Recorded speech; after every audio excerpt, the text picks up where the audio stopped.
real quick. Hold on. I think I'm good. Alright, I'll be back real quick. Hold up.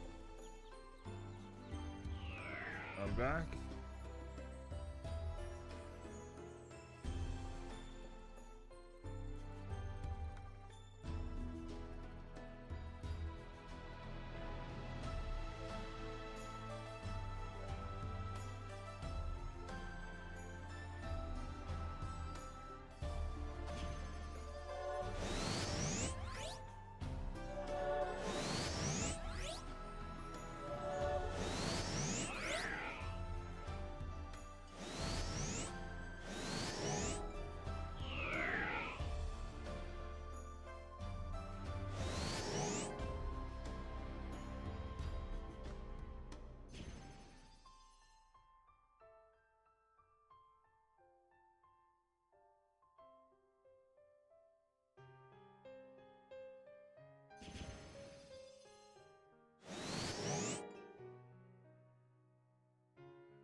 Okay, what up, friendos? Welcome back. 4 o'clock in the morning, but it's never too early for Chronicles of Valeria. The chronic lies and delusions of Jeremy Caspian Walsh. I wasn't going to cover this, but then people kept linking it to me and saying, he's talking about you. And I was like, since I've talked about Jeremy so much, it's only fair if he does talk about me that I respond.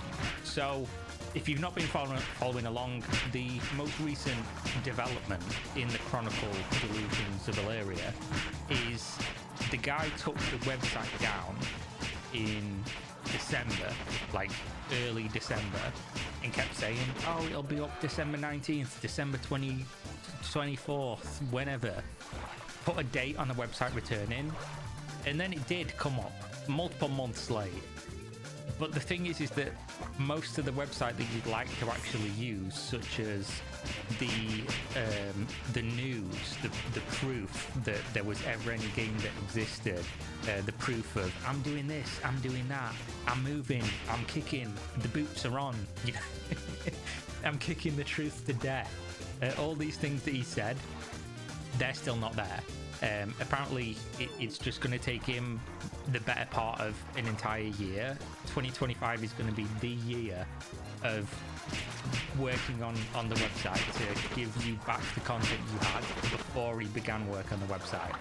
But obviously then he's posted a massive, what I'm going to refer to as a Dunzo manifesto. Basically this is just yet more ramblings of somebody that I don't want to be flippant about mental health, but there's something wrong with this dude, because there's no world in which you spend years taking other people's money to develop an MMO, deliver no playable experience ever, no evidence of a developed game ever to anybody, never let anybody play or see what the thing is that they paid for, not you. They paid for this. Do that for like the better part of a decade, and then think it's acceptable to be sitting there writing actual manifesto level of delusions in your Discord server that basically only exists now for people such as myself to look at and make videos about or talk about. And of course the sycophants who truly believe if they hug their Caspian body pillow tight enough, if they say the special words, you know, some kind of like old folksy stuff from when they spent 10 grand to become a lord or a lady in a game that will never exist, then something good's gonna happen. So I figured let's go over it. Greetings here. For the most part, people leave me alone these days to work on Valeria. Okay, we're off to a good start. That allows me to more or less continue my routine of waking up, getting food, doing some exercise, doing some reading, and then spending the rest of the day sans food breaks, alternating between working on something soulbound or COE related and questioning my life choices. Already a real good window into the mind and soul of a man who does not believe what he's saying. I'm questioning my life choices, guys, doing this thing that he's never going to release. Occasionally, one of 3 things inevitably disrupts the delicate balance of my daily routine. Some online magazine that gets paid by impressions decides nothing else in the games industry is newsworthy enough to write about.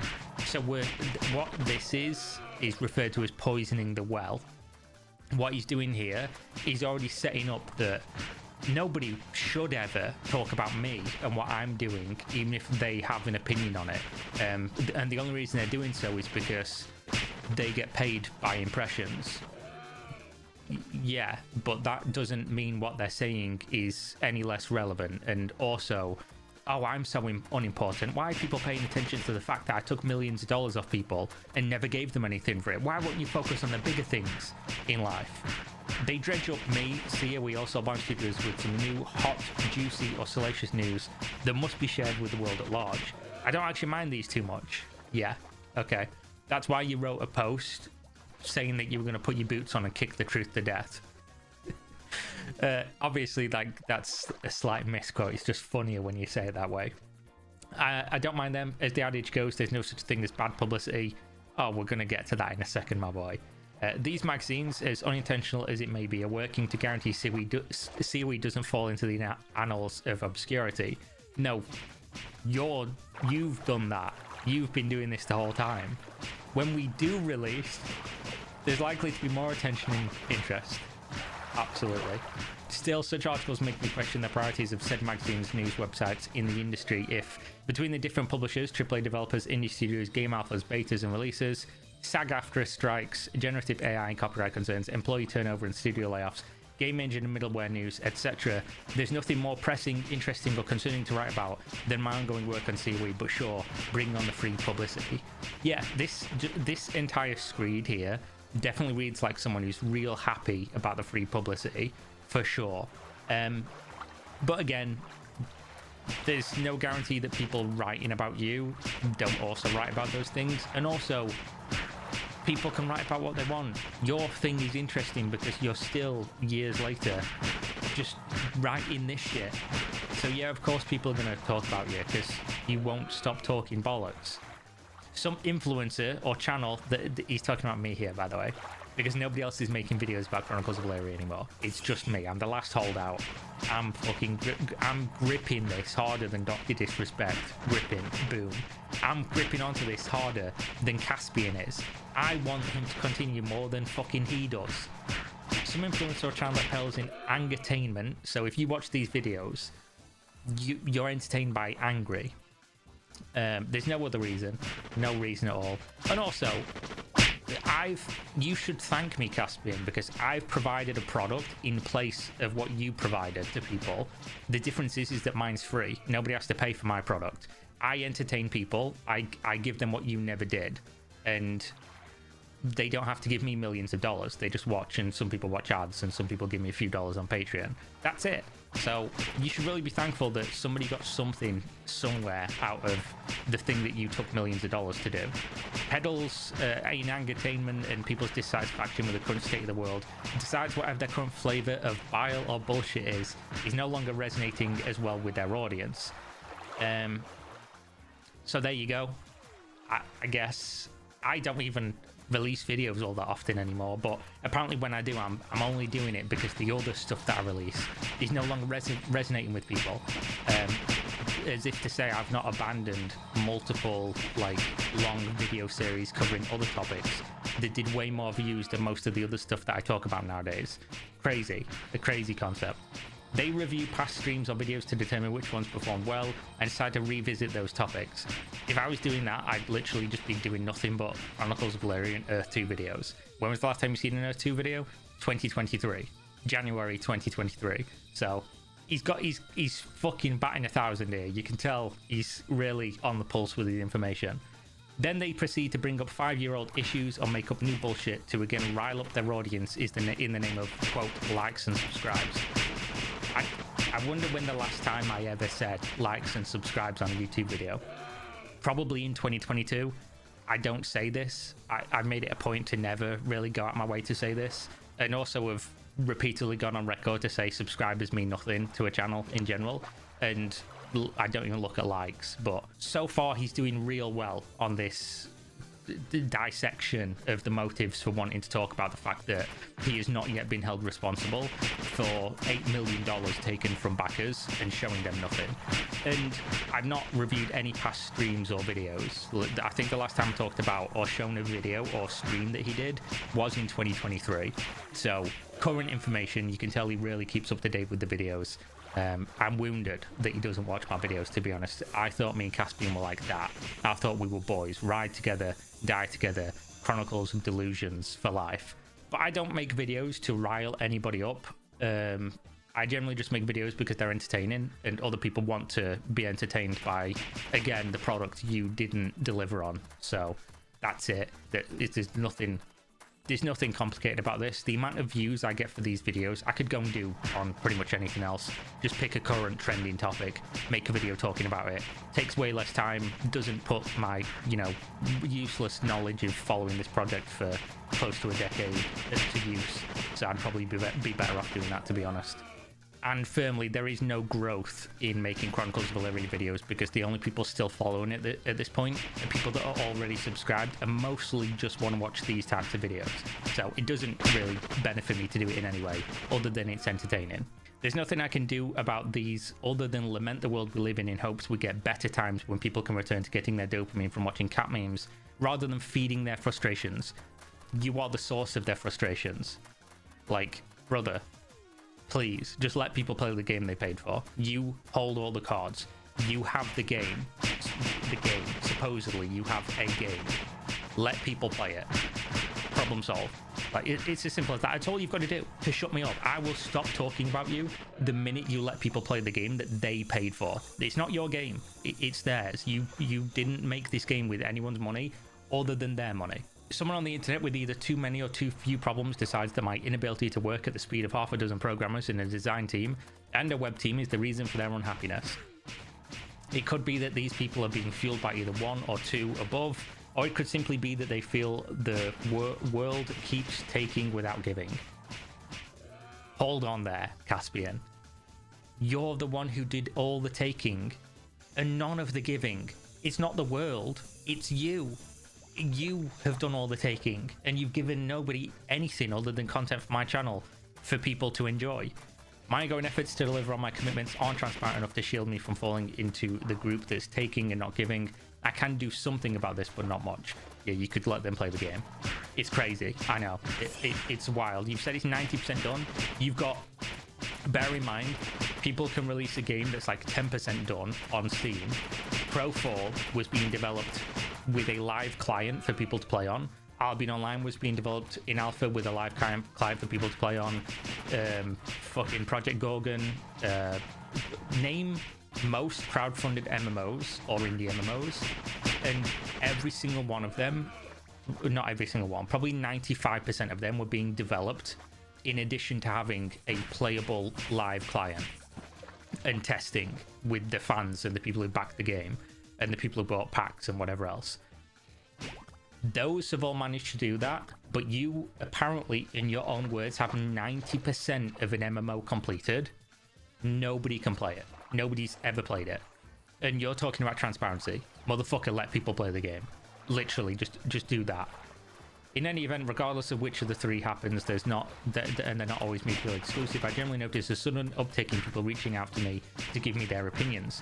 Sometimes it's outright hostile from the start. Sometimes it's this weird mix of friendliness and hostility. Take the attached, for example. Yeah, this happens. It does. By the way, if you're messaging anyone that's ever in one of my videos to like be weird or take it upon yourselves to do anything, you're the fucking weird one. You always will be. Again, this is not a video to like target hate at anybody or do any of that kind of weird shit. This is a video purely for entertainment about an ongoing thing that some people are interested in. If you go outside the like scope of it just being something fun to follow the updates of something that people want to be informed about and talk about, and start being like hateful or weird towards people involved, you are the fucking weirdo. You always have been, you always will be. Nobody signs off on that shit. Nobody wants you to be doing that. You're not cool because you're like, oh, I'm getting involved. You're a fucking weirdo. Starts with an off-screen friend request, probably because they didn't realize my DMs are open on this service so people can DM me anytime. Anyways, it begins well enough with a hello and an apology for interrupting me. Then it moves on to asking me a perfectly valid and reasonable question. Left there, I could have replied with a thoughtful, meaningful response that would likely have answered their question and possibly even addressed their concerns. Instead, it evolves quickly. Since you are an expert on my channel, Caspian, and you do definitely watch all the videos for sure, I have one question for you that, you know, single this out, no hate around it. Why won't you let people play the game? Just answer that one question. Just at me, Discord me, Twitter me, email me, whatever it's going to be.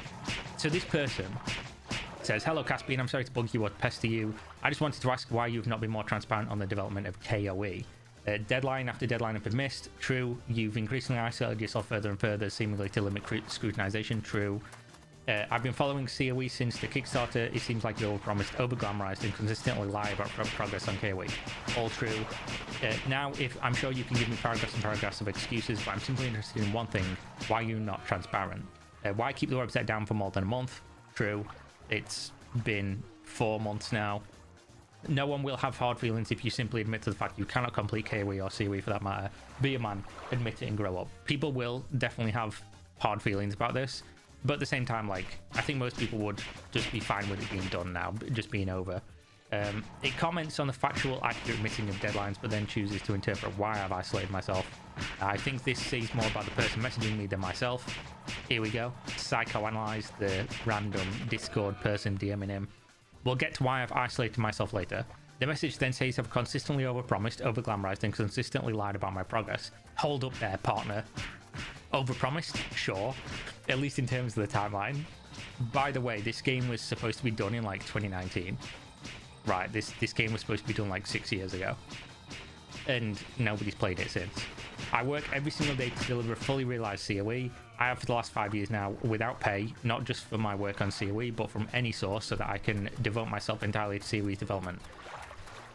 So, what he's saying now is that he has no job.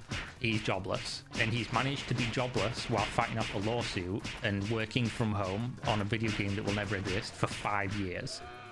This dude has spent, you know, if you're a senior software engineer in an affluent area, which he is, he's forgone like at least $150,000 per year contract for 5+ years, while also paying a lawsuit, while receiving $0 from anywhere, from his own words, no work from any source, no pay from any source. And he's still able to do that. And he's saying this like you're supposed to feel sorry for him. He's wealthy enough. He's in such a good position that he can work for half a decade while fighting a lawsuit, which, by the way, let me be the first to tell you, is tens of thousands, hundreds of thousands of dollars over the course that ran for.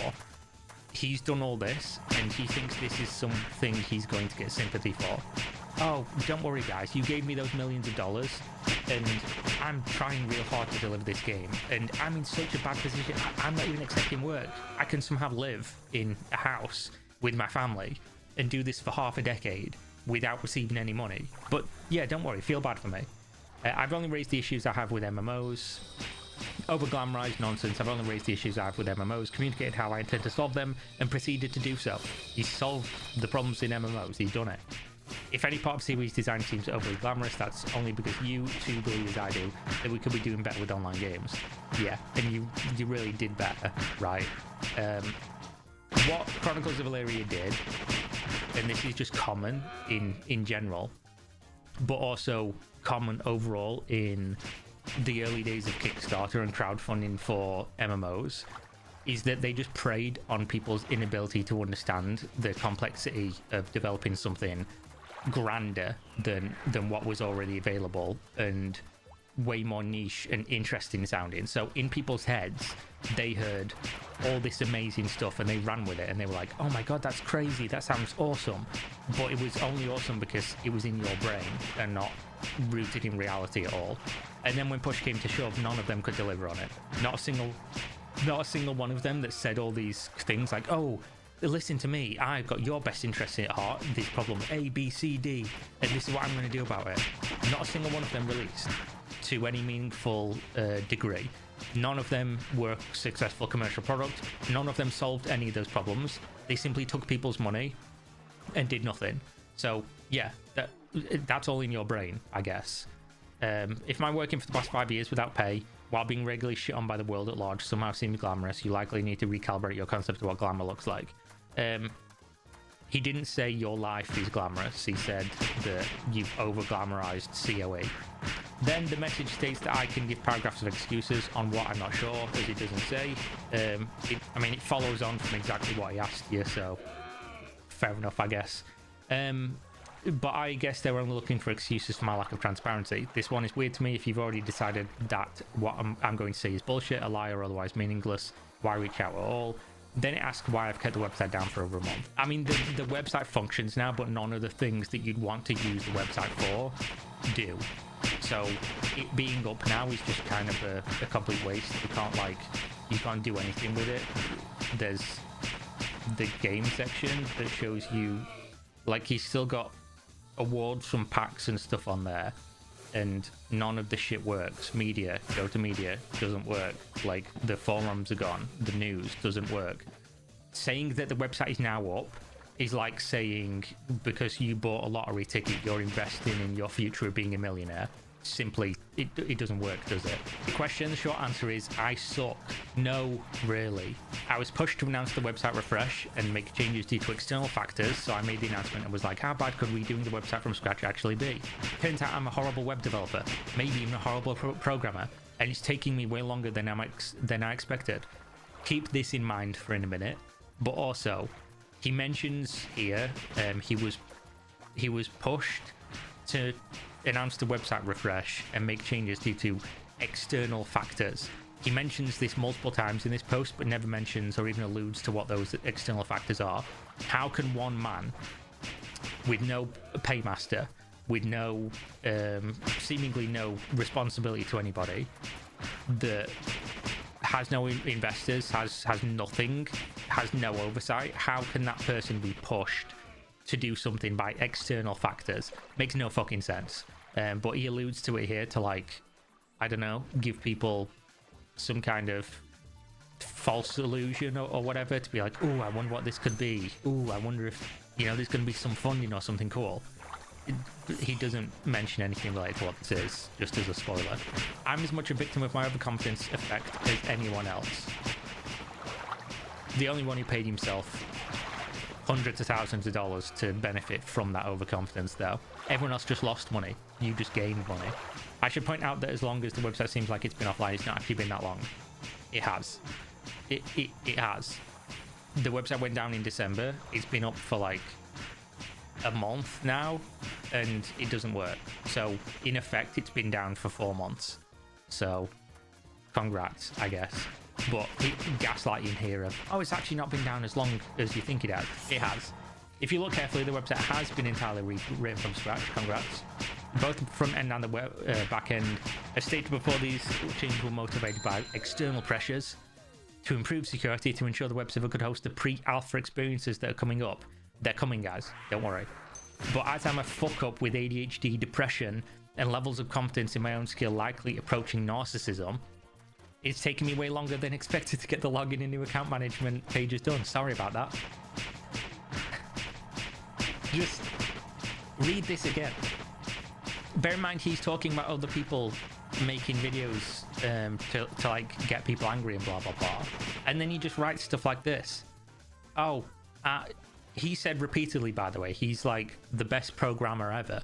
He's so good. He's amazing, and the game would likely have been done if he didn't get sued. Blame everyone else, basically, for the fact that he mismanaged his company, ran millions of dollars worth of runway into the ground, alienated everybody, failed to find a single investor, and then used PPP loans to, after firing everybody, after having fired those people.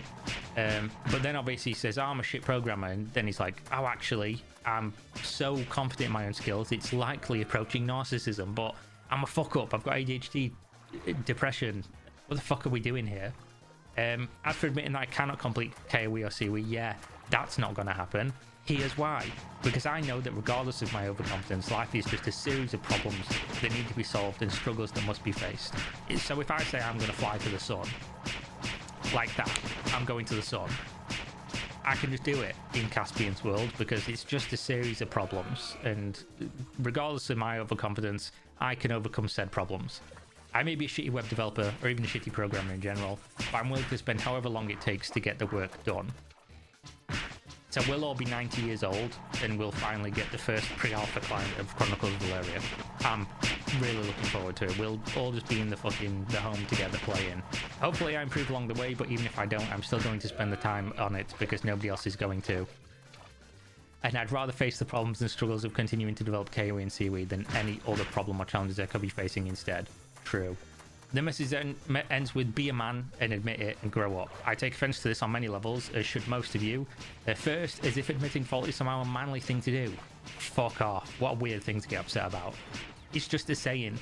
I don't think he actually thinks only people that are men can admit mistakes. It's just a saying. I know just as many women capable of admitting fault, like more. So if you're going to waste character space engendering the action of admitting your own shortcomings, at least be factually accurate and say, be a woman. Oh dear. Secondly, fuck off again. I'm happy to admit I'm over my head. I've taken on more than I can chew and I'm doing the work of 20 people all by my onesies, but I have grown up. We can tell. We can certainly tell. And in the process of doing so, I've decided that delivering this game to the people who backed it is the most important thing to me, worth any cost to do so. And I fully dedicate myself to that cause. Very few people can say they've dedicated themselves so singly to something they feel it'd be a worthy cause. I've committed myself to chronicling the Chronicles of Valeria. So, again, we're like that Caspian, me and you, we're twinsies, you know, onesies. But again, if you were really fully dedicated to delivering this, at the time you ran out of money, you would have just let people play the game. And every day since then that you haven't done that is evidence that you are not fully dedicated to doing that. Because if you were, you know that in 2013 this crazy thing appeared, one of the best things in gaming history ever, one of the things that have changed the landscape of gaming forever in the best imaginable way. It's called early access. It's on Steam. What you can do in early access is you can release a product that isn't finished with express disclaimers that state it isn't finished, and you can charge people money for an unfinished product to then use the money from said unfinished product to fund the development of that product to completion. This exists, and yet every MMO that has ever crowdfunded has used some variation of this, usually not on Steam, so they don't have to pay the 30% Steam tax, and you have never. So you're saying, oh, fucking hell, can't do all this by my onesie. Oh, 20 people's worth of work will not lift a finger to do the one thing that would alleviate the problem. It's like saying, oh, man, my house is cold. I'm saying this because I'm wearing a hoodie, by the way, which people comment on all the time. I just like wearing hoodies when I'm in England. I don't know why. It's just not super warm here. And then when you put the heat on, it just gets stuffy. So it is what it is. I'd rather have a hoodie on and it be slightly cold, so that when I go to bed it's not super hot, and also so it's not super stuffy now, so I have to open windows and then do that whole back and forth. But either way, it's like saying, oh, it's, you know, really cold, I'm not going to put on a hoodie though, I'm just going to sit here and shiver. Like, problem here, don't have enough people to work on this thing. Solution here, nah, I'm not going to do that. I'm not even going to acknowledge the solution that exists, just going to repeatedly talk about the problem. Just dumb as fuck. Just, this is just a liar. It's a liar in everything, in every conceivable way. Because if you say you're going to do something and then there's like, everyone can obviously see there's a million different ways to do it, and you're not doing any of those things, what are you supposed to say to that? All that said, here's why I'm seemingly being not transparent. Some people made it clear they want to know everything and see everything, from how many lines of code I write to how many shits I take. I can assure you nobody wanted to see that. All in the name of accountability. Others have made it clear that they don't want to hear from me again until COE is playable. Since I can't please everyone or waste time counting my shits, I've decided to split the difference. You can just do whatever, and the people who want to engage with it will, and the people that won't. But, you know, fair enough. In the early access channel, I post updates as frequently as practical. If there's something noteworthy, I will share it. If there isn't, I don't. I also live stream my development periodically so people can see exactly what I'm working on. You know what? Most of the time, no more than 2 to 5 people show up, because when it's all said and done, people don't actually care what I'm doing or how I'm going about doing it. You're right. True. They care that progress is still happening. Nobody's seen any progress, but fair enough. It is. It's slower than anyone would like, me included, but it's still happening. But while I provide the early access folks with more frequent updates, I'm only sharing updates here in the official updates channel that would have a direct, meaningful effect on the backers at large. So this was apparently a meaningful update. We are now to the level of Chronicles of Valeria development that this is a meaningful update.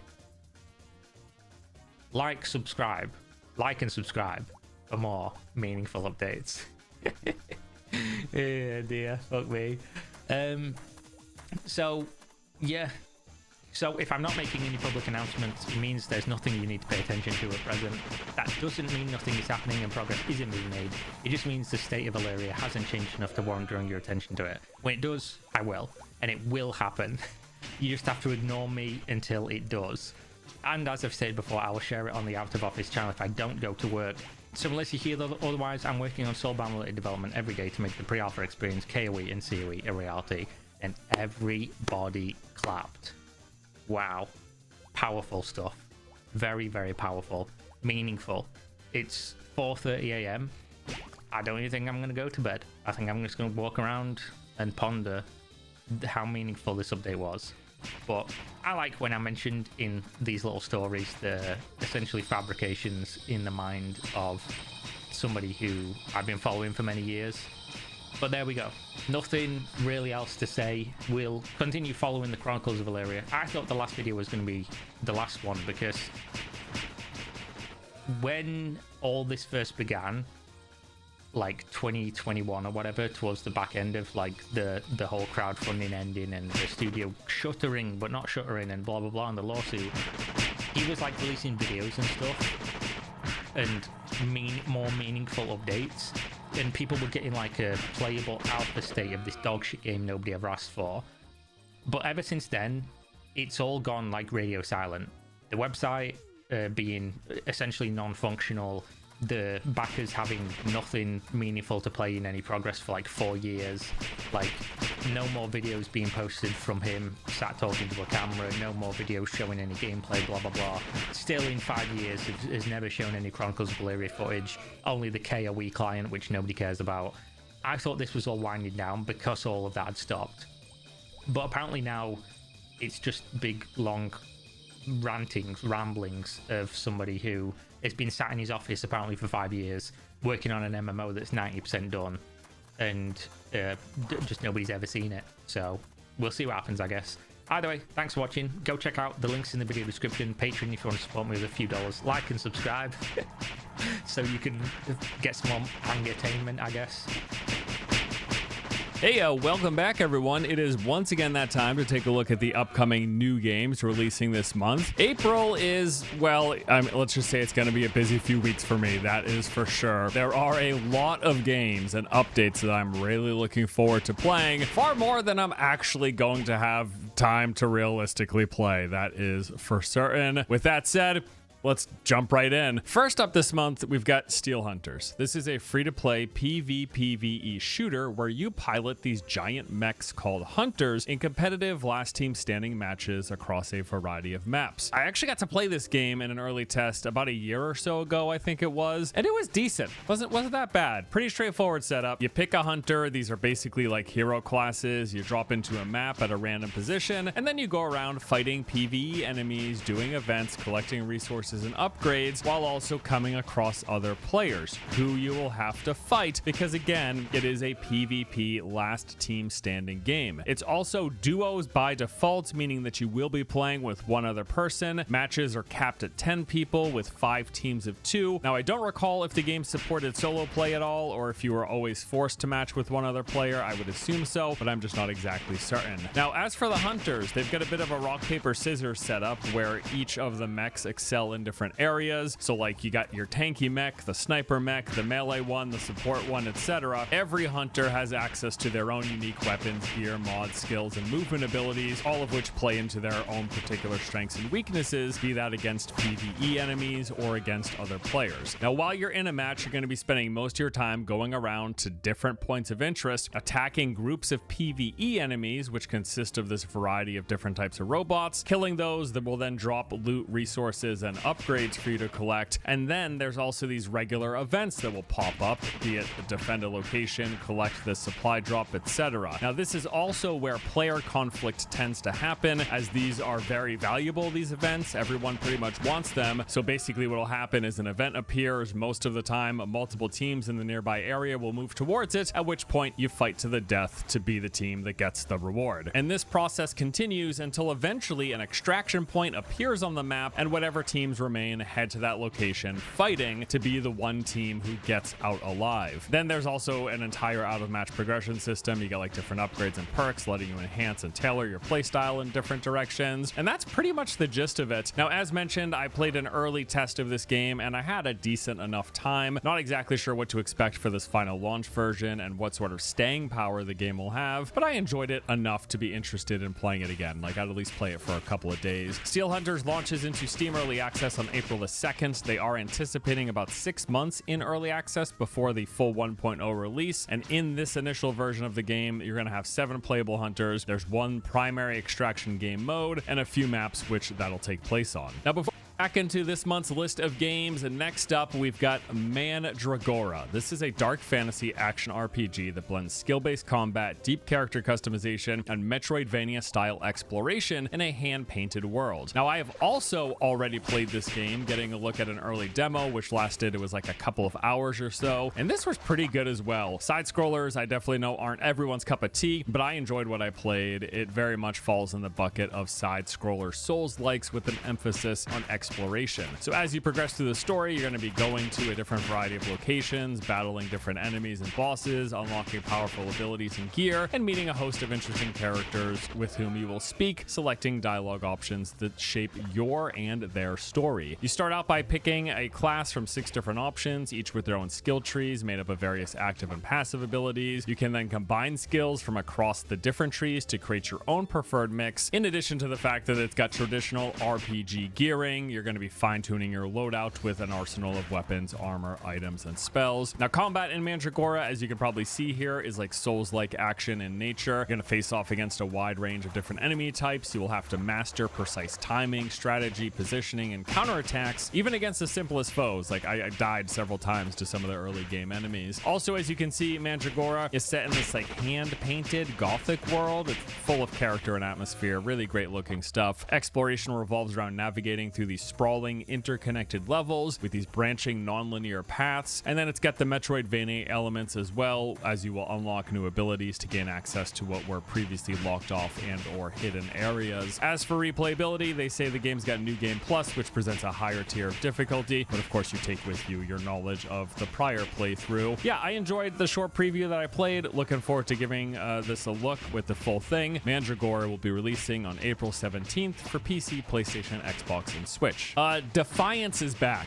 Yes, that Defiance, the open world MMO looter shooter that originally launched back in 2013, the same game that also had a sci-fi TV series tie-in, which actually wasn't half bad. Well, despite having its official servers shut down just a few years ago, the game is making a comeback and re-releasing this month.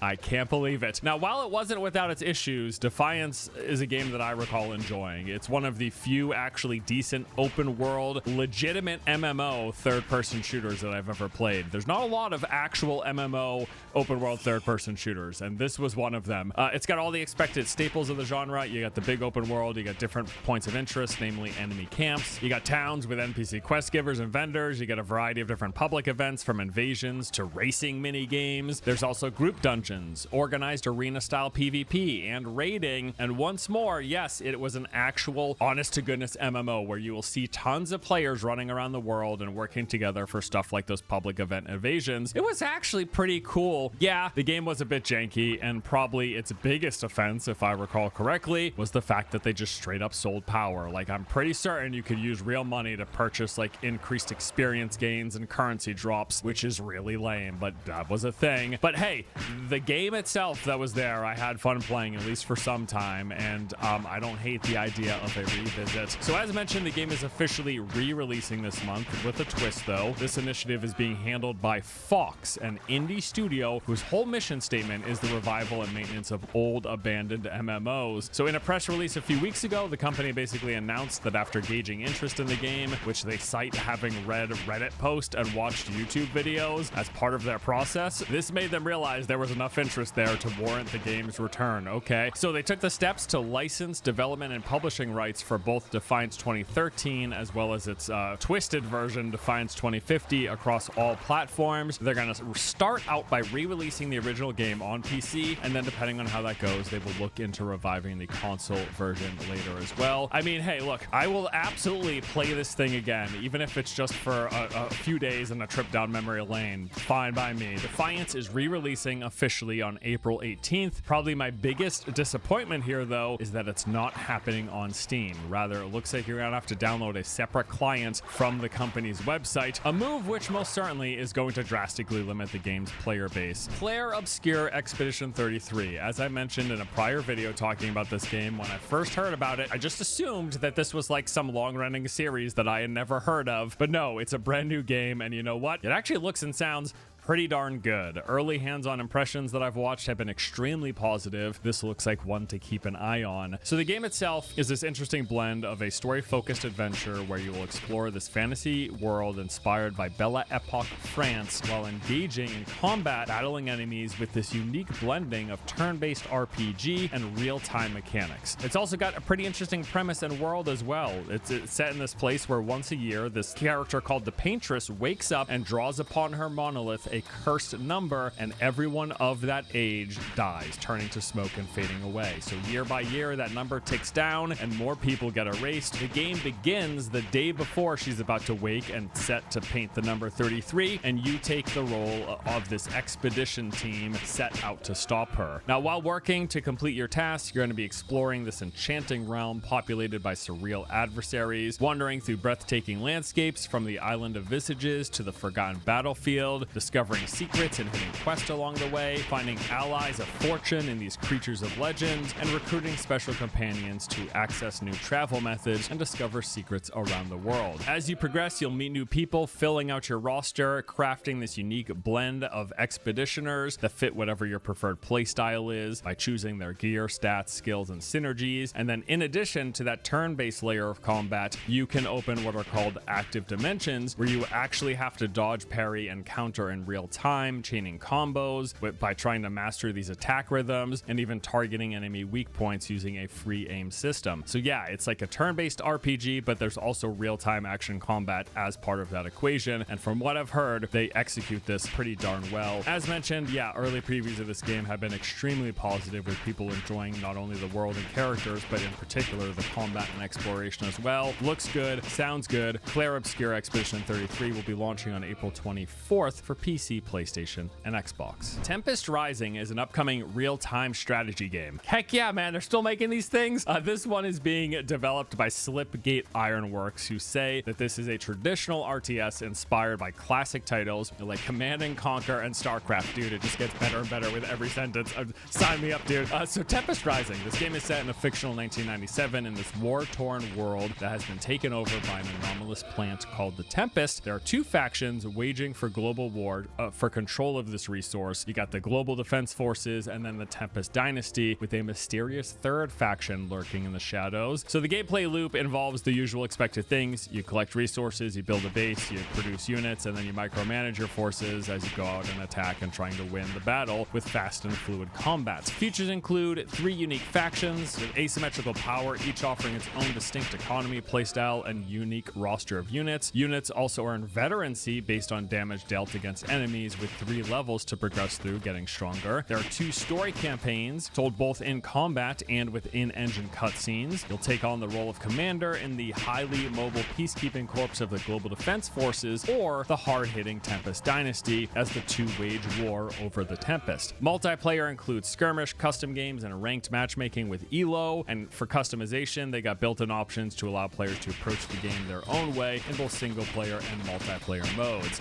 Yep, to everything here, absolutely yes, sign me up. Tempest Rising, RPGs are back, baby, launching on April 24th for PC. All right, so those are the main new games coming out this month that I am most looking forward to. Now on to some bonus extras, and we got a lot here, along with updates to existing games that I'm absolutely going to be playing. Let's start out with taking a look at the honorable mentions for the brand new games, starting with Paradise. This is a free-to-play life simulation game that, according to its developer, has, quote, limitless possibilities with realistic graphics and advanced AI, creating an endless world with endless play. Now, full transparency here, this isn't exactly the type of game that I would typically cover, let alone something that I'm legitimately interested in playing. However, it is also the most wish-listed of all the new games coming out this month, so clearly there are a lot of people who are really interested in this. The game looks to have a little bit of everything. You can play with your friends, engage in shootouts, race cars, complete daily quest for NPCs, and reach the apex facts of life, earning money and buying what you want, from real estate to fancy clothes. We're just talking about in-game here. Calm down. It's not really happening. Every NPC in the world is more than just a background character, they say. You can communicate with them using chat or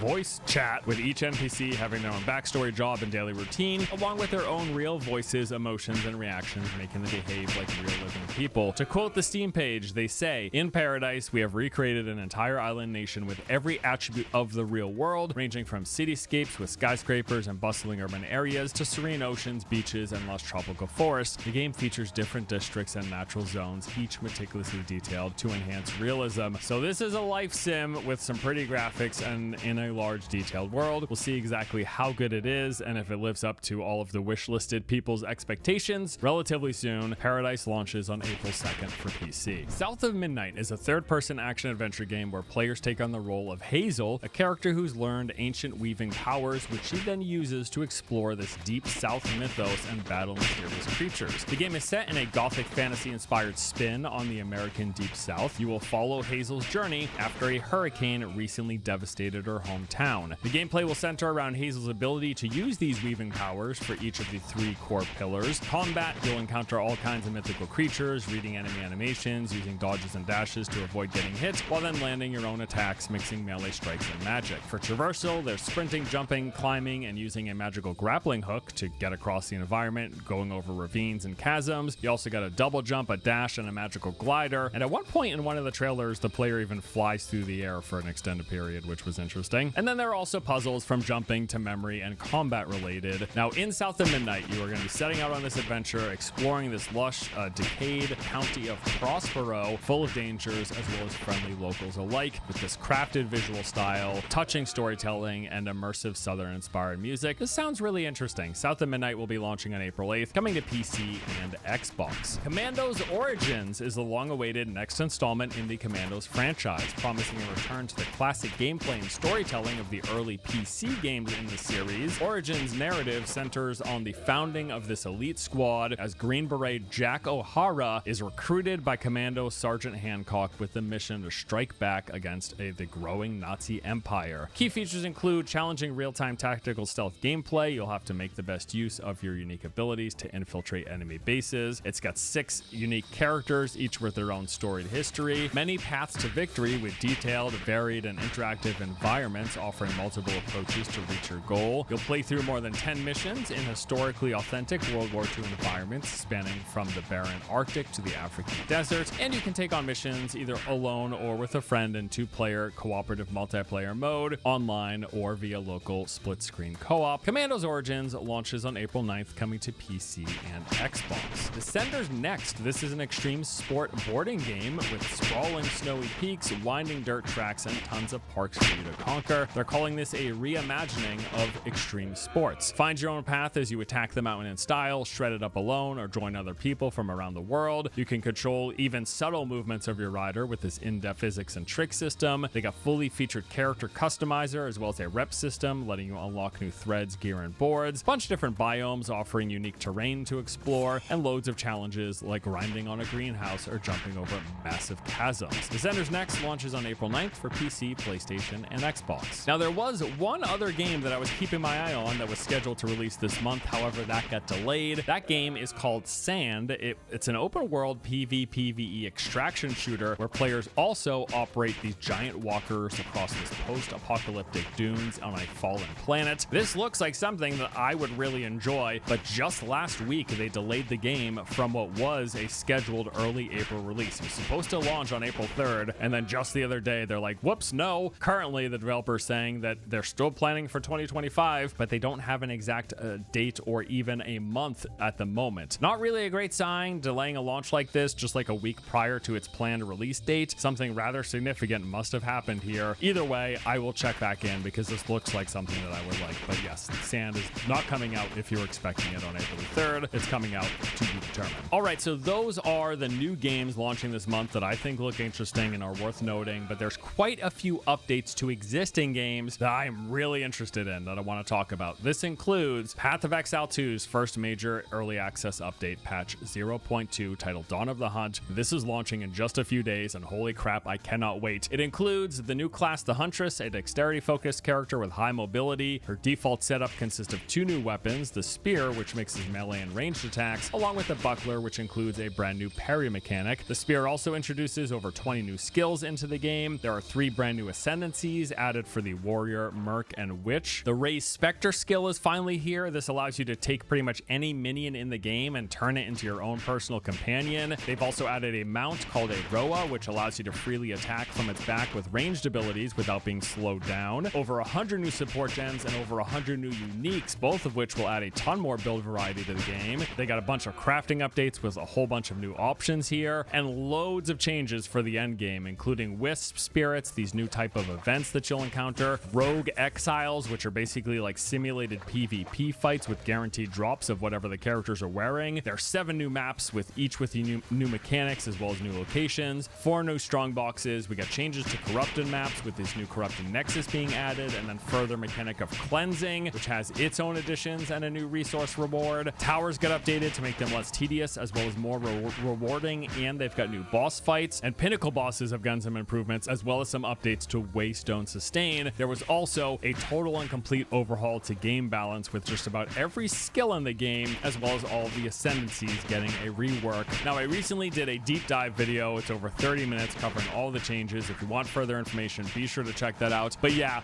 this looks great, and I will for sure be spending well over a week or 2 or 3 out of this month playing this game. Path of Exile patch 0.2 will be launching on April 4th. Another great RPG getting a big update this month. We got Last Epoch's 2nd season titled Tombs of the Erased. This comes with the addition of tombs, which are procedurally generated side zones. Think like mini dungeons that you can come across. You'll see them as you're playing through the game, as well as when you're doing mapping, inside of which there's a whole new host of enemies, bosses, and of course loot. There's the new faction of the Woven, which offers deeper customization and loot options. We got Woven Echoes, which is an expansion to the Monolith of Fate system. These allow you to weave your own echo web yourself with new objectives, updates to previous echoes, a new endgame boss, and more. Crafting improvements with updates to legendary crafting, new and enhanced crafting materials, reworked experimental crafting, new champion-only affixes, and the option for set item crafts in the endgame. You can now respec masteries if you change your mind and you want to try out a new build on the same character. The Sentinel class got a complete overhaul. We got the champion class of enemies with their own affixes as mentioned, and then a ton of quality of life updates and improvements, like updates to the dungeon experience. They added inventory tabs. We get a dungeon key charm, WASD support, boss rebalancing, and more. Sounds like a great update. It's going to be coming out a couple of weeks after Path of Exile 2's update. Originally, they were like 2 days apart,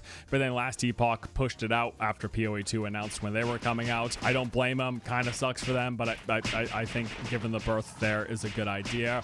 Either way, going to be getting a lot of ARPG action this month. I can preemptively feel the arthritis setting in. Last Epoch Season 2, Tombs of the Erased, will be launching on April 17th. V Rising Update 1.1 Invaders of Oakvale. This is going to bring a bunch of new content to what is already a great game. We get the Oakvale Woodlands, which is a new forest biome filled with new deadly enemies, bosses, and dark magic. You can now build a custom battle arena inside of your castle for either PvP duels or duels with friends. There are 3 new weapons, the Claws, Twin Blade, and Throwing Daggers, 7 unique new spells, 1 for each school of magic, as well as 1 new ultimate ability tied to the newest legendary shard. You can now fuse your weapons or jewels, getting to re-roll their stats for hopes of better outcomes, and they've made combat improvements with a stat rework, rebalance gear, overhauled blood types, and powerful new customization, as well as some new castle features and cosmetics. V Rising, already a great game. I love it. One of my favorites in recent years. Updates 1.1 Invaders of Oakvale launches on April 28th on Steam. Diablo 4 is getting a new season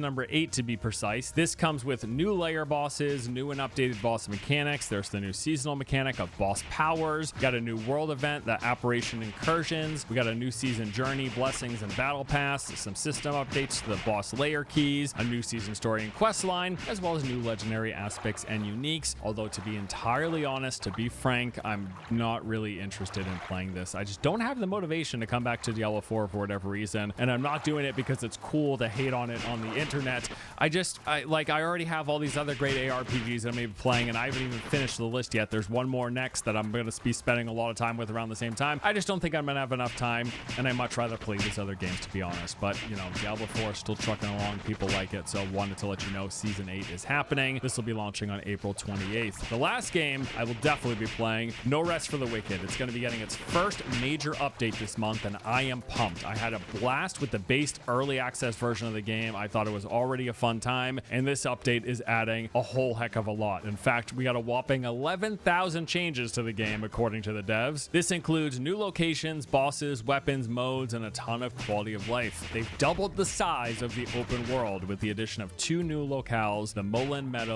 and Marin Woods. Now, beyond being new distinct locations with their own visual appearances, these zones also include a host of new enemies, bosses, resources, items, and NPCs to discover. As with the base game, these new zones will also feature a lot of verticality, going up, down, in and around and behind things, with plenty of hidden areas to discover. There's a brand new blight feature where parts of the world become infected, requiring you to try to find alternate routes around it. They're going to be adding 2 new weapons with the gauntlets and wands, as well as a bunch of new additional weapons to existing classes, runes, and armor sets. Get a new difficulty with hardcore permadeath mode, and a bunch of quality of life stuff like improved storage thanks to a higher stack size. We got fast travel stones, better loot drops, and the ability to add new weapon enchantments, and they've improved the game's performance. And that is just a basic recap of this update. I plan to do a deeper dive at some point because I'm really looking forward to this. No Rest for the Wicked, the Breach update, launches on April 30th. Yeah, man, this month is gonna be a doozy. I'm gonna be having to make some decisions, especially in the back half of the month. There's just like a lot of games coming out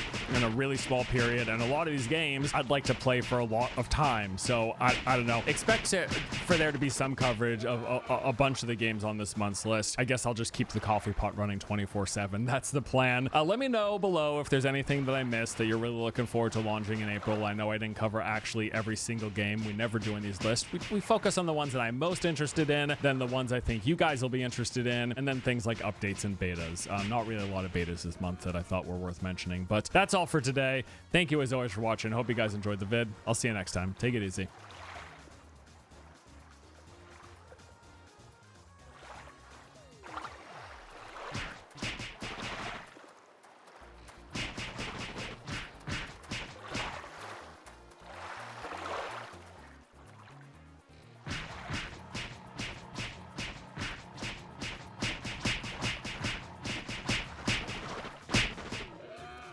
Hey everyone, welcome back. So today we're going to be checking out some of the best looking new RPGs coming in 2025.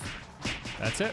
Let's do it. Okay, so first up is a game that is just about to come out, and that is Monster Hunter Wilds. Gotta say, I am incredibly pumped. All the early impressions have been glowingly positive. I myself adored what I played of the preview. And I mean, hey, this is just looking like Monster Hunter World, but even bigger and even better, which, yeah, absolutely. Sign me up. Anyway, Monster Hunter Wilds is very likely going to be a great game, and it comes out very, very soon. Here are some of the basics. So the game still absolutely relies on the franchise's classic formula. You go out, moving through large environments, tracking down massive monsters, fighting and killing them, and then taking their parts to craft these distinct weapons and armors that basically have you looking like the monster itself. Rinse and repeat. That is the whole process. Now, the entire fun of this series is learning all those different fights, with each monster basically being like a boss encounter in other games, essentially, and using a vast array of tools, from your weapons, which essentially function as classes, to consumables and the environment to take them down. That, coupled with a whole lot of crazy stuff happening like all the time, often hilarious moments like getting yeeted off of a cliff, falling down like hundreds of meters, or having other monsters join mid-fight, all of a sudden just clashing and the two monsters are fighting while you're trying to fight the first monster, or uppercutting a massive boss just before he strikes you, slamming away at his head as he sits there dazed on the ground. There's just like a lot going on constantly, even more so now with Wilds introducing these dynamic and ever-changing weather and seasons that come into play. Combat feels as good as ever. If you're unfamiliar, Monster Hunter is an action combat game with quite a big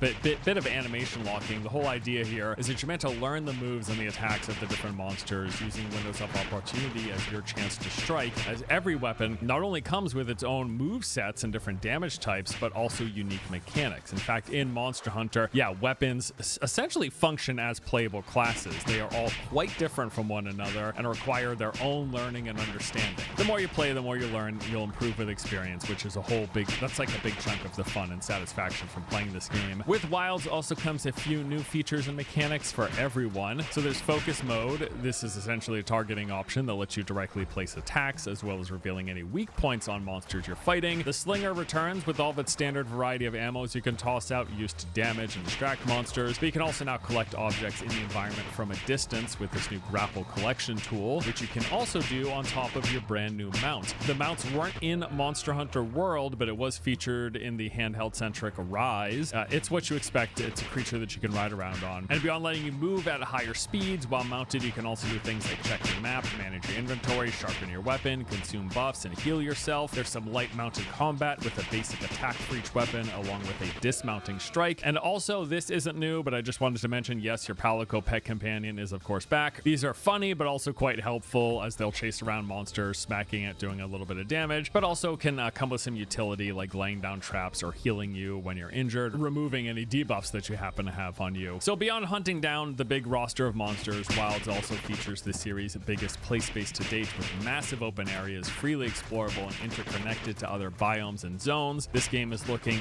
humongous with the inclusion of your new mount. They've definitely ramped up the explorable play space, and if the subsequent biomes are anywhere near the size and depth of the one that we've played in the preview, this is going to be great. Once again, it's the next Monster Hunter game, but bigger and with some new bells and whistles. Really looking forward to this. Monster Hunter Wilds is set to release on February 28th for PC, PlayStation, and Xbox. But wait, before we move on, let me tell you about today's.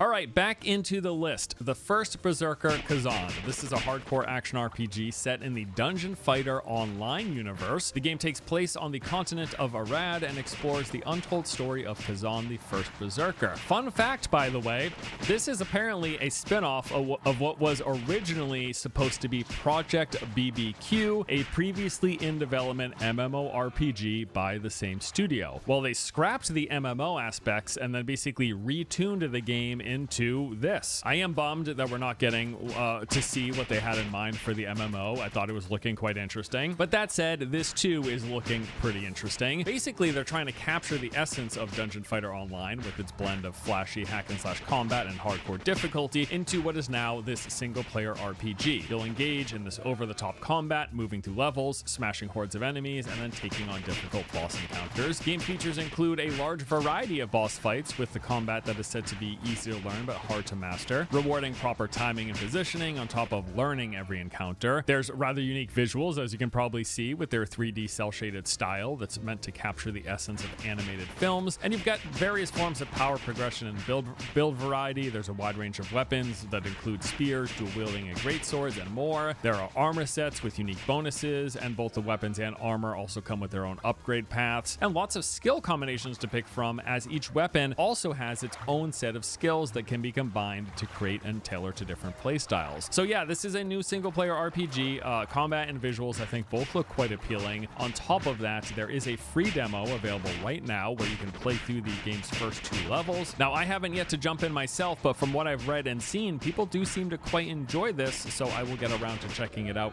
probably sometime in the next couple of weeks. The first Berserker Kazan launches on March 27th for PC, PlayStation, and Xbox. Claire Obscure Expedition 33. When I first heard of this game, I just assumed, based on the name alone, that this was some long-running series or something, like the next installment in the Claire Obscure franchise, but I guess it's a brand new thing. I don't know why. For some reason, this name just feels kind of strange to me, but hey, look, I'm not one to judge solely on my initial gut reaction, and I'm glad, because after looking more into this, the premise seems kind of cool. So the game itself is a turn-based RPG that also has this unique real-time mechanics. You're going to be exploring a fantasy world that's inspired by the Belle Epoque France, in which you will battle enemies, moving through an enchanted realm populated by surreal adversaries, wandering through breathtaking landscapes from the Island of Visages to the Forgotten Battlefield, discovering secrets and hidden quests along the way, finding allies of fortune and creatures of legend, recruiting special companions to access new travel methods, and discover secret areas all around the world. So as you fill out your roster of characters, you're going to be crafting these unique builds for the expeditioners that fit whatever playstyle you want, choosing from different gear gear, stats, skills, and synergy combinations. And then in addition to the turn-based layer of combat, they also have this active dimension where you will be dodging, parrying, and countering in real time, chaining combos together by mastering attack rhythms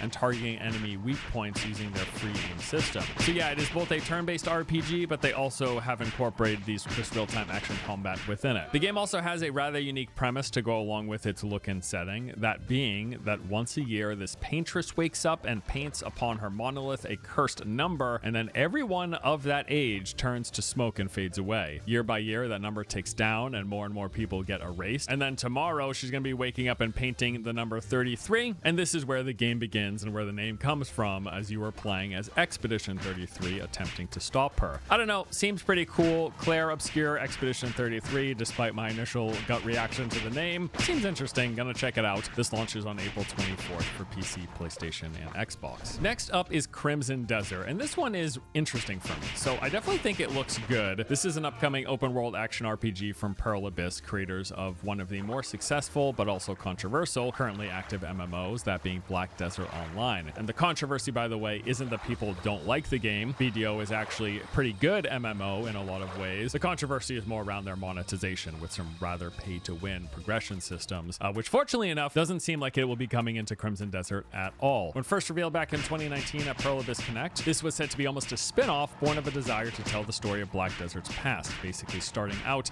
as a prequel to BDO. However, as development continued, they felt the world, characters, and stories could stand out on their own and decided to spin it off into its own franchise. During that original announcement, they also said that Crimson Desert was going to be a next-gen MMO, but then along the way, over the past few years, they decided to shift it into now being a single-player RPG, which is fine because a lot of what I loved about BDO was its world building, the atmosphere, and combat, and so a single-player version of that could be really good, especially since it's also likely to mean far less, if no, predatory pay-to-win microtransactions. We have no implication that's going to happen. I'm just pointing out that their prior game, that's a big part of the discourse around it. I think it's also funny, though, that this is the second game on this list that started development as an MMO, but then shifted into a single-player RPG. Just my favorite genre of games.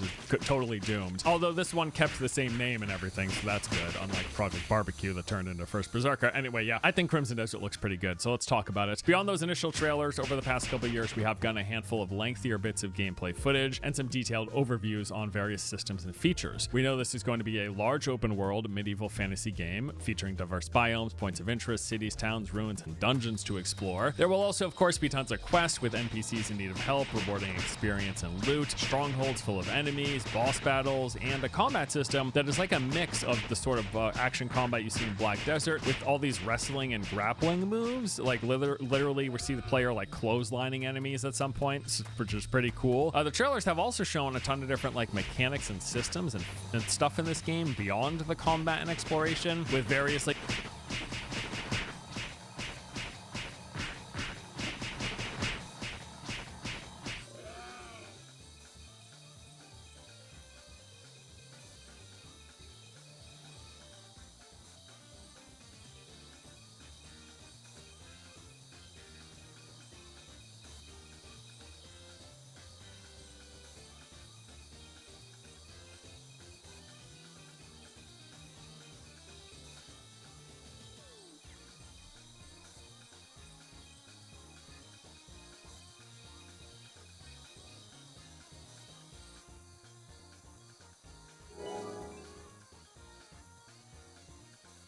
like mini games, spots with quick time events, a whole lot of puzzles and exploration stuff. I mean, yeah, it certainly looks like it's loaded with a whole lot of different things. I'm quite hopeful. I guess probably my main early criticism is that from the gameplay that we've seen, but also some of the hands-on events that we've heard from, it seems like combat might also be a tad floaty. So hopefully they refine this and the actual moment-to-moment gameplay feels good come release. Crimson Desert is currently set to launch at some point later this year. Okay, so those are like my main games, the one that I'm most looking forward to playing playing this year, but there are plenty of others totally of note. We got the next major installment of the Assassin's Creed franchise, named Shadows. This, after several delays, is finally set to release this upcoming March. There seems to be a lot of weight resting on this game's shoulders as well. Ubisoft having very publicly been going through it recently with plunging stock prices and seemingly one commercial failure after another. I mean, yeah, sure, they're still making millions of dollars, but not to the degree necessary to keep their financial backers happy, evidently. Otherwise, the stock prices would be going up and not down. Anyway, yeah, I mean, it's an Assassin's Creed game. You know what to expect. This time it's set in Japan, which on its face sounds great. I loved Tenchu as a kid. I'd love more Japanese themed like stealth assassin games, right? Although the pre-launch online discourse around this one has been definitely less than stellar. I've also seen some mixed reception from some of the early hands-on events. Some people saying they really enjoyed it and it's a fun new spin on the formula. Others not so much, saying it's the same old thing and as boring as ever. Although to be fair, I think it's been a while since we've seen an Assassin's Creed game that got universal praise. Maybe Origins was the last time that happened, or Black Flag. The latest installments have just been a mixed bag. Like the past several years of Assassin's Creed games have not seen universal praise. Some people love it, some people hate it, some people don't care. I guess we will see where this one lands soon enough. I think there's certainly going to be some fun to be had with their large-scale open world stealth formula. It's what this franchise offers. They may not be the most groundbreaking games, but they can certainly provide some simple entertainment and fun, at least for me personally. Assassin's Creed Shadows will be launching on March 20th, barring any other delays, and it'll come into pretty much everything, as most Ubisoft games do. Ballad of Antara is an action RPG that features multiple playable characters. These characters, called emissaries, possess the power to traverse between two worlds, the world of normalcy and the unimaginable. The normal version of the world, common folk reside, everything's chill, normal, as you expect. In the other one, peculiar sightings and encounters await, aka the bad guys. This is where the bad guys and the bad stuff happen. So each emissary that you're going to be playing is basically their own unique class with their own gameplay capabilities and stories to uncover. In combat, players can switch between the emissaries,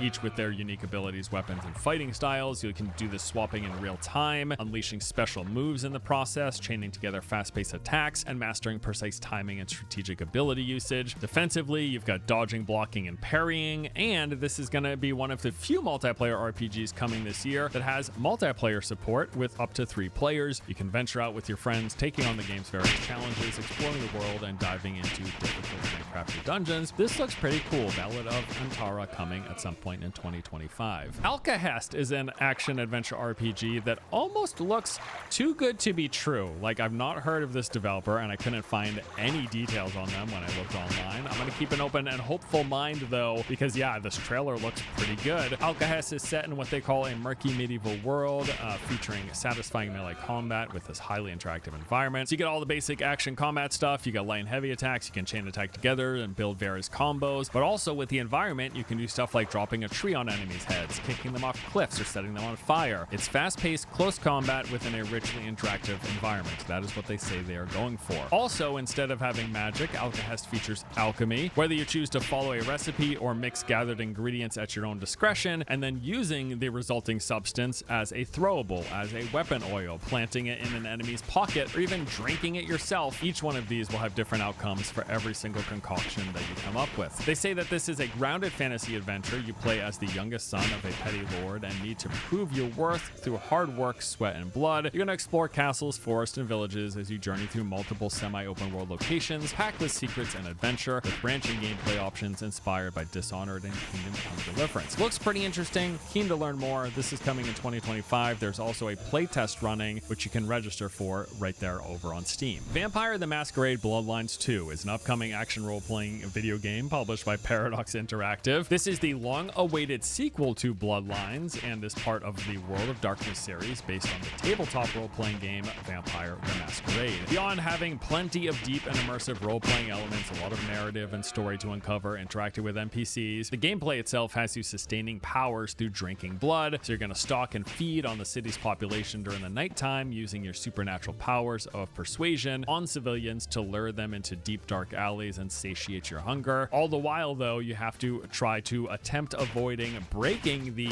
masquerade, as if you reveal what you are, you're going to risk punishment, first from the law enforcement, then if you keep it up, it's going to get even worse. Combat is said to be rewarding, entirely different playstyles and approaches based on your choices of a vampire clan, with options that range from melee to ranged attacks, fighting head-on, or taking on a stealth stealthier approach. You're going to fight your way through this modern-day Seattle on the brink of an open war. Your choices, plots, and schemes will determine the balance of power and what becomes of the city and its people. Very, very, very highly anticipated. Really curious to see how this turns out. Bloodlines 2 is set to release in 2025. Okay, so those are like the main games of the list. Got a few honorable mentions as well. First up, Soulframe, the latest title from Warframe developer Digital Extremes. They are currently running regular alpha playtests referred to as Preludes. This consists of what is a fairly small region of explorable space. They're really just laying the groundwork here, the foundation for the rest of their game. It's got open world exploration, there's various enemy camps to clear, and then these underground procedurally pieced together dungeon layouts that you can go in and explore, collecting loot and upgrading your power. I really enjoyed my time that I spent playing with this. I've got a preview up on the channel already if you want a more thorough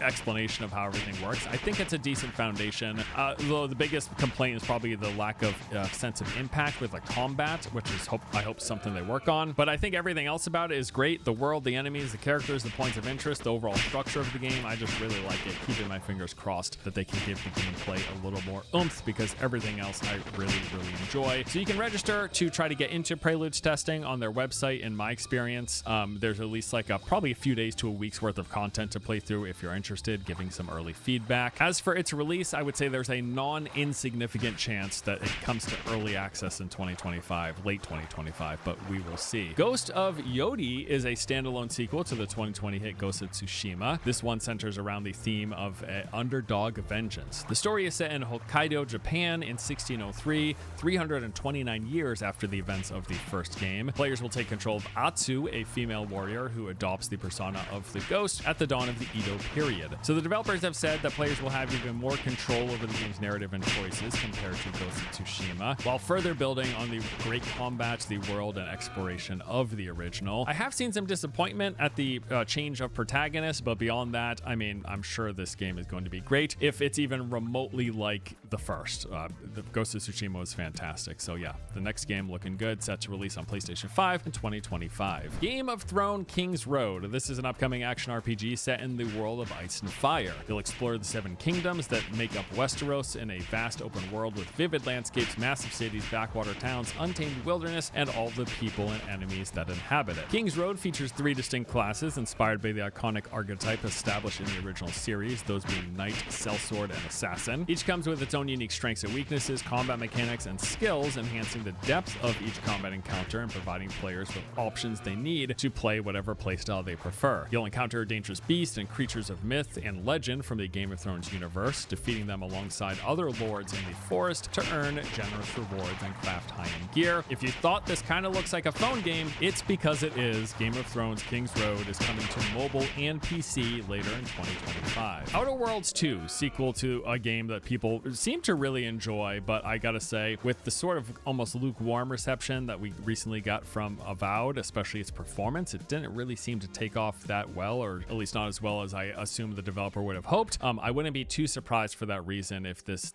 launch gets pushed out of 2025 into 2026, just so they can make sure they get it absolutely right. We will see. Also, Fable. I'd say with this one, unless we hear otherwise in the coming months, maybe we're getting a late 2025 release, if anything. Otherwise, this could be another game that gets pushed into 2026. As for what we know, really not a whole heck of a lot. We know that this reboot is set to retain the original trilogy's world, humor, and gameplay elements, but that's basically it as far as detailed information. Hoping to hear some more soon, and yeah, maybe it does come out later this year. I would absolutely love that. Definitely coming this year is the RPG classic Gothic remake, letting you once again explore this handcrafted organic open world that reacts dynamically to your actions. They're calling this a faithful remake, fully rebuilt using current gen technology, preserving the iconic atmosphere while enhancing the gameplay for a better experience. You've got this expansive world with over 50 hours of gameplay, which is going to include you exploring both old and new secrets to discover. And everything people loved about the original, from its dynamic living world to its branching story and interesting gameplay, that is all making a return with enhanced combat, a modernized system that updates the core mechanics, offering a more fluid and dynamic experience. But Gothic is getting a full-blown remake, and it's looking pretty good. All right, well, that does it for our list of some of the best looking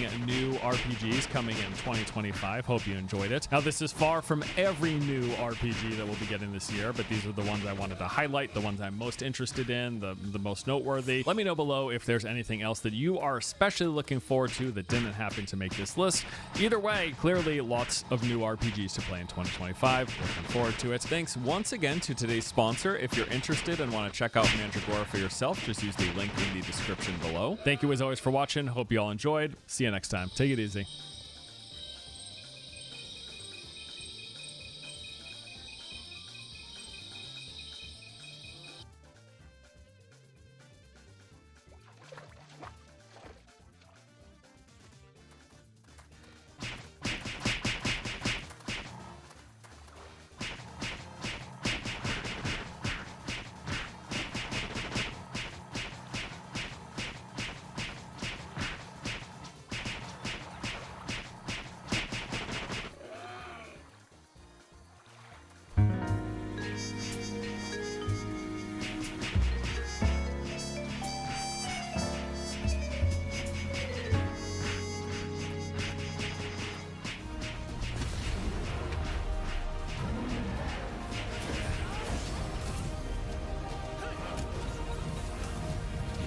Japan has had a small but very impactful and beautiful history in the timeline of virtual worlds. Being a market largely known for smaller, more action-focused worlds like ORPGs or online RPGs, led by the first Phantasy Star Online, or PSO as it's known as, and now helmed by the likes of games like Monster Hunter Wilds, Final Fantasy XIV, two other iconic Japanese gaming series turned online games. Being the mecca of anime, Japanese virtual worlds naturally showcase a lot of anime styles, with the exception of the more realistic but still anime styled in many ways Monster Hunter. However, a cel-shaded theater-like anime online hasn't really been attempted by Japan, despite having plenty of games that did feature the style in single-player form, such as Ni no Kuni and the Xenoblade series, both hit single-player series from Japan. Blue Protocol Online, though, was led by Satoshi Shimuka, a ninja in the online space, not because he's Japanese, but because I couldn't find literally anything about the guy online. I digress. While Blue Protocol will be teased as far back as 2019, with development starting 5 years prior to that, it actually would only ever get a Japanese launch May 23rd, 2023, before being shelved in Korea and the Greater West within 2 hours in a bizarre turn of events.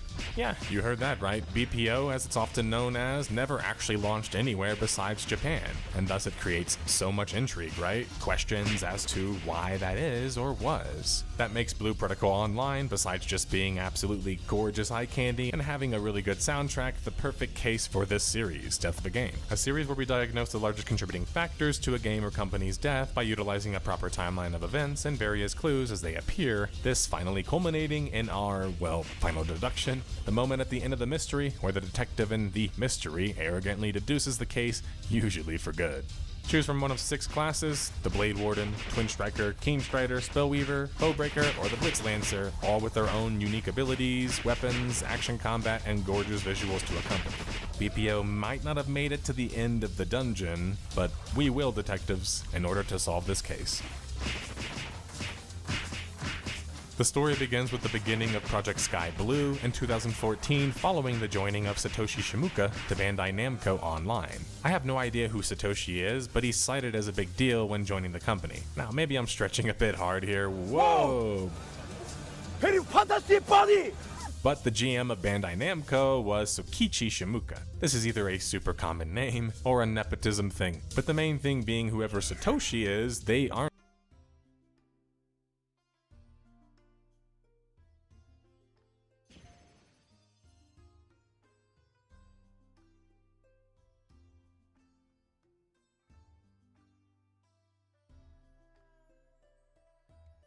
really well known for being an online RPG developer, a crucial requirement when running an ambitious, seeking to be innovative online RPG project. Not having experienced online devs on the project would be hurtful. But Bandai Namco Online was focused on making online games and was founded as an effort by Bandai, a Japanese developer known for a slew of games, biggest being Gundam and Tekken franchises and more, to branch out into multiplayer games, and even online multiplayer games. Most of their team was made up of Gundam developers. In fact, Bandai Namco in 2022 would release their own Marvel Rivals level spin-off of Overwatch with Gundam Evolution. But that would tank despite having potential, mostly due to Bandai's management or over-milking making of the game, which wasn't a good sign for this story already. Go watch that episode, by the way. Projects at Bandai often took form in the aspect of a color, sky blue. In this case, with the main central theme behind Project Sky Blue being to design a world woven with stunning, immersive graphics from a theater anime combined with features of an online multiplayer action game. To translate already translated sentences, this meant a theater-level anime, like a movie, or something like Studio Ghibli, translated into a video game format, sort of like what Level 5 did with Ni no Kuni, who are the developers behind the Layton series, by the way, another detective game. The main difference being that the sentence at the end, the online multiplayer action game component. This likely meant whatever game this project would become, it wouldn't be all that dissimilar to Dragon's Dogma Online, or DDO, which Bandai Namco Online launched back in 2015 to great success, but would shut it down after a mere 4 years. Another Bandai Namco title I covered, by the way, and soon I will probably cover them as a company too. It should be noted that nowhere in the initial interviews or project descriptions is Project Sky Blue, as it was being known as but would later be known as Blue Protocol Online, ever be described by Japanese outlets or the companies themselves as an MMORPG. Now contrast this with the Western coverage, which almost exclusively refers to it as one. The reason this matters, besides my normal ranting about it, besides perception not matching reality, well, is that Japanese virtual world games are unique, and more focused on the user experience, whether through graphics, story, or gameplay mostly. They are a vertical slice of an MMORPG or a larger virtual world. It's helpful that words and definitions help define, guide, and match expectations. For reference, channels out in the world of Blue Protocol Online, similar to PSO, another famous Japanese virtual world MMORPG or ORPG, were capped at 30, raids were capped at 20, and most content was capped between 4 to 6 players. Towns would allow for up to 200 players per channel, but just having a hub zone with fewer players than a MUD from the 80s isn't enough to qualify as being a massive online RPG. But that's not the point, and it doesn't matter, because Japanese devs don't call their games MMORPGs, the massive variant, to be different, or even edgy. They don't call them that because they're accurately describing the differences in their online games, with the most popular virtual world genre title in Japan simply just being ORPG, or online RPG. Though another marker of Japanese ORPGs is that nearly all of them have action combat besides Final Fantasy XIV, though the entire series is shifting that way.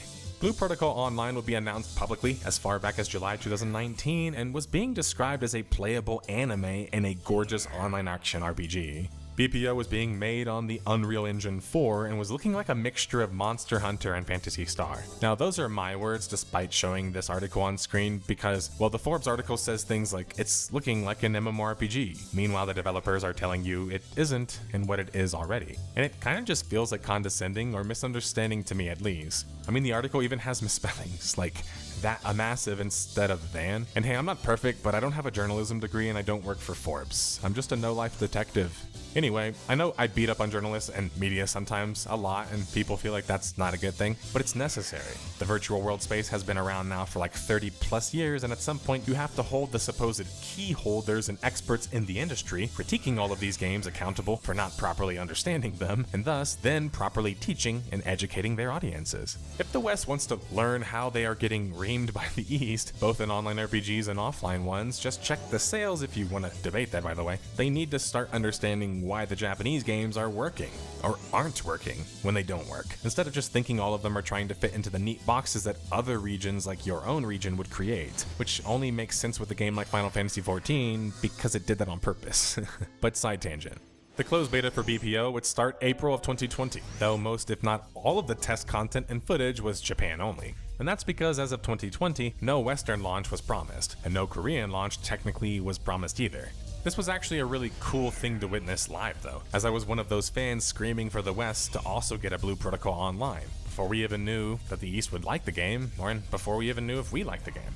You see, we haven't gotten many virtual world launches in the past 10 years, and when we do get one, massive online RPG or not, we follow it pretty closely. But on graphics, gameplay, and presentation alone, all of us virtual world gamers were screaming in unison, everywhere not Japan, that we too wanted the chance to play Blue Protocol Online someday. There are going to be some pretty high-profile games and mobile launches throughout the timeline of this video as well. And the reason for that, as you can hear my dogs fighting to the death in the background, is that mobile launches are based on incredibly similar games and even graphic styles, the ones at least that I'm going to mention, and were launched before BPO even had a chance to compete with them. The first and arguably biggest example was none other than a Chinese developer with an insanely impactful and popular online RPG of their own. Developed and published by MiHoYo Co., Genshin Impact would launch. And Genshin Impact was like a mobile-able ORPG, with impressive-looking graphics and gameplay, especially given the competition at the time with mobile gaming. It's also now a 5 billion plus franchise in China alone, and 10 billion globally. Hoyo gets my respect for both putting Chinese gaming on the map again in a major way and developing one of the first detective-based online mobile games, Tears of Themis, a story for another time though. BPO would host a developer live stream releasing a ton of details, including the news of an imminent closed beta in Japan October 2020. Major details such as the ability to change your class, but not on the fly, like in Final Fantasy XIV, and the fact that the game would have a cash shop with cosmetics and a refinery system, aka gacha level item augmentation, and I should also mention the minimum specs for the game were pretty high, requiring the higher end graphics card on the higher end of things. This was pretty unique for an MMORPG or an online RPG in general, but as long as the game was optimized for lower machines though, it would work. However, even the early reports about this were not very positive, with some users who played in Japan through the use of VPN networks or bot accounts stating that the game was running quite bad for some machines, being unable to even run the game at 60 frames at times. This is where the game's major focus on presentation and graphics, which remember was the central theme of the game, could negatively affect the game, especially because it was always online. Always online added more variables such as servers to the equation, which a graphically and gameplay full game like BPO kind of murks around with. That's why it being more of an online RPG made more sense, but even then, if they couldn't succeed at making the game playable for enough players on enough machines, it didn't matter if the game was built for it or not. Murmurings and yet no Western launch or promise yet. The same story, I might add, that Dragon's Dogma Online had, a game that managed to reach 1 million players within the same year that it came out, and yet Bandai Namco, in a bizarre turn of events, would literally cancel Dragon's Dogma Online before it ever even reached another market, despite having a core fan base in Japan at the time still. Many were worried that perhaps Blue Protocol Online would face the same fate, and to be honest, I don't get it. Like I stated in my DDO video as well, it showcases both inexperience with Japan on the online front, especially since Bandai Namco doesn't have Yoshi P at their disposal, lol, and especially when global virtual world gamers hate time-gated content based on regions, as we saw with games like ArcAge, Blade and Soul, and many more.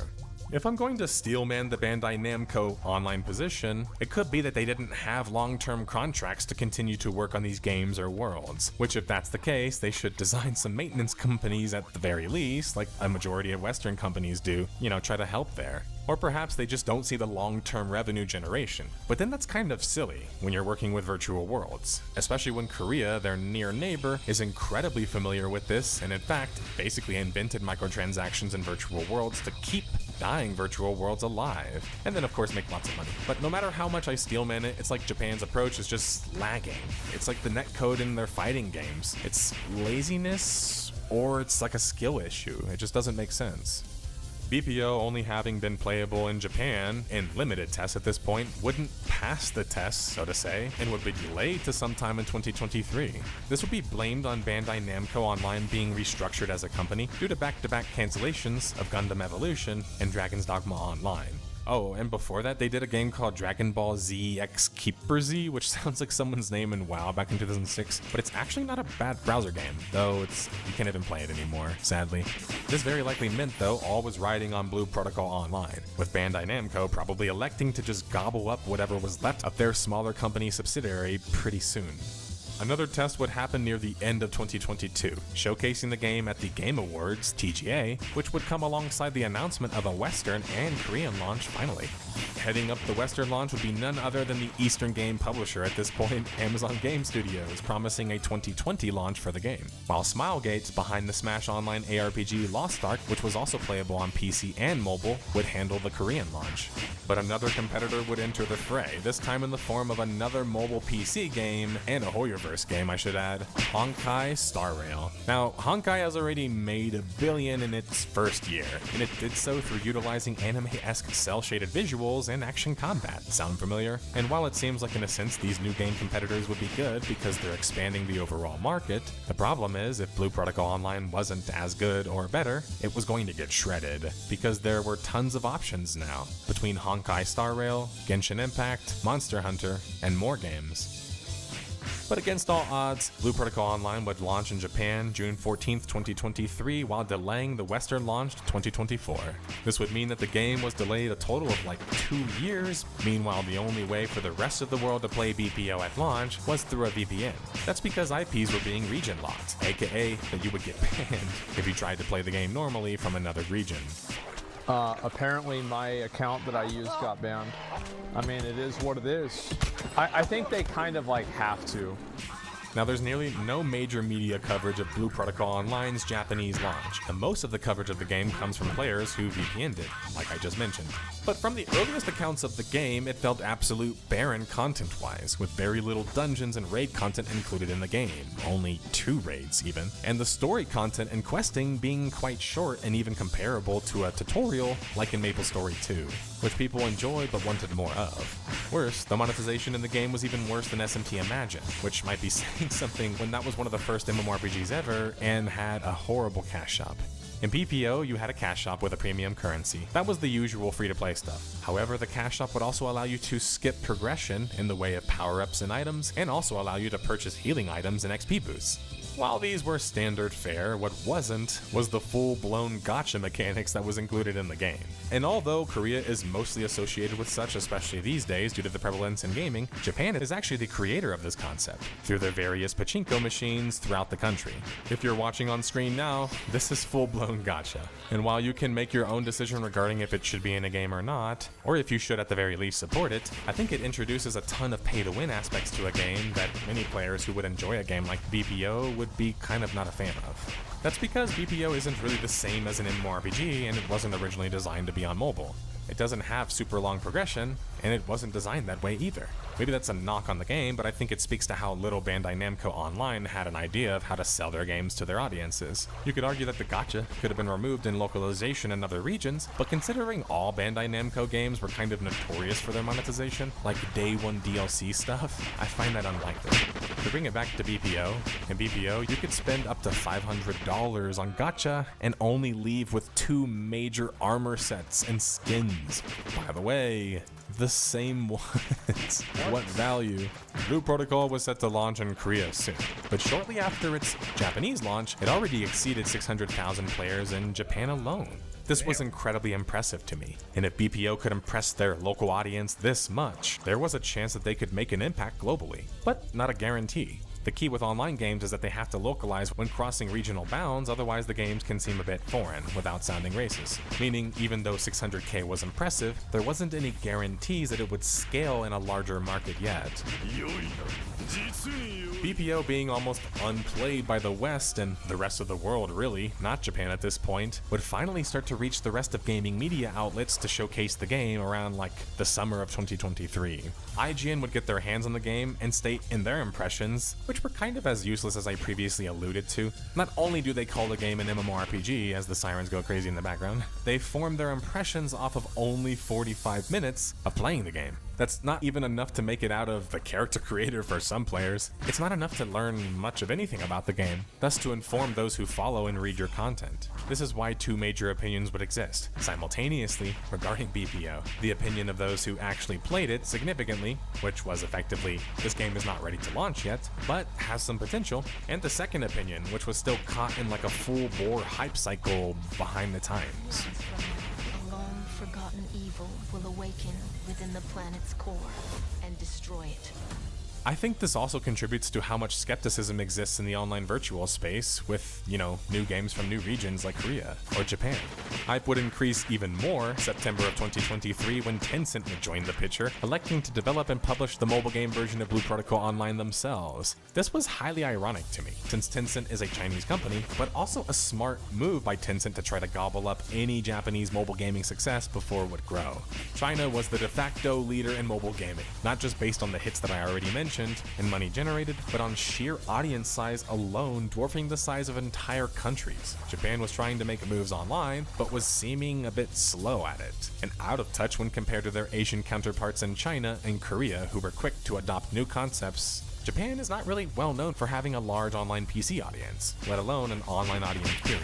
There's some exceptions, of course, with their homegrown games and even Ultima Online, but this has been changing more in the past years. But it's also why Japan seems like they're a bit behind Korea, because Korea is a market known for virtual worlds and being a lot more progressive, especially socially. That means even having social PCbangs by comparison is a big difference. One culture, Korea, is built for online virtual worlds because they will help build them, and the other is still learning to adapt its culture to it despite being an early impact in the space.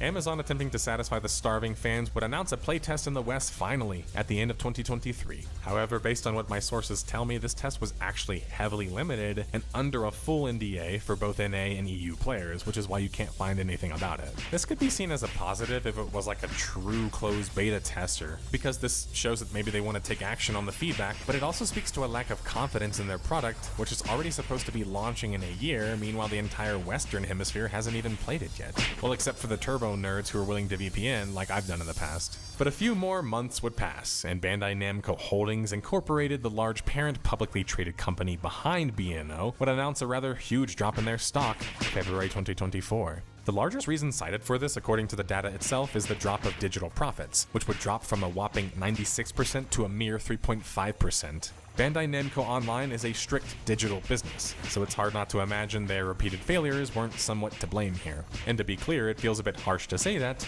only because B&O was clearly capable of putting out quality, especially compared to most companies I might cover in the series. I mean, BPO looks and sounds incredible, and DDO plays incredibly. They're both impressive online RPGs in their own right. The problem is more so in their gameplay feedback loops in a multiplayer online environment, especially when compared to the competition in long-form cases. I think not having experienced leadership also doesn't help here either, because following both game launches, and B&O would have to rework and remake both of these games in major ways, showcasing how much they had rushed their games to launch without a proof of concept or a long-term plan. Following the major failure of expectations would be the announcement that Blue Protocol Online would be cancelled in Korea altogether. Smilegate would completely pump the brakes, and Tencent would cancel the mobile game. And that's why it's relevant all this time I keep mentioning mobile and PC competitors, because that's what BPO was ultimately striving to be at that point. What made this sad was not only did a majority of the world never get the chance to play the game, they likely never even will get the chance, given Bandai's track record, unless community servers are erected, and that's not always a guarantee. It's also sadder because there was a massive update planned for BPO following this major news. The update was supposed to be their big anniversary update, introducing more story content, maps, dungeons, potential player housing, bug fixes, and a slew of more content. I mean, really a slew. It really does seem like this was supposed to be their game-saving patch. They never got the time to get it off of the ground.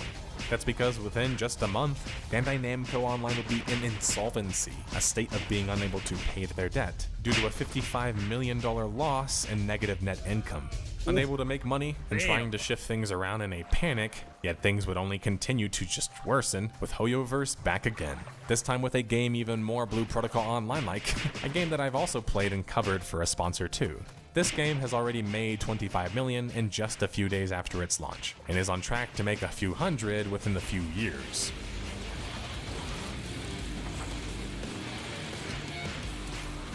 With all signs pointing to closure, Blue Protocol Online would be shut down by contrast in Japan, the only place it ever launched, August 27th, 2024. This was a devastating shutdown, not just for virtual worlds at large, but for Bandai Namco Online, who would likely be shuttered following the news. It should be stated that even though this series covers failures and games that make us angry sometimes, it's not always about that, or even the majority of the time. The Death of Game series is about informing the player base and developers alike as well, so mistakes don't be made again in these complex games, and so players are better educated to spot such mistakes and issues present. I wanted a game like BPO to succeed, because it's the closest thing we have to a modern-day Phantasy Star Online, or a MOBA plus an online RPG combination. It's a gorgeous game that would have never been accused of being an ugly online game, something quite commonly said in virtual worlds. That kind of feather in the virtual world genre's cap would have been great, but now it would just be remembered as the sexy game that could have been so much more. B&O, following the shutdown of their only remaining online game, would be absorbed and dissolved completely, November 20th, 2020. 2024. And I think with this is also Bandai Namco stating that they didn't want to be involved in online gaming in a major way anymore, essentially admitting that they weren't competitive there and didn't have the drive to change that. Bandai Namco would state that their whole focus would now be on digital goods following the absorption. Bandai Namco isn't the only Japanese company floundering in online games either. Square Enix has been doing that a ton as well, launching massive live service failures like Babylon's Fall and Marvel Avengers. Shit, even when successful games like Final Fantasy XVI come out, they're called failures by Square Enix, which has to be about expectations. You just know something's wrong at the top. And it's not just Bandai Namco, but apparently an issue in Japan at wide. And I have a bit of a theory about this that comes from a little bit of my help from my sources on the Dragon's Dogma Online video. Japanese game development is all about following a vision, the sole vision, and following the leader in charge. So if that leader is shooting blanks, well, check the failed online service games in Japan and it's hard not to do the math. That doesn't mean you would shoot blanks forever. Boy, that's a lot of hand-to-man combat, but it shows that Japan doesn't have the same perspective regarding project failure as other places do perhaps. Maybe part of that is good. They're more forgiving. Think about Final Fantasy XIV. But if things aren't working and a leader isn't producing, it's better to replace them than wait a few years and then end up dissolving your company. But even when it seemed like the story was just about nearing the absolute end and just about all escape routes were cut off, well, besides rumors I've gotten about a private server in the works for Blue Protocol Online, cough cough, there's more to the story. Although BPO would be shuttered, it was reportedly being reincarnated, at least in core form of sorts, by a Chinese developer dubbed Star Resonance. Now, I've spoken and read some Chinese accounts of this game, however, and although it shares some similarities in look and feel, the game is actually very different and lacks the same polish that BPO had prior. It also has added a lot of mechanics like flying and a totally redone story. So it's not much like BPO, but it's cool to see that the bones of Blue Protocol live in some fashion at least. We have made it to the end of the timeline, detectives, and thus the end of this mystery. That music means that we have obtained enough clues and bits of evidence to crack this case for good. While there's still a chance we see Blue Protocol Online on a private server, for now the game is dead officially, and there isn't any resurrection in sight. If you missed any of the clues along the way though, why did Blue Protocol Online die before even fully launching? A lack of direction and leadership, poor management, horrible monetization, poor performance across broad machines, gorgeous but a little bit lifeless, lacking content and a successful lasting gameplay loop. The game is worse than PSO1. Now, secret last point, as typical in the series, I will explain. The game is worse than PSO1, what does that mean? It sounds super opinionated and kind of irrelevant when PSO1 is like 25 years old, but that's sort of my point. PSO is still alive in Japan, first off, both the first game on private servers and the second game, though, on official servers. But PSO's style led to other games like PSU and even the Monster Hunter franchise. The channel systems, dynamic grouping, hub zones, and more are all the same though, and that's where the issue lies for me. If your intention is to be the sexiest anime online RPG, you have to at least have as much content or comparable content to PSO, right? But BPO only had 2 raids, even as of a year ago. And even though they're pretty epic, how can you compete with the current crop of games with such little content and little content options? Something I didn't mention throughout this entire video was regarding PvP. That's because I wanted to demonstrate that I don't care about it as much as people think, but also to leave it to the end, because BPO didn't even have PvP. Even PSO had PvP, so what was better about BPO? Well, the gameplay, graphics, maybe soundtrack arguably, but those aren't enough of a hook to keep most online RPG players hooked for longer than a few weeks, especially when your town hub zones are more lifeless than a 25-year-old game. But thanks for watching, detectives, and if you got a chance to play BPO, let me know how it was in the comments below, and if not, why do you think the game failed, and how it could have succeeded? I don't know, it's just not that appealing. BPO is not that appealing.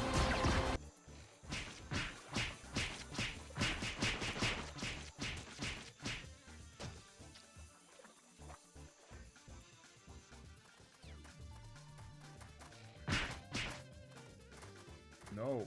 Please tell me. Go.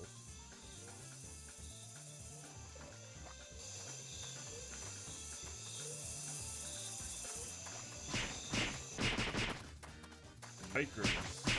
Oof.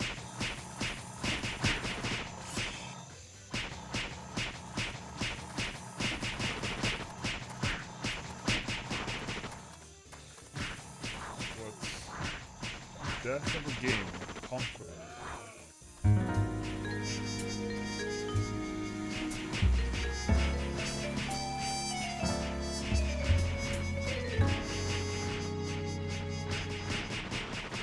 Concord. Agreement or harmony between people or groups. At least that's the definition and likely emotion that the Firewalk Studios team wanted to evoke, formed from the remnants of the Destiny 2 development team and those that worked at Bungie. Firewalk Studios just recently launched Concord August 23, 2024, after a reported 4 to 5 years of development and over $100 million in budgeting. And then, in a shocking turn of events following a very negative reception, FS would pull Concord not even a full month later, citing needing to go back to the drawing board.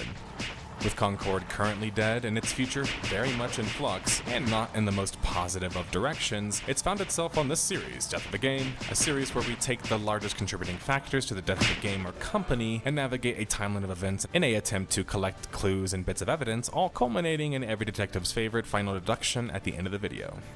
There's a lot to cover today, even for such a short-lived multiplayer shooter. Probably one of the shortest lived that we've covered yet. We're talking DEI narratives, accusations of poor development, developers not taking feedback, and so much more. So choose your hero. I know there's not much to choose from, and let's get to the case, detectives.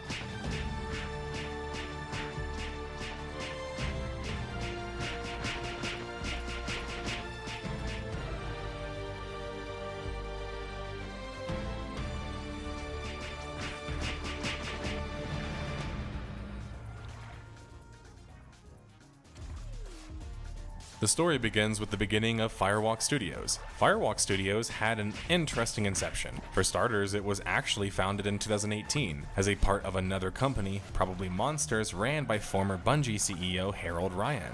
Firewalk Studios also featured former Bungie staff including Tony Hsu, former GM of Destiny at Activision, Alina Siegman, former executive producer at Bungie, as well as more Destiny developers and some other veteran talent. Firewalk in a short time would team up with Sony Interactive Entertainment for an upcoming AAA multiplayer game and would boast a team up to 150 developers. This would likely give Firewalk the budget and support that they needed working with Sony to make their multiplayer shooter. It also pretty much guaranteed that it wasn't going to launch on the Xbox platform. Now, oftentimes, Sony works with studios and then they end up acquiring them too. This was no different with Firewalk, who was acquired by Sony 2 years later. Now, I must confess, I don't know exactly why, but I can speculate that they want to own the studio working on their IPs potentially and have more potential control in the process. Or perhaps make the developers working on their games more invested in working on them long term. But one thing was for sure, Sony and Firewalk were gearing up for a big announcement of their upcoming multiplayer shooter, and this was important with Destiny no longer receiving sequels or updates, and Sony these days lacking in the shooter realm. Concord, the secret multiplayer shooter having been worked on now for 3 years, would be introduced to the world May 24th, 2023. This would be Firewalk Studios' first title, a major AAA shooter. While this might be alarming for some, and it should be, if they had the veteran enough team and right leadership, they could make things work, especially with prior developers in the live service shooter world backing them. The trailer reveal for Concord, though, was perplexing to say the least. Now, I like it in the right context, but I have no idea what context this was even driving towards, and with the gift of hindsight, we know that this teaser did fuck all to really describe what Concord was supposed to even be about. And that's fine, you know, it's a teaser trailer and all. What was said was Concord was a bringing together of peoples. It's the power of games to build connection and inspire social play. The Firewalk team is driven by the type of exciting, unexpected moments and shared experiences that multiplayer games create. Every time you log on is the beginning of a new adventure, and every match is an opportunity for a new story. It's these ideals that define Concord, its unique universe of vibrant worlds, and its rich cast of colorful characters. This was sounding a lot like Destiny, maybe except for the last part, or something close to that with cooperative play and not just PvP. Overwatch and many other shooters lived off of teasing their game up until launch and the lore in it over the course of their marketing hype cycles, and they did so effectively by actually bringing life and humanity to their game and community, making players feel united in the way of the Overwatch. Just watch the teaser trailer. It's more about uniting humanity and stuff like that. Throw in this lengthy beta showcasing gameplay to many players on Twitch and YouTube as well, and Overwatch had a primed audience before they even launched. One teaser trailer isn't enough to doom anything, but it shows a misunderstanding to an extent of how to properly build a community and how to build and push effective marketing. Contrast this now with Valve's shooter, Deadlock, which they haven't even marketed at all, and is a personal favorite of mine. They just allowed people to access the game and invite each other to play, and then made sure to update the game and slowly build the community the old-fashioned way, from the ground up, just like League of Legends did it, just like Dota, and so many other successful multiplayer games. Sony was committing to live service games, however, as Sony president Toki would state, specifically launching 6 of those upcoming 12 titles by March of 2026. Concord was being listed as one of those live service titles. And for those out of the loop, live service basically means that when you buy the game, it continues to either introduce new monetization in the form of skins, missions, battle passes, or even DLCs and possible expansions. Of late, this has been associated with pay-to-win games or tragic failures like Anthem or Redfall, who got very hyped and then failed in nearly all aspects to deliver on such. But live service games aren't inherently bad, they just often feel like launching incomplete games that you have to pay for them to complete over time. They're just not good value propositions. The major cinematic trailer and gameplay reveal would drop at the same time, May 30th, 2024. And it's in these videos you can see more of a semblance of what Concord was supposed to be. For starters, the cinematic trailer was showcasing what looked to be Guardians of the Galaxy inspired vibes, understated a bit, with a cast of characters that seemed to be in delight and being silly or non-heroic. The problem was the first 3 characters introduced seemed straight lifted from Guardians of the Galaxy, and although they were partially charming, many were wondering what the trailer even had to do with the Freerunners being a band of criminals, especially with them being so happy-go-lucky. The trailer even talks about a rendezvous point, which sounds more like an extraction shooter or something, but something more glaring for me wasn't just how samey or generic the character designs were, it was how you basically could try to predict each of their powers and you would end up being wrong. That's not good character design, as in a character-based shooter or hero-based shooter. These characters need to communicate their role and abilities by how they look and how they play. With the gameplay trailer launching right beside it, it seemed to showcase what looked like a call to old arena action shooters in some ways, and a blend of more of a modern hero shooter in some ways too. While Concord looks impressive in many ways, the color palette, the environments, and the particle effects, even during this trailer, you could see people hesitant that it would be fast enough or unique enough of a concept to even last. And again, we have so much lack of tone and vision, where so many things just feel strapped together from different IPs and different games. Concord even early on just looked like a generic shooter, and the final scene just feels out of touch, again, which makes it seem like Concord had committed to this as a style of storytelling. Because Freegunners, they're not heroes, they're professionals. And there's nothing wrong with criminals being likable in a video game, but the Freerunners felt a lot more like a church basketball league where it's lame and tame and full of squares, and you can't even do things like celebrate or say cuss words. And I played in one of those, so I can attest. But I don't get the punchline, is what I'm trying to say. Professionals aren't always so likable or witty. They have to be relatable, especially professional murderers, right? The tone seemed completely off, and my thought is that they wanted to attract a younger audience, hence the clash. But that's not to say that Concord had to be super unique, but if it wasn't unique, it had to be iterative, the Japanese design style approach, and basically outdo Overwatch in all of its aspects. Both were going to be some difficult tasks, and for those wondering why, well, Concord had a reported budget of upwards of 150 million, meaning that there was a lot of money on the line for the game to just be a middling title. It had to be a hit. The expectations were being set sky high. The beta for Concord would take place July 2024, and I have a number of issues with this. For starters, unless it's a proper closed beta, the chances that the dev team can actually affect change to the scale that they might need in the short amount of time they would be given was going to be nearly impossible. I think this is an issue that many shooters run into lately, where they retroactively try to create a community instead of building one from the get-go. The interesting thing, and I will spend quite a bit of time remarking about it, is that the critics weren't even negatively receiving Concord in beta. In fact, I rounded up 8 different articles from a range of different journalists and found them to be rather positive in their feedback. The truth is, video game journalism in the critical sense from the media has been suffering for quite some time. Issue being, media outlets are directly incentivized to lowball their bad reviews and glaze their good ones, and are given very little time to review games. It would be a hypothesis if there wasn't already so much evidence to the contrary. Look at how the media treats COD titles that don't innovate or iterate. Game Rant stated that Concord in their experience had a level of polish and graphics not common in games like this, down to the environments and the characters being detailed. Game Rant would also state that they felt Concord had a unique identity and enough firepower to be a proper multiplayer shooter in the current market. Couch Soup's thoughts were basically like the classic I don't play this kind of game and probably won't impressions, but very positive ones. Partly due to the lack of experience probably, and a lack of understanding the market and the genre in particular. They aren't the target audience, which might seem like a strength, but you first need to have your own core audience, and I was trying to find that for Concord. Monstervine in their impression stated that the game didn't seem like a trendy game, and yet acknowledged right after that, throughout their article even, that the game reminds them of other games. Digital Trend acknowledged at the very least that there didn't seem to be anything unique like a main gameplay hook, but at the very least found the game as a fun shooter not trying to overthink the genre. Which sounds like a compliment, but it's kind of more of like milquetoast the game.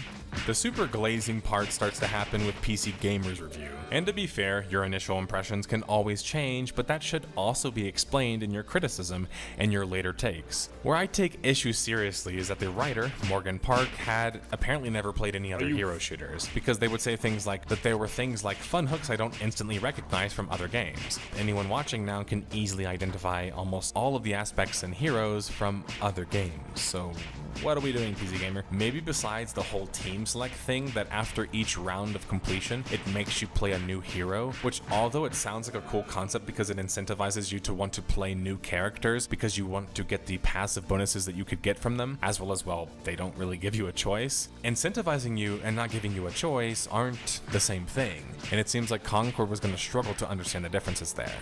And although PC Gamer doesn't talk much about this particular aspect, many other impressions did as a strength. And I think that might be because it's unique, and one of the only unique things about Concord.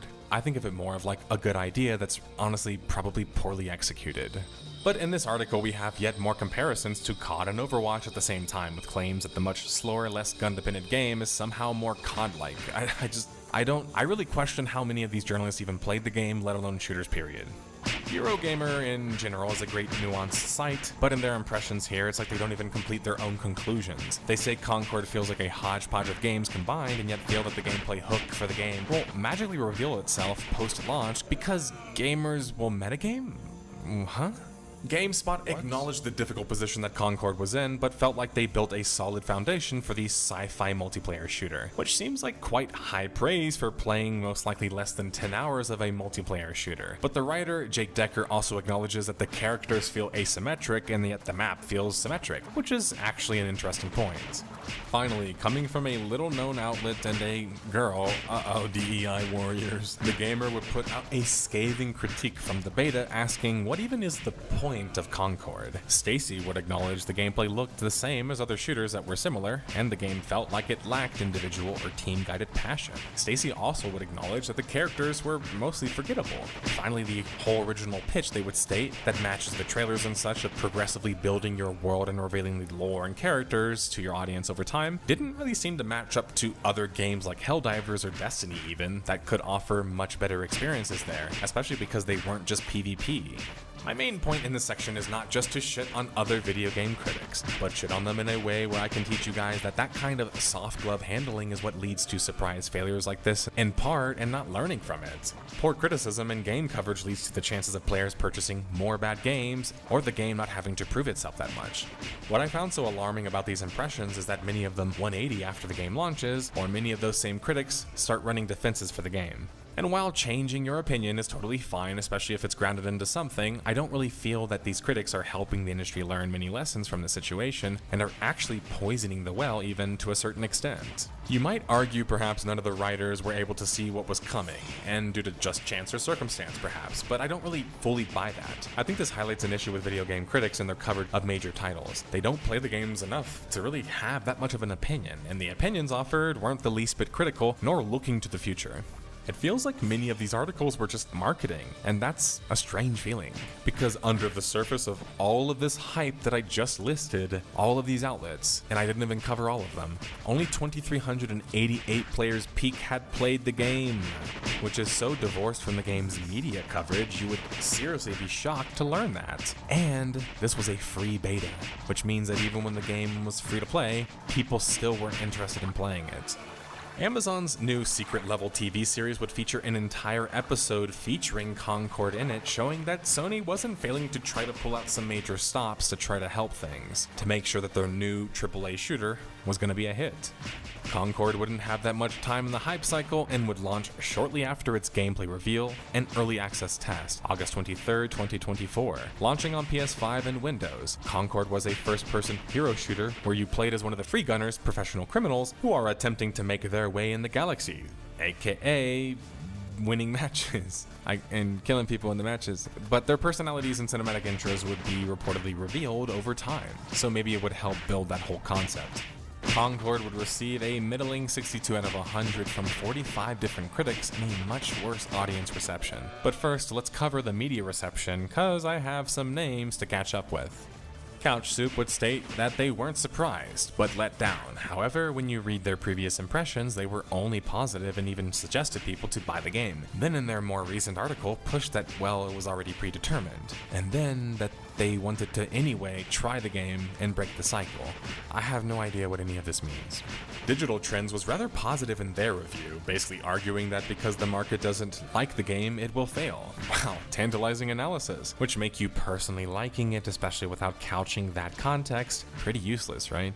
Now, PC Gamer is an interesting case. First, we have two different journalists covering the game, so the differing opinions aren't that wild, but editors also approve articles, and you don't only have to rely on your own perspective. Sometimes talking things over with another panel or other writers is helpful to see where you stand. But the PC Gamer review is one of the most negative ones now, stating that the game feels out of touch and out of time, and that the characters are mostly duds, as well as the world itself being way too full of poor Guardians of the Galaxy, Borderlands, and Firefly type humor.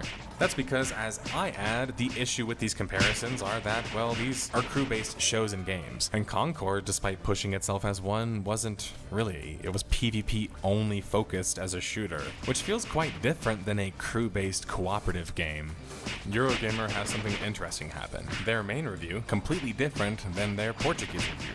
The main review starts off with writer Rick Lane literally mocking the concept of the game and the genre itself. Great start. Then they argue, well, the game didn't work because the genre isn't really that old and it's just more of a fad. Then they literally admit themselves that TF2 bucks that trend.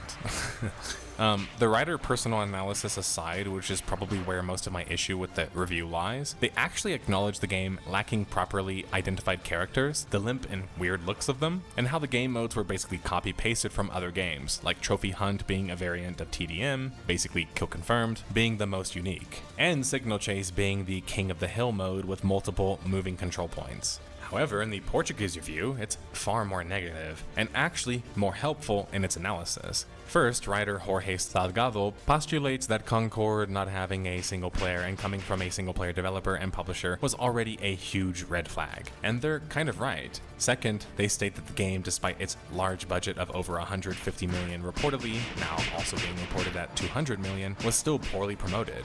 Jorge's review, which is the best review on the game in my opinion, goes on to acknowledge some of the bright spots of the game, such as the visuals, some of the heroes being actually fun, before making a scathing take that the game feels like it was made in ChatGPT without any unique element that makes it viable as an option. Finally, they point to the $40 price tag and how their game has no true unique hook to it.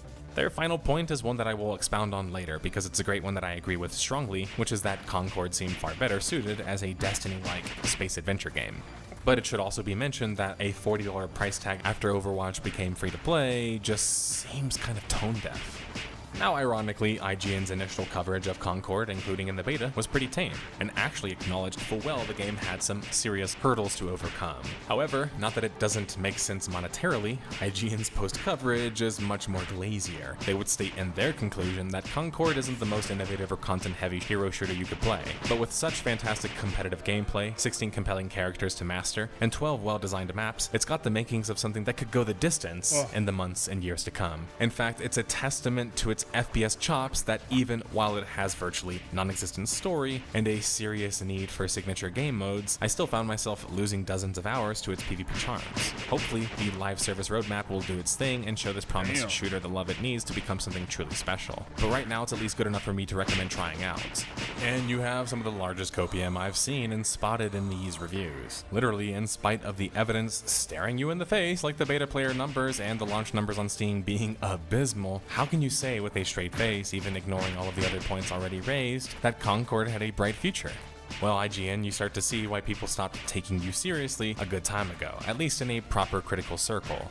While your opinion is sacred in the sense of it is your own, you can make it your own uniquely or follow someone else's if you choose. The problem here is that these aren't just opinions, they are analysis and journalism from actual paid journalists and paid media critics. And thus, there has to be a standard, and sadly, it seems as if, largely, the major video gaming media outlets are just only getting worse. Concord would only sell 25,000 copies, and according to IGN's analysis cited, the main reason was that, well, it was an oversaturated market. Where do I even start with this? Simply being a hero shooter doesn't magically make your game untouchable or unplayable. It means that you have to measure up against your competition just like in any other context in business. The answer isn't start competition, it's a product that's not good or strong or unique enough to stand up to that competition in the first place. Gaming is competition, business is competition, and they lost competitively. The IGN article further talks about how analysts state that the game isn't unique enough, but that the other games in the past got by not being unique because they just cashed in on being a hero shooter in a hero trend. How does this shit even get published? Their examples are Valorant and Apex Legends. These aren't even the same kinds of game and aren't even the same kinds of game as Overwatch. They are distinctively different games with different designs and service different audiences, even amongst each other. And then we have claims that Black Myth Wukong is what shook Concord's player base. I mean, like, are you guys kidding me? Is gaming existing an excuse for them as well? And I will leave you guys with their final bit of analysis. Riveting as well, I might add. Sometimes everything that can go wrong does go wrong, although it's quite rare to see everything go this wrong. Wow, I'm sure glad I just read through and analyzed this IGN article supposedly based on talking to other analysts. Fuck me. This is a senior IGN writer and a team supporting her, and they've offered nothing but dud analysis and coverage on Concord the entire time.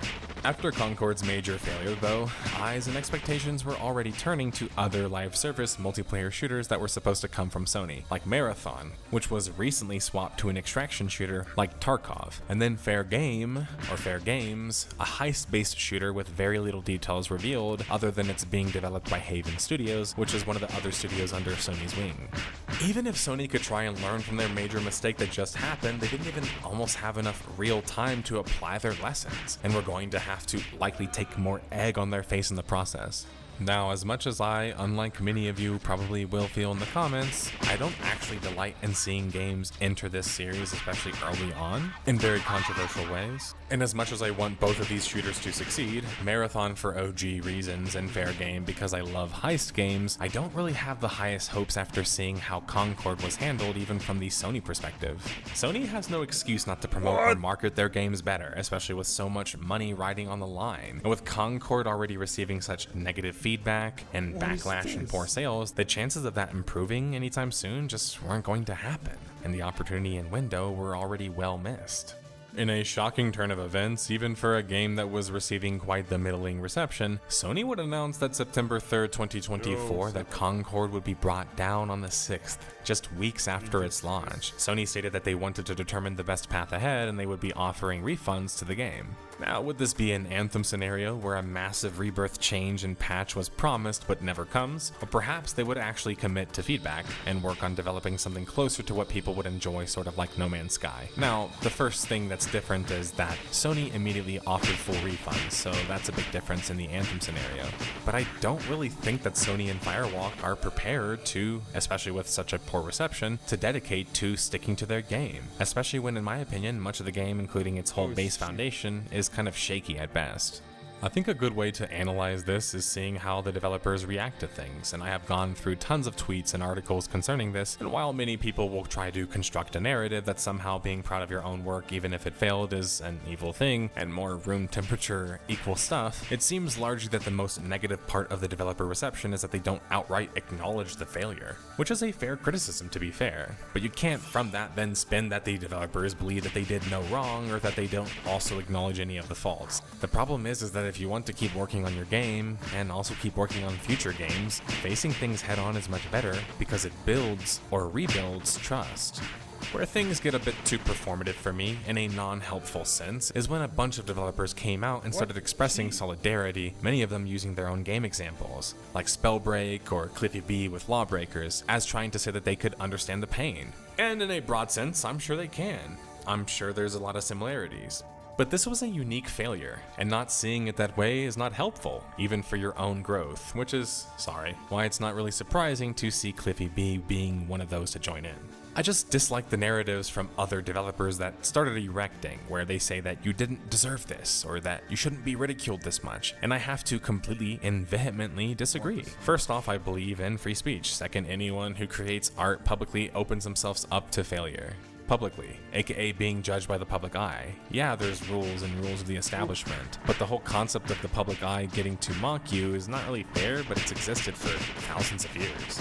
I'm not saying they get to full-on mock you, trust me, that's not something that I even appreciate in my comment section, as many people have figured out even more so recently, but I don't really understand the deserve this sentiment. Nobody deserves a failure or being criticized per se, but when you have a lot of money on the line, high expectations, and you chose a controversial approach in a certain sense, and again, you're releasing public art, why are you surprised when people are there to be critical of said things? Not all critics and critiques will be good. In fact, most analysis in general sucks, just like I've pointed out already, especially from a general gamer, sorry. But what you have with Concord in many ways is real issues and real flaws of a game and its design being caught up in a culture war in the process. And maybe that's also why the developers and other developers are kind of weighing in on things. What I mean is this, I'm actually going to defend Concord and its developers for two things and two things only. One, they attempted art, publicly. Anyone who does that has my respect. But the second thing that I will defend is this lazy and fairly idiotic narrative surrounding the game and its team to an extent, that it's somehow being woke and DEI or diversity, equity, and inclusion filled is what made the game fail above all else. And me not pointing that out means that I'm the shill. Go woke, go broke. Then why do all major corporations have LGBTQ plus pushes, little pins and flags? Because even if they are just being performative and they don't support the rights of humans, they aren't stupid enough to fully alienate paying audiences because they can make money off of them. And trust me, corporations care a lot more about money than values. But don't get me started on the narrative with the Sweet Baby Inc. and some of the other games that I've covered, a company that's also worked on some of the biggest hits in the past 10 years. So simultaneously, when you fail, it's all your fault, and when you succeed, well, you didn't really have any real involvement. So it doesn't count. It's like a child's logic. But let's focus on the woke narrative for Concord for a second, and for the rest of the duration of this segment. Prominent woke discoverer website DEI Detected had the following analysis to add. A robot has pronouns, along with other chars. The women are fat and ugly, and one of them is masculine. But don't worry, they have proof. They point to Sony, a corporation who benefits from being inclusive, because on their website they reference DEI initiatives. Where to even start? Well, a corporation making money off of being inclusive. Wow, that's very surprising, and not very good proof. But a robot having pronouns is kind of funny to me, because all sci-fi IPs have the ability to gender your robot to an extent. That's what modulators are for. What a totally idiotic and also ignorant thing that you would also have to have ignored popular media to have missed already to take issue with then, and then blame a game's failure on is cartoonish. The second reason being a cast of ugly and fat characters. Now this is where I mentioned the narrative actually coinciding with real analysis and true issues. That's because when people identify issues with the heroes and their likability and broad appeal, they're right. That's true.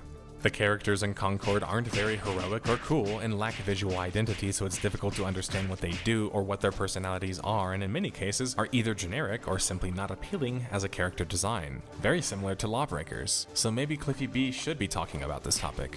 While the fool points to reasons they manufacture first in their head, then confirm with their eyes in earnest, called confirmation bias, the reason that the heroes aren't appealing is fairly simple. Not many people find it very heroic to play as characters who don't look very heroic. Sorry, a fat rounded character, as in most of her armor is also round and her belly is not exciting to look at nor play as, and doesn't motivate me or many players to do anything either. You can do so many other variants of the same idea, like Zarya or Ayla the Huntress in Skyrim. There isn't anything wrong with being a big, strong girl, but Daw or Duchess doesn't look big or strong. They look like you could roll them off of a cliff. And sorry, we're talking professional criminals here. In a competitive shooter environment, it's so hard to stomach so much of that. I mean, I'll just self-insert here and say that, like, my grandma grew up on the farms of Minnesota and in the south of Texas, and was way tougher looking or acting than any of the characters throughout this entire game, like Daw or Duchess. And as for the ugliness of the characters, this is a valid critique because players want to play characters that don't look like themselves. Gotcha. And myself. But seriously, you want to play a character who looks cool and feels cool. That's one of the best and most important things about gaming. With all the comparisons to Firefly and Guardians of the Galaxy, not a single member of the Firefly cast is unfit, nor doesn't have their own personality and utility.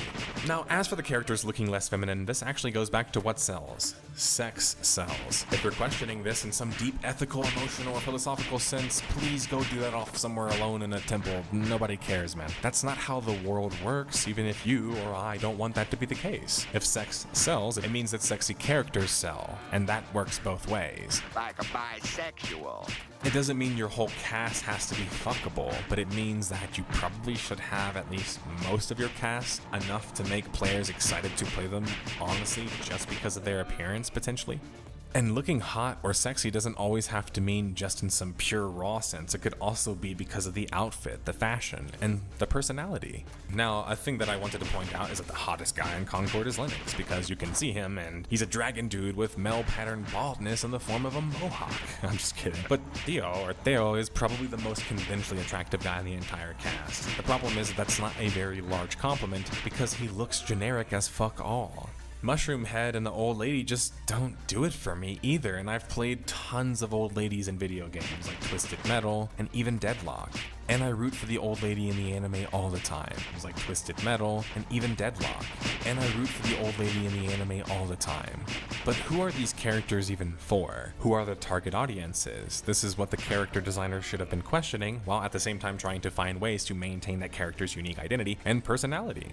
Part of what helps in this process is character design through outline, without color. If you do this to most major shooters, you can determine what character, especially in hero shooters and MOBAs, is being played. Also, fighting games is another great example. The outlines in Concord, though, don't really give you much information, and they aren't very flattering either. They're kind of just like blobs and amorphous, like whatever's. Worse, the actual character designs themselves are detailed, high fidelity, but to what end?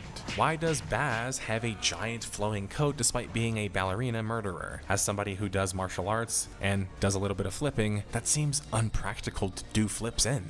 Then you have characters like Hamar, who look nothing like their character actually acts or performs. She's a bowcast-wielding flame mage? She looks like a warlock or a blood priest. Is the bow because she looks like a vampire hunter? Meanwhile, Jabali looks like a less cool and ironically less gay-looking seer from Apex Legends. Meanwhile, check out this gameplay on screen and see how different and unique seer plays and looks. Roka looks a lot more like a generic version of Valorant's Raze, and you get the idea. I don't want to spend all video making these examples because there's so many to make, but even the things like the names of these characters don't do much favors in Concord. Like maybe Roka or Roka's like Rocket, but what does Jabali imply, or Hamar, or Baz? Meanwhile, you have other characters in other hero shooters like Raze, Seer, Genji, McCree, and so on and so forth. The main point that I want to make is that the character design sucking in Concord is true, but it has very little to do with the character's pronouns or if they're gay. It has a lot more to do with their character's design, its identity, and how it communicates and connects to those abilities, and finally, how it makes the players feel when you play them. For example, Raze in Valorant is gay as hell, fire and boom, and I enjoy playing her greatly, and I didn't even know she was gay until Killjoy was added later on. The problem is more of when you make it their sexual identity and preference, their actual personality. Here's what I mean. When you meet a gay person next time, or even a trans person, I bet you will make an interesting observation that most gay people, or even LGBTQ+ people, are fairly normal and not representative of the caricatures that you would often see in the media. The thing is, for some reason, for character designers in video games and movies and shows, it isn't enough. They must make a character also look full-blown gay, or full-blown bucking whatever social trend. In reality, they should be part of a character's identity, and it's okay for them to buck said trend, but it shouldn't be their sole personality, or the sole thing you see and think about when you look at them. Here's an example. I wish child poverty wasn't a thing, but if you make a hero for me and call it Mr. Stop Child Poverty, and he's super on the nose, that's fucking lame, dude. Give me a rich Batman saving the poor people like me any day of the week. You can't make social issues a character. You have to build them into a character's identity in a way that's relatable and thus makes sense. And that's an issue that I have with the LGBTQ+ and DEI representation push myself, personally is in the process of doing it, they're creating tons of easy targets for angry onliners and anti-LGBTQ+ people to latch onto and then blame for failure. By not actually creating a proper character, this means a fun and liked character, even if she's gay, bi, fat, green, whatever, you're kind of doing more harm than good and designing a cast of characters people both forget and actually grew to loathe. But did you notice how I didn't just say DEI characters and call it a day? Well, because that's not actual analysis and doesn't even come close to telling the full scope of the issues. But brace yourself for the brave online DEI warriors in the comments calling me a shill because I don't have the same 3 brain cells that you guys do. The shit analysis doesn't end there though, in my analysis of it either. This time going back to the world of video game journalism with another repeat customer, IGN. The analysis now is that, well, too much time in the oven is a bad thing. And that's right, as the analogy implies, of course. But when I see such painful logic, and IGN isn't the only one to push this, but it's written right here in the article, that being late to the party, according to IGN, means you have to bring something new to the table. Which is also true. But the issue with this logic is that it states, or implies, that if Concord launched 6 years or 8 years ago, it would have been a vastly different of an outcome. But my issue with this logic is it ignores most of the other issues we have already outlined, on top of the fact that it would still be going up against the competition already used as an excuse, but this time in their heyday. So again, we have this whole nothing burger with some truth tacked onto it, because yeah, it's true, the longer you take to launch in a market space, the more developed it becomes, which is why you have to become more unique. But something that must be also acknowledged is that since I see a lot of varying numbers floating around, I have only been told by my sources and read the public sources that the game was worked on for 4 years and not this like cartoonish 8 or 6 that people have been repeatedly saying, which is older than the company making the game itself. This means that the game was in actual development by 2020 already, meaning that Overwatch was already out for 4 entire years. Meanwhile, TF2 was out for 13 years. Concord didn't have an excuse to not learn from its competition, nor the games that came before it. Instead, it seemed to try to borrow the best aspects from these games and then pile them all together into something that ended up barely being edible. Now, I've used this analogy before, but here we go again, the part Cajun Southern boy making his Cajun food references. Gumbo, man, gumbo's incredible. It's highly customizable, combines all different kinds of proteins and textures, and is oftentimes quite spicy or flavorful. The thing is, it takes forever to make. No, seriously, sometimes people feel gumbo is simply just piling a bunch of random things together with rice and sausage, and eating it. And while that's mostly true, Cajun food isn't as pretentious as the French counterpart. If you aren't careful, you can tip the balance too far into one direction and end up with a whole pot of barely edible gumbo. That's why it's important to stick with what works, and while making improvements where you can. So all the social politics aside, what about Concord was better than Destiny or Overwatch? Visuals, maybe, like the maps are gorgeous in Concord, and maybe even in a mechanical sense in some ways, but the visual identity of both of those games are far more positively received and remembered. Let's not kid ourselves. So in the end, you have a game that copies most of its contemporaries, has shinier graphics, an unlikable cast, and seem to, throughout the entire process of the game's development, lack a proper leader and someone willing to be the public-facing, no matter the negativity person. That's kind of what doesn't sit right with me about Concord. It feels like there's this lack of vision, but on top of that, a lack of vision usually implies a lack of proper leadership guiding towards that collective vision. Instead, it seems like a game by committee with none of the true benefits of such. I can't even tell you who the leader on the Concord project was up until I looked this stuff up, of course. And even with the gift of hindsight, I still really don't know. And sometimes not all designers are fit for leadership. But anyway, this is a red flag for me personally because it shows a development team or leadership team unwilling to stick their neck out and their own creativity and vision out there on the line and be an actual leader. We have police sirens going in the background because Concord has been busted. I'm just kidding. Contrast this to many other shooters and it's quite clear. If the devs really believed in Concord in the way that they were saying, it seemed that their leadership didn't, to the same extent, at least in my opinion. Because even if you take an experienced development team with a big budget and tons of support, if you don't lead them correctly, they can make a game that gets canceled in a few weeks, despite how pretty it looks. And to be clear, as a leader myself, if I fail within just a few weeks or a few matches of a martial art match or something, I'm looking at that as a failure. I want to make one last comparison before my voice gives out and before I put this case to rest, detectives. One I feel that is very important for putting a bow on my analysis of the situation. Deadlock. And maybe this is just an excuse for me to talk about it because I'm having fun playing it as I put 60 hours into the game before it opening up 24/7, but Deadlock is Valve's in development multiplayer MOBA shooter. For me, the genius with Deadlock is, besides featuring the iconic Valve style and design in many ways, is that the game masquerades like a hero shooter, when in actuality, it's much more akin to Smite or Overwatch. In Deadlock, while you can focus on your aim with certain item combinations, most of the characters are ability driven, with guns serving as their kind of main farm and auto attack of a sort. Farming, of course, is killing creeps, or in this case, gathering souls, which allow you to gain gold or souls in this case, meaning that the game feels like a MOBA with guns. The game mode is also incredibly complex, despite seeming quite simple in MOBA terms. Not only does it have the classic MOBA approach of having lanes, defeat the main boss, and towers to win the game, with creeps pushing the different lanes and so on and so forth, it innovates the concept with different types of tower defenses in the way of the champions and guardians and walkers, and a zipline that allows you to travel quickly around the map that kind of reminds me of Heroes of the Storm. The map itself also promotes vertical play, not unlike the Paragon of old, and has tons of creep camps that you can farm, sort of like the jungle, as well as various buffs and souls littered throughout the map in the form of boxes and bases. Deadlock allows players from multiple genres, shooters and MOBAs, to come together and find a common place in a team environment with multiple characters offering all types of flavor. That alone makes it fairly unique. Throw in how much alike it actually is to games like Smite and Team Fortress 2 and even Dota with the items, and that those things actually help Deadlock, as players can easily identify them and their playstyles and characters from such easier. Especially because the character design in Deadlock is semi-realistic, and it doesn't have too much of the anime-looking stuff that goes on in Concord that makes it hard to even understand what's going on. It's just much easier to understand visually, including with the particle effects flying. Deadlock's characters are also just easier to understand in what they do by merely looking at the characters. Ivy flies around and drops hot sticky loads. Infernus is the flame guy or flame man, you get the idea. They even have an LGBTQ+ character, and none of you would be any of the wiser as to who it actually is, unless you actually read and pay attention, which is actually how it should be.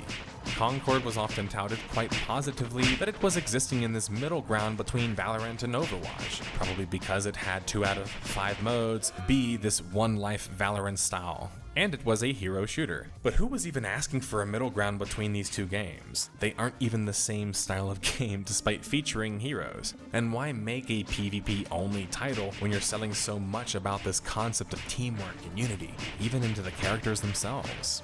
Instead, you turned down the whole temperature of your series and made everything kind of seem very trivial. Instead, Concord ironically had the same issue as another game that I covered, Brink. No unique game modes that force unique hero designs and balancing, as well as make the game stand apart. Both games just took existing modes and barely tried to improve them, and the outcome was that they became featured quickly on this series just like this video. By just copying modes in your shooter, you're basically making it to where it's so hard to distinguish between those games and your game, and in the moments that you have to distinguish, if you aren't distinguishing positively, it's going to be seen as a negative thing. It also affects balance because balance becomes a lot more rock, paper, scissors because it doesn't have a choice in how you chose to design the game. I can't help but also feel that the same style and approach, but in something closer to a sci-fi space adventure game, would have fared just much better. It would have also allowed the developers to make the gameplay, even in the multiplayer, more rambunctious and not so focused on being as balanced as I talked about, which allows for a lot more fun thinking in ways of like Hearthstone, right? I guess when I envision a successful Concord, I envision this title that sheds the classic hero shooter meta and becomes something more of this casual and outside of the box shooter, like Borderlands or Destiny. Or even just think about shooters like Killzone, which I also covered in my Brink video. Killzone was a well-respected single-player series on the Sony platform that also had a pretty good multiplayer, especially Killzone 3. It's like Concord doesn't match any of the titles that came before it. And that doesn't seem like a positive thing, because it puts all the pressure on you performing in the only way you can perform. With that music playing, detectives, it means that we have analyzed enough analysis and been a meathead enough to reporters and supposed video game critics and gamers, and most importantly for this segment and this video, gathered enough clues and bits of evidence to solve the case. So for those who weren't paying attention or just missed the clues between the cracks and overwhelming amount of information, why did Concord die? No proper leadership. ChatGPT the game. Nearly no marketing or proper promotion. Failed to differentiate or build enough of their own design. Lack of single player or a content-filled multiplayer. conflicting world, and story design. Failure to understand character design in a character-driven game. Outdated business model. An engine change from UE4 to UE5. As well as, while it's not an official reason, I want to also mention that the game was being conceived during the height of COVID and that whole drama there. Now, there are many lessons to learn from Concord. That's why I spent so much time talking about criticism and being critical of it in this video, which is not something that I typically do, because I want people to take the right lessons from this entire thing and not choose the lazy and basement-dwelling takes that don't have much basis in reality and don't push gaming forward at all, nor really educate you on much. In a sense, it's letting Concord off easy, by just attributing its failure to some anti-ideology you don't enjoy, because so much more of the game was missing beside that. The game itself lacked a proper soul, and in my 6 years of covering this stuff on my channel and 15 plus years of testing major titles, this is one of the rare times that I can say that that was the case. Meaning it's one thing when a WoW clone or Korean MMO clone lacks originality, right? They have smaller budgets and you don't really end up expecting them to be that different. But when you have nearly 200 million in budgeting and you're backed by Sony, the expectations are much higher, and lacking originality in that case is kind of a literal game-ending sin. Because I've covered 100 titles plus, and I've played way more to count, and the amount of times that I can say a game lacked personality is extremely low, especially in this context in a major title. That means that Concord's failure was less about needing to be more unique, and more about not being anything special. A game too afraid to offend anyone. Thanks for watching.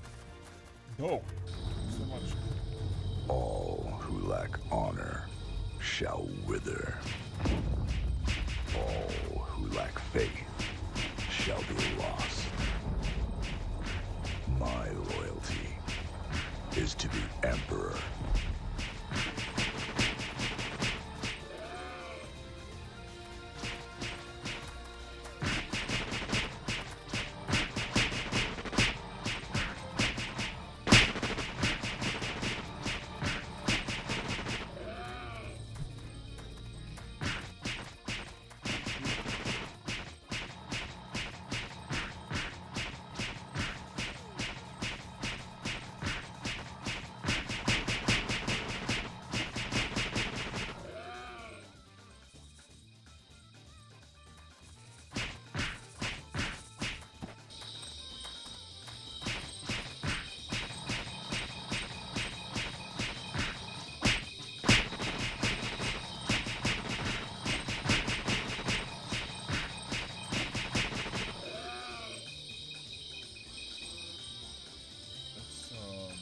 Watch.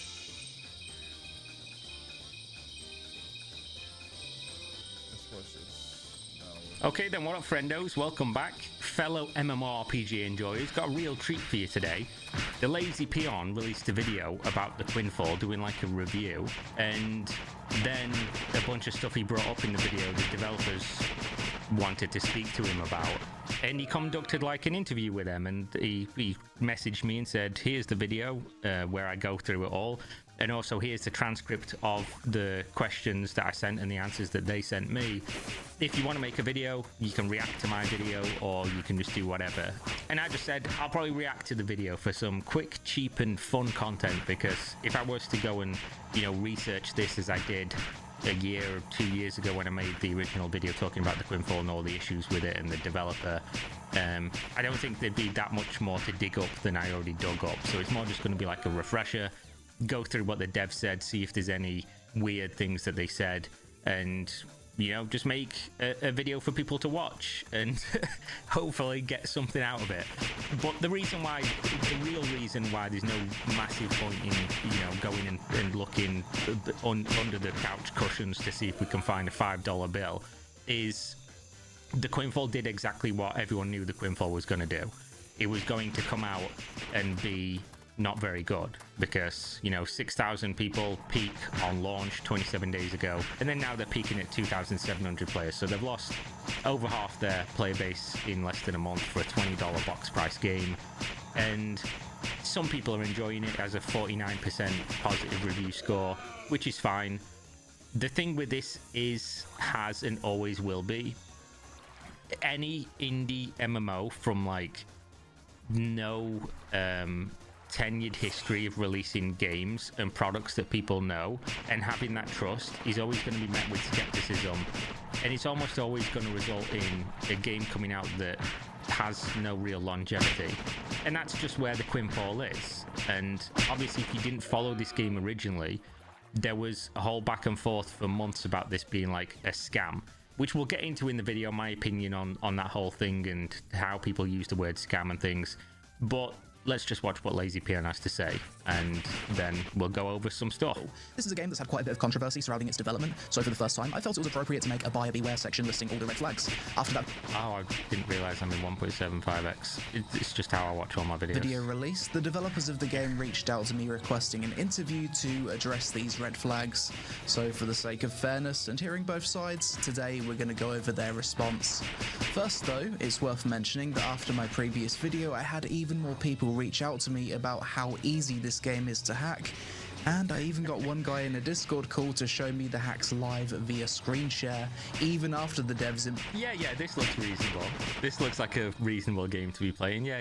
implemented easy anti-cheat into the game. I think such a low quality. He also claimed that him and multiple other people from the Quinfall Discord have been banned for trying to report bugs, as well as other players that have been cheating, which is something that I asked the dev in this interview. So for this interview, I decided that doing it over messages was best, as the devs don't speak any English, and I wanted to be able to go away and try and validate their answers after. So let's get into it. In your previous MMO, Keira Online, you officially partnered with an RMT. This is like a classic, quintessential, like non-Western MMO interface. If you've ever played any of the games from like any MMOs that came from just like random publishers and developers in the early 2000s, this is the interface that you would see. Website. Have you changed your stance on the RMT situation in Quinfall? If so, why are people openly advertising RMT services in chat and not being banned? Keira Online was not released on an international platform like Steam. It was only available to players in Turkey. The platform you mentioned did not sell items that could be considered RMT, such as character or gold sales. Instead, it was merely a payment. Oh, yes it did. The platform you mentioned did not sell any items that could be considered RMT. Yes, it fucking did. Gateway, where players could purchase Keira Dinar, the in-game currency. They have this guy, the content creator role in the Quinfall Discord, despite having advertisements for an RMT website all over his Discord. I mean, that's a good look, isn't it? Yeah, that's a good look for your game. Fairly sure that's against Steam TOS, by the way. Should probably not be having that advertised in your Discord server and promoting that person. Probably not a great idea, but you know. Currency of Keira Online, similar to how Steam has its own payment system. Since we did not have our own payment infrastructure, we partnered with this platform as a solution. We did not allow RMT back then, and we do not allow it now. Players engaging in RMT are permanently banned based on player reports and our Game Master team's inspections. For whatever it's worth, I was speaking to like some Turkish people who used to play this game, because that's where this comes from, by the way. And they said the exact opposite to this. They were like, oh yeah, no, RMT is just like a thing in this game. And even when I made the video, there was a bunch of Turkish people defending this in the comment section, saying basically like, oh, Turkish people and Turkish games are just different to the West, so you know, why are you commenting on this, blah blah blah. So I don't know why the 180 on this, when I mean there's still screenshots and videos of this website and what they had on the website. So yeah, you know, the thing is, right, I personally don't give a fuck if you did something that really makes no massive difference in the past. Like if the game had RMT in it, the old game, years gone by, I don't care. What I do care about is when you obfuscate or lie or say something that people can fact check into, or where there's like a layer of abstraction or something that just comes off dishonest, purely because anything you then ask me to trust you about later I'm not going to, and it colors every interaction I'd ever have with you and your company going forward. Whereas if you just said, yeah, that was an old game and we've moved past that, it doesn't really matter, I'd be like, yeah, you're right. It's just a thing that with like big companies, like big corporations and stuff, I can understand why they always try and PR and market speak, but just try to bullshit their way out of things. Oreo, don't do that. That's a television that is probably never going to get used because I've still not unpacked it in a month, and they didn't pack the stand for it, so I can't do anything with it right now, or the power cable or the remote for both the TVs. So it's really good, going good. Yeah, I understand why big companies bullshit you, because legally, like, it's probably a defense of just, oh, we'll just obfuscate and whatever else, and then nobody can really catch us on something further down the line, and we might have legal problems. If you're like a small dev or something, you should be like, yeah, own it. It is what it is. Whatever, who cares? And just move on, and people would be like, yeah, actually, you're right. That's true. Nobody does care, but they never do. In our latest updates, we've made it even more difficult by implementing level restrictions for the global chat system.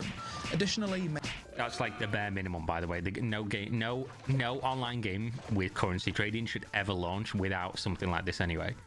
In the latest update, we put something in that World of Warcraft learned 20 fucking years ago. Major MMORPGs like Albion Online and New World also face similar issues from time to time. However, no one claims that these games are in partnership with RMT websites. Those games also would immediately remove the content creator role of somebody advertising RMT websites in their game, in their Discord server, and also have never partnered with an RMT website. So there is a little bit of context there, but I do agree that the criticism of like, there's gold spammers in your game, is that because you accept RMT is kind of just like pointless, just because every MMO has gold spammers. Every game has gold spammers. Log on Path of Exile 2, they are gold spammers. They're like whispering you and shit.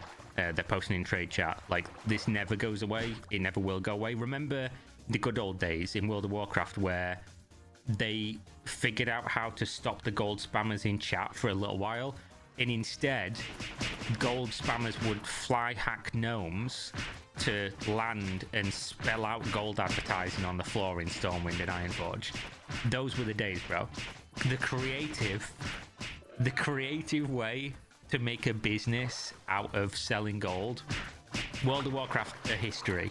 Is just that's on display, and it's so fucking funny. That shit was hilarious. I wish they'd left it in the game just because it was funny, but that went on for a while. This will always go on. It is what it is. It's not a big deal. Sometimes people focus only on negative comments and form judgments accordingly. That being said, many players who actually experience our game express their satisfaction. Ultimately, who you choose to believe is entirely up to you. Yes, believe us, the people repeatedly saying things that just don't make any sense. But I do love when companies do this. It is true some people are enjoying the game. It's got like 49% positive reviews and 2,700 players are logging on every day at peak. So probably 10,000+ people per day are logging on to play, which is good. It is what it is. If people enjoy the game, cool. That's great. I hope you continue to, and hopefully the game continues to get better, because having games vanish isn't something I want to happen personally. But it is funny when you frame it as like, that being said, many players who actually experience our games, that's just like a way to hand wave criticism away. They don't speak English as a first language, so maybe it's a little bit unfair to pick through like specific wording. But this feels like the person writing it has a good handle on English, whether it's AI, who fucking knows. But either way, whenever you say something like, oh, people who actually engage with what I'm doing or saying are actually satisfied, what you're saying is everyone else is uninformed, and also dismissing the fact that over 50% of people who engage with it don't like what you're doing or are satisfied, so it doesn't really mean shit. I don't entirely trust the devs' response to this question. They said the platform you mentioned did not sell any items that could be considered RMT. So I checked this website myself, buynogame.com, and you can buy Lost Ark Gold, PoE 2 orbs, and items for various MMOs such as Night Online. Certainly meets the definition of an RMT site to me. Yeah, Unfortunately, crazy, Wayback yeah. Machine isn't working for this website, so I can't find exactly what was sold in their previous MMO. So if you want to trust the devs that they only used this RMT website as a payment gateway, then that's up to you. Yeah, the problem is that the pay to win in the game was also fucked beyond belief. So in combination, those two things are just like, yeah, disqualifying. Many people felt that your previous MMO, Kra Online, was rug pulled. What caused you to shut the game down so quickly and begin work on a new MMO? First and foremost, Kra Online was not shut down suddenly. In its final 4 months, the game had an average of 50 to 100 active players, making it increasingly difficult to cover server costs. We openly communicated this with our players and informed them that if things continued this way, we would not be able to sustain the game in the coming months. So the shutdown was not unexpected. Players were aware of the situation. The closure of Kra Online was not a decision made. That's fair enough. I'm not going to go fact check it. I can't remember what I was told originally. That's fine. Games fail. It's all good. The issue is this next part. To transition to Quinfall. In fact, we had already started developing Quinfall. Our goal was to focus on a larger global project, and as a team we expanded our efforts to bring this vision to life. Now, what you have to remember is when I looked into this, this is one guy, right? This was one guy who developed a game called Kra Online, released it into beta, took money from people to play the game, then started working on another game while that game was still in beta, and basically did abandon that game. You can say, oh, you know, there was only 50 to 100 active players, but you are one fucking person. You're maintaining one game and developing an entirely new game.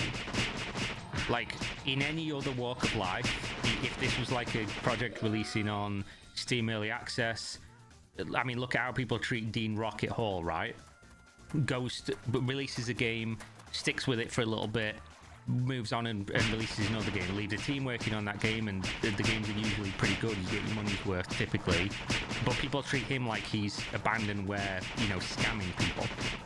You're one dude developing a game, and then you're saying, oh, we didn't abandon it. One, who's fucking we? Two, you by definition did. If you don't have time to make one MMO as one guy anyway. So how the fuck are you gonna make two? You physically can't, unless you are like, I don't know, bro. You're the best programmer ever made. You just spawned into this world with like fucking anime level abilities of coding things. To think that working on a completely separate game, a whole new MMO, would mean that you didn't abandon the first one that was floundering. I don't care, by the way. If you release a game, it doesn't do well, and then you're like, okay, we're closing the game and I'm gonna go work on another one. I do care if you say, oh, we were already working on it, by the way, while this game was going on, and but I didn't abandon it. You're just lying. Like, it is what it is. That's very plain for anybody to see. So there was no direct connection between the shutting down of Kra Online and moving on to Quinfall. So from what I understand, Kra Online never made it out of beta, and seemingly only had 2 years worth of development put into it before being shut down. So I can see why people feel it was abandoned. Also, I do find it a bit odd that they started work on the Quinfall whilst they already had another MMO still in beta, especially considering they apparently only have one dev that does all the coding, which they confirm in a question that I ask later. If they were losing money every month and didn't see a future in the project, then fair enough, I can see why they'd shut it down. What do you say in response to the claims that your game has no anti-cheat? We use server-side anti-cheat systems in the game, however in the early days this system produced some false positives, so it was temporarily disabled. Oh, bro. What do you say to not having anti-cheat in a full release MMO? Well, you're right, we fucking didn't have any, because it didn't work, so we decided to launch the game anyway with no anti-cheat. Holy shit, is this the UI of this game, by the way? Bro, that looks exactly like Black Desert Online. What the fuck? Even the icons, bro. Do I have to pull the... I'm going to pull this up. Black Desert Online Remastered Interface. Bro, that looks exactly... I've not played BDO in like a year and a bit. But What the fuck, bro? Look at the interface. What the fuck? That's exactly the same. Even the icons are identical. Bro, that's shameless. Even the ability icons and everything are the same. Oh man, that is As a quick shameless. solution, we integrated Easy Anti-Cheat. Additionally, we're currently in discussions with different anti-cheat companies to establish a stronger long-term protection system. Our goal is to secure a licensing agreement that will provide a robust and permanent solution.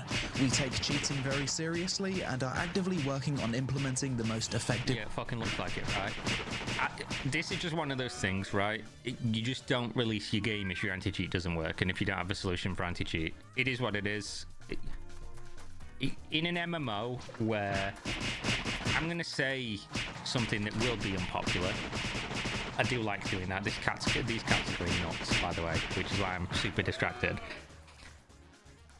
I always have like this opinion on pay to win that a lot of people just don't vibe with at all, and that is pay to win is not the biggest issue about monetization in games. The biggest issue about monetization in games is pay for convenience, because convenience essentially means the developers are incentivized to put things in the game that make the game worse for you to play so that you can pay to overcome that hurdle. And it's usually quite a lot of money, and it's usually just annoying shit that makes the game unfun, which does lead to a competitive advantage if you don't have it. But it's not like... But pay to win in general of like, oh, I just can buy stuff to sell to other players for in-game gold, and then I use that gold to buy the best gear in the game. That mechanic existing sucks, and I agree it shouldn't, but that's not the world we live in. But the issue people have with that usually is the illusion of the ability to compete and the ability of fairness. And why I say it's an illusion is because, but whether it's paying money to get stuff in the game that other people can get, or spending 16 hours in the game grinding all day while you're, you know, going to work, coming home, having dinner with your wife. I thought I was about to say having wife with your dinner, but mate, I mean, you know, whatever floats your boat. You know, tucking your kids into bed, reading them a bedtime story, and then getting on the game for 1 hour a night. Whether it's column A or column B makes no fucking difference. And then obviously adding in the skill element as well of these people are probably just going to be better at the game than you. So it's the illusion of competition that most people care about. They don't actually care whether they can compete, because they can't. What they care about is the illusion of fairness. When you launch an MMO, that's a long-winded point, a long-winded explanation of what this point's going to be. When you launch an MMO, or any game with like a persistent economy, people want to feel like it's fair and they're on equal footing, at least at the beginning. And as soon as you let them know you're not, somebody's doing something that's like super accelerating their gameplay by orders of magnitude that you can never do, by cheating. This makes people quit games. It absolutely 1000% does. It makes me quit games as well. I think about when Path of Exile 2 launched recently, and I was playing the game a lot. I played 700 plus hours in the first like month, basically. I was on that game fucking constantly. I was playing like 16 hours a day, and I was trading constantly. I had like 40 tabs open, trade sniping, trading, flipping, buying, selling, and I had insane amounts of currency. And then I found out that people were cheating, and people were rolling back the server to repeatedly craft the best items in the game, and I immediately just stopped playing, because I was like, okay, I've done all this, and, you know, I'm having fun playing the game, but now I feel like my efforts, like the time I put in and everything is just... So I'll just wait for this to be fixed and the new league to come out. With an MMO, there's no new league coming out. It's an MMO. Unless you're going to wipe it, which they've said they're not going to, I'm pretty sure. This issue immediately disqualifies this game in most people's eyes if they know about it. If they log in and they see people are like, oh, we've got all this crazy shit, we're super high level, we're fucking, you know, we're winning the game because we've been cheating, the game's fucked. It just is. This happened with New World. We all saw it. People were duping, clans were exploiting, people were getting insane amounts of currency and making the game imbalanced. That was one of many issues that compounded in New World being what it is. But this will make people quit. And in MMOs, especially sandbox MMOs, especially PvP MMOs, the snowball rolling downhill is what kills these games every single time without fail. Even if this game had a healthy player base that could support it, as soon as people start quitting for one reason, and people start seeing less people in the world, the trade's not as popping, there's not as many people to do stuff with, there's not as many people to find in PK, the snowball keeps getting bigger because then those people quit, and then there's less people, which makes more people quit. This is like the death knell of sandbox PvP games. I played all of them. Not going to play this one because I feel like it's probably a waste of my time. But I played all of them, and this is how it goes, always. So this is fucking dog shit. You never release a game like this. System. Okay, I mean, it's all well and good claiming that you take cheating seriously, but their actions don't match their words. Why would you even launch a game in early access without already having a permanent solution to anti-cheat? I checked the Quinfall Discord, and they don't plan on doing any wipes. So anyone who cheats now and gets super far ahead will have a permanent advantage. They already went through all of this with their previous... Why the fuck is that guy's name CEO in the Discord? I hope he doesn't work for them, and if he's like the main guy and he has his name as CEO in Discord, like, fuck me. Memo which was super easily exploited. So the fact that this is a problem in Quinfall can't be put down to inexperience but incompetence at this point. What do you say in response to the claim that your game is client-side authoritative and easily exploited by hackers? Due to the vast content of our game, some data is processed client-side. However, all of this data is filtered and verified by the server before being reflected in the game. So as you can see on screen here, this is the cheat guy that Payon talked about earlier, that is literally showing that this is completely incorrect. He's literally using like a fucking cheat engine that he's created, and he's just teleporting mobs into a big blob with God mode on and attacking, as you can see there. I don't know if you can read it. It says 3x hits, and he's got God mode on and super speed. Like, this is pure dog shit. I don't care what you say about, like, no MMOs have this. No big MMOs have this issue. This shit is all server-side, as far as I'm aware. This means that these client-side processors do not create critical security vulnerabilities, such as item duplications or other major completely irrelevant, because the amount of stuff you can farm by doing this might as well be a dupe. Exploits. The client-side processing is mostly limited to aspects like movement speed modifications, attack speed adjustments, or minor tweaks to NPC behavior. These types of exploits can be prevented though through third-party anti-cheat solutions. Bro, he's got invisibility as well. Jesus. And we are taking necessary precautions in this regard. The day after they implemented Easy Anti-Cheat into the game, I got in a call with a guy on Discord who opened up a cheat client that was coded within 20 minutes and had powers such as God Mode, 3x attack speed, the ability to suck all mobs in an area together to speed farm, perma auto fishing whilst playing the game normally, being able to kill other players in safe zones, super speed material gathering. Wait, perma auto fishing while being able to play the game? Wait, he's fishing while he's running around playing the game? Bro, bro, this fucking game. What a pile of shit. And access to areas of the map currently not available without exploits. If these things aren't considered critical security vulnerabilities or major exploits, then I don't know what is. To be fair, from what I can tell, you can't spawn in items or dupe, but you can do pretty much everything else. On screen, I sent some questions to the Unity dev that made the cheat client. You can pause here to read. How easy were you able to create a cheat client for the game, and what level of expertise will be required to make it? Could anyone do this? He replies, it's not super easy. Making a full cheat client takes time and know-how. It's not something just anyone could whip up. If you have decent programming skills, you might be able to bypass anti-cheat, and after that, it's easy. Yeah, this is like the barrier for most cheating in games. The anti-cheat is the hurdle, and as soon as you get past the anti-cheat, you can then basically do what the game allows you to do, right? Which in most games is... Stop it, you dick. In most games is not a ton of stuff, but there will always be things you can cheat in games. But it just depends on what the server then picks up, because even if you bypass anti-cheat, servers usually have like oh, you're doing something fucking weird, we're going to kick you, or we're going to ban you, or we're going to send this data to, you know, flag your account, and then somebody's going to manually look at it, maybe with a ban at the same time. So if the server's not doing that and you get past the anti-cheat, GG. Nothing. Right. Because then the things that the developer just said, you can just do it. If anyone played Black Desert Online, they had the same issue. From what I understand, the issue they had was they tied, like, you know, in a lot of Japanese games that they release, obviously I know BDO is not Japanese, it's Korean, I'm just giving an example. A lot of Japanese games that release, they tie, like, the game's speed to FPS. And in BDO, this is the same shit.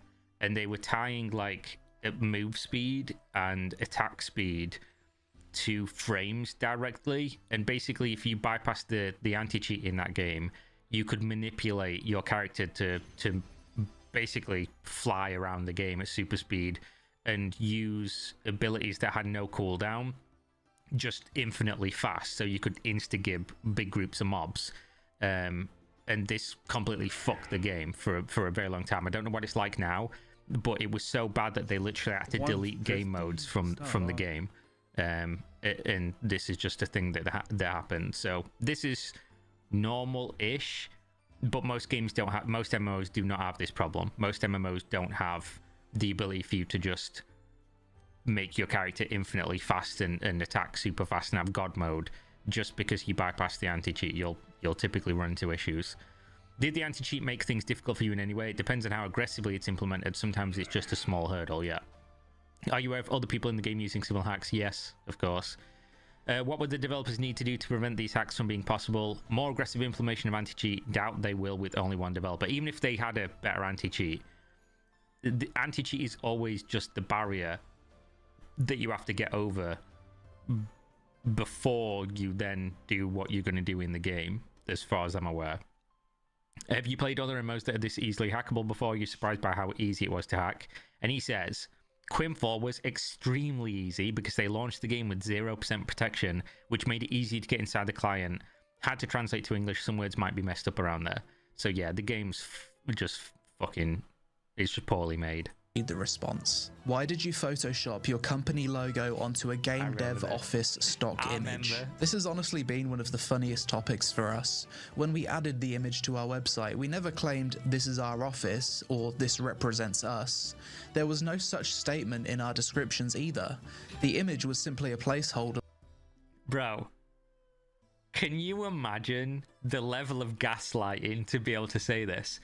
Oh, we never said that this was our game. That would be like the equivalent of just saying, oh, this is the Quimfall, and then showing a trailer of like a fucking of World of Warcraft. Like, oh, when criticized, we didn't say that trailer was our game.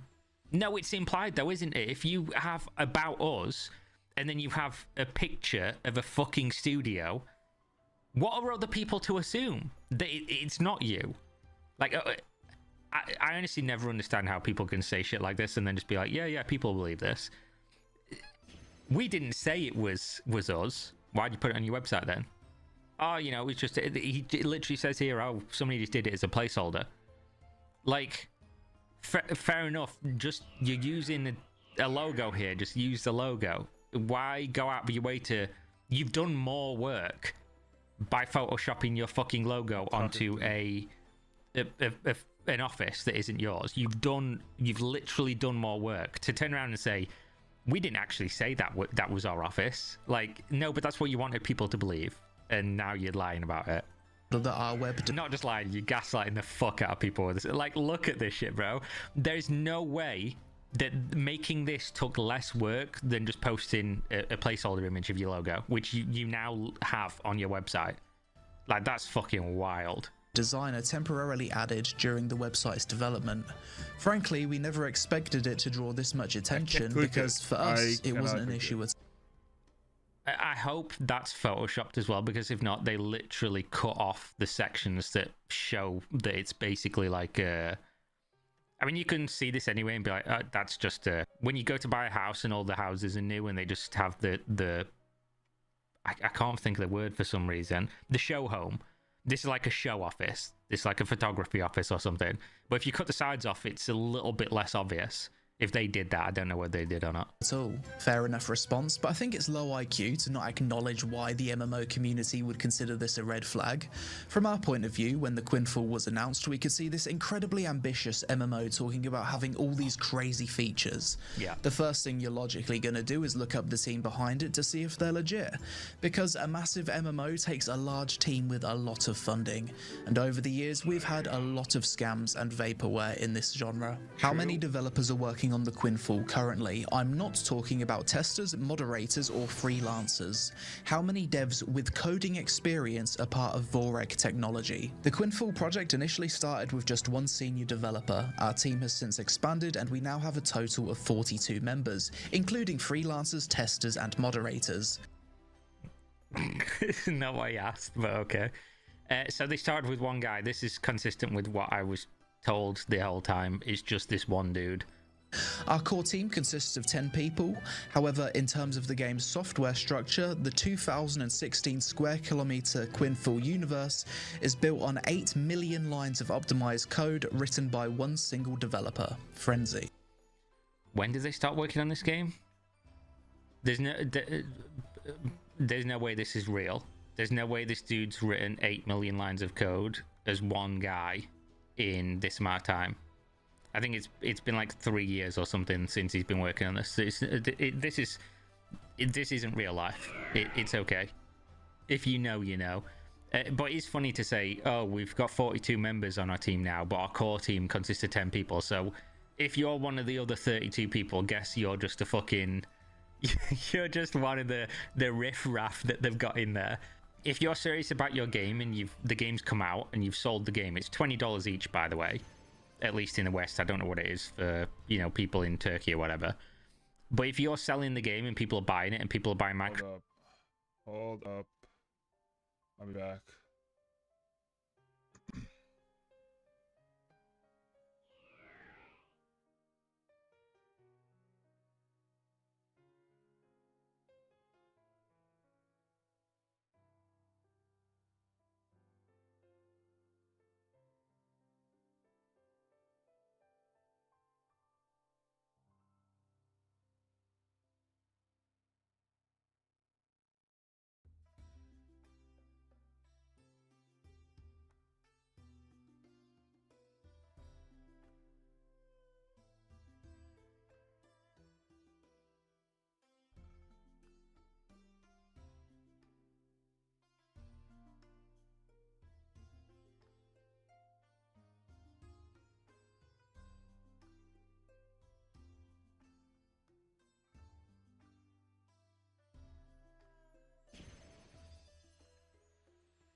Okay. I just want freaking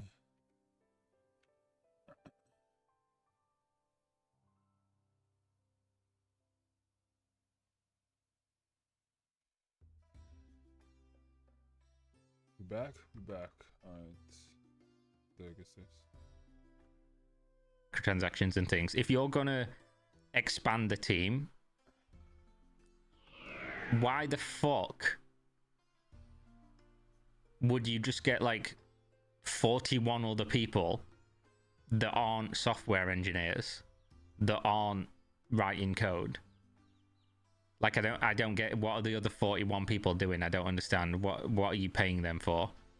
Because what do you, how, none of this makes sense. Everything about this statement makes no sense at all. There's like a million ways to approach it, but there's no point. I'm just lost for words. This shit is not real life. I feel like this response was a copy-paste, considering I specifically asked, how many devs with coding experience are there? It seems like the answer is 1, and it's kinda odd that moderators and testers are considered part of the team. If the core team consists of 10 people, but only one of them can code, what are the other 9 people doing? Yeah, I mean, what are the other 41 people doing overall? Additionally, I think it's undeniable that over the course of the game's development, Voreg have tried to mislead people into thinking the game's being worked on by an established studio. This is just a fact. Like, if you looked into this game originally, all of their public, like, profiles that they'd made for their company had, like, dozens, 30s, 50s, 100, 150 employees listed, which they have to set. Like, they click those buttons, and the game was written by one dude, which then means you've lied repeatedly. Like, this is provable, this is objective, demonstrable, true statement. You have lied over and over again in multiple places for multiple years. And there's only one reason to do that. And that's to hoodwink people, to make people think something that isn't real, to give you false credibility. There's no other reason to do this. On Deal Room, they're listed as having between 2 and 10 employees in 2021. I found this screenshot from the studio's LinkedIn from my first video covering Quinfall when it was announced in 2023. Here they list between 51 and 200 employees, conveniently the size you'd expect for a team trying to make an ambitious MMO. If you look now, it says between 11 and 50 employees, with only 6 having their profiles linked. Damn. In previous interviews, they've said our employees... They just downscaled, bro. They just downscaled 100 people. It's all good. It happens, you know. What you do is you have no money, have 151 to 200 people on the roster, and then when you start getting money, you just fire 110 of them, and then still just have one guy that's doing coding. All of this makes complete sense to me personally. Have experience in well-known gaming companies. 56 people on the team. So this dude just picks a number on any given day. He wakes up. Oh, okay, how many people working here today? 56. Okay, right, off to bed. Wake up next morning. 151. Like, what the fuck is this? Companies without elaborating further. In this interview back in March 2023, they said, the average age of our current development team is high, so you could say that they have experience with many different games from past to present. Going on to say they have 56 people on their team, and of course they plan to expand that. And on Cloudara.ai, the company is listed as having a revenue between $11 million and $100 million with 78 employees. So yeah, it is what it is. So over the past 3 years, the developers' claims about team size and experience has really been all over the place. This, in combination with them photoshopping their company logo on a game studio stock image, is another reason why people have been skeptical about the team, and rightly so. Currently in-game, there's no way to report other players. It doesn't work, and I've received multiple messages from people who have gotten banned from the Quinfall Discord for trying to report things such as bugs and exploiters to the developers. Why? Quinfall has a large community, and no one is banned for simply providing feedback or reporting a bug. This is completely false and seems to be part of a smear campaign. Yeah. I trust you, bro. You've said loads of stuff recently that's really, really trustworthy. So there'd be no reason why I wouldn't trust you, of course. I will say that personally, whenever anyone messages me and says, I was banned for no reason, I roll my eyes a little bit and just think, I don't believe you. Unless you show me evidence and all your messages are still in the server, and even then you could have been private messaging people, you could have been doing something else, they could have had a legitimate reason.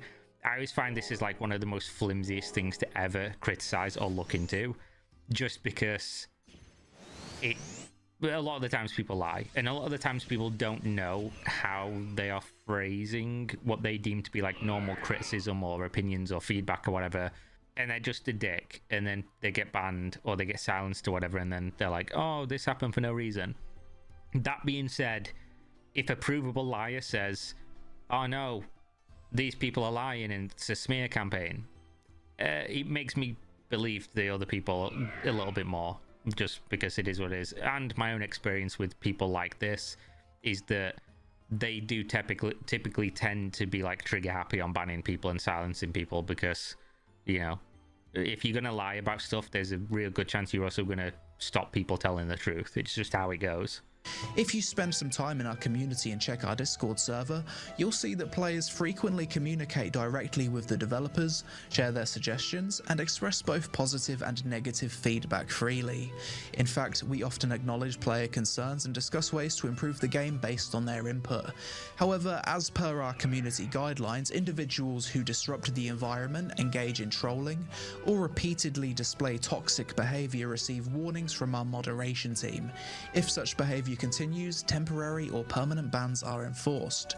These measures are never applied unfairly. So I asked this question because I had multiple people reach out to me with screenshots of them getting banned from the Discord for trying to report bugs or report players. Quinfall is the only MMO I've ever played where there's no option to report bugs or players in-game. If you try to do this, you click a button and nothing happens.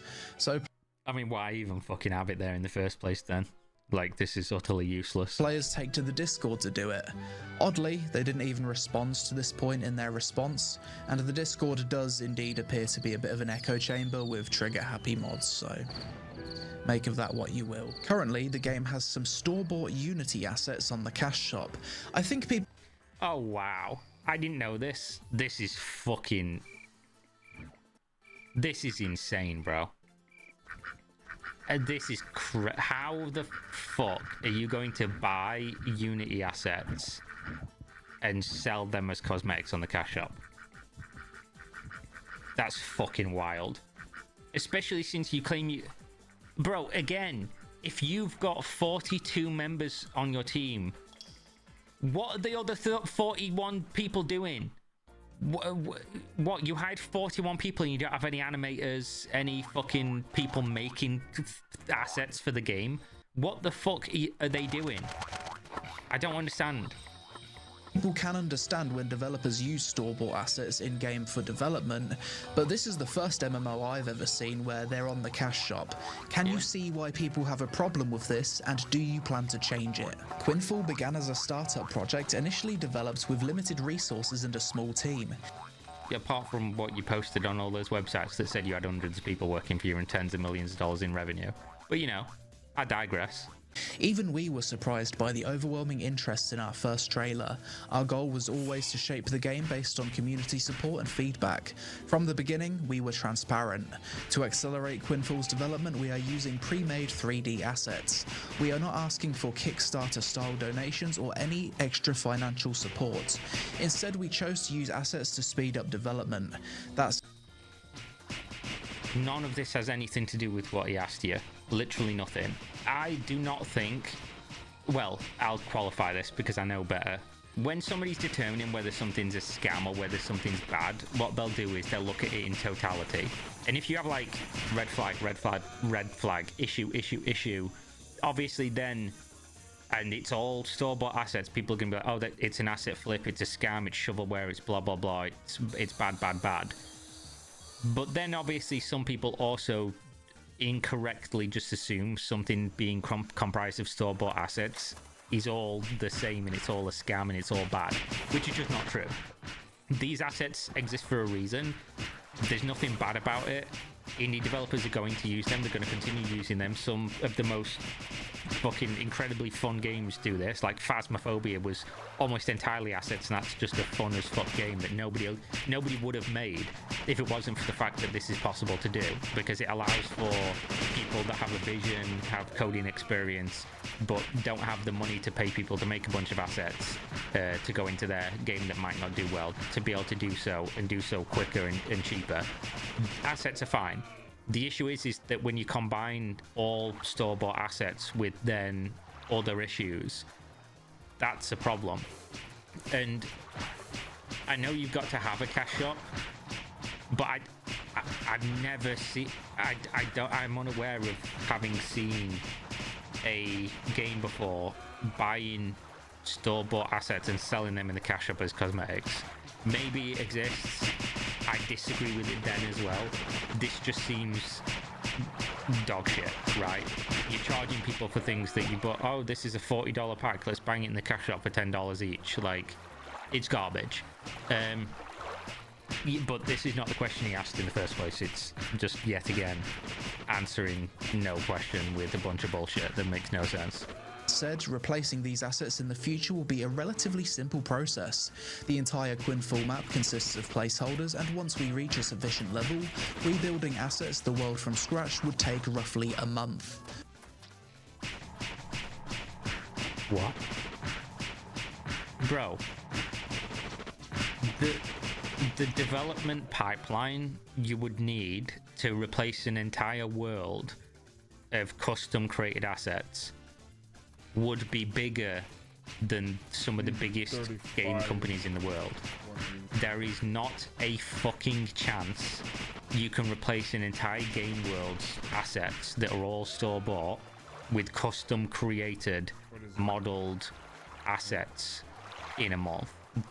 There is no way. Even if you could get all of them created, I don't think in a month one person, which you have as a developer, could get all these in the game and looking properly. There's no chance. But the bottleneck is always going to be getting all of those assets made. Like, you need hundreds of artists to be doing this. Jesus. This is fucking just delusional. It is what it is. So you can consider this a temporary situation. So in my question, I didn't even mention the use of assets for development purposes as being an issue.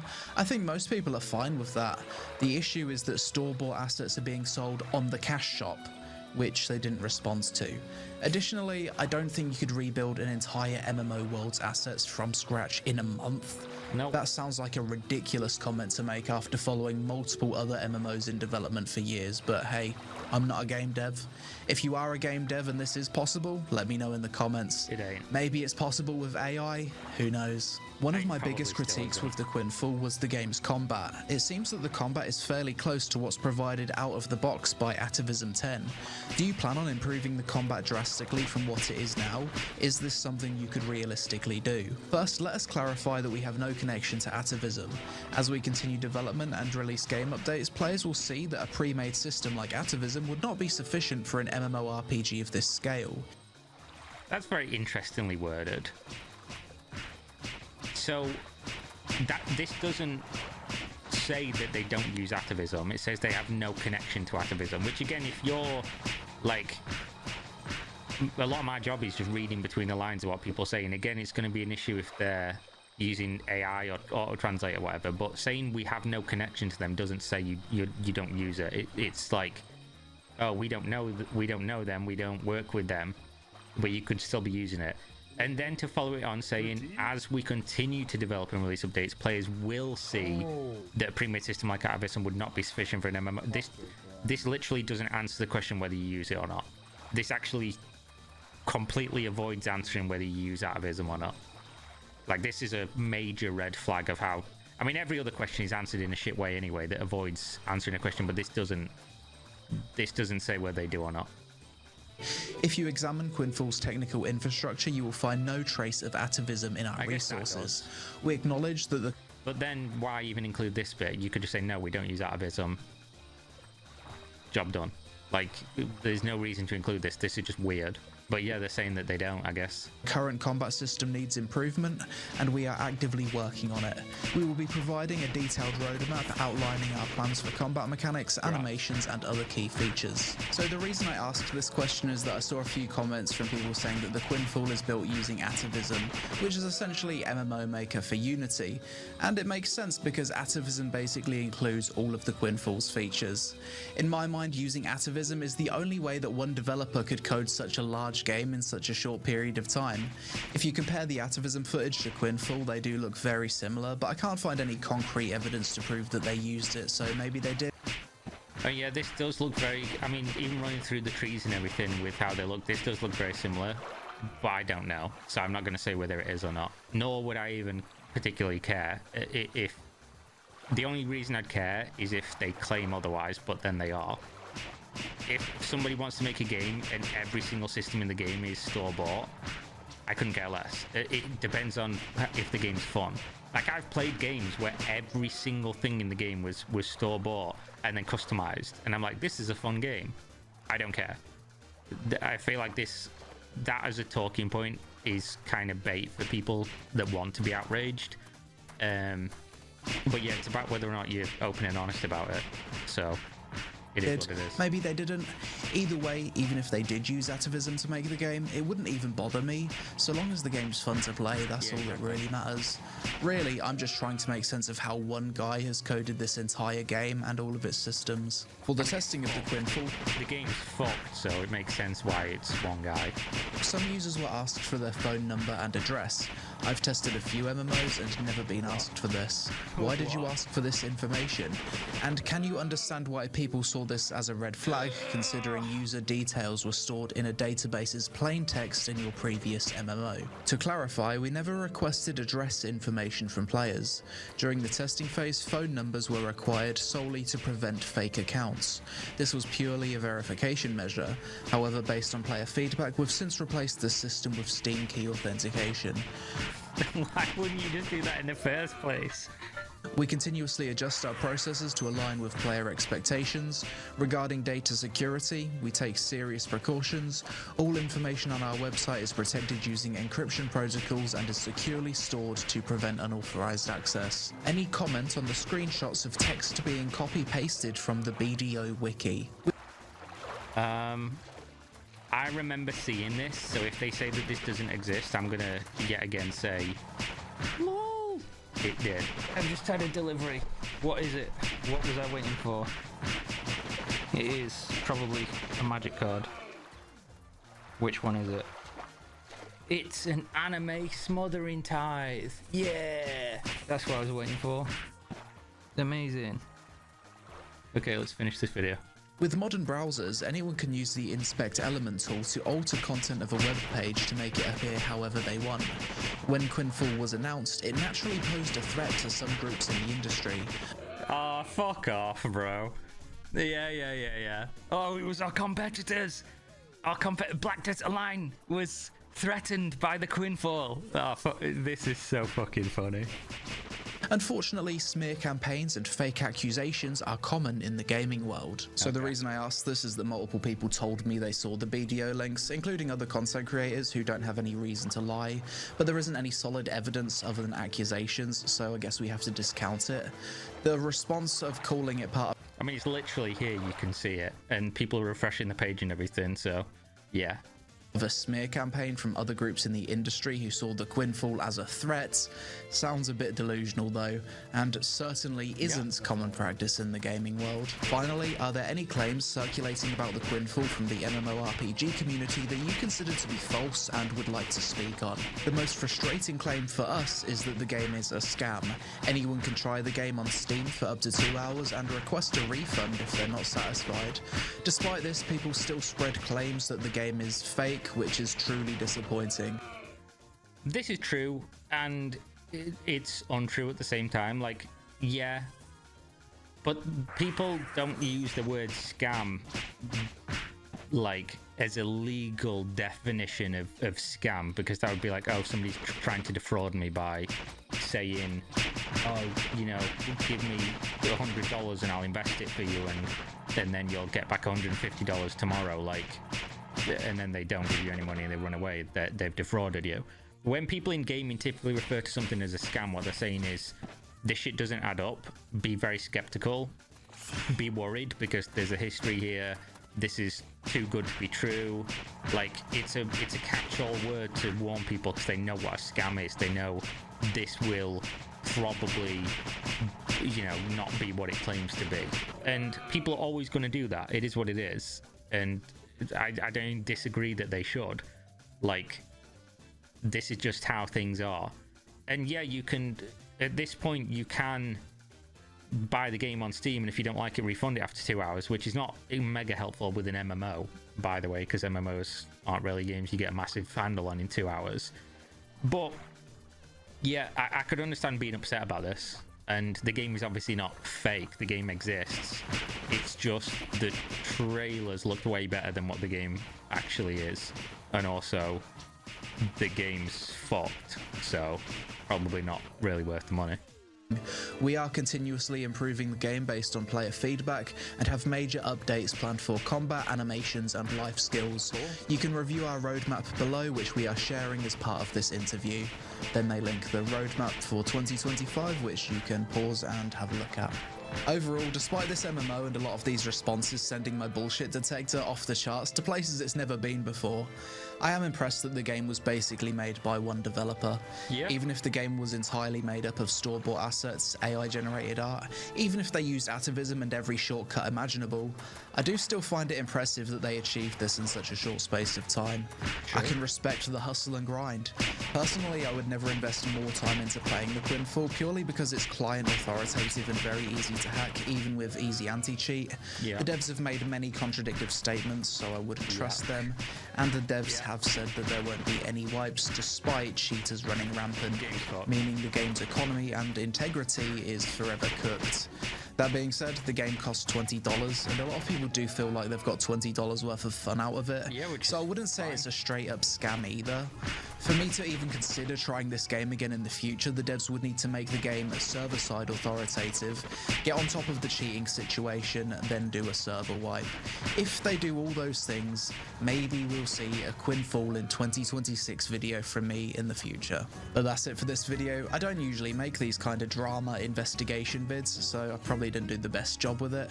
I'd actually encourage other content creators to also go down the rabbit hole and verify if what the developers have said in this interview is true or not. It ain't. Yeah, you did a good job, Payon. My boy, you did a great job. I think we can leave it there. Obviously, most of the shit they said is just absolute nonsense, isn't it? It's absolutely terrible. As a game developer, 10 years, 1 month, those assets are not even a pipe dream. It's a load of BS. Just plain impossible to do, even with an incredibly well-built pipeline of professionals. Yeah, this is just the case. And anybody who knows anything, I'm not a game developer, but I followed it enough to know that this is just lying, and it's lying for the sake of lying. And if you're lying about something as simple as that, like, you can't be trusted on pretty much anything. Plus, a lot of this stuff is just provably false that's been said, or just not answering questions. So it's just more of the same. And my position will always be, if you're an indie dev and you've got big dreams, cool. Just don't be dishonest, just admit it, and people will give you the respect for doing that, because that's one of the things you gain from being a small developer, is the ability to just be like, yeah, there's no corporate BS here, there's no nonsense, we can just have a conversation with you, be frank about it, be open and honest, and people appreciate that human element of the thing that you gain by being a small development team. But this has always been bullshit. Is it a scam? No. Like, you're getting what you pay for. It's there, you can see the reviews. If you feel scammed after that point, you've simply not been paying attention, and that's your fault. But at the same time, it is dishonest, which dishonesty for money a lot of people call a scam, and if they want to do that, that's fine. So there we go. The link to Payon's video will be in the video description. Hopefully you enjoyed, and hopefully I'll see you next time. Go check out Gamer Subs. You can buy hoodies like this one that you can't even see. I don't know if this one's still available, but you can buy hoodies, you can buy Gamer Subs, waifu cups, you can buy drinks, you can buy loads of different stuff. They've even got a trading card game now, so go click the link in the video description, use my code, get a discount. I get money kicked back to me from whatever you spend, so you get money off, I earn money. Thanks, and I'll see you next time. Peace.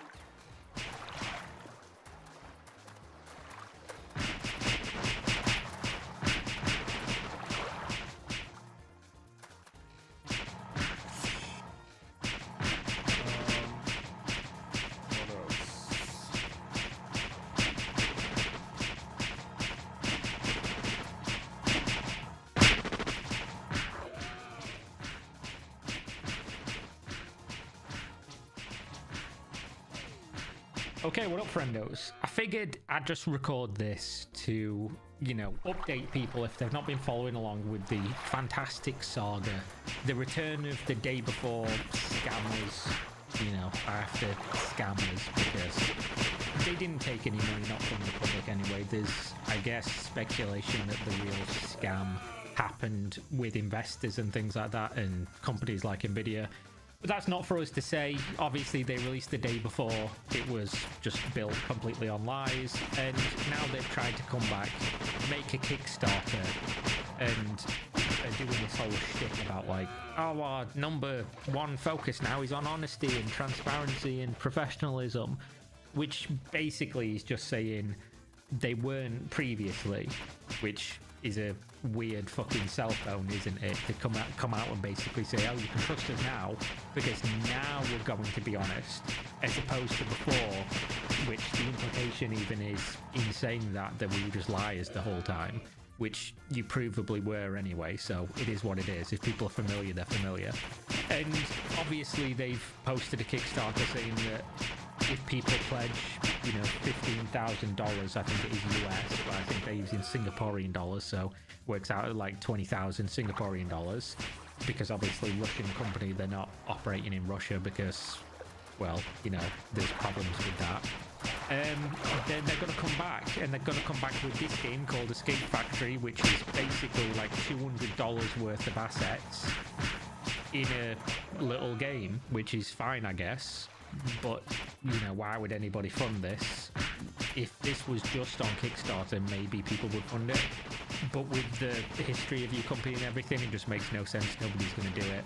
And obviously raises questions. Why are you doing this instead of just posting an early access game on Steam, selling what you already have, and then, you know, succeeding based off your own merit?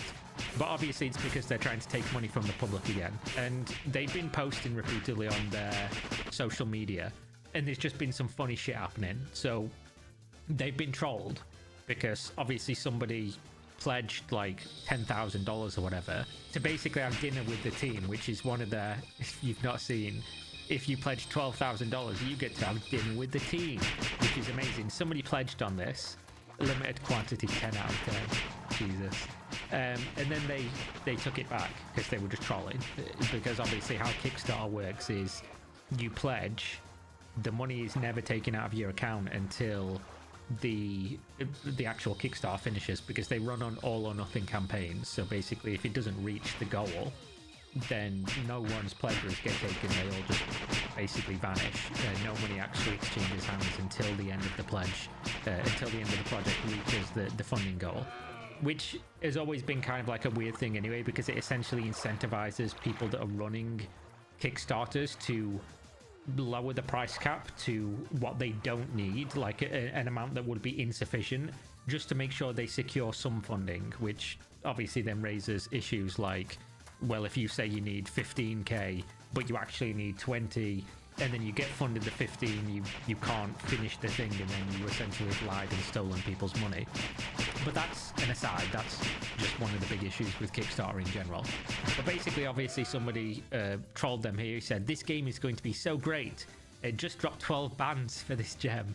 Can't wait for my dinner with the unpaid volunteers.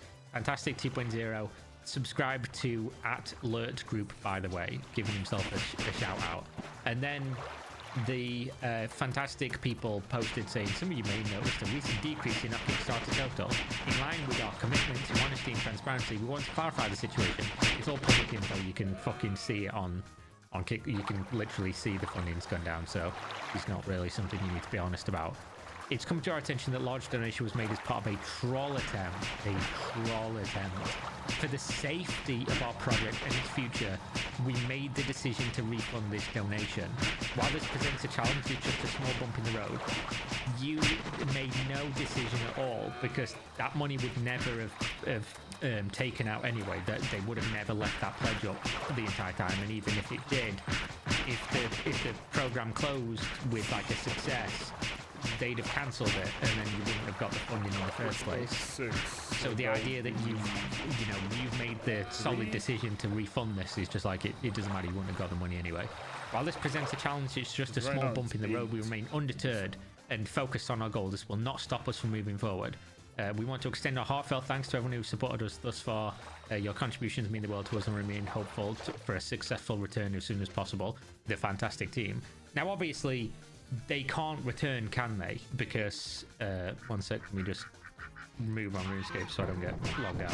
Because the requirement for them to return is for this money. They need this money, or they've essentially said if we don't get this, we just don't come back. Which is... that's not a good selling point, because most people don't want you to come back. But funnily enough, they're just talking fucking shite on their Twitter page, because obviously Sid Alpha's here asking questions like, you know, have you obtained the licenses for everything? The music in your trailer is Lost in Agadir by Ava Lowe.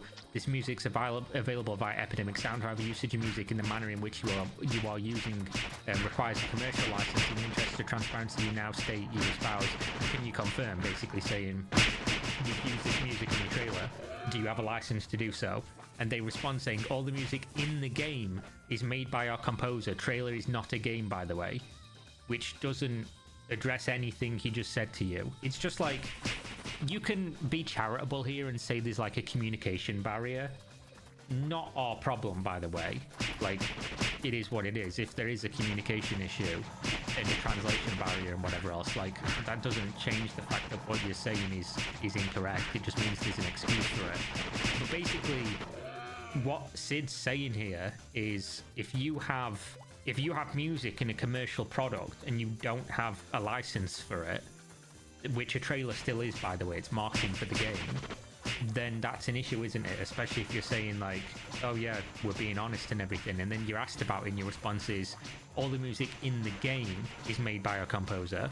Wasn't asked that in the first place. Trailer is not a game, by the way, which, yeah, we're aware of that, but that wasn't what was asked of you. And then obviously people replying to this saying, obviously a trailer is still a commercial product, you still need a license for this music if you're going to use it. But this just goes back to what Fantastic were doing originally, which they never owned up to. They still never owned up to the fact that there was a bunch of things in the marketing and in the game for the day before that was just straight one-to-one lifted from other companies. Like the Division artwork, Call of Duty trailers, things like that, the Last of Us logo, like they basically just took other people's stuff, changed it either in very minor ways or almost not at all, and then just ignored the fact when people were like, that's somebody else's stuff. Whether you actually used the asset or just remade it exactly is beside the point. Even if it's not like legally actionable in any way, it obviously isn't a good look, is it? It looks like you're massively fucking incompetent or malicious, and it doesn't matter which one it is, because both are as bad as each other as a customer, as a consumer, somebody who's going to use the product. And then obviously people have been asking, you know, I love this comment, they pinned this, by the way. That's the pathetic level they're on. They've pinned either a complete troll or somebody who's just mentally very unwell. Because he says, I just bought 32 limited collection hoodies from Fantastic and a couple tees and hats. I believe in second chances at Fantastic HQ, which they've pinned on. This is their pinned tweet. How pathetic, how down do you have to be for this to be what you're pinning on your official company Twitter account? How the mighty have fallen. And then somebody says, why did you ban me for no reason? Is that your maturity? And they just say, you can explain the situation. Write us support at Fantastic, which is just fantastic in and of itself. And then obviously there's just this. Every single thing that this company says or does is just, it's just fuel for people like me to just pick apart and laugh at and just question, what the fuck are you actually doing? Because just read this. To everyone who tells us to bring back hashtag prop night and hashtag the day before, now is the time to support us. Join our Discord.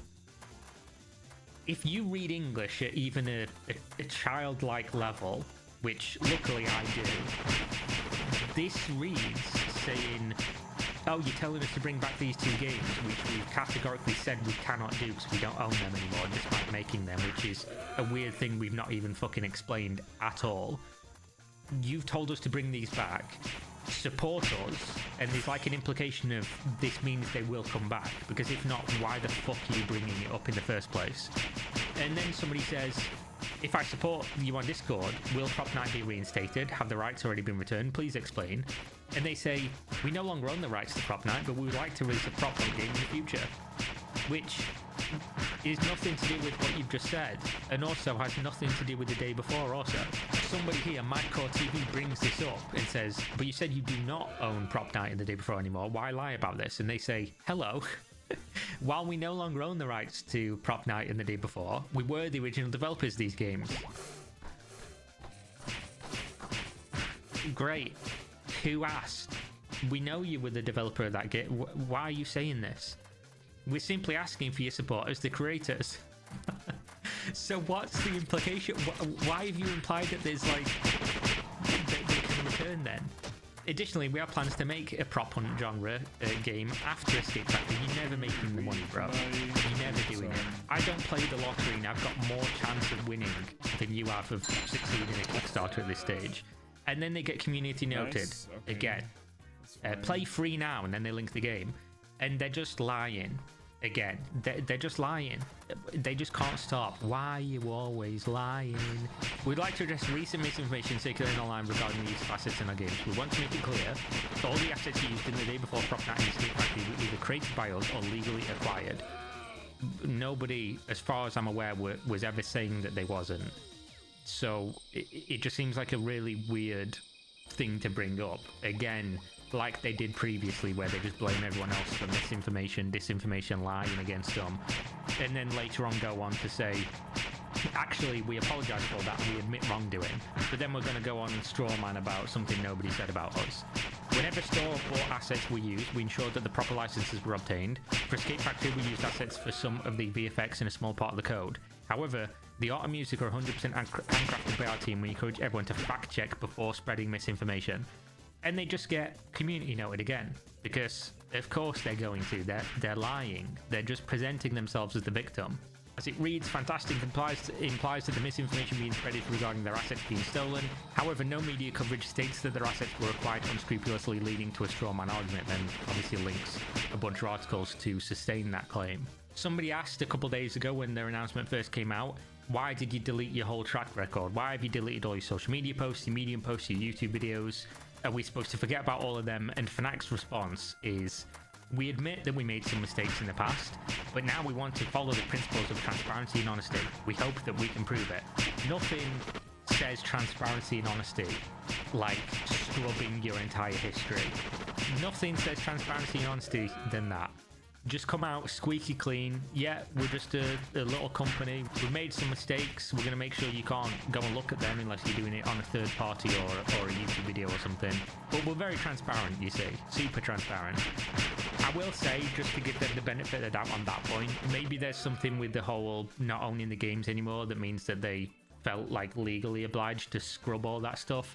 Especially when it pertains to videos on their YouTube channel, because if they don't own the rights to the games anymore, they don't own the copyright, which means that all the videos and stuff on their YouTube channel would probably need to be taken down. But like old tweets and everything, as long as it didn't contain the day before promo material, there would be no need to remove that unless they just did like a blank slate. You know, I don't know if there's a button on Twitter that's just delete all my shit. If there is, you know, we can adequately explain that, I guess. That being said, I have been told that the two brothers who ran the studio that ran Fantastic, that everyone who worked with them seemed to leak to journalists that they're really terrible to work for. Apparently they've just changed their Discord names now, and they're just in the server, just, you know, using new names, which isn't like the craziest thing ever, but at the same time, like, unless you're trying to hide something or you get away from your history or whatever, there'd be no real reason to do this. If everyone's going to find out who you are anyway, like, what difference does it make? Especially since you have literally admitted to being the same people involved, meaning no change in management or anything like that. So we know you're there. Changing your name at that point just looks kind of weird. This is a classic because this is true. You left the gaming industry like this and you're expecting anything from us. And they literally did. I can't state it plainly enough. It wasn't just like these people are like some people believe sincerely that these are unfairly maligned developers, where basically they try to, you know, good, honest, hard-working indie developers just try to make a game and try to bring joy to people's lives and you know, try to give everyone a little peck on the end of their penis, just like give it a little smooch. They were doing such good things for the world and everybody that they wanted everyone to get their dick sucked. But they weren't, were they? They literally lied from day one, repeatedly, over and over again. And then at the very end, basically said, yeah, fuck yourself then. They just said, shit happens. We're going to use the money. This is all things. I'm not going to pull it up, but you can go check. We are going to use the money raised for a game we are admittedly closing within like a week of it launching. Not even just closing the game, closing our whole studio. And all the money we raised, we're going to use to pay our debts.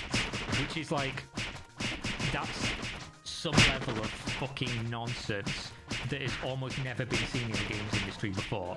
It's like with me covering like Kickstarter scams and, you know, crypto scams and things like that, there's almost never a single point, even during like blatant frauds and things like that, where there's such an obvious moment of just like, fuck you, we're out. Like, that even wows you when you're looking at it, because you kind of knew what was going on. You kind of knew that they were just going to release the game in the state that it was in. It was going to fail and they were just going to piss off, right? But at no point, even during like my 2-year coverage of the game or whatever, and reading into everything and speaking to people and covering it in like dozens of videos, at no stage during that did I ever think they were legit just going to basically turn around to everyone and say, thanks for money, peace, and just leave. Obviously, this didn't work out that way, because after doing that, the media coverage started, like even the big news outlets and things in gaming started talking about it. Steam must have got involved. Their parent company got involved because they were getting a bunch of flack as well. I assume companies that were working with them, like Nvidia and things, were like, our logo is on your fucking product right next to you doing this. Something needs to happen now. There would have been legal implications to this as well. And then they, you know, decided, they're saying that they decided to refund everyone. But if one day you're saying shit happens, thanks for the money, motherfuckers, we out this bitch. And then the next second you're saying, oh yeah, out of the goodness of our heart, guys, we're going to refund everybody's money. Something doesn't add up there, and something stinks, and it's fucking you. You smell like a Magic the Gathering player at your local card shop. I don't know why I'm going hard on Magic the Gathering. I play Magic the Gathering, that's why I know these motherfuckers smell. It is what it is.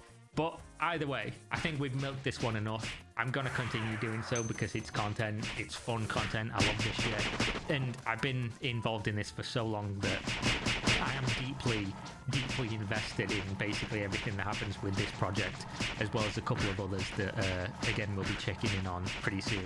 Can anyone say Chronicles of Valeria? Let's see how that fog's doing. By the way, check the links in the video description. Suggest me content either here, on Discord, Twitter, whatever it's going to be, and I'll see you next time. Peace.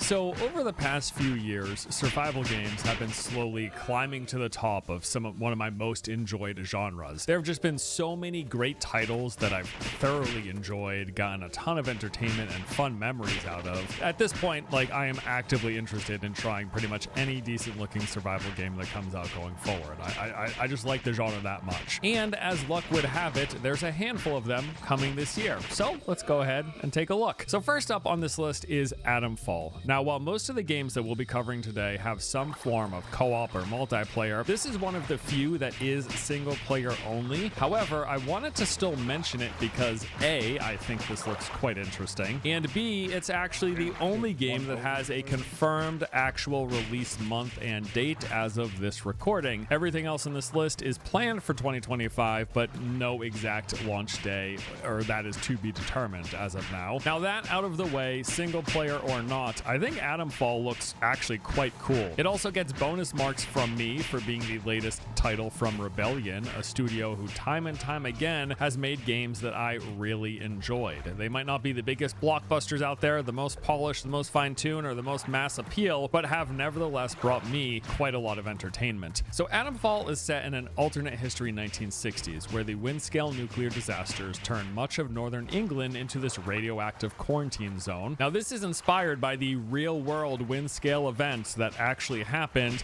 but in an alternate what-if scenario with a little supernatural twist added on top. So we're going to be traversing this lake district of northern England, uncovering mysteries about the quarantine zone along with the people who inhabit it. This locale is made up of a series of interconnected areas with rolling green hills, lush valleys, rural villages, and plenty of hidden secrets to discover. Each area is going to have its own distinct theming and points of interest. We got a small town that was taken over by the heavy-handed British military and their deadly robots, the surrounding wilderness that's dotted with camps that are full of bandits and cultists, and various underground bunkers and other areas patrolled by these autonomous machines and radiated feral creatures. Other noteworthy areas include this abandoned rail yard, a derelict stone quarry, verdant rolling hills, secret bandit hideouts, and bunkers that lead to the British Atomic Research Division of underground layers. As you explore through the areas, you're going to acquire leads, either by speaking to NPCs you come across or just discovering clues in the environment, which will direct you to new objectives, opportunities, and stories, all of which are fully open-ended as you are able to pursue them in whatever order you please. There is, of course, plenty of combat to be had should you desire. This can be approached in multiple ways. You've got guns and other ranged weapons, as well as melee brawls and stealth takedowns. And in fact, the stealth system is apparently fleshed out enough with plenty of hiding and distraction tools at your disposal that the game can evidently be completed without killing a single enemy, which is kind of interesting. You'll acquire weapons, supplies, and materials by scavenging through the environment as you explore, collecting anything useful as you move through the game's various areas. The scavenging is also going to play a big role into the various survival systems, so you're going to collect resources and scraps to craft weapons, consumables, and other tools. And while ranged is an option, as we mentioned, they have made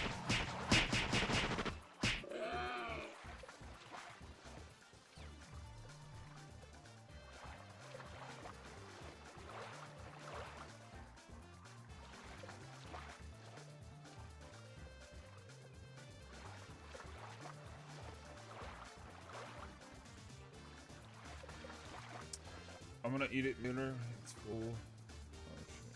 note that ammunition is going to be scarce in the game, requiring you to really pick your shots carefully. There's going to be power progression as you're able to upgrade your weapons, along with level up with a skill and perk tree, providing different playstyle enhancements. And they have another interesting survival mechanic with this heart rate system. So engaging in combat, sprinting, and kicking enemies all increase your heart rate, and if you overexert yourself, it's actually going to result in darkened vision and muffled hearing, kind of an additional twist on a basic stamina system, requiring you to pace your actions if you don't want to deal with that debuff. I mean, hey, look, I really like Rebellion. Like I said, they've made games that I've quite enjoyed, and this looks like it could potentially be another one to add to the list, so excited to give it a go. Atomfall is set to release on March 27th for PC, PlayStation, and Xbox. Okay, so as mentioned, as of right now, that is actually the only survival game that has a firm release month and date. The next grouping that we're going to take a look at here are all officially slated to come out in 2025. We are just not certain of the date and or the month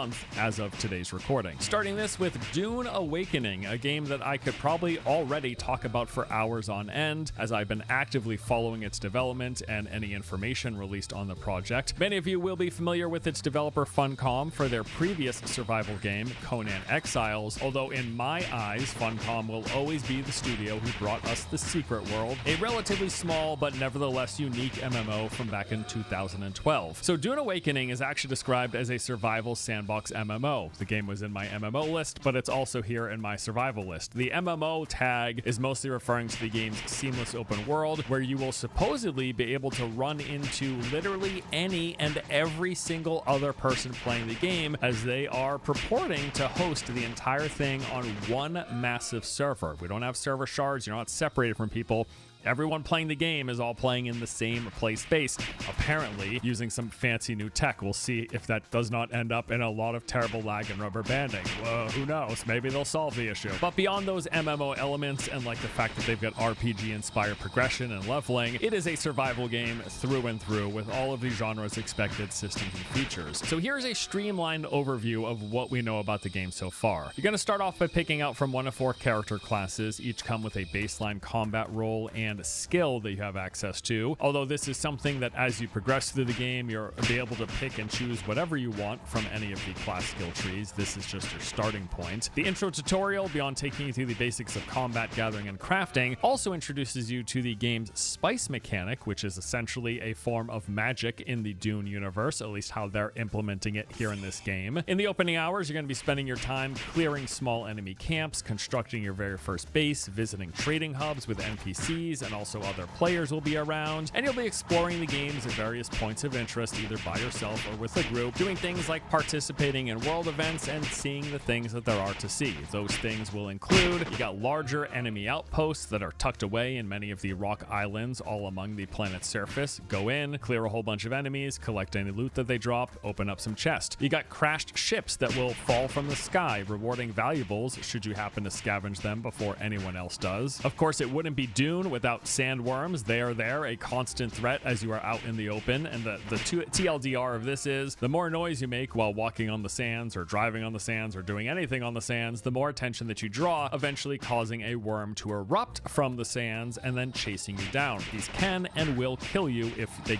catch up to you. You got enemy police forces that scan the planet's surface at night. In these patrolling ships with their massive spotlights, if you happen to get spotted, they call in reinforcements to try to hunt you down. And then there are the Echo Labs. This is basically the game's take on dungeons, said to be more akin to something like the shelters in Fallout or the dungeons in Skyrim. They're elaborate underground facilities that bring with them a lot of enemies, elites, and bosses, and a bit more visual variety than what is found in the sands above. Progression through the game is done in a few different ways. You got character progression with your typical RPG systems, kill enemies, complete quests, gain XP, level up in the process. Leveling gives you points to spend into skill trees, unlocking various active and passive abilities. Then you've got area or zone progression that's actually tied to your level of vehicle advancement. So basically how this works is that the early game, you're in the southern portion of the starter zone called Haga Basin. Here, you're going to be doing everything that we mentioned above as you work towards unlocking the ability to craft your first sand bike. And this is actually required for you to leave that southern area, traversing this large expanse of sand that is only possible on a bike, because otherwise, if you try traversing it on foot, the worm is going to kill you. Once you get the sand bike, or if you can hop onto one of your friends, that lets you leave the southern zone into Haga Basin proper. And this is where a bulk of like the first 100 hours of the game will be taking place. It'll include everything that we've covered, as well as a whole lot more. There will be more enemy outposts, more dungeons, more world events, more sandworms, etc., etc. You'll spend a whole lot of time here up until you get to the point of constructing an ornithopter, the flying vehicle, and at that point you can finally leave Haga Basin and enter the endgame zone of the deep desert. This is where you're going to take part in the endgame spice harvesting mechanic,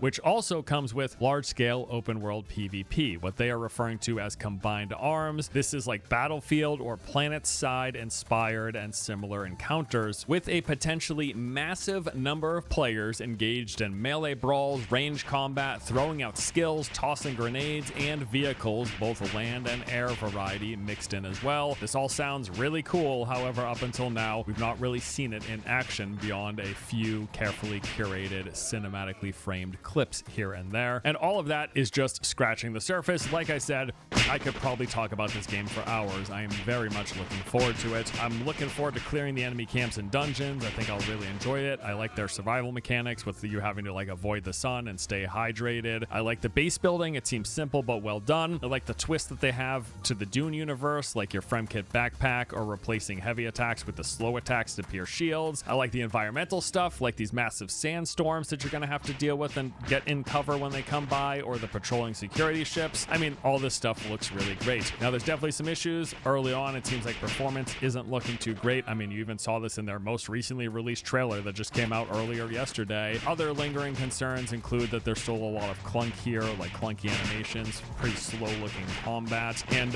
yeah, I mean, I want to see more, and I hope they continue to fine tune and improve it. The game certainly clearly has some jank to it and some rough edges, but it is jank that I'm willing to suffer through if the rest of it delivers and is fun, which is what I'm hoping for. Dune Awakening is slated for an early 2025 release, although here we are now in February with no month even nailed down as of yet, so we'll see if they happen to hit that timeline. The highly acclaimed Subnautica is getting a sequel this year, this being the underwater survival adventure game set on an alien ocean world. If you have thalassophobia though, probably best to avoid this one, which frankly totally justifiable fear. Like, the ocean is in many ways very terrifying, and that's coming from one of the crazies who steps onto a board and rides waves, knowing that sharks are probably not too far away. But the ocean is scary, okay? Doesn't matter how much time I spend in it. Now, I only dabbled in the original game, but I was quite impressed with what I saw. As for the sequel, here are some details. The game will be set on an entirely new world with a whole new story. You play as a pioneer exploring a recently discovered distant planet, but something isn't quite right, and you find that out shortly after arriving. The ship's AI, however, insists that you carry on the mission despite the whole place being legitimately way too dangerous for any humans to survive, but maybe you become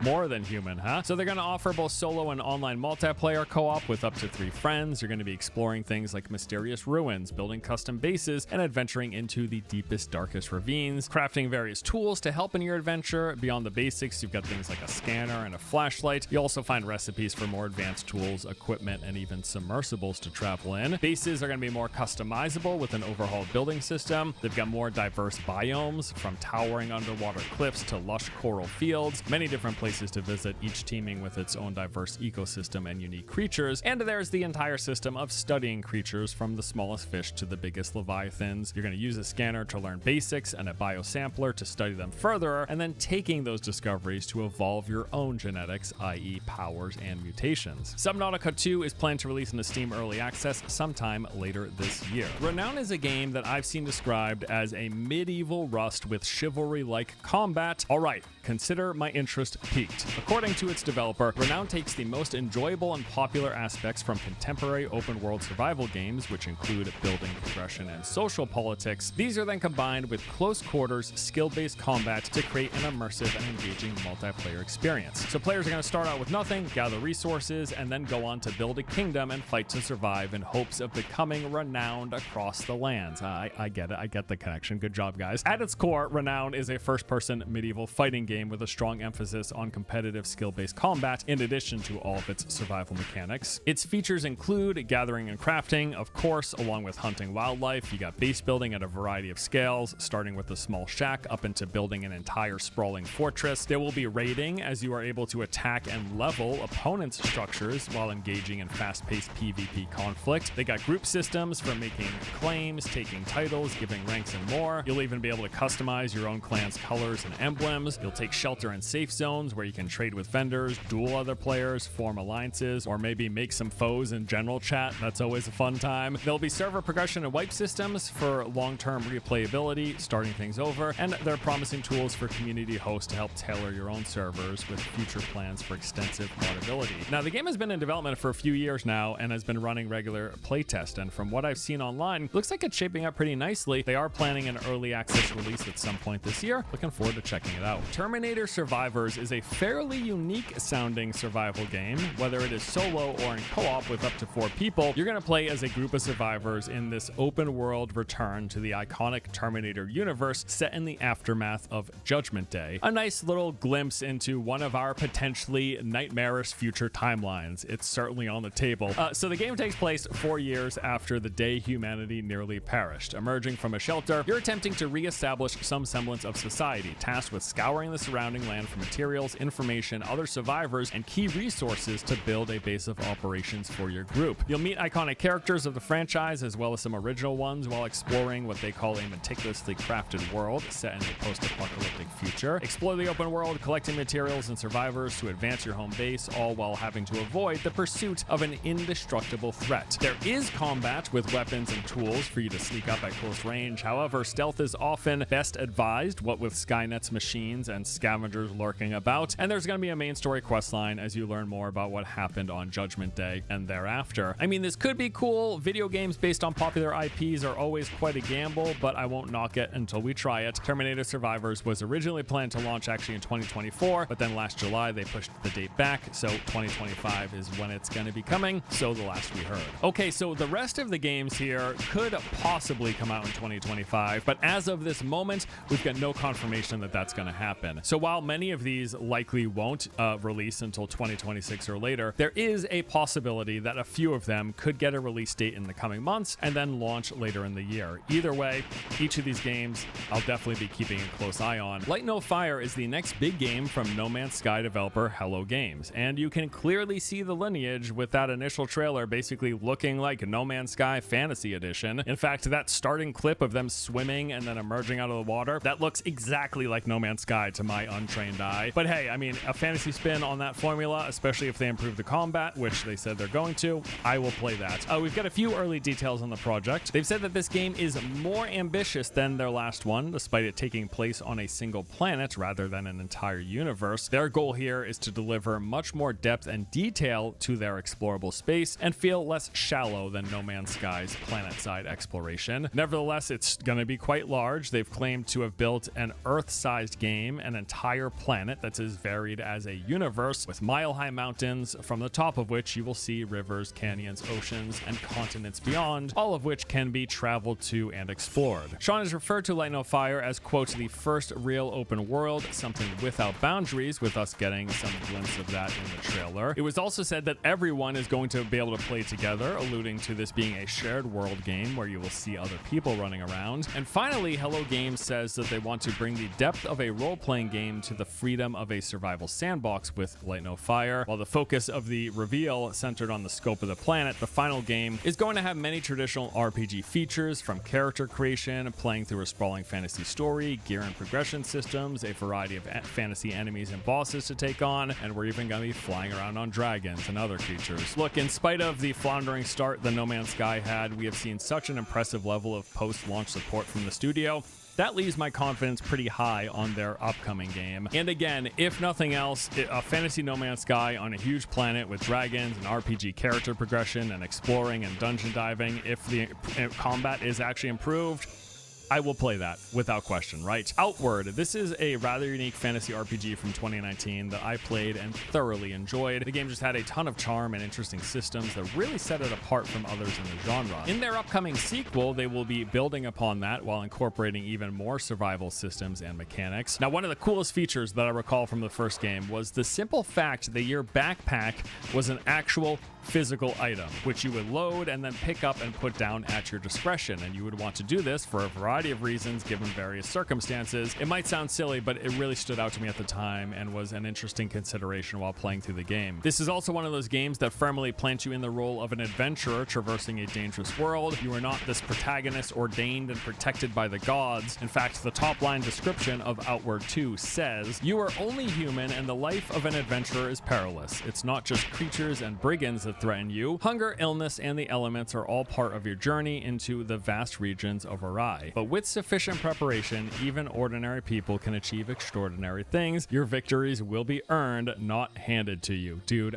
I just love it. All right, key features of Outward 2 include a harsh difficulty that rewards preparation and ingenuity, high replay value with multiple branching storylines, constant auto-saving, which means you can't go back on your choices or failures. There's dynamic defeat scenarios that will keep you on your toes, a simple but rich crafting system, loads of content to explore across areas, equipment, combat skills, and spells, a responsive and flexible combat system, multi-step ritualistic magic with plenty of hidden effects, and you can play either solo or cooperatively online and or with split screen. Yeah, this is going to be great, hands down, without a question. I really like the first game, and this is looking just even better. Cannot wait. Under a Rock is a survival title that I just recently learned about, and I'm so glad I did because I love the way this thing looks. So the basic rundown is this is a procedural open world survival crafting game for 1 to 10 players. You're going to explore a mysterious, colorful island populated by exotic creatures, oversized wildlife, and curious natives, unveiling its secrets, building a base, surviving hostile environments, and and even more dangerous nights. The whole thing is set in the early 19th century, with you playing as an explorer stranded in a strange world, navigating dark caves, underwater environments, and a vast, diverse overland, all filled with unique challenges, enemies, and resources. There's the typical assortment of crafting, building, harvesting, farming, fishing, exploring, and fighting. There will be base building with a large variety of assets to make your dream cottage, home, village, or even a city. In fact, they say that there's no limit to the base size, which is pretty interesting. And you will fight, tame, breed, and even ride a variety of the game's creatures. Any of those tamed, in fact, actually have useful mechanics, benefiting you in exploration and combat, and even in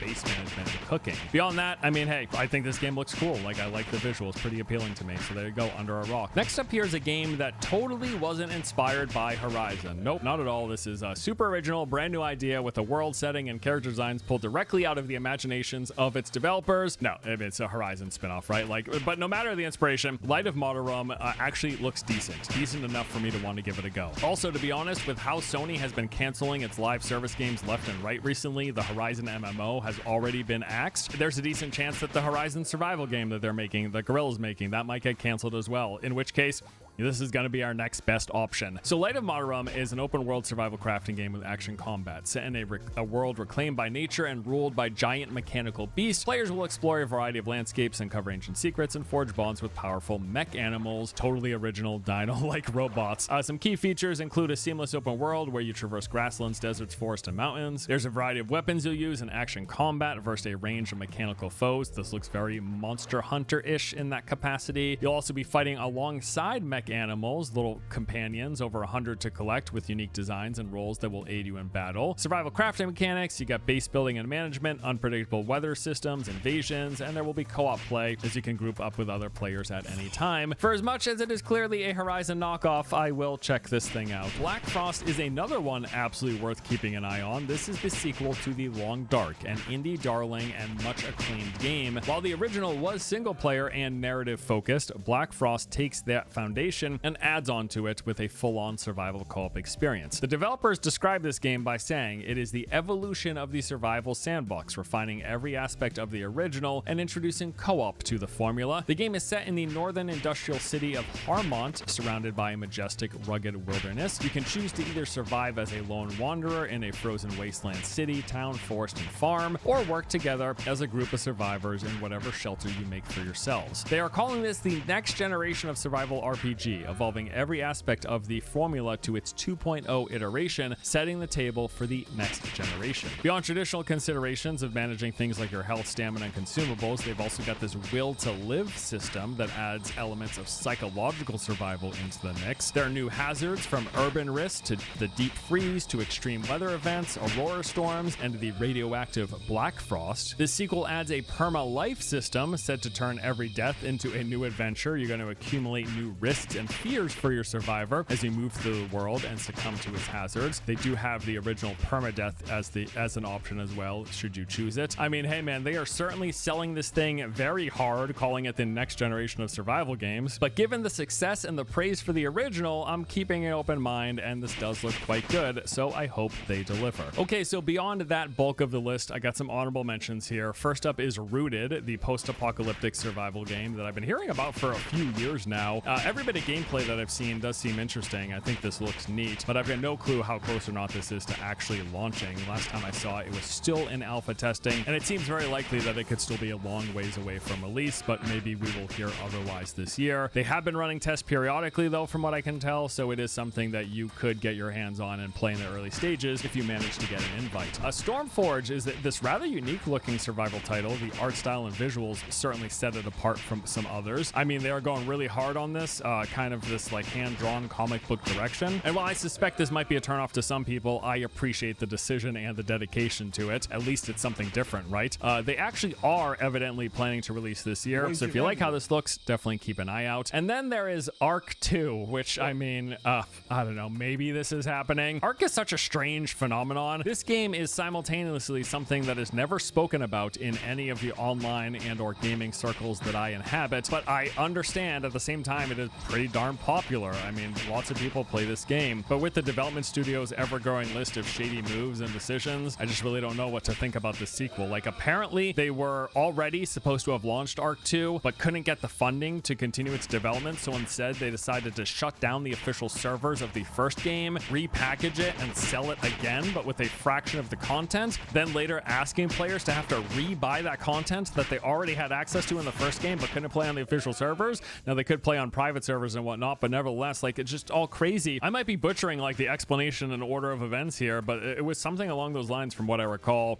I mean, so at this point, yeah, I don't know, maybe Arc 2 happens. I'm not counting on it, but hey, I mean, I guess at least Vin Diesel is happy, right? He got his paycheck for that trailer that they released. Now, one last additional shout out that I want to give here is to some of the currently active early access games that are probably getting major updates and or a full 1.0 release sometime this year. Now, the list of those titles is very long, but just some that are at the top for me personally. So Enshrouded, this was probably one of my favorite games full stop last year. It's been getting fairly regular updates and is expected to be receiving even more in 2025. I've already done a few playthroughs, really enjoyed it, and I'm looking forward to going again at their next major update. Valheim is also an all-time favorite, even though the pace of updates for this one has been rather slow. I cannot deny the amount of charm, wonder, and immersion that the game delivered on, and definitely when 1.0 happens, I will be diving back in. And then there's Project Zomboid. This is just such a unique and interesting survival game. I've seen so many cool stories and moments here on YouTube. It's kind of strange though, because the game's been in early access for well over 10 years. Not that it really matters, like 1.0 or not, this game is much beloved as it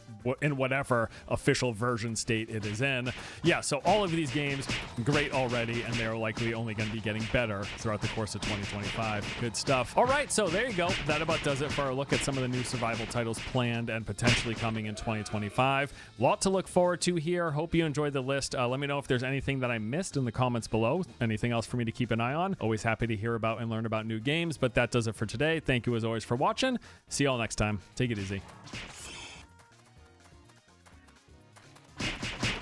Good video. Okay, what up friendos, welcome back. This is a really hard video to record. I've tried to do like an intro to this 3 or 4 times now, and I get about 5 minutes into talking about the situation, and I'm not really any closer to really diving into what's going on, because there's so much context here. It's such a dense sort of informational video that there's no real way to do this other than to just ramble and hope you understand as we go through. And I'm talking about the Dark and Darker lawsuit, Nexon versus Iron Mace, the Dark and Darker lawsuit in Korea, which has gone to other courts as well. And there's a million things to discuss here, especially because this is like a deceptive title, not in the way that it's supposed to be, but in the way that it just is.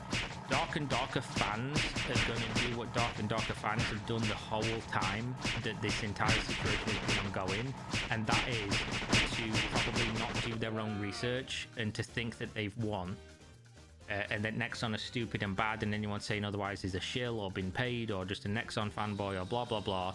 And I'm here to tell you yet again the unpopular thing. And the unpopular thing often is the one that you probably need to hear, because people are not going to tell it you otherwise.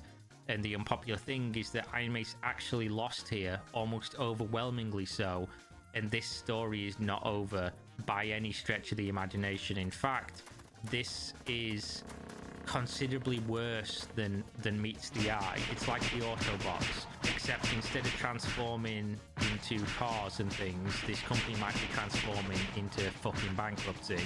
I don't think that's gonna be the case, maybe, but it's certainly on the cards, and we'll go over. I'm going to try to hit on every point here. The first being, I'll try to give you context on the whole situation so that you understand how we got here in the first place and why this is so complicated, as well as the community's initial reception, the contradiction of what was actually going on, content creators' reactions to all of this, as well as what's probably going to happen going forward and why we got here in the first place, what this means for the games industry and things like that. So that's why it's so dense. I'll begin with saying, if you followed along this story and you just want a soundbite clickbait of what's just happened, Court clears Dark and Darker of copyright infringement, orders Ironmace to pay Nexon 8.5 billion won, which is over $6 million, I believe. It's a large sum of money. Again, this is not really indicative of what's actually happened, and you might read this and think, oh, Ironmace has won then, because the court said you're not guilty of copyright infringement. But that's unfortunately not the case. So I'll go over real quick what the context here of the whole story is and why there's a lawsuit in the first place, and kind of what happened from beginning to now as a short form. I'm going to miss out on a bunch of stuff, but basically, out of almost nowhere, Dark and Darker appeared on Steam. It was like an early playtest, and it was from a company called Ironmace, and nobody really knew who Ironmace were because they'd not made any games previously. They sort of just appeared, and then this game was there, and people liked it, and it was fresh, and it was fun, and it was new, and that's always good for the games industry, right? And then Nexon said, you stole that game from us, and we are going to sue you, and we're going to do everything in our power to block that game from releasing, and we're going to essentially take you to court everywhere we can, because you stole from us. And the initial reaction to this was, and always will be, overwhelmingly in favor of David. Who is David? David and Goliath. Well, Nexon here is, of course, Goliath, and the stone that David had was the community. It was basically a whole bunch of people who were completely unread, completely unqualified, and completely unaware of the actual details that were being alleged by Nexon in this case.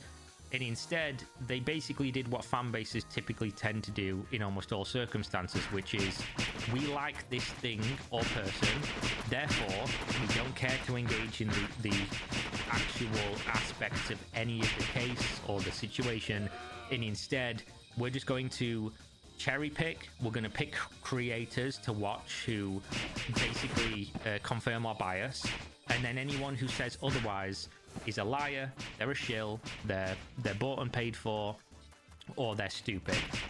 And I will just say, I'm not always right about things, but I also try to be as much as I can, and if I'm not going to be right, I at least try to be consistent. And I believe I'm vindicated now in saying that my coverage on this entire situation was the most factual that you can find on the internet. I think it was the most read, I think it was the most well-researched, and I think I had the best read on this based on the videos I've seen from other people, especially some larger content creators who I do respect and enjoy their videos, like Most Critical, things like that. They just did a very reactionary take on the entire thing, and then ran with this narrative that Nexon's actually really stupid and the stuff that they were saying was stupid, which from his perspective, I think it was because he didn't understand what they were saying, which is fine because this is very complicated.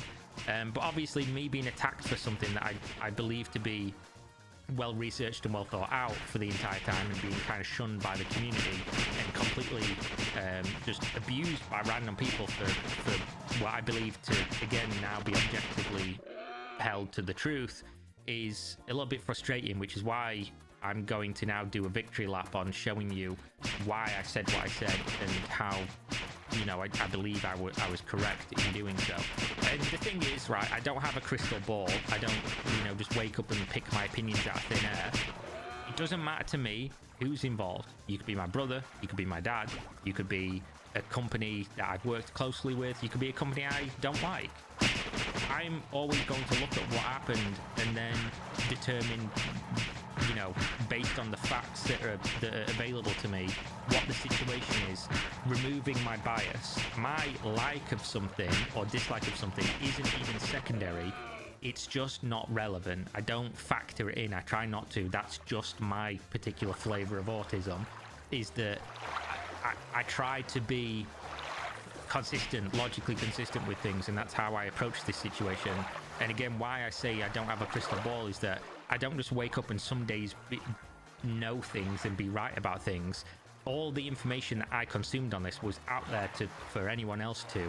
And I believe if you consumed all the things I did, which, to be honest, if you have a job, you're not going to, unless your job is this. And even then, most people don't care to do it because they don't care about factual reporting.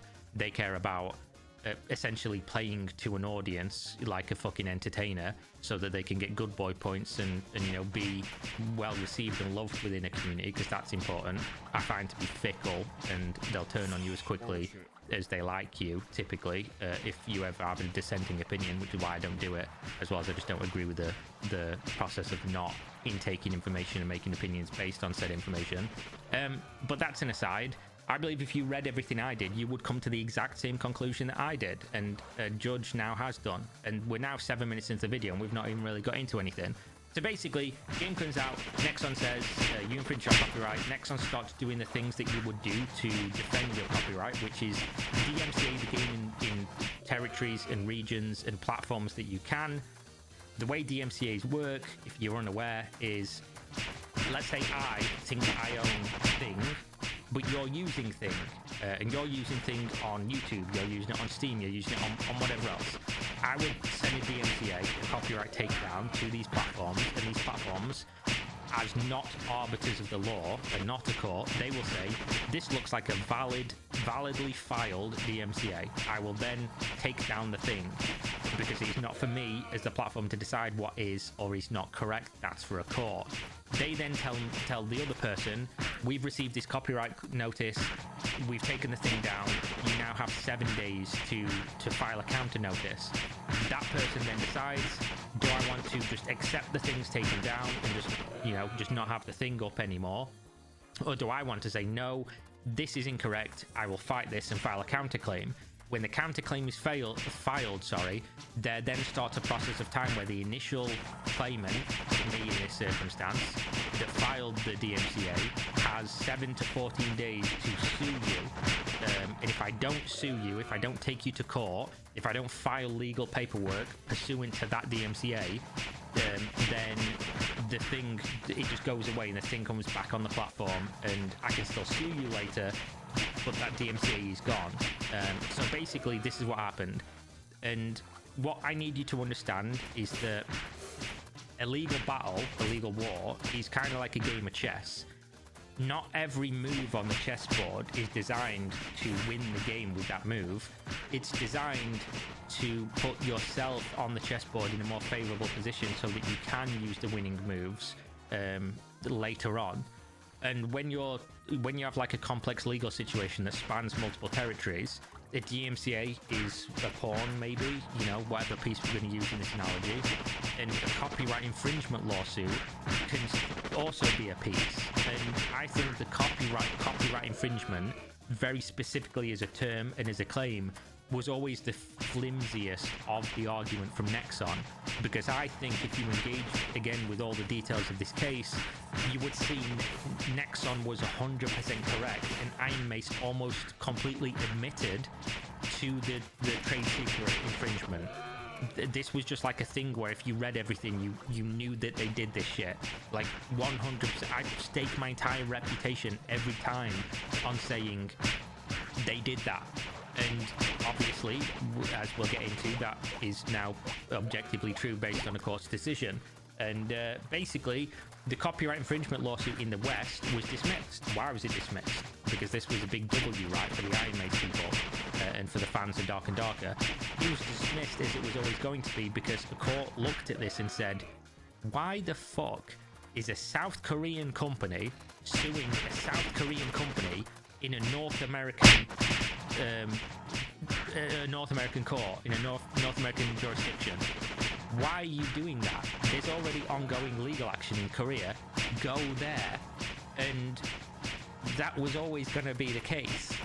Again, this was the DMCA and the subsequent lawsuit was essentially just to try and block the game being released, which you can say, oh, Nexon bad for doing that, but that's kind of just what you do if you think somebody stole a game from you, is you try and stop the game from being serviced because you think it's doing you and your thing damage, which the court agreed with based on the amount of money that's been paid out. They do agree that this damage was caused to a massive monetary number.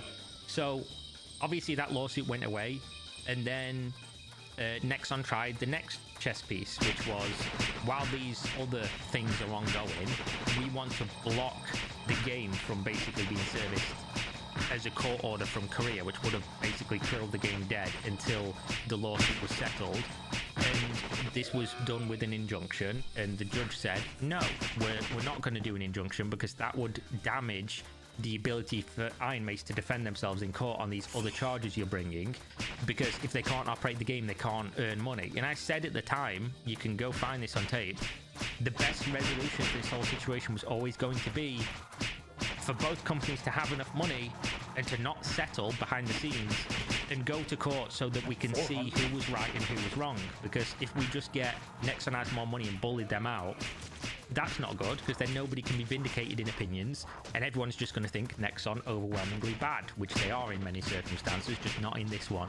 And obviously if IMACE doesn't have money, that's not going to happen, so an injunction in that case would have been bad, but obviously I can see why Nexon would do it. It failed, and this was overwhelmingly reported by content creators in the Dark and Darker space, which were literally, I don't even want to call them content creators. I've had beef with some of these people in the first place because they are part of the reason why I was getting so much hate, because they'd literally just say I was a liar or I was paid or I was stupid or blah, blah, blah. And then their audience would come and send me DMs telling me I'm a fucking idiot and just being generally unpleasant.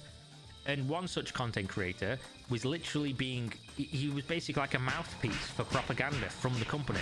The company would send him statements and he would just make videos repeating said statements without looking into anything that was said.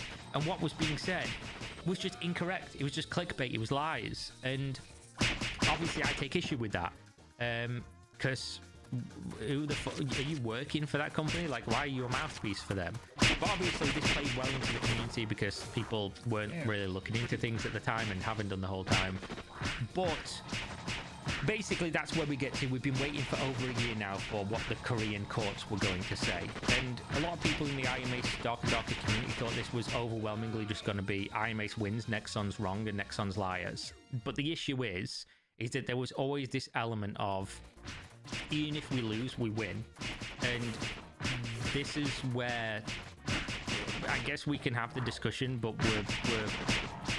there's going to be no resolution to this, because if you feel this way, I guess nothing that would have happened or could be said will ever dissuade you otherwise.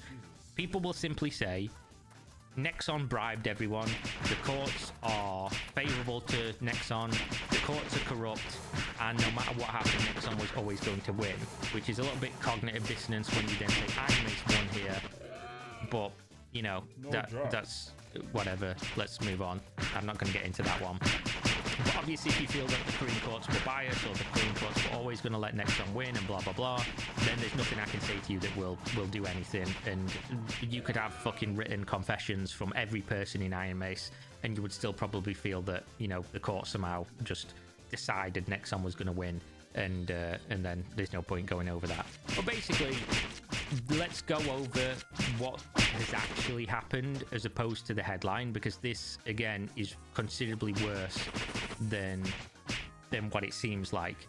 Basically, when Nexon sued Iron Mace in South Korea, they didn't just sue them on copyright infringement. They sued them on I think 3 counts. 3 different things, but it might be 2. I can't remember. It's been fucking like over a year since I read this stuff, and obviously with all the translation issues and everything, it is what it is. But the copyright infringement element of it was the least worrying and the least likely to succeed, and the court cleared Iron Mace on the copyright infringement, but they found them guilty of the trade secret, and I think there was like a unlawful competition thing. I can't remember what it was called or whether that was built into the trade secret one, so forgive me on that.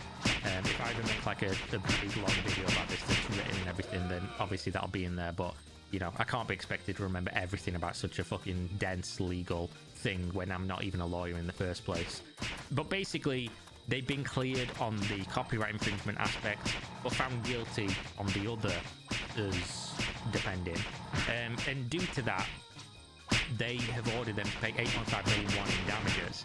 And this is basically, they need to pay 8.5 billion total, 1 billion to be paid starting in March 2024, which I think this is a mistranslation. and it should be March 2025 unless it's backdated, in which case you have to pay this immediately. Okay, so just for clarity here, just want to clear up, it doesn't seem to be a mistranslation.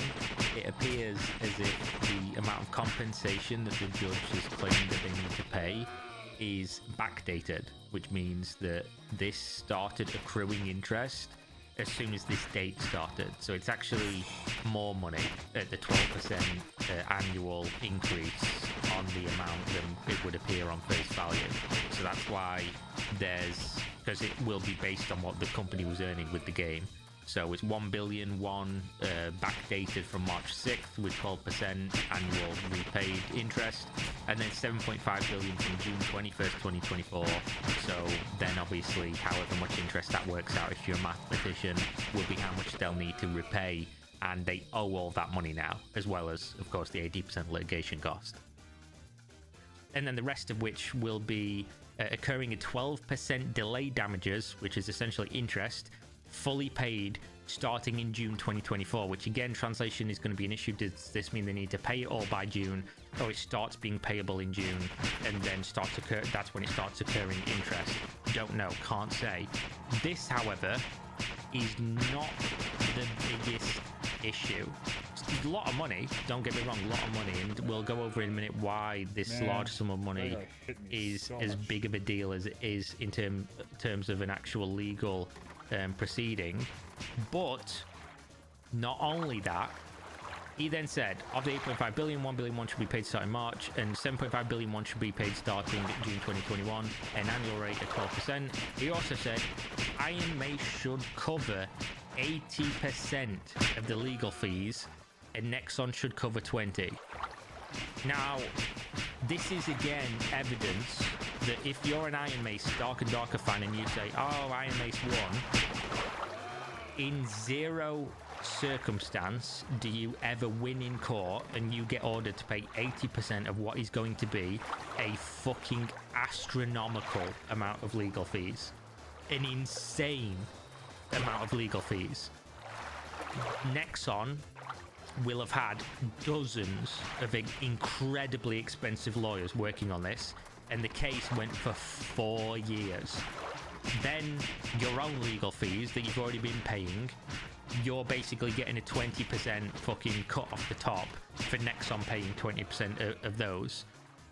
You are going to be paying an insane sum of money for this, as well as then the compensation you've been ordered to pay, having been found guilty. Now, the details of this case, I'm dying. We'll go over this in a second, because again, this is not over. This is just the beginning for Iron Mace, and why this could be even worse going forward. This might not even be the nail in the coffin. This might be them lowering the coffin into the ground. This might be curtain call. And I'm not a doomer most of the time, but on this, this could be really bad. It could amount to nothing, but it could be really bad. I'll go over it in a second. Why I say that this was always going to be the case, in terms of, I was 100% certain, maybe 99.9, that Nexon was in the right here and Iron Mace did this shit. The reason was because when it all came out and we had all the information, the way that this goes is that when Choi and the other guy, Terrence or whatever, the two guys, right, that were working, how this goes is these two people were leads very high up in a Nexon studio making a game. They were being paid for multiple months, maybe multiple years, to develop the idea of a game. Nexon were paying the whole team. They were saying, come up with a game, come up with a game. They came up with a game. The game was then pushed through developmental processes and gotten to the stage where they'd probably invested millions of dollars into doing it. And then COVID happened, right? And Choi said, I will, the process by which we are conducting our game development is being hampered or hurt by the version control, basically, that we have running, that allows me to work from home and have the data and things that I need from the company servers. I want to make my own server under my control so that then I can work more efficiently from home. And Nexon said, okay, you can do that. That's fine. And he did. And then For the following months, he continued to use this. And then Nexon had a fully new implemented system of version control where everyone could use this, and you had all your credentials and it was all logged on their server, so they knew exactly what was happening and nobody could misappropriate the data or whatever else. And they said, okay, stop doing that now. And he said, okay, I will stop doing that now. And then he didn't. And for months, while the entire other company of thousands of game development employees were using this other system and they were all fine with it and other games were being made and nobody had an issue, this guy was still using something he had explicitly been told not to do, which was taking data off premises from the company servers to his own. And then it was discovered that not only was he doing this and constantly doing so, he was also allegedly trying to poach staff to go and start his own company to make the same game. He was basically saying, guys, why don't we just go make this ourselves? And, you know, we'll not be under Nexon anymore and this will be great. Employees heard this, took this to Nexon higher ups. Nexon brought him in for some form of disciplinary. He was fired. He was also told he needed to hand over the server so that they could determine what had been done with the data and things like that. He, maybe mistranslation, but from what I remember, he allegedly said, yes, I will do that, and then deleted the server so they couldn't do it.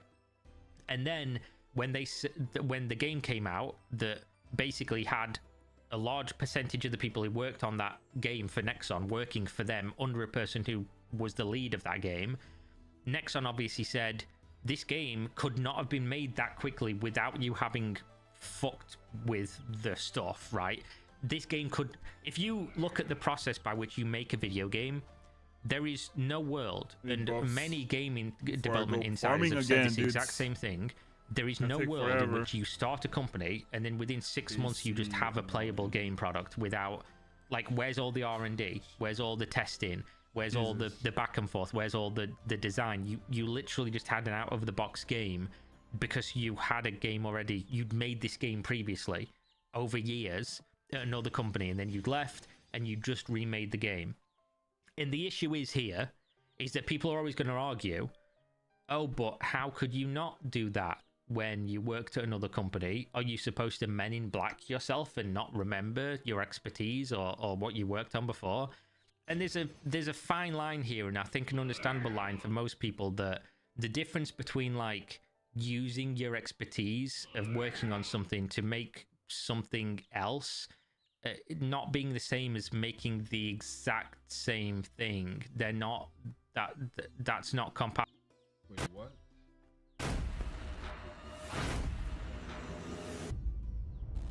What happened here?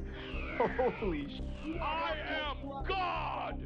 Listen to this! It's like a chorus of alarms.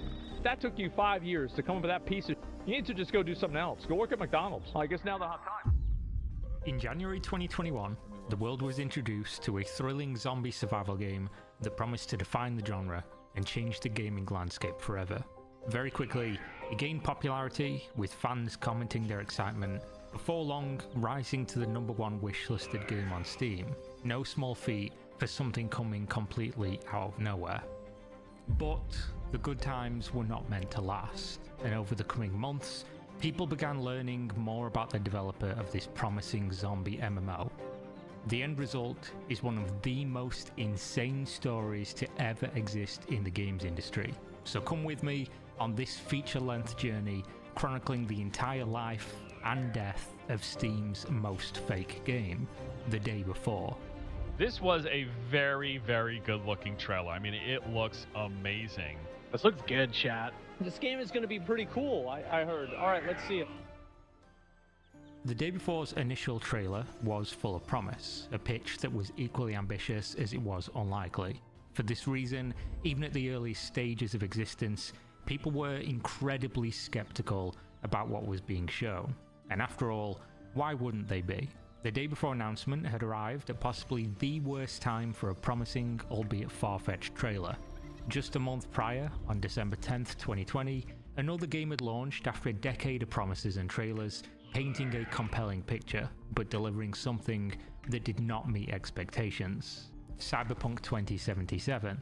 With this game came a renewed criticism of the games industry's ability to present deceptive game footage years prior to the release of a product that seemed a million miles away from that expectation. This was not a new concept. Cyberpunk was just the latest and perhaps largest renewal of the conversation, becoming the most recent example of how deceptive a trailer could really be.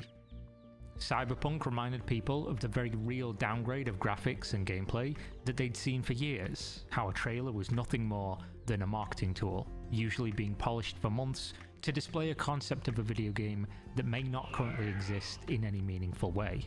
Designed to be presented on massive stages such as the now dead but previously annual trade event called E3, shouting to the world, this is what our game is, what we hope it will be, or sometimes just an outright lie.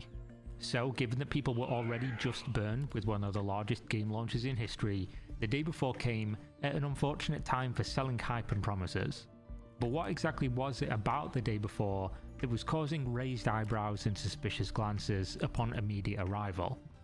Well, to start with, the trailer was so heavily scripted and lacking in how any real human would play a video game that it almost comes off as a parody. The game screamed fake right from the jump. Running out of fuel. Great, man. Awesome. We'll look around here, I guess.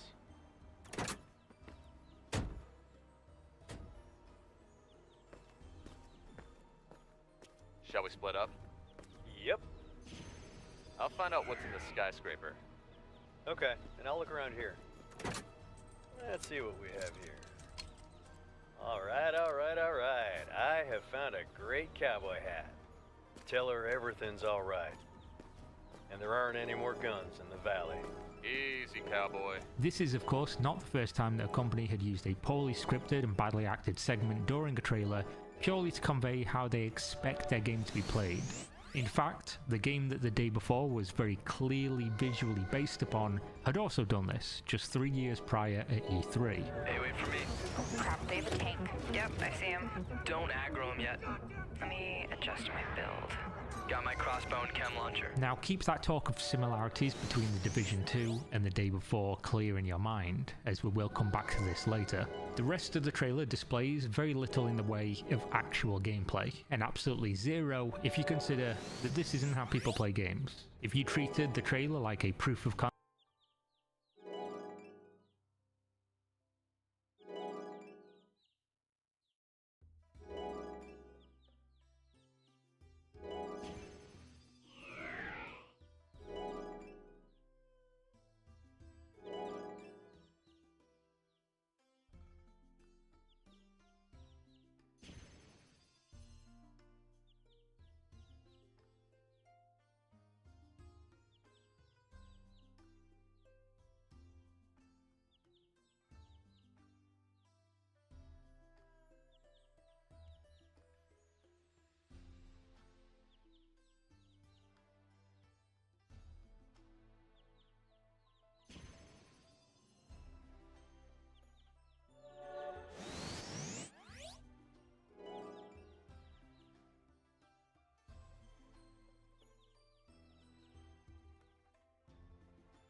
concept for how they expected people to play, as a trailer that existed to give you a feeling of the game world but admittedly not actual gameplay footage, it would make slightly more sense as a concept. But what people were seeing was scripted interactions, absurd scenarios, and something more intangible. Something about the trailer just didn't feel right.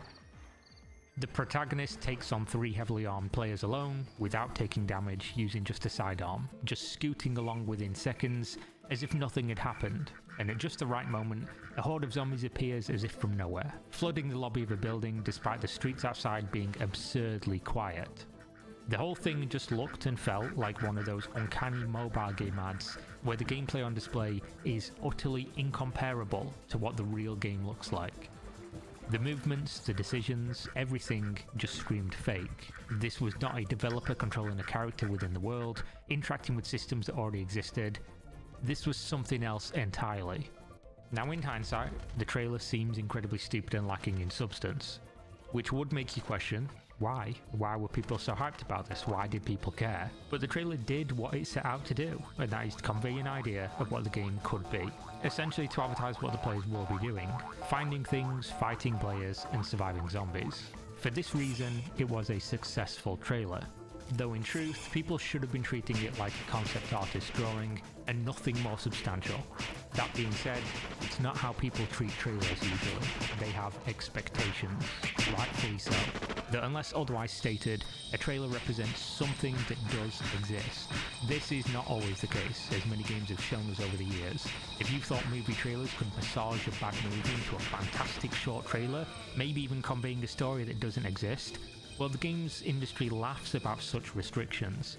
Instead of massaging footage and adding nothing extra, they can instead spend weeks or months creating a pixel-perfect fabrication without a single element existing in the real world. There is no constraints to this other than how much time, money and experience you have to put the trailer together. So aside from the trailer feeling and looking fake in terms of how it was portrayed, simple concepts still exist when judging games from a surface level perspective, and the day before was failing here. So what I'm talking about is that if a game is from an indie, small or unknown studio, you expect less in terms of graphical fidelity. This is due to high quality art and animations being a massive bottleneck for development, one that is only overcome with many talented artists working tirelessly for long periods of time, which of course means lots and lots of money. As a result, the day before trailer presented an immediate red flag with just how fantastic it looked. If you didn't know any better, this would look clearly like a very well-funded team with a large number of employees and experience. Either that, or it was a lie. Those are the most common explanations when you come face to face with this situation. So going back a little bit to talk about the Division comparison, people noticed that the forced cringe audio of the trailer was not the only thing similar between the day before and that game. The graphical style and world also looked strikingly familiar. So much so that the very first controversy surrounding the day before sprouted up from this similarity. Before any substantial information about the game existed, people took one look at the trailer, another look at where the developers were from, and decided that there was only one conclusion: theft. This almost entirely came from the fact that Fantastic, the developer of the day before, was based in Russia. This was of course a stretch with no evidence. After all, how could an unknown Russian developer get their hands on Ubisoft game assets and then brazenly parade them in front of the world during a game announcement? Still, the accusation quickly gained traction and even merit. And if there's one thing that is for sure, when people are suspicious about a video game, they will begin to analyse everything until they find what they're looking for. And so they did. Within the first few days of knowing the game existed, people noticed that the visual similarities between the games was simply smoke, but they had also found the fire. The day before logo, front and centre on all promotional material, was almost an exact replica of the Last of Us logo. In fact, when making videos about the day before, to make my thumbnails look as similar to the game's font as possible, I literally used a tutorial on how to recreate the Last of Us logo, and it looked almost identical. So at the bare minimum, the day before was being liberal with their usage of other people's work in their game. While they hadn't stolen anything per se, they were copying homework word for word, just in their own handwriting. So while there was no real theft of game assets, people had this feeling And that feeling had led them to very real evidence of something being off with the game, which just goes to show how easy it was from the initial trailer to tell something was going on here. And while this, of course, isn't proof that the game was some kind of elaborate scam, it was all the proof people needed to feel vindicated in their declaration that something was off about the game developer. So at this point, Fantastic could never win, and the slate would never be wiped clean. Everything they said or did would be almost forensically scrutinized. A terrible position for a small game studio, but one that they had put themselves. They gained all the positives of winning the popularity contest, including the potential life-changing opportunity of such a massive audience patiently waiting to buy their game, but so too had they gained all the negatives. The only way they could truly win against the public's opinion here was to deliver the game that they'd shown. If it was good, all the negatives would quickly vanish, leaving them with a monumental indie success story, one that we've seen often. Instead, the coming weeks were full of additional discoveries, and the narrative was growing much quicker and much larger than even the game's hype. The start of this came from Fantastic's developer history, which they made no attempt to hide. Well, at least for now. The Day Before was not their first game. Simply googling the name or clicking the developer tag on Steam would take you to a list of products they'd already worked on previously, games that they had abandoned very quickly after taking people's money. Now, once is an accident, twice is a coincidence, three times is a pattern. Fantastic's first game released into Steam Early Access in 2017, The Wild 8, a multiplayer survival game with a top-down view that was surprisingly well received. Unfortunately, within a few months of Early Access, Fantastic apparently sold the game to their publisher, Hype Train Digital. This was done while the game was still unfinished, essentially abandoning the game to somebody else's custody. The next one to be released was titled Dead Dozen, which released again in Early Access just 1 year after The Wild 8. This time, there was no positivity about the launch, instead a complete lack of attention, before an even quicker kick out the nest to the awaiting pavement below. After that, they made a phone game by the name of Radiant 1, which was a 40-minute long single-player narrative game that launched at a few dollars, and is the single bright spot in Fantastic's career of video game development. So at this stage, people had all the evidence they needed to light their torches and grab their pitchforks. The Day Before had nothing substantial present and a highly suspicious history. But of course, failure isn't a crime, and if Fantastic ignored the mob, they could have probably just moved on. Instead, they decided, for the first time, though definitely not the last, to make things much, much worse. When Fantastic realised people were digging into their history, they simply wiped their YouTube channel clean. Where previously there existed videos of their long since abandoned games, now there was only one, the Day Before announcement trailer. Years of the YouTube channel remaining unchanged, but suddenly now is when they decide to delete the things that people had just discovered. Coincidence as an explanation for any of this had long since lost credibility. Instead, every additional small action added to the growing pyre, ready for someone to strike a match and watch it all burn. This isn't the YouTube channel for this new game. This is just the developer's YouTube channel. So them removing their prior games that they worked on means they kind of don't want to highlight those things, you assume. And also interesting is if you go to the developer's website and you click on what games have you worked on, they don't list the Dead Dozen. So the Dead Dozen was by far the worst of the games that they've released so far, and they just are pretending on their website that they didn't even make it. At this stage, just about everything that could publicly be discussed about The Day Before had been stripped naked and paraded through the streets, and so the internet moved on with their lives. Until March of 2021, where Mytona, the publishing company above Fantastic, who is the game developer, reached out to press outlets and content creators, stating that there was a live stream coming soon that would show something exciting. There was little to no details, only that on March 31st at 9 PST, it was showtime. The day before this live stream was due to begin, Mytona, who were working closely with IGN to broadcast this announcement, declared that the event would be moved back 1 week until April 6th. On that day, fans appeared in the thousands to discover what this exciting announcement could possibly possibly be? Perhaps a beta test, something to address the criticism and answer to any of the many questions people had regarding the shady nature of the developer. What they found instead was simply a logo on the screen and some music in the background. This continued for 2 hours before the Fantastic Twitter account posted a message addressing what they described as technical issues.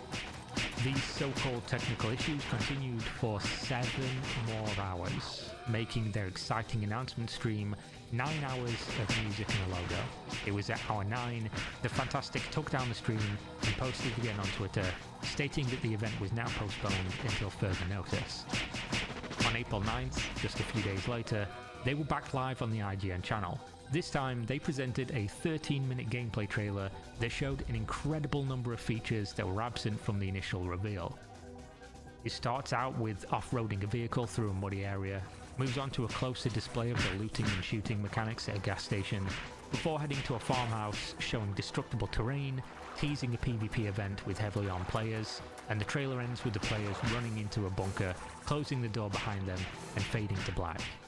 During this trailer, a keen eye could see a large number of small features that could otherwise be ignored, but will become vitally important to the story a little later when we compare the trailer now to what happened in the end.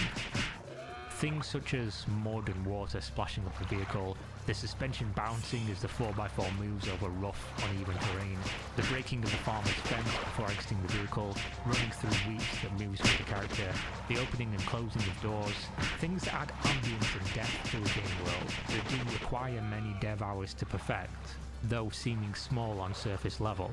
All in all, the trailer did a much better job of showing the minute-to-minute gameplay of the day before in a slightly less scripted manner. Still, everything people had discovered about the developer thus far didn't suddenly go away.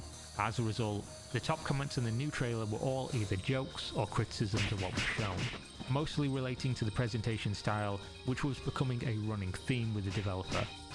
They'd put someone in charge of controlling the main protagonist, who had terrible aim, moved incredibly slowly, and with a stiff, almost robotic action, but most importantly, the trailer still just felt off. All in all, it did nothing to convince those who were now of the opinion the game was a scam, but it did drive a massive number of eyeballs and a growing interest in the day before, whether for the actual game or just for the drama. The biggest and likely most overlooked issue of the trailer's release is the way that it was delivered. Now that people knew it was a simple 13-minute video to be shown during the initial date of March 31st, it was worrying to say the least. The delay to the release date could be forgiven, as sometimes a few finishing touches or last-minute issues could cause a brief delay. But when the new date arrived on April 6th and fans were left watching a logo for 9 hours, that was simply a head-scratcher. After all, showing a video on a live stream is something that an actual child could operate, and this was being presented by IGN, one of the largest video game outlets on the planet, with a simple task that they had extensive experience doing. The only real explanation here was that Fantastic had somehow messed up the most basic of tasks. Now this simple mishap seems tiny, but it showed that even the very basic handling of the day towards public perception was simply a bridge too far for Fantastic. They were taking the once-in-a-lifetime opportunity of having access to a small studio's dream, a massive audience with interest in their game, and fumbling it every step of the way. While this is, in the grand scheme of small details, it signaled to everyone paying attention that the road to release was going to be bumpier than the trailer's off-roading experience. So before we continue, it's important to take a temperature check of where the community was at with the day before, as I've so far only presented the overwhelmingly negative and critical side. There was, in truth, two sides to this story the whole time. One group was that of the skeptics, combing through every frame of every trailer, breaking down every detail imaginable, and labelling the game as fake, the developers as scammers, and the whole situation as ridiculous. On the other hand, there was a group of people that ranged from the wait-and-see gamers who refused to join in the witch hunt, as well as people on the other end of the spectrum who took it upon themselves to defend against the overwhelming criticism and what they labelled as hate from a mainstream bandwagon of angry gamers. Basically, this could be summarised as the old haters versus fanboys argument, though really, most people fell closer to the middle of this spectrum. One very interesting question was being asked by the people defending the day before, which needs to be discussed in this video in order to progress the story. This question was twofold. Firstly, how could the game be fake if there were multiple trailers showing gameplay? Secondly, and most importantly, Fantastic and the day before hadn't taken a single cent from the public. So what was in it for them? Effectively, why and how could this be a scam as so many people adamantly believe? If nothing was gained, what would be the point of it all?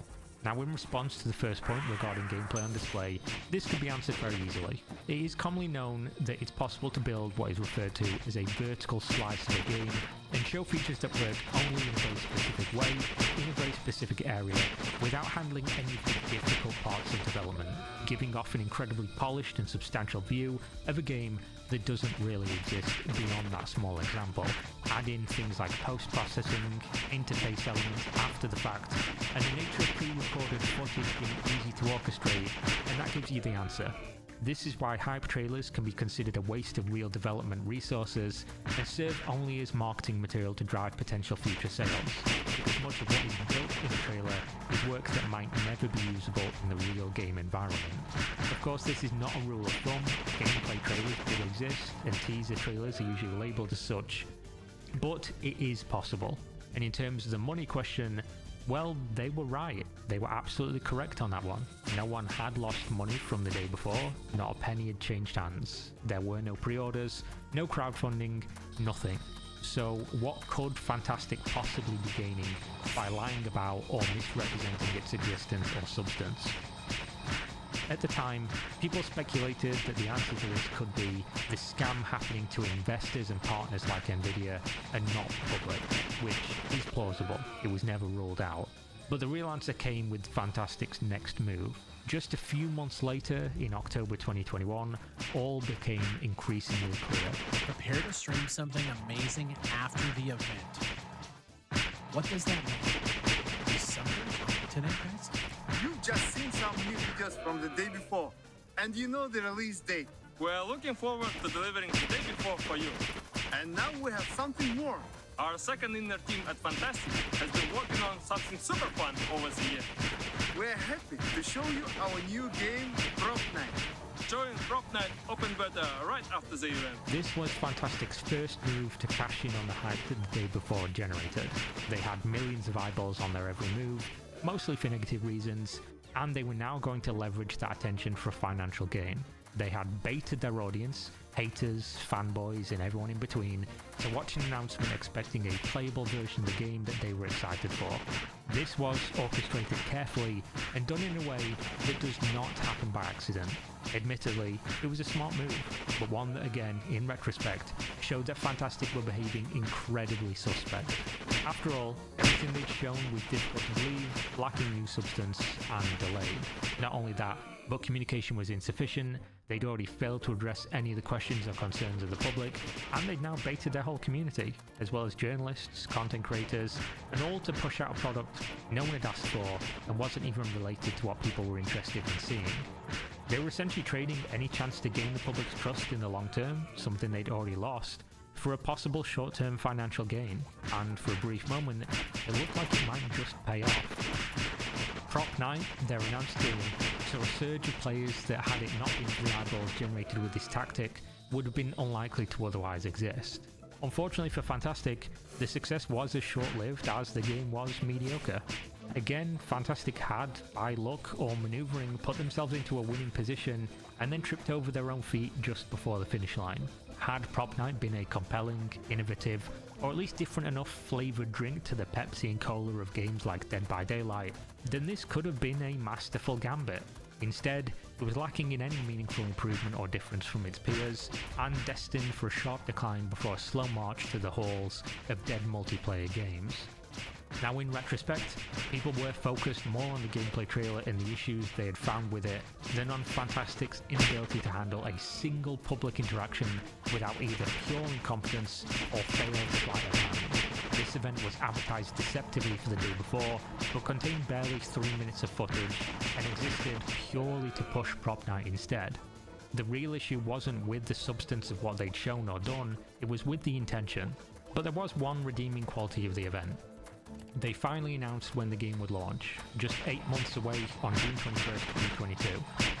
Unfortunately, we soon come to find out this was never a real date to anticipate. But first, we come to the first lengthy time skip in the Day Before saga. Unlike previous short lulls in the story that were full of discovery about the studio's history, analysis of recent released trailers or comparisons and similarities between assets and logos of other products, there was nothing really left to discuss. The only new footage that became available was part of an Nvidia partnership, which showed very little more than what we'd already seen. Almost nobody paid attention to this, nor was it meaningful in any way. The next big news came in early May 2022, just 1 month prior to the game's announced release date, and as you would have guessed if you paid attention to the runtime of this video, or if you're familiar with the story, this was a hefty delay to the game's release.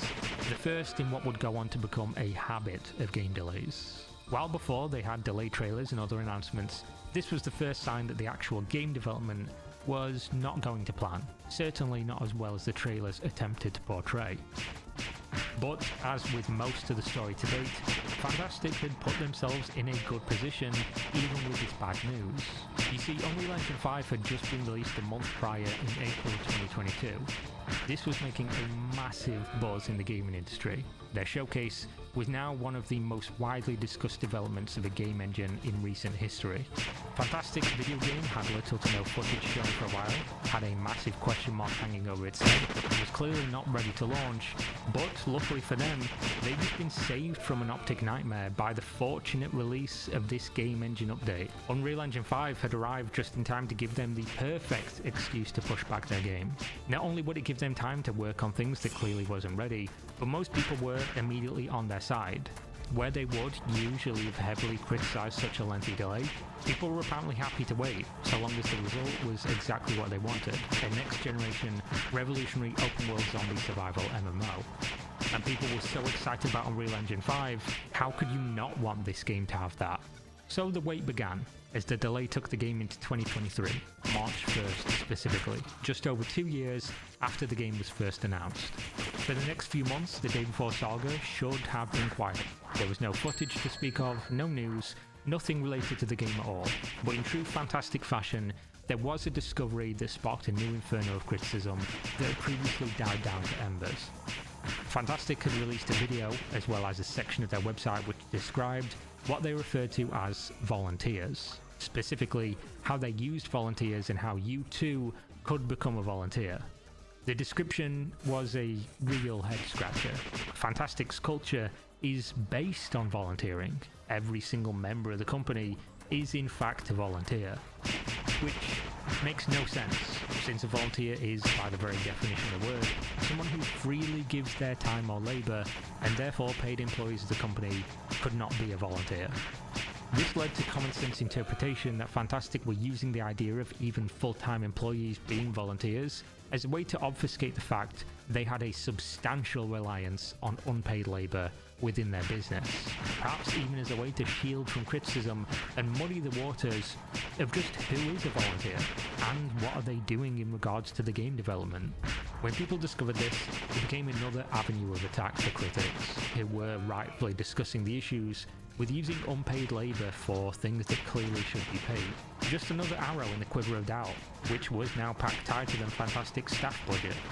In response, Fantastic tried to style it out, stating volunteers only worked on things such as localization, a job that would be expected to be compensated financially, as if this would change the public backlash that was clearly not based on this single topic, but the culmination of events thus far. Not just that, but community moderation was also left up to these so-called volunteers, a decision which very soon would come back to bite them, but not before Fantastic gave another answer as to an earlier question. What were they gaining from lying about a game that didn't really exist? Where was the scam?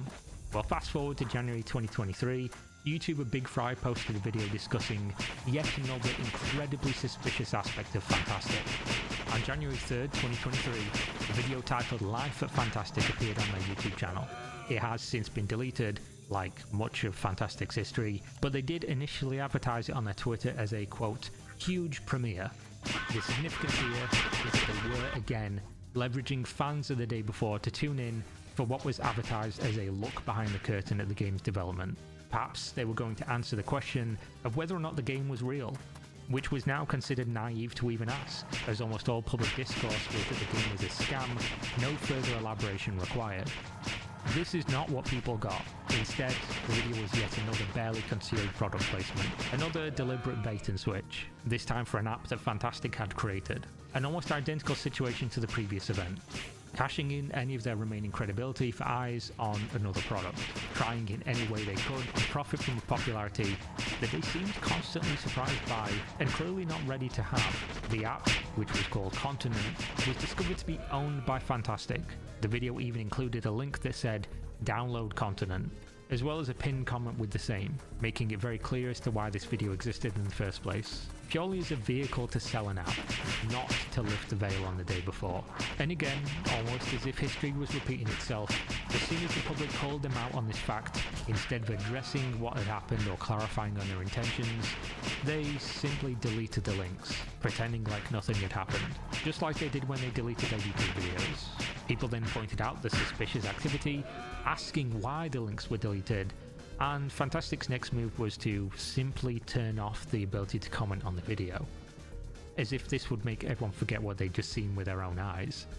Now, if you thought this story was a wild ride so far, buckle up, because the rest of 2023 is the most ridiculous thrill ride of gaming incompetence, lies, and stupidity that you will likely ever see. When the day before promised that the game would be unique, they didn't lie. No game in the history of Steam has ever achieved what they did. But first, there was the small case of a legal matter that almost killed the game before it even started. Just 21 days after the veiled attempt at showing their app, and on January 24th, 2023, the Steam page for the day before vanished completely. It was there 1 minute, and simply gone the next, totally devoid of explanation.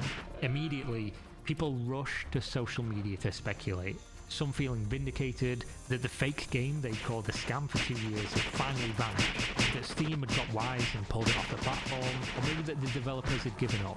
While of course fans of the game believed it was a simple mistake that would soon be put right. Both of them were wrong. The situation got increasingly muddy when one of the previously discussed volunteers for Fantastic, a community moderator by the name of Wolf, took it upon himself to publish a statement on the official Day Before Discord, stating in essence that this was a simple mistake on Valve's end, that the Steam page had minor technical difficulties, and all would be resolved once the Steam maintenance concluded. This was not true, not a single word of it. Yet another massive communication blunder. This one due to the reliance on unpaid and therefore uninformed community volunteers, as opposed to the trained professional who would have had access to a real press release during any time of crisis. Fantastic later went on to clarify that the disappearance of the Steam page was in fact a complex legal matter relating to their use of the trademark the day before. This trademark was already in use for multiple years by a South Korean citizen who used it on a calendar app. This individual had since filed copyright takedown requests with Steam to have the game blocked, believing that they were misusing his trademark in their product and seeking a legal resolution to the matter. Fantastic declared in their communication that they were only made aware of the situation on January 19th, days prior to Valve's compliance with the takedown requests. But upon inspection of publicly available legal records and documents, this was at best an oversight, perhaps a misrepresentation, or at worst an outright lie. This information was brought to light by Force Gaming, who discovered the trademark records show that at the time of publishing the Day Before trailer in January 2021, Fantastic had not even applied for the trademark. In fact, they never filed official paperwork until January 2022, a whole year later. According to those same records, Fantastic was made aware of the conflict in November of 2022, meaning they knew their game name was likely to be a point of legal contention 3 months prior to the Steam page vanishing. Not just that, but anyone who has dealt with legal matters will no doubt know there is almost always a letter of intent or notice before any legal process is declared, making it unrealistic to assume Fantastic had only found out about the takedown notices being a threat merely days before they were actually sent to Valve and the Steam page removed. Even if that were the case, they would have known over 2 months earlier that their trademark was rejected due to their failure to dispute the South Koreans' own claim. Raising yet another question, how could they be so incompetent as to neglect a trademark for 2 years at every step of the way? Regardless of this, What became clear is that Fantastic's game was in a legal battle for their very name. The result was multiple of their YouTube videos being removed, the day before Steam page being removed, and months, potentially years of legal fees ahead of them before the name could be used again, if it ever could. The legal battle then began in Korea, where Mytona, the parent company, disputed the application of the calendar app's name in regard to an unrelated product such as a video game. Along with this came yet more bad news for the day before fans, another delay, this time moving the date from March 1st, 2023 to an even less certain date of November 2023. After all, no one can put a time frame on a civil legal matter, especially when it spans multiple continents, and 8 months seemed overly optimistic. All in all, the day before seemed to now be going to the stages of parody, stranger than fiction, and impossible to make up. Every step of the way, if it could go wrong, it would. Not due to unfortunate circumstance, but of their own making, essentially snatching defeat from the jaws of victory, managing to always place themselves in the right place at the right time, but being completely incapable of capitalizing on their chances. At this time, people were so jaded by the day before, expecting that everything they said or did was a lie, that this legal matter was even considered as a conspiracy. Some believed the copyright issue was simply a fabrication. When pointed out that there was real legal action being taken that would cost tens, hundreds of thousands of dollars, the narrative shifted. A simple agreement between parties to expend money for a real legal battle, with both parties being on it from the start. Which raises the question, why did people think this was the case? And some truly believed it was to give Fantastic another perfect excuse to delay the game, one that no one could argue with as it was simply out of their hands as a matter of law. Possibly to even cancel the game and avoid launching and potentially being sued for real by the customers. Of course, conspiracies are usually sexy, reality is often boring. This situation could simply be explained by Hanlon's razor, never attribute to malice, that which is adequately explained by stupidity, and Fantastic was to date defined by exactly that, stupidity. This situation alone would have been crippling news for any company and their fans. But for Fantastic, it was just another day, and also the beginning of much bigger issues. They released a new gameplay trailer on February 3rd, and this was seen as yet more vindication for those who accused the day before and Fantastic of theft. This time, it had real merit. Unlike the previous accusations with the Division's art assets, and more like the Last of Us logo, they had shot for shot copied the trailer from Call of Duty Black Ops Cold War Zombies. You can look at them side by side here, and you will see that this is an identical recreation. They wasn't simply using the trailer of somebody else, they were just recreating it with their own assets. Which again is why people started to immediately take everything they'd done before and started to compare that to other games too, which showed that yes, this was really happening with a frequency that was impossible to ignore. And again, to be clear, it wasn't that they were literally taking assets from other companies, they were simply creating an exact replica, for seemingly no reason at all, besides being devoid of their own creativity. A situation that was inexplicable. After all, how could you know the internet is calling you a thief for stealing a logo for 2 years at this stage, and yet brazenly shot-for-shot copy another incredibly popular game's trailer? They had to know, so to this day it remains beyond comprehension as to why they would do this. Were they purposefully creating controversy just to remain relevant? Maybe that's the answer, but what we do know is that they did it and never addressed why. Instead, they fought back against the critics, releasing a statement that still exists on their Twitter feed. We all live in a time of disinformation and lack of fact-checking. Anyone can say anything for views, and everyone will believe it. Disinformation needs to be dealt with, as it can harm not only us, but also other indie and small/medium studios.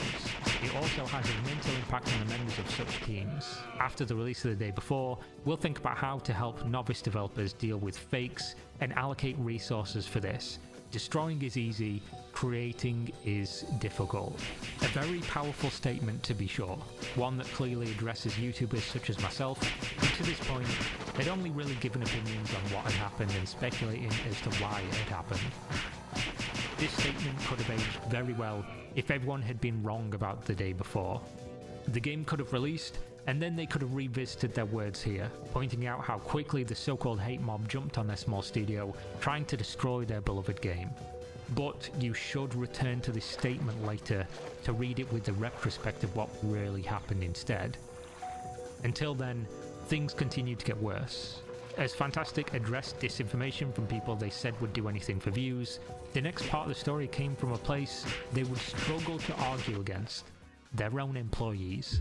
On February 13th, a Russian publication posted an interview with insider sources at Fantastic. This interview discussed in detail the internal struggle of the studio, as well as the state of their flagship game the day before. And if you thought things were bad from the public perspective, well, things inside Fantastic were much, much worse. The source describes an incredibly toxic working environment, including mandatory crunch, referring to long work hours to try and meet deadlines, which led to a high turnover rate of staff, with people opting to simply leave the studio rather than continue in such a toxic environment. The article goes on to state the conspiracy theory about the trademark issue was incorrect. There was no agreement. It was a real legal dispute. They also clarified it was just another sign of what they called incompetence of the top of Fantastic in all aspects. Which makes total sense. People were assuming that the higher-ups of Fantastic were some kind of evil masterminds, coming up with grand strategies, when the truth was, they were just really bad at managing their business, which is, admittedly, much less sexy of a storyline. The article goes on to say that the brothers who oversaw the studio and often displayed in the videos of the day before were everything that is wrong with the development, that they are terrible to work with, shouting, screaming, cursing at employees, changing development decisions direction on a whim almost daily. The studio was rotten at the very core, and these men were the ones responsible. They also go on to describe what many had speculated regarding early trailers of the day before, that they were simply vertical slices, and that most, if not all of the features on display simply did not function in any real game. Just a hype trailer created in a small area designed to market the product. The interview ended, echoing the same sentiment that many of us have been sharing now for 2 years. I strongly do not recommend buying this. Now this is where my previous video on the day before ended. It was a deep dive on the whole saga, with months still left to launch, and with many questions that needed answers. Many of you will be aware of much of this story to this stage, but there has so much happened since then, and the story is so compelling, that I believe it needed to be available all in one place, with as much detail as possible. I truly believe this is one of the strangest video game development stories ever, and wanted to do it justice as such. And if you thought the ride until now was bumpy, well, buckle up, and I hope you didn't pick a window seat, because this is where it really goes off the rails. So some of the questions that were still being asked, even though everyone should have known better: will the game ever release? Was any of it real? Did they really do all of this for a kickstart on another game in a silly app? Are the investors really being scammed? And what's going to happen next? Well, very little, actually, at least for a few months. There were a few teaser images posted, nothing of substance.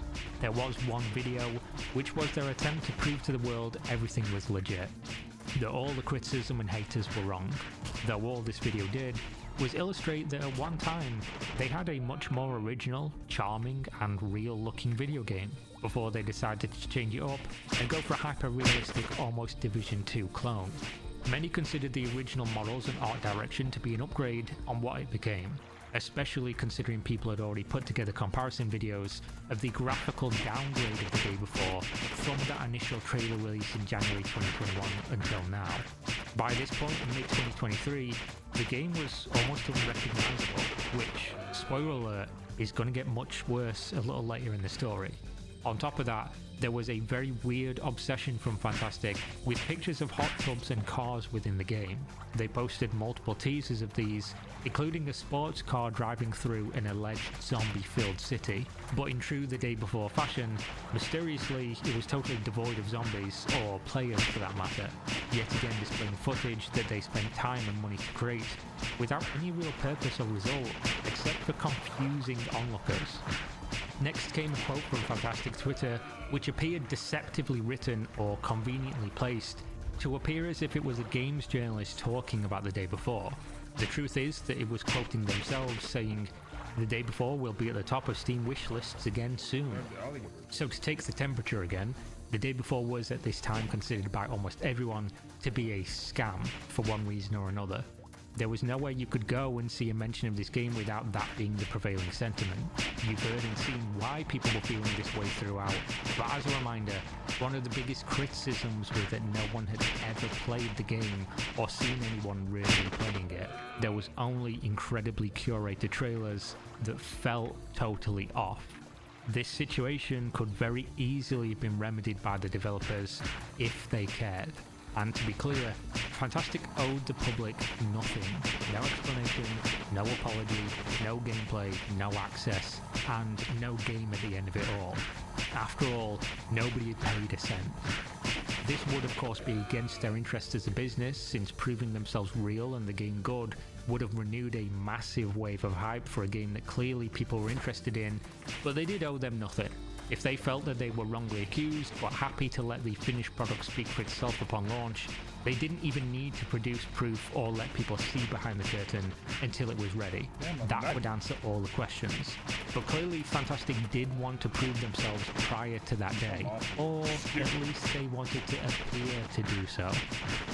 So they took to Discord to make a surprise announcement. This one could shut down the haters for good. A notification went out to the whole server, tens of thousands of users. The day before is coming to beta, and you can finally play it. The wait is almost over. You will see what we've made and know that you were wrong for doubting. They also said that the test would give an opportunity for players to provide valuable feedback, which could improve the final product. This was a huge win for the people who still believed in the day before. A dwindling number of people, for sure, but one that could easily swell once again, especially if the developers were finally confident enough to put their game in the hands of a single living human.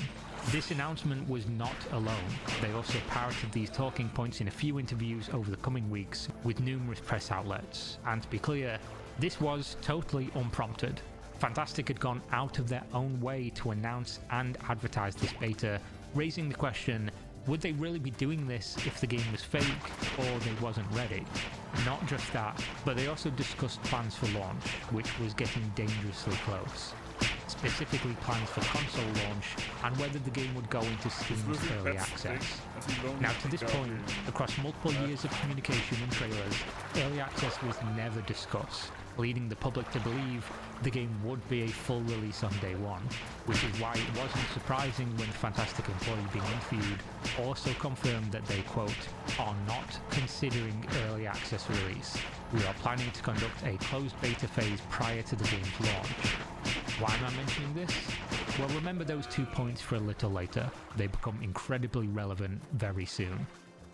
After this, things were mostly quiet as people waited for whatever disaster would come next. But for once in the history of the day before, this time it was good news. In late August, I published a video detailing my Tonya, Fantastic and the day before's victory in their Korean legal dispute. To cut a long and rather complicated story short, 2 legal cases existed. One in the United States that needs to happen to fight the DMCA that was issued to their Steam page, and one in Korea to address the trademark's origin. The United States case was on hold pending resolution of the Korean case, which had now concluded in favour of Fantastic. The Korean authorities stripped the original owner of their trademark as it relates to video games, effectively ending the dispute entirely. This would now allow for the United States case to dissolve in short order, as many countries have an agreement when it comes to upholding trademarks or copyright. So winning Korea essentially means a win in every other jurisdiction in said agreement. Despite this victory, My Tonya and Fantastic had now filed a new trademark called Dayworld, which was clearly a placeholder name in case the United States situation didn't resolve in time for their impending launch in just over a month's time. Luckily, it was never needed. Unluckily, this victory was short-lived as things went right back to regularly scheduled programming just 1 month later. On October 30th, Fantastic began their marketing campaign for the day before's launch, which started with what they called the final trailer going live on November 1st. The timing made sense, since this was just 9 days prior to when they'd scheduled the launch date. There was just one problem, however. 9 days into launch, where was the beta that they promised? Regardless, people tuned in as the trailer launched and were unsurprised to see nothing really of substance that they hadn't seen for the last 2 years of coverage. Other than the fact that the game looked worse than each time before, there were still many questions, but at least it would all be answered soon. Not as soon as scheduled, as the trailer also delayed the game for another month until December 7th instead. The only other surprise was that suddenly the game was now being advertised as launching not as a full product, instead as an early access title, something that came from nowhere. After all, if you follow the timeline, they believed this game was ready to launch 8 months ago, and the trademark dispute was the only reason they delayed. But somehow, with 9 months more development, it wasn't ready to launch without what is essentially an alpha tag and discounted price. Just another question that would go unanswered, except for the obvious: the game was never ready, and early access could shield them from some criticism if things were not perfect. So this left another question to be asked. With the game now being a month away and having a perfect opportunity for a beta test, were they going to have one? But there was simply no mention of this. IGN fortunately was paying attention, and with a direct line to Fantastic, they asked the question, where was the beta? Fantastic's response would have been much better had they simply ignored the question entirely. Instead, they said that the beta was still happening, but that it was only for Fantastic volunteers. If you remember back, volunteers are what they called not only their full-time employees, but also the people who do their unpaid work such as moderation. So this was clearly a ridiculous thing to do and say, especially after they'd gone out of their way, without prompt, to quiet public criticism by promising this beta. They made no further attempt to clarify the situation, not with IGN, and not publicly to their audience, who they told directly to expect the ability to play the beta, but also that they wanted them to play it to give them feedback and improve the game prior to launch. What this essentially means, reading between the lines, is that they valued secrecy of their game's state more than they did any chance to make improvements to the product. That they were scared to show what they had, and that they were happy to pretend they never mentioned a beta to their fans, instead saying the only people who could play in this beta were people who already had access to the game, or were, according to my own experience, under non-disclosure agreements preventing them from sharing their experience. To be clear here, if nothing else had happened, if this video was 1 minute long, there was no additional context, this one decision from Fantastic would have given you everything you needed to suspect that this game launch was going to be a disaster, to declare that the development studio was rotten and that they were not to be trusted under any circumstance, that this launch was going to be fireworks for all the wrong reasons. And that was true. Fast forward to December 4th, just 3 days before the big finale, and Fantastic again took to Twitter to reveal their truth. This letter was well received, much more than anything they had posted previously, and essentially just says they love their game, their community, and that they were here to update the game for the long future. In this letter, there are contradictions, such as them addressing people who criticize them, saying that they accept it, which goes against what they said in a previous release earlier in the video that describes said criticism as disinformation and that people were not fact-checking. The message goes on to say some things that were interesting about the public perception, things that again become important later in the story. First, they asked people to not accuse them of scamming as they'd not taken a penny, which, as I said earlier, was absolutely true. How could this game be a scam if they hadn't taken money? Except for the leverage used to promote their other products, of course. But that isn't taking money for the day before from customers, so many would say that they were right. Second, they asked people to not call them an asset flip, which, to my knowledge, no one was really doing. At least yet. There had been accusations of stealing art from games like The Division and stealing style from other games as well as their logo and trailer shots, but not of being an asset flip, which refers to buying pre-made assets off a store, making nothing yourself, and essentially just shoveling out a garbage product. This was a very weird inclusion for the game's pre-launch message, which overall read in a very strange way, almost as if they were doing preemptive damage control, preparing for a storm that was on the horizon, closing the windows and heading down into the basement to wait it out. The message ended and left people with mixed feelings. Many people's minds remained unchanged, expecting the game to be a complete disaster, with a small hope to be a surprise. But since the game was about to launch, they were going to get a surprise and discover just how wrong they were. The day before was not a disaster. No, it was something much, much worse. Its map is lifeless, its enemies are idiotic. I can't emphasize enough how bad the shooting feels in this game. And if you're going to charge $40 for a game that plays this bad and has these kind of bugs and these kind of issues and this kind of server instability. Its PvP is an exploitable mess, its story is pointless, and its progression is downright infuriating. Fuck the day before. It's bad. It's just outright bad. Oh yeah, that is the scam before. Close to 3 years of waiting, watching, and speculating had brought us all to this moment. Every single detail about this company was heavily documented. Every single aspect of the day before's development was heavily scrutinized. And yet, nothing could have prepared people for this launch. It almost defies belief that 10,000 words of this video script led up to the launch, and somehow, some way, the game was still worse than anyone expected. It wasn't just that the game was bad either. That would have been too easy. It was that Fantastic had clearly lied about what the game was, heavily misrepresenting what to expect from day one until the very moment you paid $30 and opened the game. Originally, and for every trailer, article, interview, description or mention, the day before was an open-world zombie survival MMO, but what was delivered was an extraction-based shooter game, just like Escape from Tarkov. A single, small map with a hub-based city, with small server sizes of a few dozen players.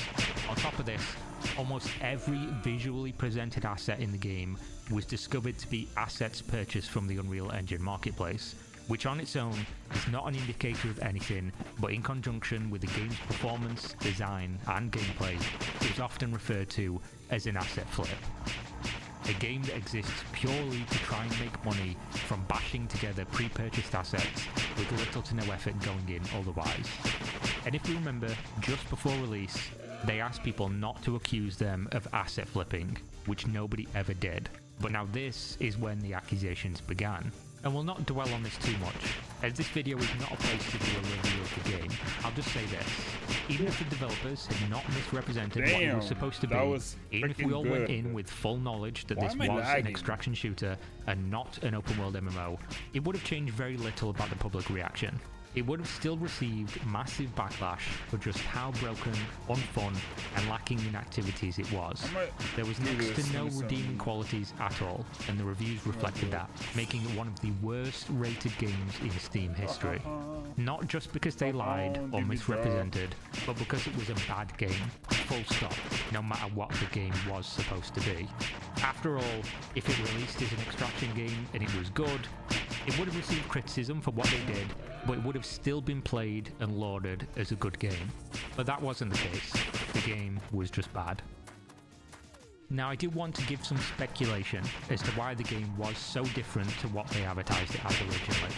The games industry is not immune to the idea of writing checks that you can't cash. It is incredibly prevalent for game developers to overpromise right up until they come face to face with the reality that they cannot deliver what they originally said. There are people and studios famous for this very concept, such as Peter Molyneux and the Fable series. There needs to be no malevolence in this as a concept, because trying to do something and failing is not inherently a bad or evil thing to do. So I say that to say this: perhaps Fantastic aimed to be what they advertised, but at some point they realised they could not deliver. So instead, they stripped down on features and focused on a smaller version of an easier to create game, taking the open world MMO concept and turning it instead to a simple map extraction shooter with smaller player capacity lobbies.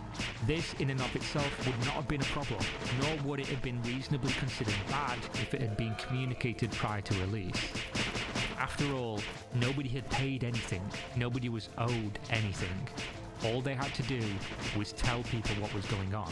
However, where this transforms from a perfectly reasonable, albeit disappointing circumstance and reality of game development is when they decided to never mention this fact. Where it becomes what people refer to as a bait and switch, or would colloquially call a scam, is when they wait until they have your money before you find out that the game is not what they said it was. not even the same game genre. But if you thought that was the end, or that things could not get any more ridiculous, you'd be very, very wrong. What happened next was Fantastic saw the criticism, and they responded the exact same way they had previously. If you remember back to when they were called out for promoting an app that they created during a video they presented as an insight to the day before's creation, they simply scrubbed the evidence away and pretended it never happened. When they removed the YouTube videos, when people started to look up their shady history of abandoning games, they simply removed them. Remember, once is an accident, twice is a coincidence, 3 times is a pattern. This was the 3rd time that they tried to simply erase the fact that they'd been caught doing something and called out publicly. Luckily, SteamDB.com shows updates to the Steam page, and they were caught red-handed removing tags that they lied about existing, such as massively multiplayer.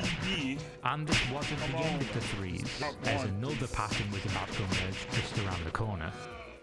So let's recap as things move very quickly from here. December 7th and 8th, the game launches. Within hours, reviews were some of the worst Steam had ever seen, with only review-bombed games like Overwatch 2 beating them out.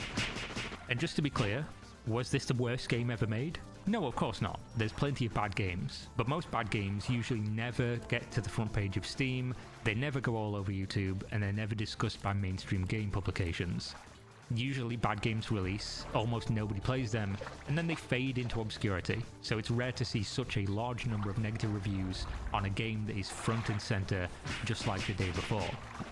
And also, to address the idea of review bombing, because some people, fans of the game, did believe that this was the case, that the day before was still good, and it was just a victim of yet more hate for no reason, you only have to look at the player numbers to prove that this wasn't the case. Player population was dropping like a rock, showing that people were trying it out and deciding that it was not worth sticking around.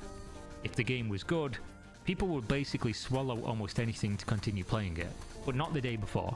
This game was basically speedrunning incredible popularity to death, like almost nothing seen before. This is where things really should have ended, but instead, just like every other time people said that it could not get worse from here, it did. December 11th, just 4 days after launch, Steam removed the ability to purchase the day before, simply stripping the store page of the Buy Now button, something that is incredibly rare. The Steam page remained, much like a zombie itself, devoid of life. Clearly, things were not going well, but considering the next piece of news, that's actually an understatement. So December 12th rolled around just 5 days after launch, and screenshots started to circulate that showed one of the Fantastic company founders discussing the game's finances in detail. This showed an absurd, most likely an unprecedented refund rate for a game launched on the Steam platform, perhaps a game launched on any platform. The day before had sold an impressive day one 201,000 copies, with almost all of those units being on that launch evening within the first few hours. Proof that their strategy had worked until now, at least temporarily. Restricting access to any form of beta test had shrouded the project in enough mystery to sell $6 million in copies of the game within a few hours. Something that would never have happened if a single YouTube video showing real gameplay footage had existed on the internet in the days prior to launch. On top of that, refunds as of December 10th, when the screenshot was created, were up to 91,694, roughly 45% refund rate, which also misses data from the 11th and 12th, which undoubtedly would have included more refunds and little to no additional sales. This leaked screenshot also discusses the terrible review score, which was only propped up with 19% positive, as some people were using those positive reviews to post memes and stand out from the sea of red. It also discusses how much of a financial failure the game had become, while also declaring Prop Night, the game that they previously used the day before popularity to promote, was also a financial failure. These leaks made it very clear that the day before was one of the worst games ever released on Steam, period. At least one that people noticed. And more people than ever were hopping on social media to declare that this game was an outright scam. After all, the original defense was that they had not taken any money, and therefore couldn't be a scam. But now, after launch, after the misrepresentation for multiple years, after now having taken people's money, what other defense could there be? Of course, there was one small detail that people were overlooking at this time, and that was that Fantastic, as of this moment, did not have a single penny of customer funds. Not a cent, not a ruble. Steam do not pay out developers immediately, so it was Valve that had the customer funds, and this was about to become a key factor in the Day Before saga. You see, Steam's refund policy is rather strict, stating you cannot refund a game beyond 2 hours of playtime, meaning there were potentially tens of thousands of users who were stuck with a broken game which was not even as advertised. After all, the game's server issues at launch were making it almost impossible to log on and play.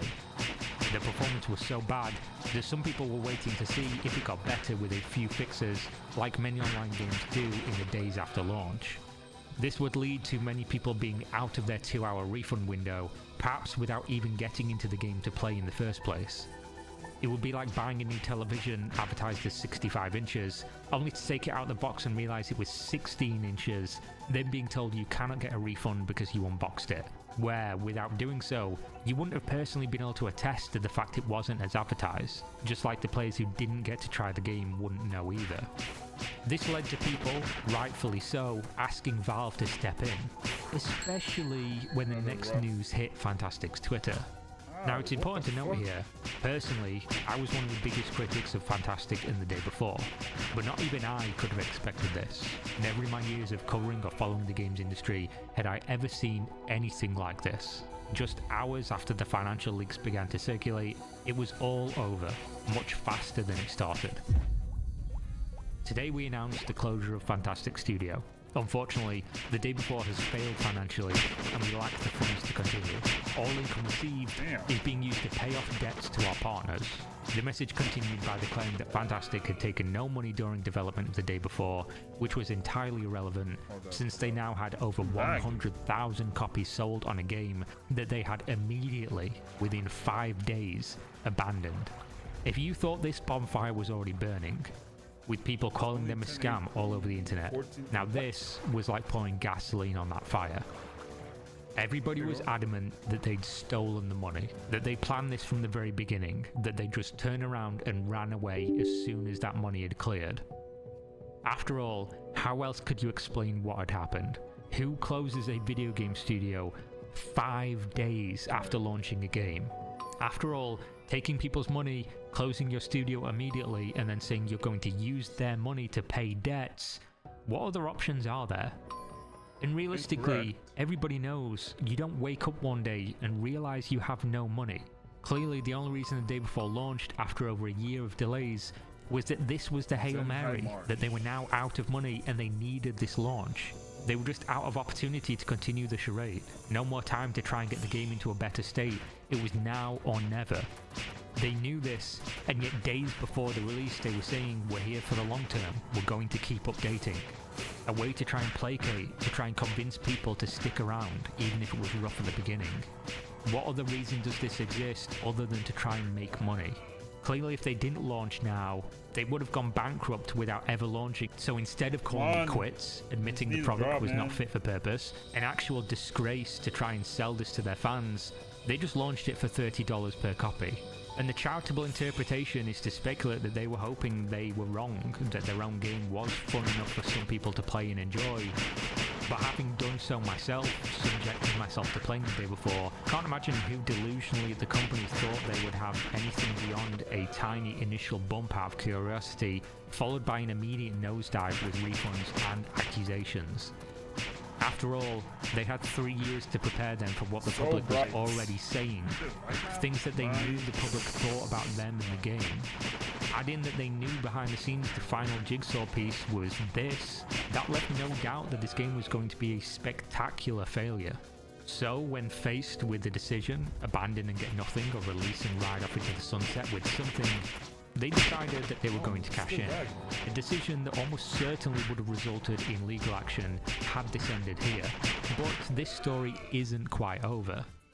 12 minutes after the studio closure announcement, quote, "This was our first big experience. Shit happens." So let's remember real quick what they mean when they they say shit happens. The game was misrepresented for over 3 years, repeatedly moved the goalposts of launch, multiple times said they'd let people play the game and then never did, launched into early access for a high box price for a product that was not only utterly broken, but devoid of content or fun, and we're now hand-waving it away as if this is just something that happens to you, and not a long list of very intentional decisions that were made, leading us to this very moment. They were then even community noted during this Twitter thread when they claimed that the game was entirely their work. This note pointed to a Reddit thread that dissected just how much of the day before was pre-made, store-bought assets, which now brought this whole situation to a close. The only thing remaining was for the day before to make good on their promise to be a revolutionary game, to do things that no other game had done before. This came on December 12th, when Steam decided to remove the restrictions for refunds from the day before, essentially opening the ability to get a full refund no matter the circumstance.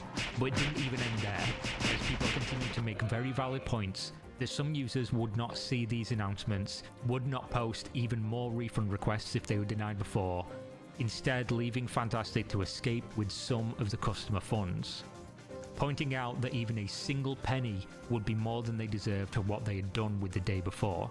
Luckily, Steam saw this and agreed. They then took a measure that could be the first in their history, proactively refunding every single purchase of the game, even if it was not requested.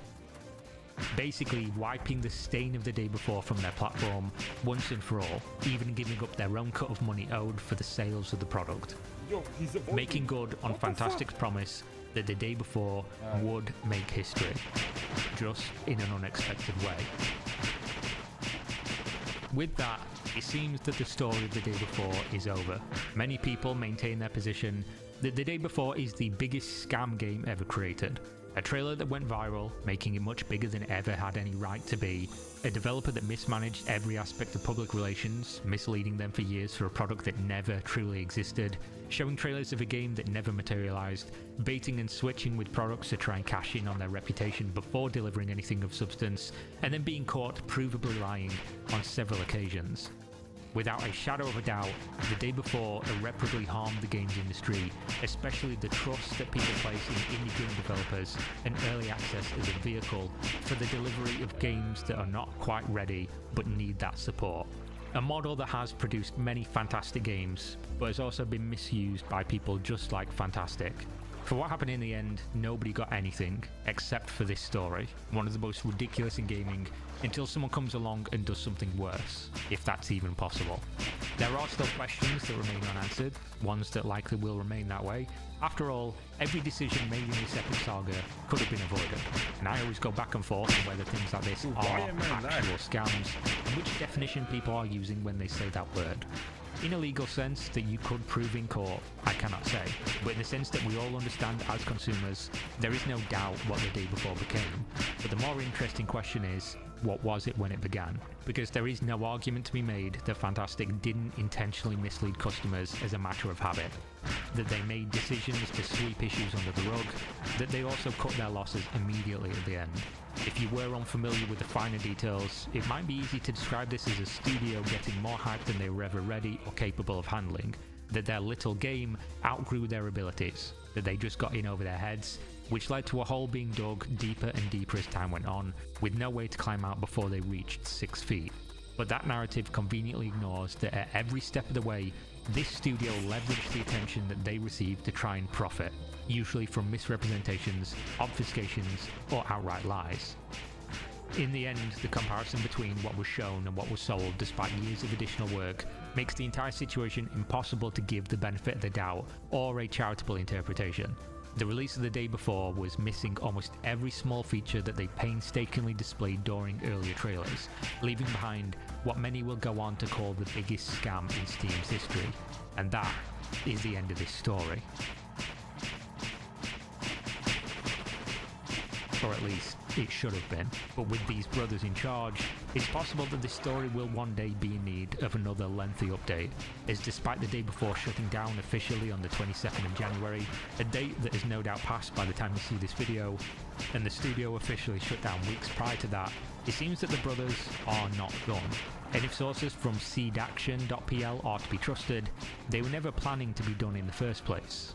You see, according to multiple publications, even months prior to the official release and disaster of the day before, the brothers had already begun another video game development project. They were quietly gathering the most veteran in their studio to begin work on this other project, even some of the employees who were fired or quit due to the horrible working conditions under what many refer to as the most incompetent, clueless bosses in the games industry. Which means, for months, they were already planning their escape from underneath the weight of the day before and Fantastic the studio. That they likely knew the game was going to be such an incredible flop and were planning for that inevitability. With a financial well-running drive and the game in such a terrible state, they made plans to move on before it had even run its course. Which, as a callback to the letter we read earlier, claimed that those who spoke out were spreading disinformation, how they were planning to help other game developers, and of course the later letter that promises future updates to the game for the long term, are yet more lies, designed as it seems to try and prop up as many sales as possible for a product they knew was insufficient and were planning to abandon just like every other project they'd released previously. Proving that what they called disinformation was in fact accurate. Looking at the history of the studio and the brothers did lead to an accurate prediction of the future of this studio. On top of that, in a story that seemingly never ends, even when there should be nothing left to mismanage, the brothers refused to let it go, refused to take even the minimum responsibility for what became of their flagship and studio-destroying game. January 24th, 2 days after the official closure of the day before and Prop Night servers, Fantastic took to Twitter in order to set the record straight once and for all. They claimed again that they didn't scam anyone, because they returned all money raised from selling the game, even going so far as to point out how few companies would ever do the same. Neglecting, of course, how few companies would ever be in this position in the first place. The obvious issue with this is that, as we pointed out in the video previously, Fantastic never had a penny of players' money to return. Instead, it was all held by Valve the entire time. Meaning, it's not them who chose to return the funds, but Valve through the Steam platform. Now, whether or not Fantastic made this decision independently of Valve is something we can never know, but judging from their closure letter that came out on December 12th, stating they were going to use all the money raised to pay back debts, it does seem like their initial choice was to take the money, making whatever they say now contradictory and also impossible to look at with good faith. While everyone getting a refund is good, they are not to be applauded for eventually being forced into coming to the right decision, only when the consequences of their actions became clear. When you have no real choice but to do the right thing, you don't get brownie points for doing it, and that's even if we assume you made the choice and not Valve on your behalf.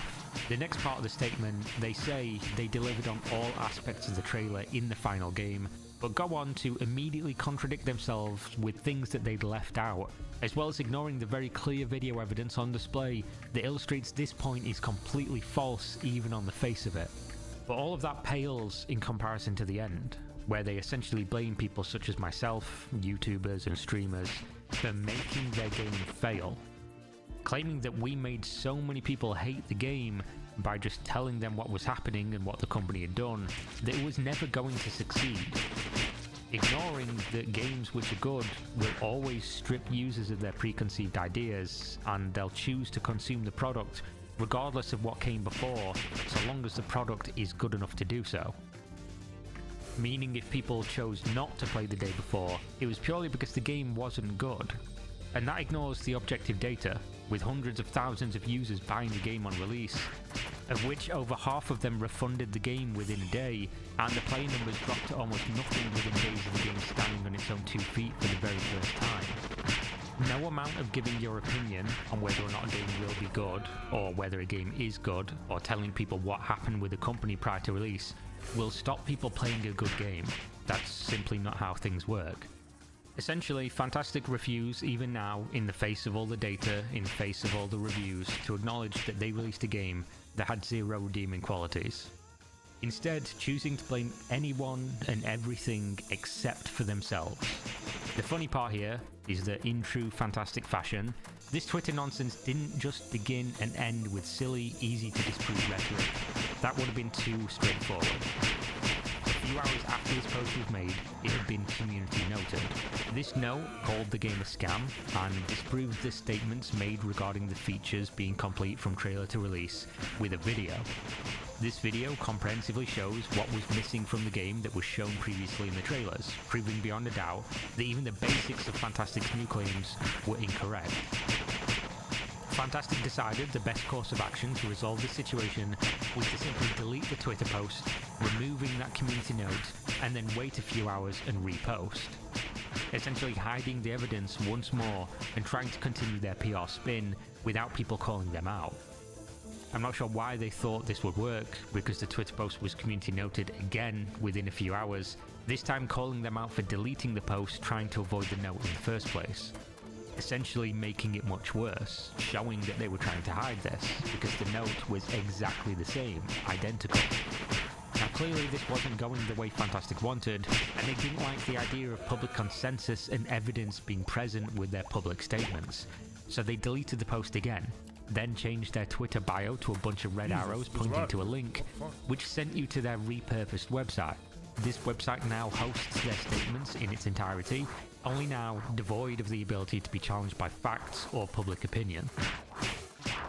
But just when I thought that this story was over, in what has become the fourth edit during production of the video, we finally got some answers as to what exactly happened for the day before to become known as the biggest scam in Steam's history. On February 1st, 2024, German game site and YouTube channels Game2 and GameStar posted a documentary featuring an extensive investigation into Fantastic, including interviews with dozens of former staff and volunteers from both Fantastic the developer and Mytona the publisher. The findings align with much of what was reported during the initial Russian language leaks discussed earlier in this video, but also answers some of the questions raised throughout the journey. PC Gamer also did a write-up in English based on this video. Both will be linked in the video description. To begin with, all of the blame for what the day before became is firmly at the feet of the brothers. Game2 sources point out that they were taken by whatever idea or trend they discovered on any given day or week, changing the direction of, design or implementation of almost every aspect of the day before on a whim. This wasn't even limited to just small areas or decisions, but entire art styles and systems. The examples given were the character creator, which was overhauled every time the brothers played a new game. First with it needing to keep up with the GTA Online character creator, then Hogwarts Legacy, then Baldur's Gate 3. Whatever was trending, the brothers wanted their small game, their small team, to make it like that, or better. Next came the city that the players would be exploring. First it was supposed to fit the genre, a gritty, dark, realistic to the setting place, and then later to a brighter, almost cheery vibe like that of Spider-Man 2. And you can see this shift from earlier trailers to the final release. Of course, we all know the entire game changed because internally when they began developing the day before, it was supposed to be a small co-op game. Which is important context when you hear this next piece of information. The most insane and ridiculous part of this entire investigation was that it revealed the day before audience was not the only people shocked by the scope and scale of the game from an unknown developer. In fact, the developers themselves were more shocked than we were. According to this report, the day before developers, as in the people working for the brothers and making the video game, only learned that the game was supposed to be an MMO at the same time we did, as in they were making the game, working with the brothers on a daily basis toward that goal. Then the trailer released saying the game was an MMO, and the developers looked at each other like, wait, it's supposed to be an MMO? Which does answer the question, is it any wonder the game couldn't deliver on its promises when those promises weren't even discussed with the people making it? Next, the report moves on to another area the Russian article discussed prior to the game's release, and that is the treatment of employees. The details here are shockingly even worse. First, the brothers, who were based originally in Russia, hired almost exclusively young and inexperienced developers from former USSR countries. This might not seem like a big deal, since that's where they were located, but hold that thought. They then work these people to the bone, forced crunch, unpaid, calling it voluntary work, which, as we know, they like to use the term volunteer repeatedly, and this is potentially why. They were working people 16 hours a day, working weekends, no time off, no holidays, no free time. Then, at the drop of a hat, immediate and spontaneous terminations of employees for any reason, and maybe worst of all, they also had, allegedly, a policy of fining employees for their mistakes, meaning not only were they gobbling up young people at the start of their professional career, hooked in by their dream of a job in the industry, getting their foot in the door with what looked like a great opportunity, but they were exploiting these people in every possible way, most of which are illegal almost everywhere on the planet. So they knew they had the only carrot in town, that these young and aspiring employees had nowhere else to turn if they wanted to make their way into the industry, and so they had an infinite source of employees to exploit, and exploit they allegedly did. The example given in the investigation from Game 2 was employees forcibly fined $1,930 for poor quality voice recordings. So these people were inexperienced, underpaid, overworked, and fined by bosses who sabotaged their own product with their delusions and flights of fancy, with the employees being the ones to pay the price. Literally. Not only this, but Game 2 in their interviews with dozens of former employees discuss what other publications have alleged during their own investigations. The brothers are not finished. Just before the game went live, they vanished, likely because they knew what was going to happen to the game. They only actually resurfaced on Microsoft Teams to close the studio and of course write nonsense on social media weeks or months after. The closure of the studio was so abrupt, and of course them appearing out of nowhere after being missing for days, led many former employees to believe that the closure was probably planned. And of course many rumours that Game 2 have also heard that behind the scenes these brothers are allegedly working at a new studio on new games. They are going to return, most likely pulling the same tricks and stunts as documented in this video. Which brings us to hopefully the end. But here's the conclusion. What did we learn? Was the day before a scam? That's going to depend on who you ask and what definition you use. Was it a financial fraud from the beginning designed to make money from nothing? No. Clearly the intent at the beginning was to develop a game and make millions of dollars. After all, the brothers had been making games now for close to a decade, trying to scale up from each project into something bigger and better each time. From day one to the final day, the intent was clearly to distribute a product that would make money. The more, the better. So this wasn't a malicious or malevolent way to try and steal money for something that was never going to exist. And if that was the only factor that mattered, it would be clear-cut to say the day before was just a failed product with no allegations of impropriety or malevolence having any merit. But that isn't the only factor, is it? The decisions made and the steps taken from the minute the public learned of the day before until the closure of the studio and now beyond indicate that there is a much more complex answer to the question of if it was a scam or not. So facts on the table, the brothers made the decision to show footage of things that didn't exist, that may never exist. They made the decision to bait the press with media releases, to scale up the game while being unable to likely deliver, to lie about the beta testing, to never mention early access, to launch the game with years of deceptive marketing as a totally different and grander project, to launch the completely broken game, and to say they were going to keep the money after merely 5 days of launch for an unfinished product, as well as many other decisions along the way. Whether they knew at every step of the way that they were contributing to a massive train wreck isn't something I can answer, but it's one that I don't need to. We only have to look at the major decisions at the very end. The game releasing in that state, the closure of the studio, the blaming of content creators to shift the blame, lies about what the game state was really like. This type of stuff turns a failed project from a developer that had good intentions to a developer that was deceptive for profit, which many people colloquially will refer to as a scam. And the question of whether or not it's actually legally actionable fraud is irrelevant to that public definition and consensus.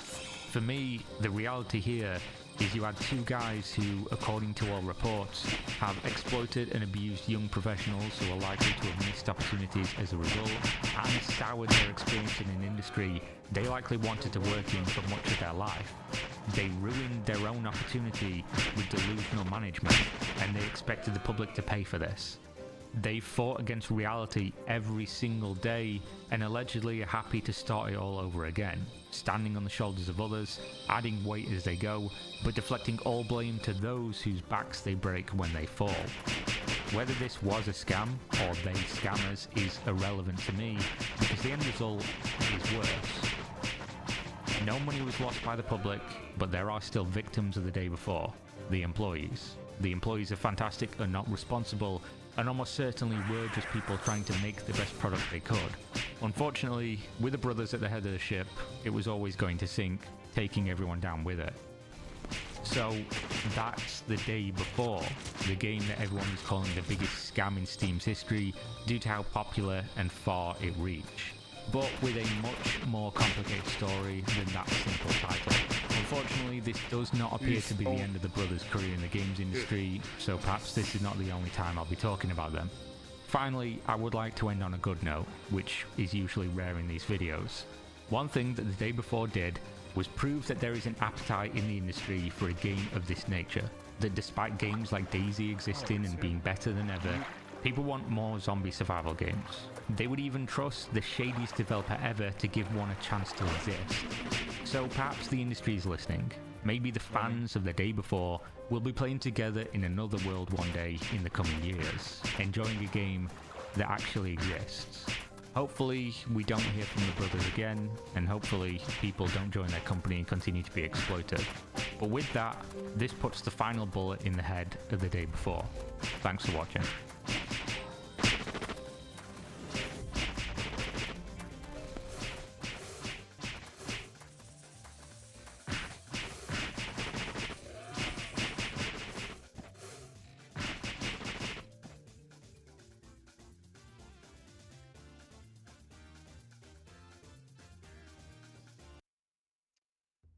Okay, that was it.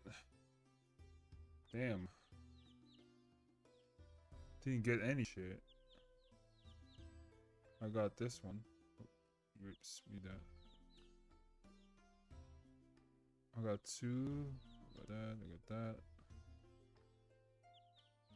Alright, so.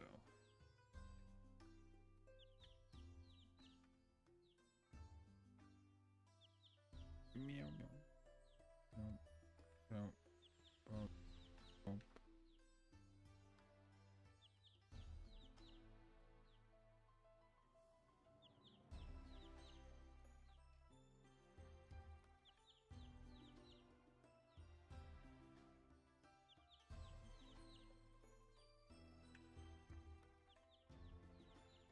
Okay, I need new video. Hold up.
What happened to video games and why aren't they fun anymore? I feel like that's a question that's plagued the modern gamer a lot lately, and in this video, I want to take a look at why we've been feeling this way lately when technology has only gotten better and games have only become more and more ambitious. From an objective standpoint, we should be happy with the current state of gaming. So then why are we constantly disappointed with every new release? Why does picking up the controller almost feel like a chore at this point? Firstly, let's start with the obvious. AAA games. When you think AAA games, you think Red Dead Redemption 2. Masterpiece. You think The Witcher 3, Wild Hunt. You think Gotham Knights.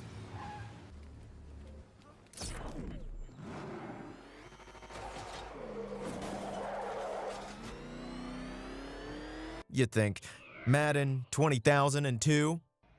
Bro, look at this shit. I can't do anything. Just scored a touchdown to win the game, and I can't do anything. Wow.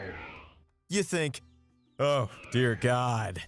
Fast. We just really wanted to make sure that those people that live in the Night City, they're real. AAA gaming is one of those things where you see the trailers and you're like, oh my God, wow. Then launch day comes. This is your time.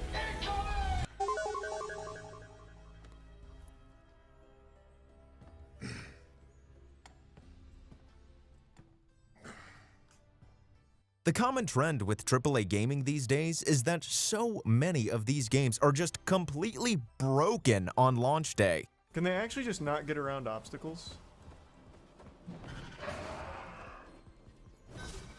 That's wild. Well, back 20 years ago, there was no such thing as a first day patch, so why did the need for a first day patch arise now all of a sudden? This is one of those things where you see a change in focus over time. To figure out what went wrong, let's go all the way back to the first console game to ever receive a downloadable patch to address performance issues.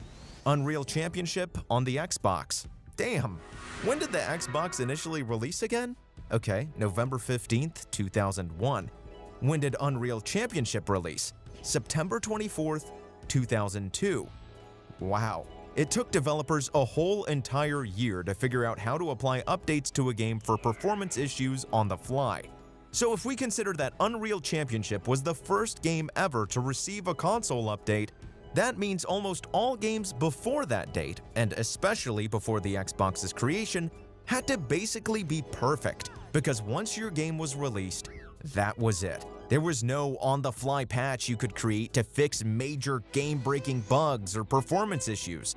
No, if anything, only very minor things were ever addressed. Hence, when you go back to play a game on an emulator, you'll maybe see that the ROM has one or two different versions. Can you imagine the amount of playtesting games must have went through before finally releasing to the public back then? I sure can't. With that being said, games were being made on a much smaller scale back then, so testing games was probably much more manageable as a result. And with there being much more of a focus on testing since developers couldn't patch their games, well, 1 + 1 = 2, if you know what I mean. But with this newfound ability to just patch games on the fly, combined with their massive scale and the need to create the next open-world masterpiece, which is also compounded with the need to rush out games as soon as possible to capitalize on the hype, and that little equation gives you this freaking circus. Is this game worth it? Does that answer your question?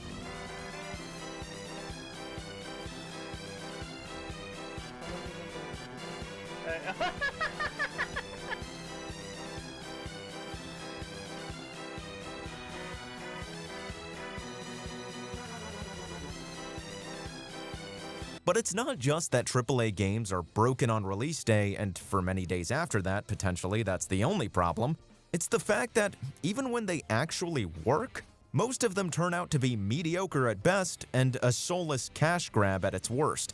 And I'm thinking that Gollum game that absolutely flopped is what I would consider the mediocre category, okay? At least it doesn't have microtransactions on top of an already what is now a $70 game. Well, they did have these emotes priced at like $3. I don't know why the you would want to buy these. Anyway, the game did so poorly that it caused the studio behind it to completely shut down, and then they also axed their next Lord of the Rings game that they had in development. And to that, I say, we must make it move again. good riddance. Another reason I feel AAA games are getting a bad rap is this trend in the industry where I feel developers go by the saying, bigger is always better. And at this point, it's just like, please, dear God, make it smaller. Some AAA games that release these days are simply too big. When games were made way back when on the Super Nintendo, N64, GameCube era, just from a technological perspective, the GameCube had a measly 43 megabytes of total RAM. Want to know how much VRAM of that total RAM the GameCube had? 3 megabytes. The trend in the modern game industry seems to be moving towards a minimum of 16 gigabytes of VRAM, which is the memory found in your graphics cards. And that's not even counting your system RAM, which has also moved from a measly 8 gigabytes just a couple years ago to a whopping 16 as well. So that means the need for memory has pretty much gone from 43 megabytes to a whopping 32 gigabytes of RAM to play a AAA release in just 20 years. That, to me, is insane. The definition of insanity is how big these AAA games have become to download. Sometimes it feels like a 1 terabyte hard drive, which would have been gargantuan back in the day, is not enough to hold all the games I'd like to play on a daily basis. And a lot of these games nowadays are requiring SSDs to be used, simply because they're necessary to make loading times plausible. Think about that. Where SSDs used to be a luxury, even for PC gamers, they're now a necessity for console gaming. Starfield is the most recent example, I feel, of this absolutely massive looking game that's going to turn out to be the next No Man's Sky. Remember how hyped people were for that game before the launch dumpstered on everybody? I don't know, call me crazy, and I hope I'm wrong, but Starfield looks like it's heading in that same direction. Just from looking at how many planets will be in Starfield, and Google answering me that there will be in excess of 1,000 planets to investigate, makes me want to throw up on the floor.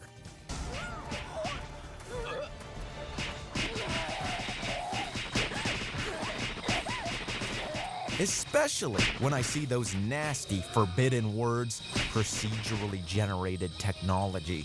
You should know what's going to be in this game. Not all. Well, it's procedurally generated. Yeah, there are it's totally random. Millions of planets. Let's talk about procedurally generated and how bullshit that is. No! Somebody in the comments name a game that's actually good that uses procedural generation, please. And Minecraft doesn't count, by the way. And so with this focus on always making your games look better, make them more massive, overwhelm the player with content, because content equals value. Hell, some of the funnest experiences I've had in recent memory are games that are 2 hours long, because those 2 hours are brimming with creativity and details that you might miss your first time through. So that 2-hour journey might even turn into a 10-hour journey. Katana Zero comes to mind when I describe this, so if you guys haven't played that game already, absolutely try it out.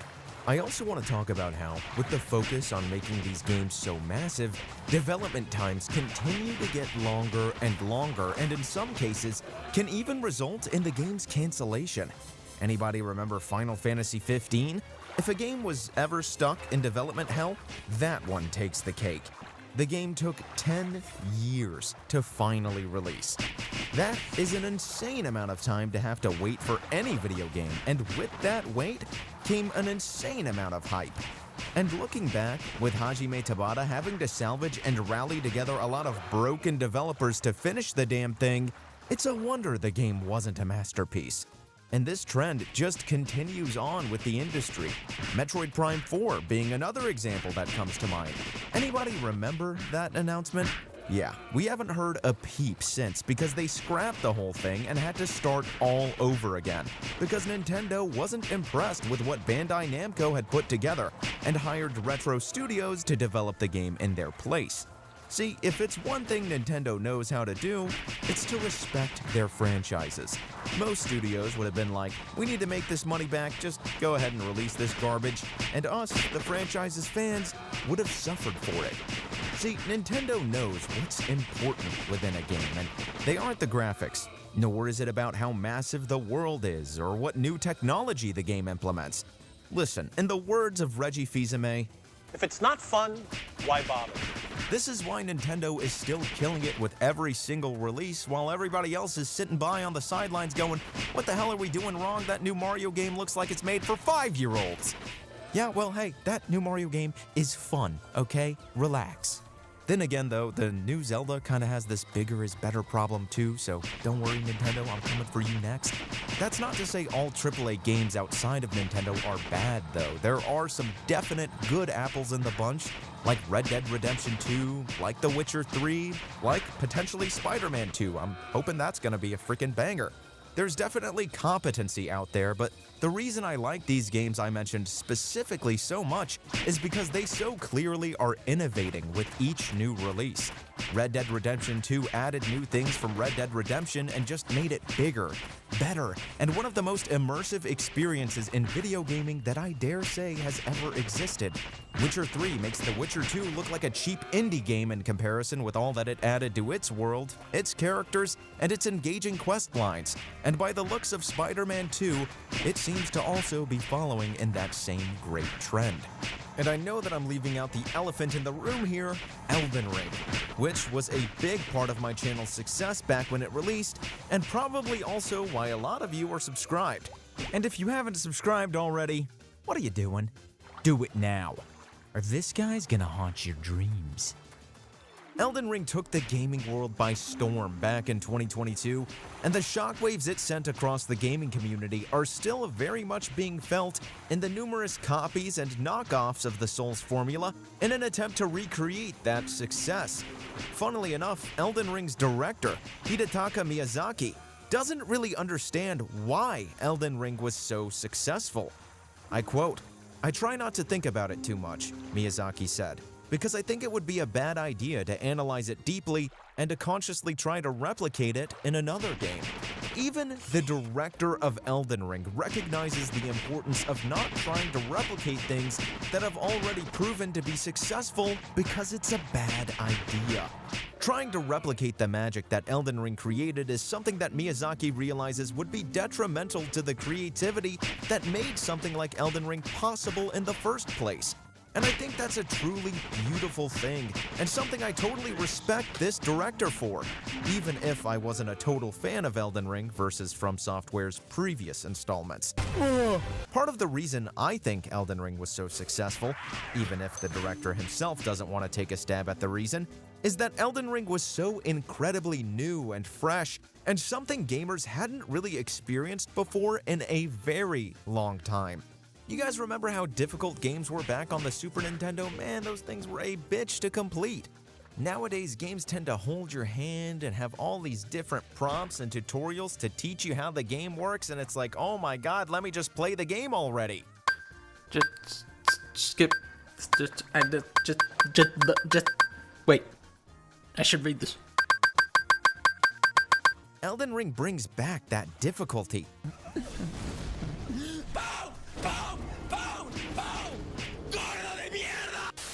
And doesn't hold your hand by insulting your intelligence with all these tutorials and prompts on how to play out the wazoo. No, you complete a little tutorial-like section that teaches you the very basics through actual gameplay, and then the game sends you out to explore its world all at your own pace. In fact, all of From Software's games had always been like this from the beginning, but Elden Ring was the first to introduce its classic formula on such a massive scale. And that desire to innovate on its formula to bring gamers something entirely different is something that the majority of AAA gaming simply doesn't do. The Madden that releases every year is literally the exact same Madden before it. The Assassin's Creed that releases every year is also the exact same Assassin's Creed before it. And so on and so on. While innovation can be a scary thing and you do risk losing your established fan base in doing so, I think it's also required for a franchise to grow and evolve and become truly beloved by its fans. Just look at God of War and how successful it became as a result of its transformation. Even if I'm not the biggest fan of it personally, I can still respect that it decided to grow and evolve from its roots. Right now, Fortnite is the talk of the town. That's what everyone's into right now. Why is that game such a giant game? You know, it's free. That's why, yeah. That's it. I like it. That's it, dude. Tyler Ninja Blevins, everybody. Along with multiplayer gaming came the rise of the Battle Royale. My god, these things are just so incredibly successful. Battle Royale started as mods to popular multiplayer games like Minecraft or DayZ, before the first standalone Battle Royale was made, that being H1Z1. I swear these things became popular because everybody was hooked on the Hunger Games and everybody just sat there and thought, wow, what would it be like to have a video game like that? And make no mistake, Battle Royales are a technological marvel.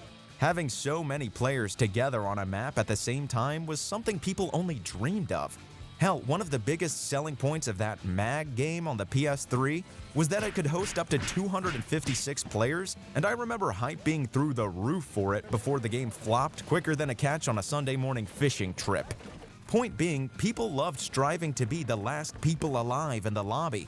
And with that love came the rise of the Battle Royale giants we know today, like Fortnite and Apex Legends. Problem is though, there hasn't been a new Battle Royale to top either of these two giants since their release. There have been a few here and there that tried to break through the mold by doing something different, like Spellbreak and Rumbleverse, but nothing ever really took a solid hold on the massive market that is the Battle Royale player base. What Fortnite and Apex Legends did for the Battle Royale genre was so incredibly unique in that these games, while in the same genre, feel totally different to play. With Fortnite, you have that build mechanic that I will unfortunately never ever get used to that makes the gameplay dynamic and fun. Well, if you're any good at it anyway. Can you take that? Let's take his description. What? Then with Apex, you get more of a battle royale that's traditional, with an added twist, that being the legends that you choose before the start of a match, all with different abilities and differing designs to make each and every squad you'll meet out on the battlefield unique.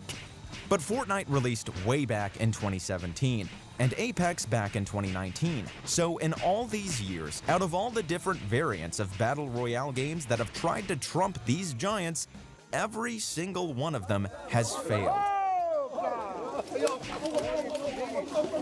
And with so many companies focused and failing on trying to get a piece of the Battle Royale pie, I think single-player gaming and couch co-op gaming have suffered quite a bit as a result.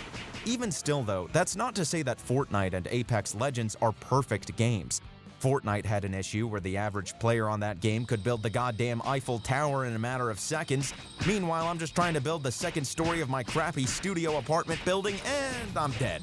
With Fortnite's popularity came a skill gap between absolute noobs to the game who came to Fortnite late trying to learn how to build, versus the people who had already been playing the game who could write you a 5-page essay on how to do 90s.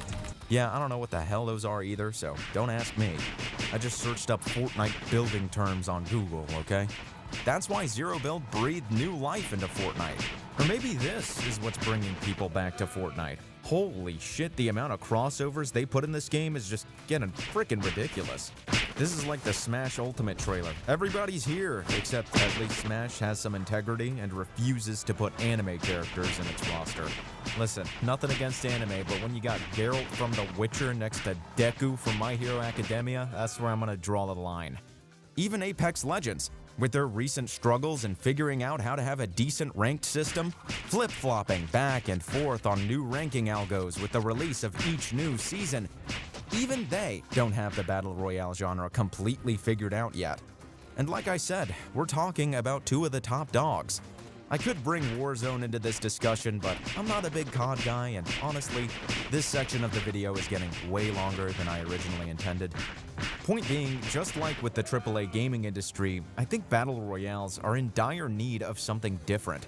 A lot of them just feel too similar to play and become boring quickly. And while I understand that all battle royales need to have a similar formula at their roots, like a zone getting smaller and smaller, or a dropship to disperse players across the map, I'd love to see more takes on the genre like Rumbleverse and Spellbreak that feel unique to play, just like Fortnite and Apex Legends were back when they released, that also actually have some staying power within the Battle Royale community. And the game award goes to, oh man, I have to pay a microtransaction to unlock. That's so stupid. Look, microtransactions are said to be the devil's spawn. They are the reason modern gaming is the way it is. These corporate money-grubbing bastards just can't help but double dip, am I right, boys? Everybody hates them, nobody loves them. Wait, what? Well, damn, maybe some of you out there do love them. There's no denying that microtransactions are here to stay within the modern gaming space. There's no getting rid of them, because they've shown to be a successful way for developers to continue to monetize their game years after they've already released it. Gone are the days where you could unlock that mystery character in your favorite fighting game by doing some arbitrary objective a bunch of times. Instead, you want that sweet mystery character? Cough up $10, Johnny boy. And in some cases, microtransactions can be even more egregious than a simple character unlock. They can be as ridiculous as charging you for experience points, new items you wouldn't have access to otherwise, extra lives, honestly, the list goes on. Hence, why I think microtransactions are so successful. There's so much to monetize and use your player base's love for your product to squeeze more money out of them. And I'm here to say, that's okay. Yes, you can sit here all day and complain that games didn't used to be like this back in my day, while you shake your cane at the companies responsible for this madness, but I'm here to give some of you a reality check. I've already established how much longer it takes to release games nowadays and how much manpower is required to release a game in the modern age. A lot goes into making a game, and there's lots of experimentation, and right up until the point where it's burned on a disc, every decision is critiqued. It's a much more harrowing process than I think most of the fans understand. Whether you like it or not, games are a business and they're here to make money, not lose it. You guys remember Donkey Kong Country? Rare spent 18 months developing that game, with 20 people working on the thing, and it cost them around $1 million. with a total of 22 years in man-hours invested to create this utter masterpiece. Want to know how long it takes and costs to make video games now? The Witcher 3 Wild Hunt, again another masterpiece, took 3.5 years, double the time it took to make DKC, with a budget of $81 million, along with 1,500 people involved with the production globally. And if you thought 22 years of man-hours in DKC was a lot, I can't even get a number on how many man-hours it took to make The Witcher 3. Do you realize what an insane investment it was to make The Witcher 3? Considering the cost and time spent, if the game flopped, that studio is completely ruined. And while The Witcher 3 was an absolute commercial success without the need for microtransactions, the next game from the same talented studio absolutely wasn't. Your game isn't going to be a hit every single time, and microtransactions can help lighten the load on how well a game needs to perform in order to be considered commercially successful. While I'm totally against egregious microtransactions like stuff that's pay to win or things of that nature, if you're just paying for cosmetics within a game, whether it be single player or multiplayer, then that is your prerogative to purchase. With games that cost more money and time to produce comes a need to make more of a return on that money and time spent. And I think way too many gamers nowadays want to have their cake and eat it too. Microtransactions aren't the reason why gaming has turned foul for you. And while like all things, they can be taken too far, I don't think there's any reason to want to get rid of them completely. Because otherwise, a lot of the games you're playing right now probably wouldn't exist without them. I don't believe it. Look at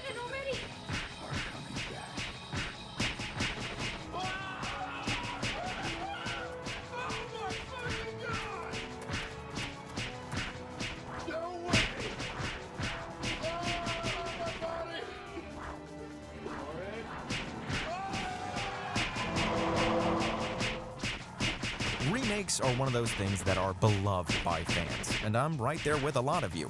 Having one of your favorite games remade with the beauty of a modern graphics engine can truly be an incredible thing, when it's done right anyway. But lately, it's getting to the point where I find the idea of a remake a bit repulsive, not only because they're usually done in a way that shrugs off the identity of the original, we'll get to that in a little bit, but also because there are just so many of them nowadays. Since, number one, it's a surefire way to make some easy money off of an already established IP, and number two, they're just not as difficult to create compared to a completely new IP that has no established audience, and that also have to be made from the ground up with a chance that the game could flop upon release. Just take it straight from the developers of The Last of Us. It's a very challenging process to create a new IP, and you're gonna fail over and over again. But that's what it does. New IPs are really hard. They're hard because you don't know what's fun yet. You're building new tech, new AI, establishing new characters, new art, all this. It's hard, right? Like, it's game development on expert. And so you see all these titles getting remade that don't even really need to get remade because screw it, let's make some more easy money. Sounds fair enough. Dead Space remake, Resident Evil 4 remake, The Last of Us remake. Oh shit, they're remaking Metal Gear Solid 3? Damn, I'm just part of the problem at this point. Ubisoft is even rumored to be remaking Assassin's Creed 4, a game that released 2 console cycles ago. Now, if that's not a case for remakes getting out of hand, then I don't know what is. Remake success in the gaming industry could be stifling creativity in a way, since companies have no reason to be innovative and make new IPs that could become successful and instead go the tried and true method of remaking their old beloved titles, just with a fresher coat of paint. Now, here's my reasoning for why remakes don't really work. One of my favorite examples of a remake done right was the Crash Bandicoot N. Sane Trilogy. Brought back those memories from my childhood, man. The graphics were presented with a shiny, new-feeling aesthetic, while also keeping in line with how the old game felt. The platforming felt good and responsive to me, and really overall I had absolutely no complaints with my experience playing versus from the original game. With that being said, I wasn't a big raving fan of the original game that knew all the ins and outs of it by hand. So one thing that I hadn't noticed was a point of contention with this remake was that the jumping mechanics had been changed from the original.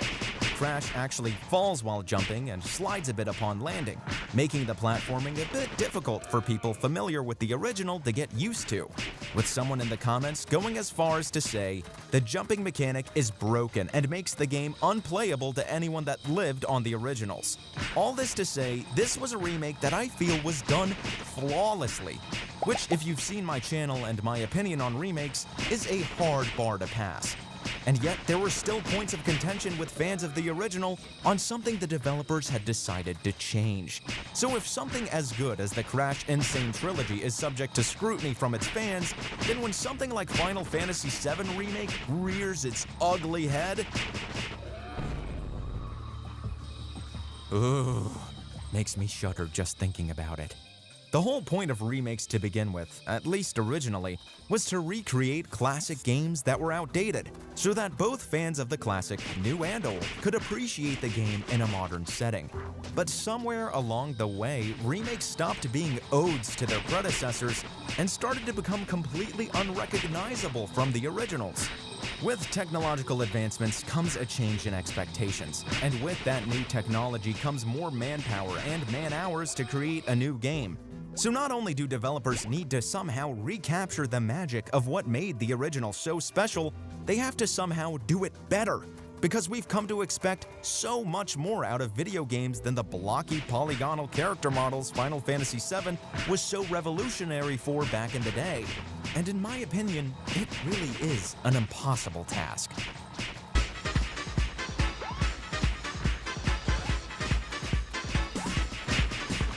Now, you absolutely can't forget about the indie scene. Part of the reason I think indie games are so successful is because it doesn't fall into any of the categories I've already mentioned, that being AAA gaming, battle royales, and remakes. They are the new IPs that I've been searching so vehemently for, And because these are smaller studios, they usually aren't hyper-focused on things like graphics and making the next technological masterpiece because they simply don't have the manpower to do so. So then how are they going to compete with the monster that is AAA gaming? Simple. Make the games fun. Make the games unique.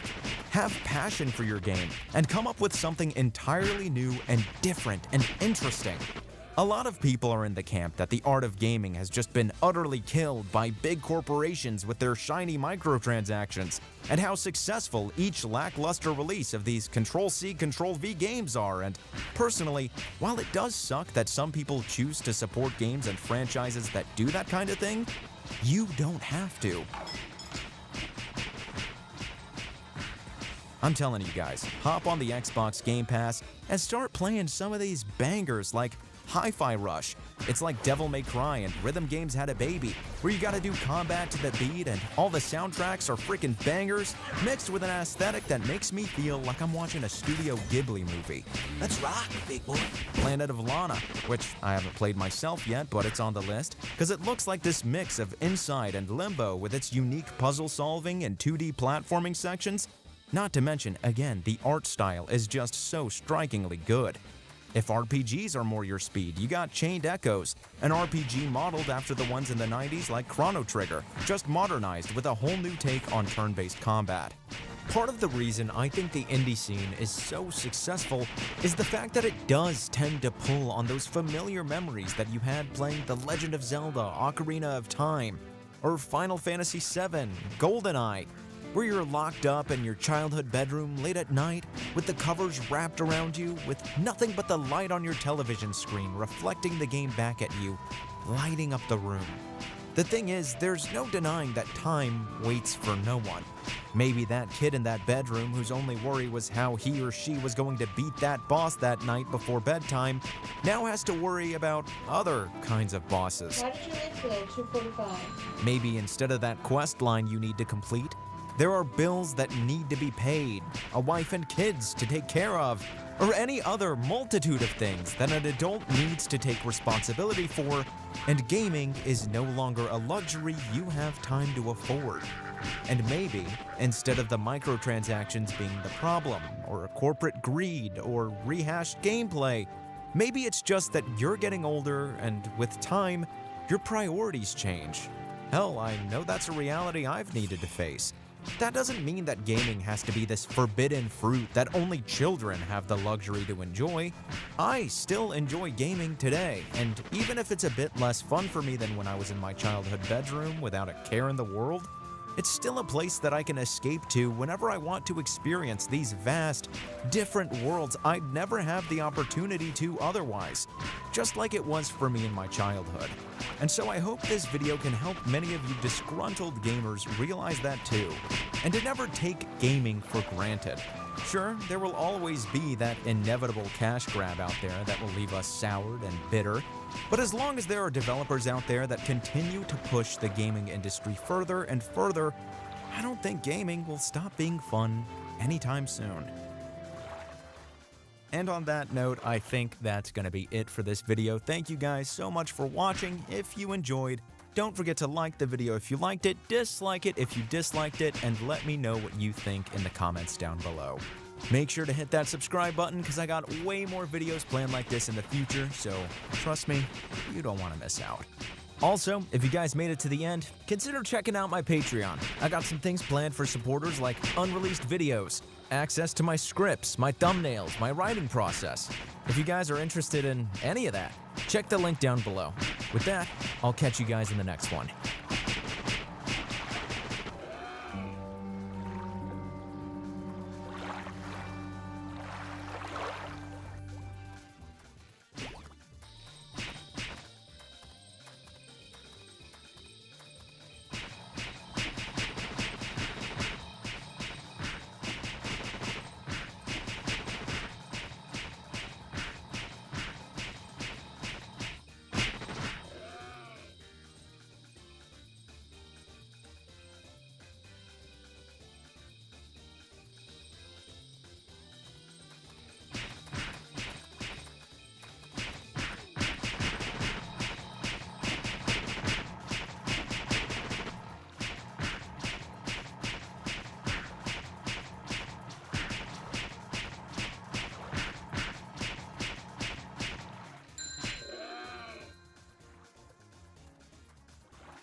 hasn't been a good year for the gaming industry.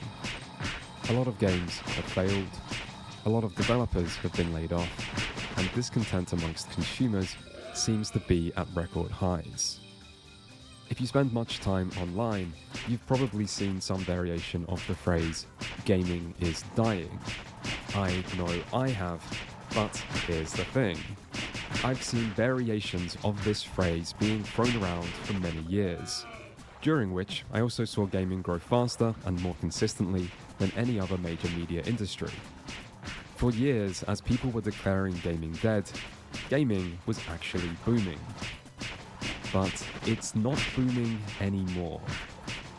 In fact, across multiple metrics, the gaming industry has seen its first genuine period of sustained decline in over 40 years, and I now think it might be easy to underestimate the severity of the problem. It's a bit like the story of the boy who cried wolf. People spent so many years complaining about modern gaming and predicting imminent gaming crashes that it became easy to overlook the actual warning signs when they did appear. For example, when 2021 and 2022 produced disappointing numbers, most were quick to jump to COVID as the explanation, referring to interrupted development schedules and post-lockdown pullbacks to explain the industry's stumble.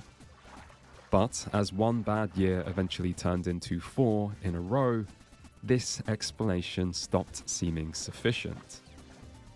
Meanwhile, when record numbers of developers started being laid off, everyone was quick to blame greedy corporations and CEOs, claiming that job cuts were unnecessary or making comparisons to big tech giants sacrificing workers in their never-ending quest for rising stock prices. There was one important difference between those big tech companies and gaming ones, however, which is that for big tech, stock prices did indeed rise. Whereas for the gaming industry, they mostly just went down. Still, layoffs and stock prices are only scratching the surface. The industry is in trouble, and by this point, the writing is on the wall. So, what exactly is going on? That is the question this video is looking at. This subject has been covered a lot already, but I found it disappointing and sometimes even misleading how shallow a lot of that coverage can be. So instead, I decided to investigate the situation for myself to try and go a little deeper. So, is gaming dying? Well, not exactly, but the situation doesn't look good.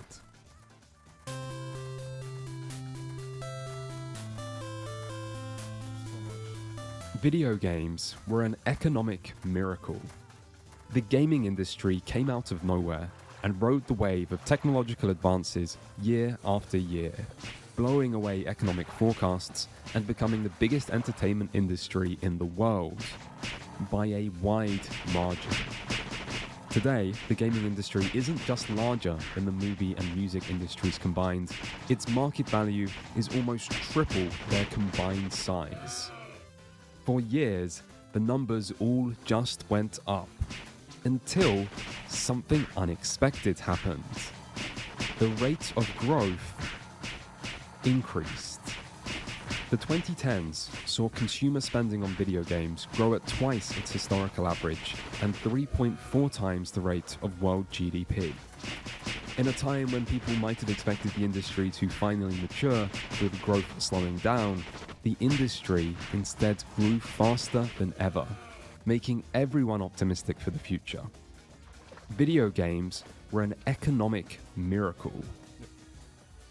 Or maybe miracles aren't real. The video game industry did show incredible growth, but this wasn't the result of business as usual, and it could never continue forever. The 2010s were a boom created by a number of specific circumstances, like mobile gaming. Mobile games grew rapidly alongside smartphone growth and allowed penetration into new markets of casual and global audiences. But then smartphone adoption slowed because everyone already had smartphones, and mobile gaming growth slowed alongside it before taking a further beating from increased competition from new social video platforms like TikTok. A similar story can be seen with other growth factors. Microtransactions, free-to-play models, online gaming, and live service games all brought about new revenue sources and greater player engagement and retention, until live service growth slowed because so many people were already playing them, and further monetization methods were taking as far as consumer pushback would allow, and so couldn't be taken any further. Gaming demographics also expanded as the game-playing children of the 80s and 90s grew up and often kept playing games, all while new generations continued to pick up controllers, expanding the gaming player base until video games had shed their reputation of being just for kids entirely and demographic expansion slowed down. Meanwhile, the rise of social media brought a rise of social media gaming content while aiding things like game discoverability, and digital distribution platforms like Steam lowered production and distribution costs while lowering the barrier to buy games. So basically, in the 2010s, gaming cashed in on the rise of smartphones, the internet, demographic expansion, globalization, and good old corporate greed, allowing the gaming market to expand until it had few places left to expand into. Growth has limits. In order to go beyond those limits, new growth factors would need to be found, and perhaps knowing this, the industry has tried to find them. VR, cloud gaming, subscription services, Web3, AI, new ideas were found and seeds were planted. But this time, they didn't bear much fruit. VR has shown plenty of technical improvements, but its install base has remained small, with growth far below forecasts. Cloud gaming still has no hype, with Google Stadia's complete failure leaving a dark cloud over its future. Subscription models like Xbox Game Pass have pulled in an impressive amount of users, but this has come at high costs, alongside slowing adoption rates, and the long-term sustainability of such models remains unclear. Web3 gaming seems like a complete clusterfuck, but to be fair, it's an area I've largely stayed away from, and people are still out there proselytizing it, so maybe it will pick up any day now. Just like maybe NFT prices will bounce back, and grandma will finally look down from up high and thank you for spending all your inheritance on some worthless JPEGs. And as for the AI gaming revolution, if there is one right around the corner, it's sneaking up on us quietly, alongside a lot of consumer and developer pessimism. In reality, the future is hard to predict, and the current situation could change rapidly. So it's impossible to say what's really in store for video games, but there is one problem most of these new potential growth factors have. In the 2010s, gaming saw record growth because it expanded into new markets. Meanwhile, most emerging technologies today aren't focused on unlocking new markets. Instead, they're based around cannibalizing existing ones. Cloud gaming could lower the barrier for entry into high-end gaming while allowing developers to further push modern technology to its limits. But widespread adoption of cloud gaming would mean consumers no longer regularly buying expensive gaming consoles or graphics cards, lowering hardware spending. Meanwhile, subscription services can provide great value for money, but they also replace the need to buy individual games, lowering software spending. And so, after 40 years, the era of easy growth seemed to finally come to an end. So, what happened next, and how are things going in the 2020s? I think I should probably take a moment to thank entrepreneur, advisor, and inter/national best-selling author Matthew Ball, because a lot of the data I'm using in this video is coming from him. In particular, his presentation on the state of video gaming in 2025, which is available online for free. This presentation collects data from a wide range of sources and features a lot of illustrative graphs, which are quite helpful. Still, even with helpful graphs, it's worth being aware that numbers can be confusing. One important concept to keep in mind is that just because numbers go up doesn't mean a company or industry is doing well. For example, if a stock performs worse than the market average, this can be a bad sign, even though the stock price might seem to be increasing.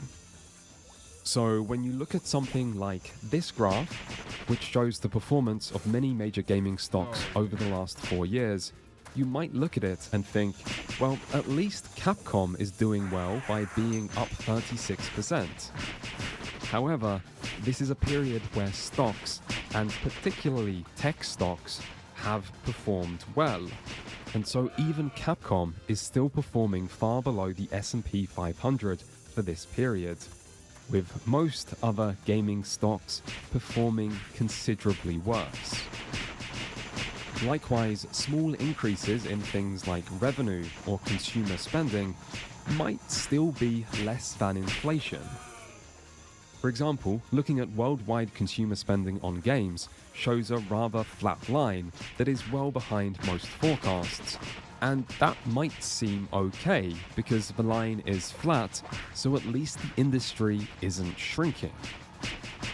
Except, this doesn't account for inflation, which recent years brought plenty of. So this flat line means the industry has technically shrunk 13% in this period. And this is the same period where world GDP is up 11%. Making the actual decline even greater. A comparison to other media industries paints an even worse picture, because every other industry has grown. Well, almost every other industry. Newspapers also shrunk, but being alongside newspapers probably isn't where gaming wants to be. Still, at least newspapers were expected to decline and would have budgeted accordingly. Gaming, on the other hand, saw its best decade in history, with growth accelerating towards the end of the decade and venture capital investments pouring in at a higher rate than ever before. And even if you weren't making much money in this period, record low interest rates ensured borrowing money had never been cheaper. So, what do businesses do with record profit, record investments, and easy access to cheap debt? They spend, they reinvest, they expand, they grow, they greenlight new games, and they hire more staff. There is logic behind this beyond greed. Business is a never-ending competition, so companies who aren't reinvesting profits are always at risk of falling behind. And perhaps even more importantly, reinvesting money is the best way to pay less tax on that money. The tax system basically incentivizes continuous reinvestment of profits to incentivize a continuous quest for growth. And so, when gaming was booming, no one questioned the hiring spree this led to. But as the new decade got underway and the boom turned to bust, record hiring was replaced with something else. The gaming industry is no stranger to layoffs. But in 2022, it would hit a new all-time record of 7,949 job cuts for the year. This doesn't include unannounced layoffs, or layoffs that don't disclose actual numbers, which were around 1/3 of all announcements, so the real number is likely much higher. Anyway, this all-time record didn't last long, because it was beaten in 2023 with 8,706 confirmed job losses, before being beaten again in 2024 with 16,766.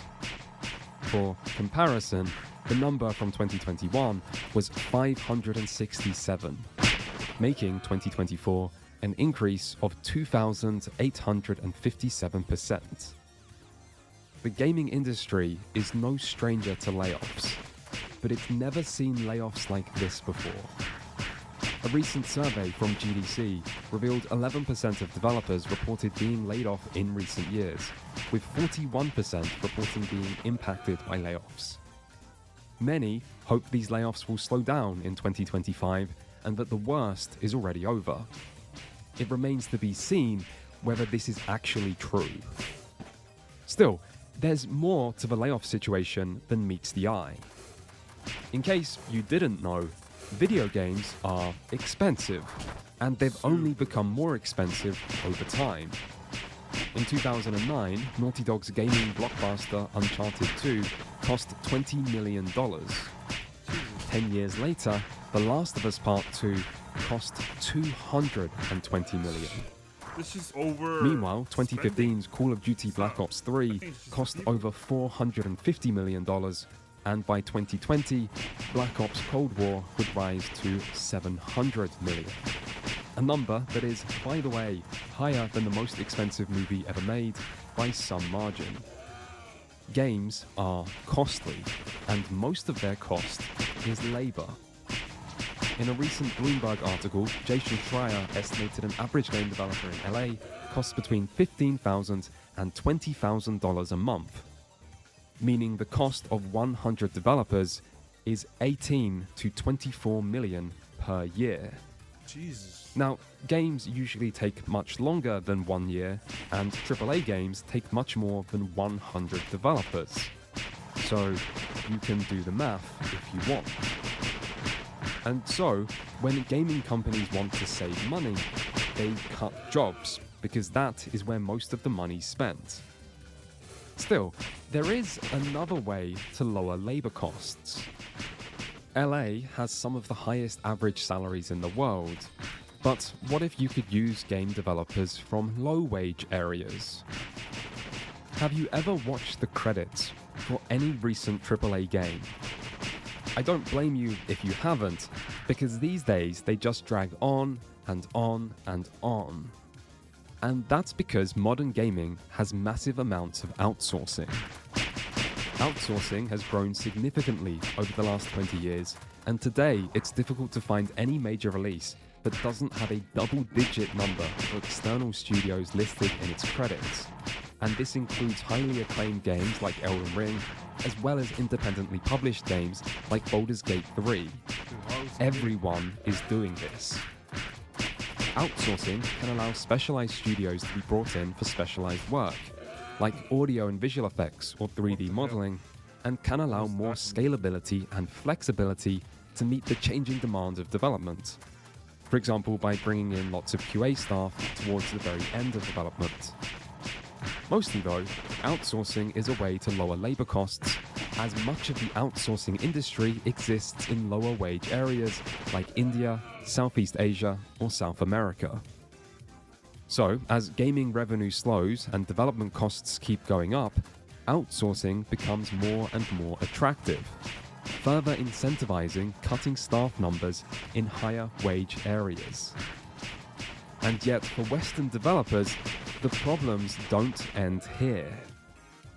If we look at where the gaming industry did actually manage to grow in recent years, you'll notice that PC gaming has outperformed everything else. Now, you might assume that's because PC gaming is the best gaming, PC Master Race, all hail Lord Gaben, and so on. Still, a more likely explanation is that PC gaming is one of the few areas that still has room to grow thanks to certain key emerging markets, like China. China has a large population, and in just the last couple years, Chinese has grown rapidly to overtake English as the most popular language on Steam. Unlike in the West, the Chinese market is still growing, and in theory, that should be a good thing. More video game players means more sales and more profits. Except, there's a problem. Chinese gamers play Chinese games. And so, as the Chinese market grows, all of the new profit is coming from games developed in China. In general, foreign markets seem to show a strong preference for products made in their own country. This can be observed in other markets, like Japan and Korea, and in other industries like movies. So this seems like the norm, except in the West. Western consumers seem to have much less of a preference for domestic products. And so, while Western games are failing to grow even in the few growing markets, non-Western games are still managing to grow in Western markets.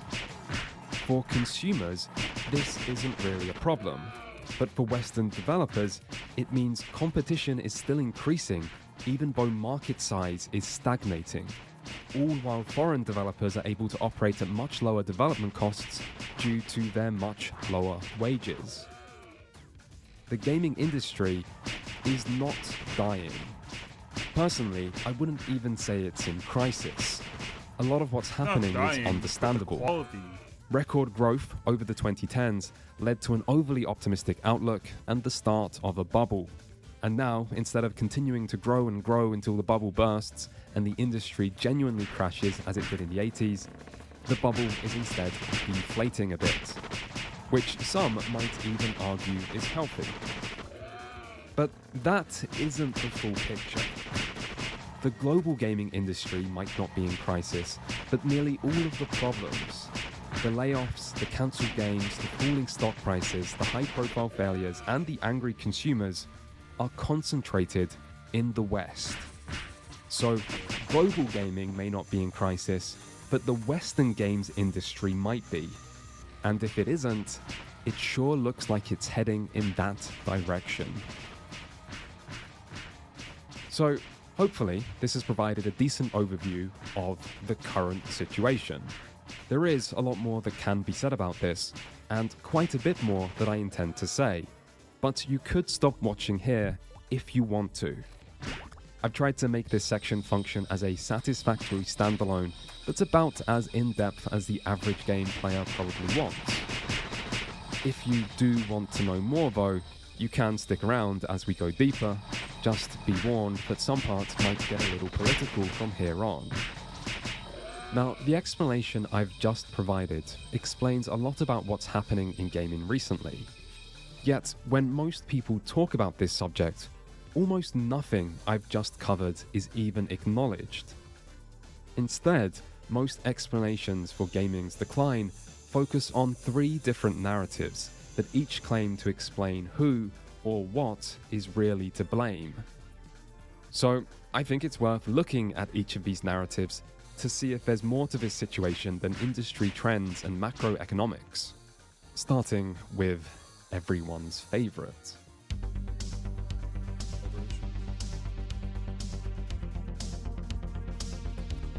No one likes corporations, and there are good reasons for that. But this also means no one wants to defend corporations, and so people blame them for anything and everything.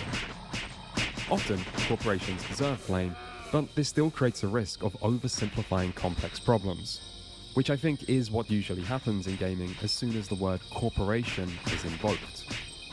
Apparently, corporations are all incompetent, or at least the people running them are, or it's that they allow business people to take charge instead of people who know gaming, or everything they do is out of a desire to make stock prices go up and this causes every other problem, or they're just really greedy.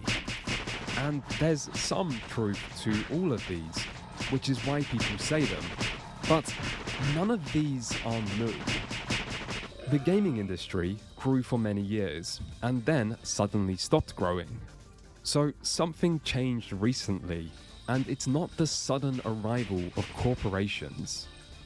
Corporations have always been here, and they've always been running the show. Nintendo, Sony, and Microsoft were all big successful businesses before they had anything to do with video games. Meanwhile, Atari co-founder and father of games, Nolan Bushnell, was a businessman, not a gamer.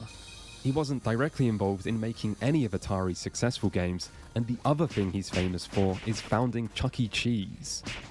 The suits have been here from the start, and while there are a few areas and eras that were less corporate, like PC gaming in the 80s, these are the exception, not the norm. At the very least, we can say that from the mid-90s onwards, gaming has been completely dominated by corporations. And yet, there were still good games and growth. The same is true for greed and the desire to see rising stock prices. Greed was not only just discovered in the year 2021, and businesses have always wanted to make a profit. And this is understandable, because profit isn't just a way to make the rich richer, it's also what provides job security. and creative freedom and many other benefits. So businesses want as much profit as possible, and that can make them greedy. But they have to be careful. Too much greed can cause profits to go down, as has been helpfully illustrated recently by Ubisoft. With the success of Assassin's Creed and Far Cry and their winning open world formula, Ubisoft were onto a good thing. And so, they milked their golden cows as much as they could, turning Assassin's Creed into an almost yearly franchise, creating as many other similar open world games as possible, jumping on whatever the latest industry trend was with unsuccessful looter shooters and battle royales, and worst of all, heavily pushing microtransactions, including in single-player games, something even other publishers rarely dared to. And guess what? This worked. Until it didn't. Greed brings in money at the cost of sustainability. Ubisoft maximized short-term profit and tanked their chances of long-term success in the process. But they didn't mean for this to happen. They simply did what they thought they could get away with. They made a calculated gamble, and they got it wrong. So the moral of the story is greed never pays. Sorry, that was a joke. Obviously, greed pays. That's the only reason people are greedy. You just can't take it too far. Never go full Ubisoft. But what happens if you do the opposite? Well, how many game studios have closed down because they didn't make enough money? How many games have been cancelled because the funds ran out, with years of hard work thrown away, never to be seen? When a publisher is involved in these situations, we just blame the publisher. But a publisher isn't always involved. Independent studios close. Independent games fail. Someone is out there right now making the indie game of their dreams and ignoring the business realities of the market. And when that game is finished, and it doesn't sell anywhere near as much as they hoped, they won't have the funds to continue, and their dream will come to an end. If that happens to you, by the way, don't feel too bad. It's because you're an artist, and at least you're in good company. But just as there is a price to being too greedy, there is a price to being not greedy enough. I wish there wasn't, but this is how the world works. Profit matters. Yet, nobody seems to want to admit this. It's easier to just blame corporations and pretend that without them, all other problems fade away. The thing is, this theory has been tested. We've tried removing corporations, and we've seen what happens without them. After all, the two main things people mean when they say corporations in the context of gaming is publishers and private investors. And in the 2010s, crowdfunding emerged specifically as a way to bypass these corporate entities to allow players to fund games directly and empower developers to make the games they most wanted to make. And this did result in some great games, and some bad games, and some scams, but overall, it wasn't a disaster. And yet, it didn't revolutionize the industry, and most of the biggest original successes, like Double Fine, Obsidian Entertainment, and In Exile, saw their success dwindle, with worse performing follow-ups, before each ultimately accepted an offer to be consumed by the biggest gaming corporation of them all. Still, while we're talking about Kickstarter, it seems only fair to bring up a counterexample. Larian Studios also found success in the Kickstarter era, and unlike most, Larian followed this up with an even better performing sequel. Then, a few years later, Larian released Baldur's Gate 3, and everyone who cares about games has been filleting them for this ever since, including me. Baldur's Gate 3 wasn't just held up as a great game, it was held up as the gaming ideal, something the entire industry should learn from. A self-published title with no microtransactions from an independent studio with a likable and caring CEO. Hooray for Baldur's Gate 3. Everything a game should be. And that's not sarcasm. I love this game and I love what it represents. But I do have a question. Would Baldur's Gate 3 have happened without corporate involvement? Because Divinity Original Sin 2 was a hugely successful game, and yet Larian still made the decision afterwards to sell a 30% share of their company to Tencent, one of the biggest corporations in the world. Jesus. It's my understanding that funding via loans had caused Larian to go almost bankrupt in the past, and so for their next title, they instead did a pro-gamer, or pro-capitalist move of selling a minority stake in the company, which worked. Baldur's Gate 3 is proof. The corporation bad narrative also usually stresses how corporations are never satisfied with small successes and instead always push to turn these into big successes, which is widely seen as bad and being just about greed.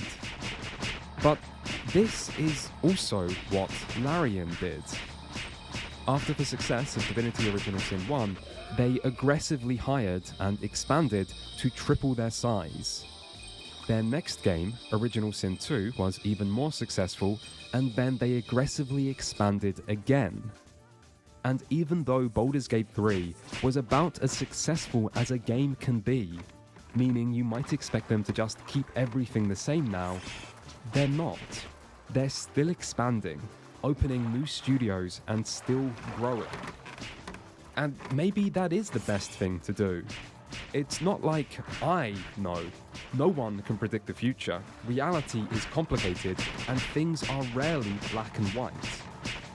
But it's not enough to just say avoid corporations or ignore growth or just don't be greedy.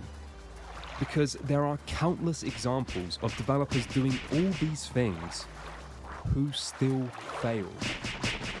And many of the most successful games do none of these. By all means, blame corporations when they are to blame. There are many examples where that is the case. But we shouldn't pretend that explains everything, or that the solution is self-evident. It's not. People just like to repeat narratives that tell them what they want to hear. Speaking of which...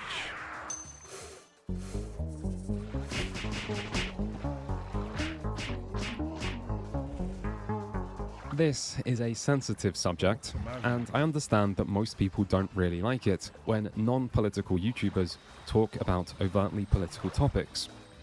But if you play games, it's getting harder and harder to ignore this particular subject.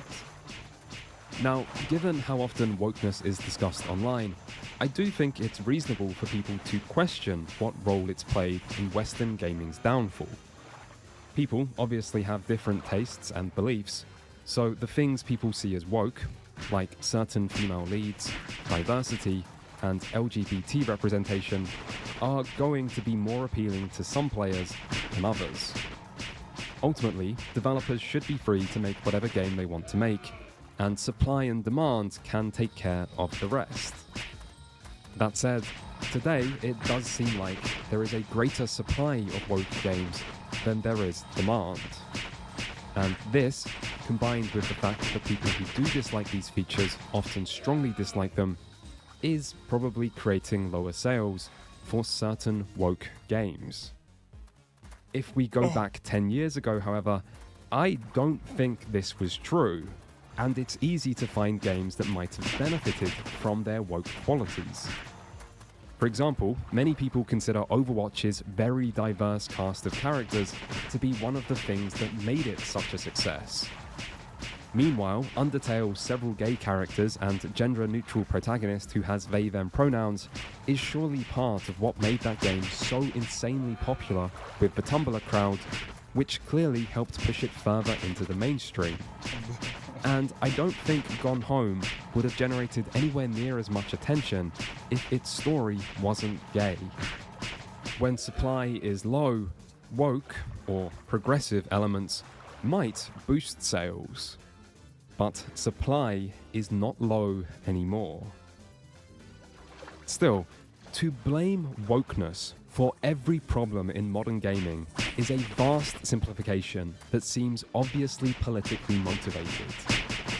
Games are attacked for being woke long before they come out, as Assassin's Creed Shadows, Avowed, and Kingdom Come Deliverance 2 have all recently shown. So clearly, this is not about execution or quality, because the controversies always start before anyone has actually played the games. A woke game failing also doesn't prove that much, because right now, so many games are failing that this is virtually the norm. There are also woke games that are very successful, like Baldur's Gate 3, a game with trans characters, drag queens, gay main story scenes, and detailed gender-neutral character creation options. I'm sure progressive elements are a deal-breaker for some players, but I imagine most people just want to play good games and don't care that deeply about anything else. So, while I do think wokeness is a factor, it's just one of many and has likely played less of a role than many of the broader economic trends I outlined earlier. For YouTubers who base their entire channel around the culture war, however, they can't admit this because their objective is to generate outrage. That is how they make money, meaning they have a financial incentive to exaggerate the role of wokeness and make game discussions as political and divisive as possible. And I think this is probably having a negative impact, making everyone understand what's actually happening less, while making people more hateful and divided in the process. But just as game developers are free to make woke games, YouTubers are free to make outrage-based content. It's still a question of supply and demand, and there's always demand for outrage on the internet. Still, in time, corporations will probably try to distance themselves from elements perceived as woke, because the industry is desperate to appeal to as many people as possible, and alienating parts of the audience for big-budget games goes against this. This might also explain why diversity was so quick to be embraced to begin with. Appealing to a diverse, and therefore larger player base probably sounded quite good once upon a time for an industry that needed to find new audiences to stay growing. There are also lots of progressive developers in the industry, so it makes sense that this would lead to lots of progressive games. None of this is due to conspiracy. But I do think there will be an industry pullback from wokeness, and that the main reason we haven't seen one already is just because game development takes time, and so any response is delayed. For example, Concord began development in 2016, which is the same year Overwatch released to great success, and might explain why people thought another diverse hero shooter was a good idea. So even though anti-woke pushback now seems obvious, the industry hasn't actually had much time to adapt to this yet, when you consider when the games currently releasing might have begun development. And there you go, we discussed wokeness without me saying anything controversial, so no one should be angry, and we can all just move on.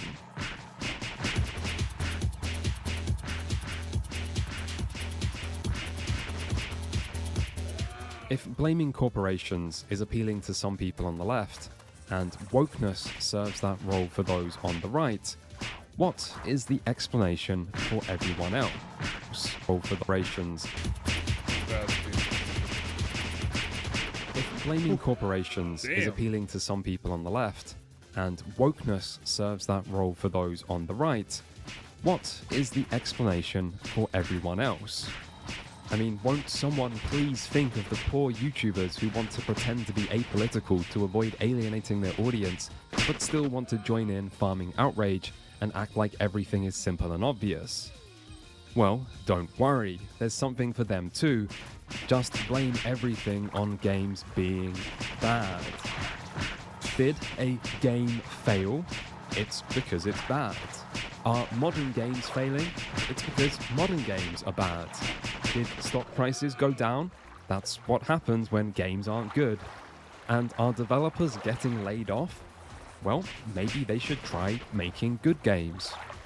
You know, like they used to. Back in the good games days. That just so happened to be exactly when you were a teenager, but that's just a coincidence. You know, the good games days. When they made Halo 3 and Call of Duty 4, which were so much better than Halo Infinite or Call of Duty 22. I mean, this was the best generation. You know, back when a PlayStation cost an inflation-adjusted $933. And Xboxes used to come with these cool red lights that, like, totally changed the game-playing experience. You know, that same generation where hardware couldn't actually cope with the graphical leap, and so games dropped average frame rates from 60 to 30, which was actually better because it was more cinematic, and also the human eye can't actually see more than 30 frames per second. You know, the same generation that saw almost every gaming genre that wasn't a first or third person shooter die out entirely. The same generation where everything was brown or used a piss filter, and someone kept turning up the bloom to max, despite the fact that developers hadn't worked out how to actually implement bloom correctly yet. The same generation that pioneered microtransactions and QuickTime events and trading gameplay for cinematic experiences and fucking motion controls that led to years and years of people telling us that hardcore gaming is dying. Didn't you hear? Hardcore gaming is dying. It can't compete with the casual audience. This is the future. Controllers are too hard to use. Hardcore gaming is dying. Stop being an elitist. Wii Tennis is actually a skill-based game. Hardcore gaming is dying. Waggle your hands, you fucking elitist. This is the future. No, you just wouldn't get it, you kids with your Roblox and V-Bucks. We had Wii Music. We had Wii Music. Oh god. Look at what they did to my poor Miyamoto. No one deserves this. Least of all, the man who gave us Mario and Zelda and has spent 44 years in the gaming industry without a single controversy or scandal. Turn it off. Some things are meant to be forgotten. Turn it off! But on the other hand, Halo 3 is better than Halo Infinite. So I guess that means the HD era must have been the best generation. You can't argue with one cherry-picked game being better than another. Oh, wait, yes you can. Once enough time has passed for nostalgia to kick in, every generation is romanticized. They always have been, and always will be, which makes it difficult to separate any change in game quality from nostalgia. Personally, I do think there are ways modern games have declined. For example, so many games, even the best ones, feel overly long now and include too much repetition or filler content. Meanwhile, years of making games more accessible to target wider audiences has made many games too accessible, with a lack of friction and overemphasis on hand-holding hurting experiences. And the endless quest for better graphics and presentation is producing severely diminishing returns while limiting what games can actually depict, as every new element requires numerous expensive assets. There are broad critiques you can make of modern game design, but these are critiques that apply to gaming enthusiasts. Some people might like these modern trends, many won't care that much, and older games had their own problems as well. There are things modern games do better, even if it's not fashionable to admit it. Still, even if we accept that modern games are bad, there are still plenty of signs that making a good game isn't enough.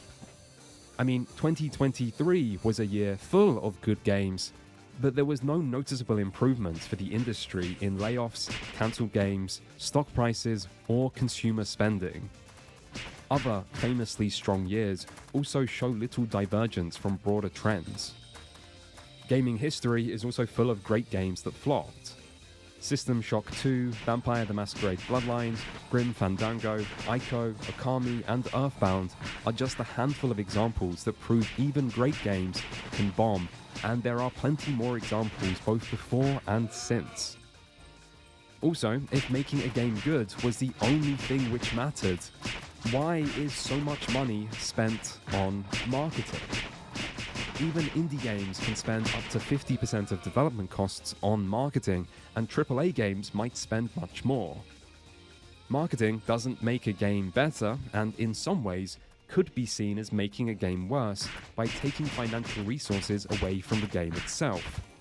Yet marketing is still deemed worth it, because an average game with good marketing could easily outsell a good game with average marketing.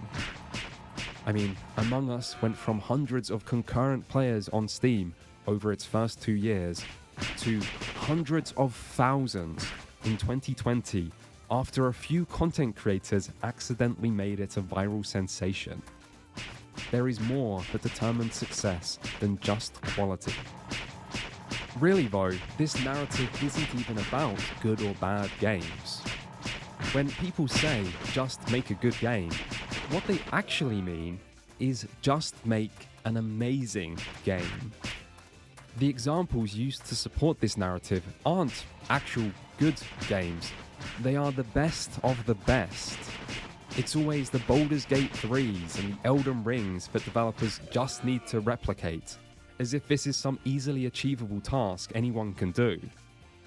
I mean, come on developers, just make one of the best games ever made. They always sell well, so just do that and then you can have some of that job security you've always wanted. This feels a bit like telling a struggling athlete to maybe, just run faster. Just make better games. Forget the funding needed, the experience required, or that things can go wrong. Just make game good. And if it's already good, make it more good. Still, what happens if someone does do that? What if someone makes a game that everyone buys, that everyone can't stop talking about, and everyone keeps playing even years after its release? Well, that game would be a success. And all of the time players spend playing that game would come at the cost of playing other games. And so all of the industry's current problems would just continue exactly the same.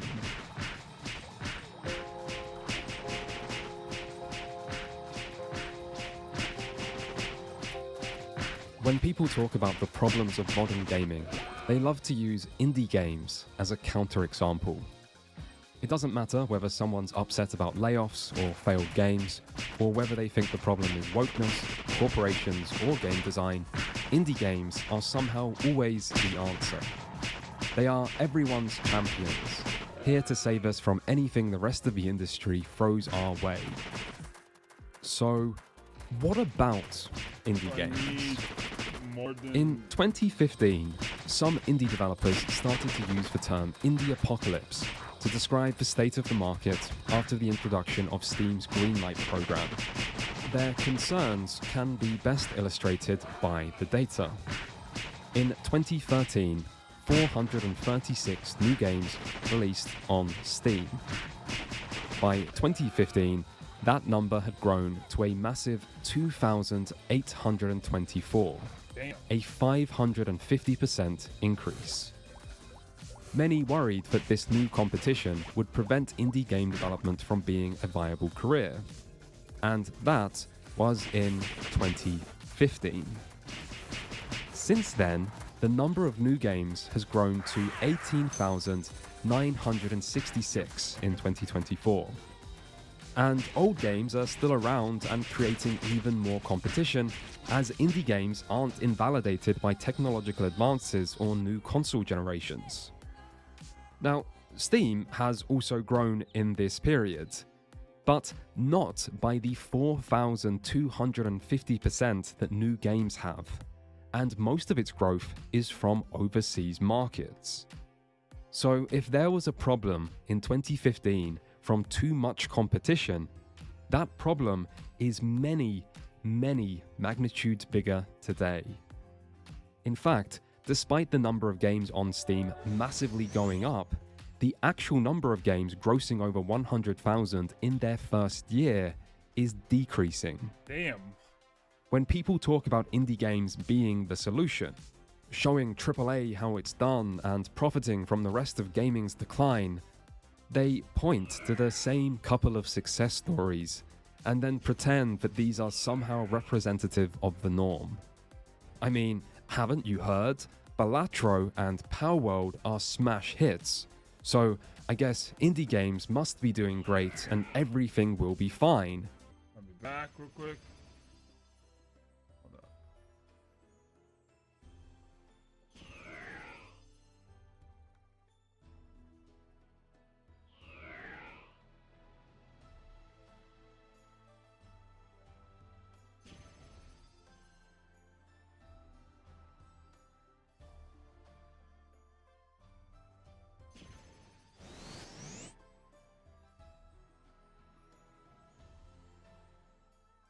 Back.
Go play Balatro, it's such an underrated gem.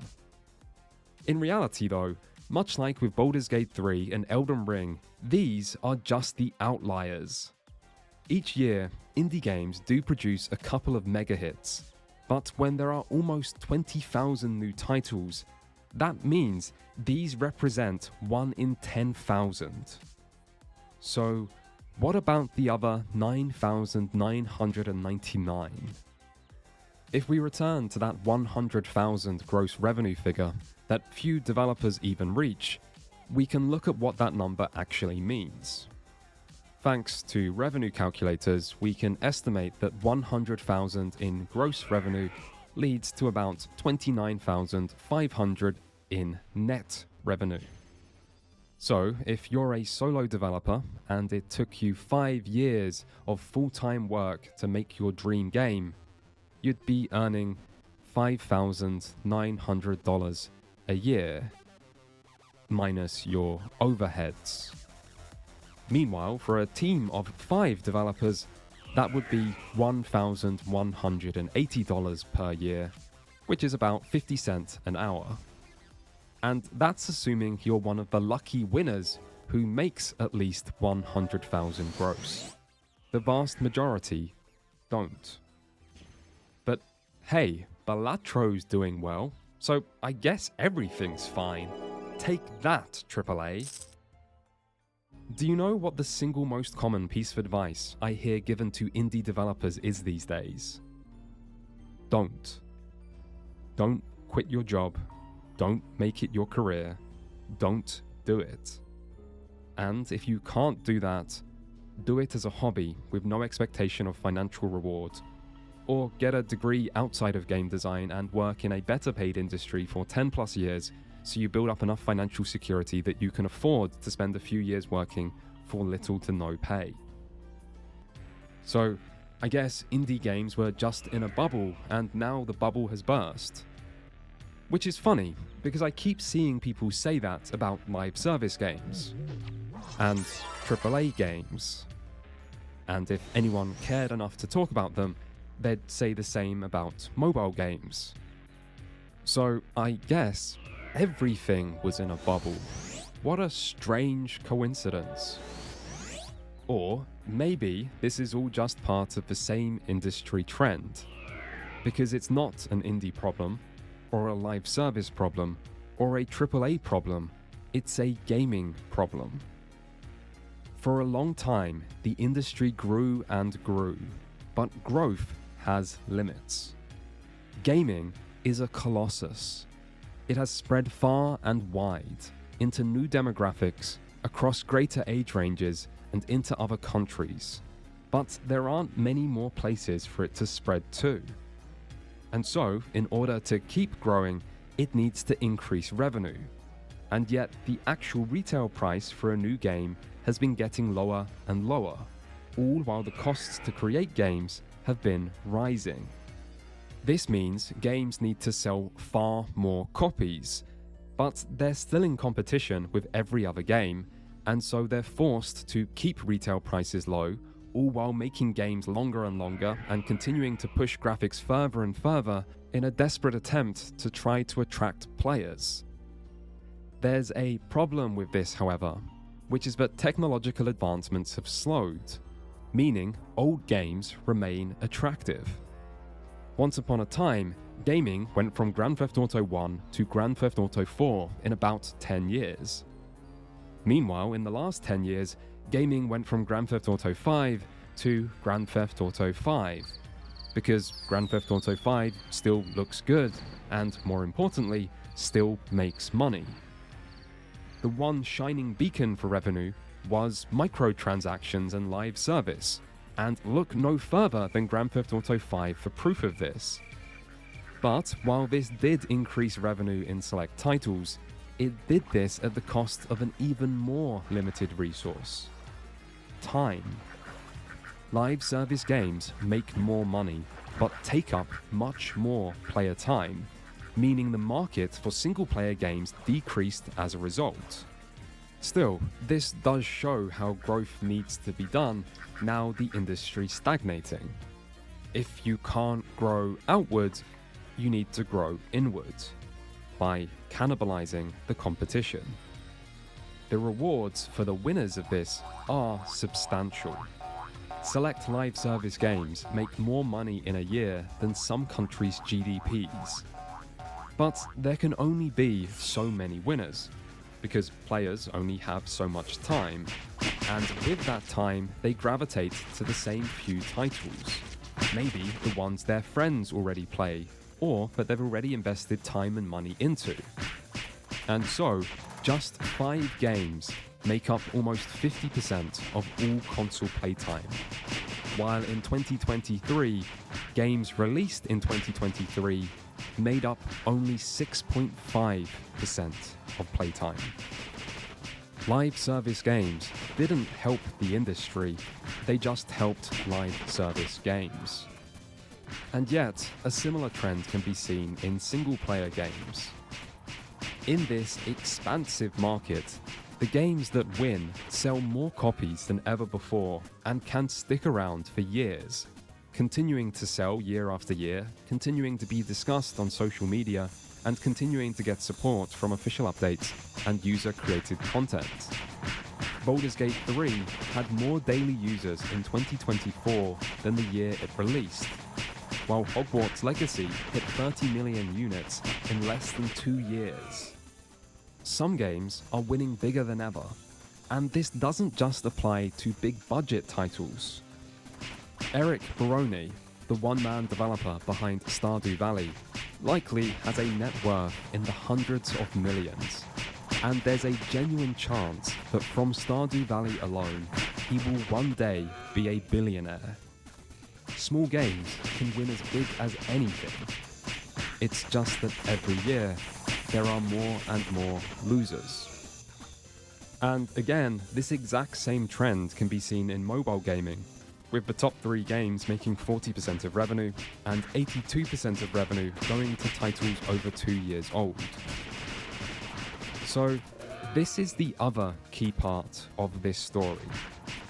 At the same time that the market reached the end of its easy growth era, slowing technological advancements have pushed the market more and more towards a winner-take-all model.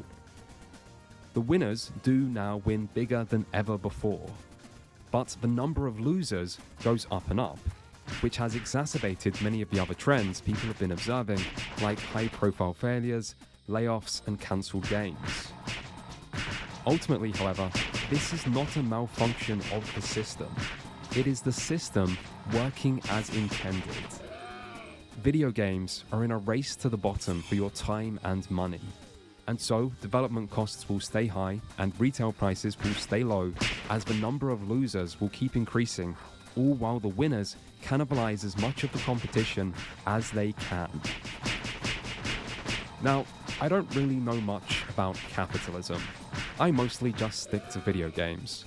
But I do have to wonder if this isn't the ultimate fate of all free markets in the absence of technological disruption or government intervention. There's something called the Matthew effect, where advantages accumulate and compound, helping winners to keep winning.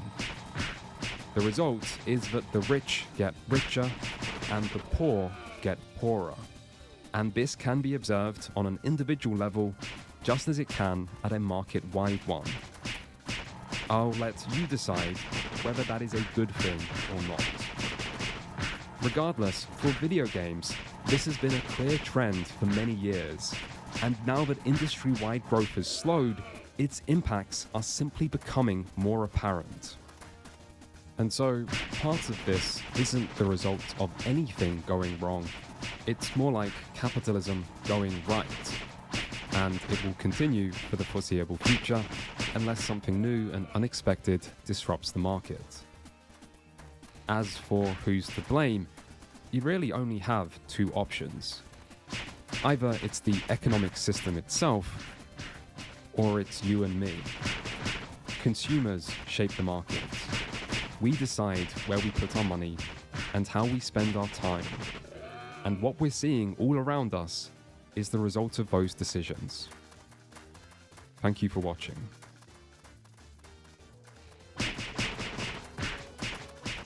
This video's a little bit different to normal, which is mostly because I started 2 other videos before this that didn't work out, and this video just came about naturally from their ashes. So I hope you found it interesting, but don't worry if you didn't like it. I'll probably be back to more normal stuff next month. Whatever normal means.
In early 2020, I started becoming increasingly interested in finance. I know, ugh. But this was mostly trying to make sense of the logic behind what the Federal Reserve did in response to COVID, which I'll get into later.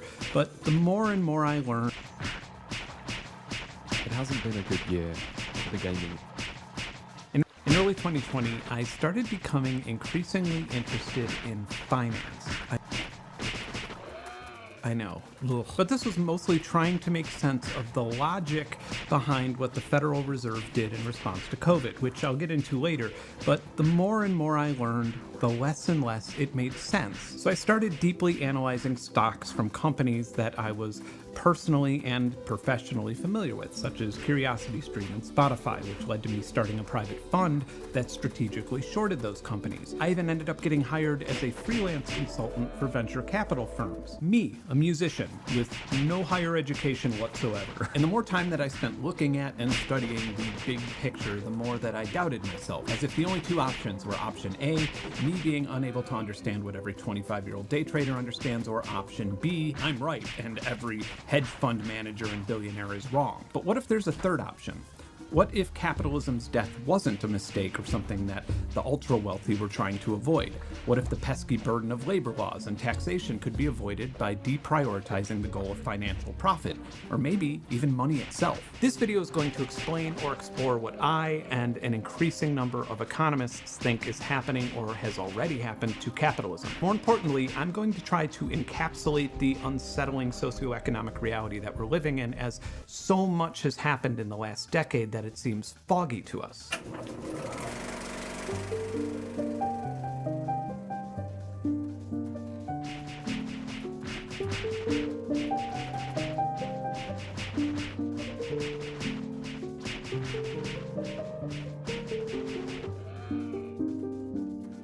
You can't fairly describe capitalism without mentioning its predecessor, feudalism. And feudalism was a power structure in kingdoms where wealth was defined by the control of land rather than money. And our history books tell us that feudalism ended sometime in the late 15th century, but there's a much more recent version of it that would be a much better example for the purpose of this video. When the Civil War ended, or when the first American Civil War ended, depending on how far into the future you're watching this video, a lot of former slaves were offered a deal where they could continue living and farming on the same land where they were slaves in exchange for a portion of the crops. In many cases, they would only be able to sell their remaining crops through the plantation store, and with that income they could participate in trade, which would allow them to buy more tools and negotiating power in hopes to eventually buy land for themselves. By the late 1930s, 2/3 of sharecroppers were actually white, and the Great Depression had shut down enough farms that many of the tenants migrated to large cities to become factory workers. It would be important to note that sharecropping is not technically outlawed today, it's just that American capitalism's growth made it obsolete. The former definition of capitalism is a system in which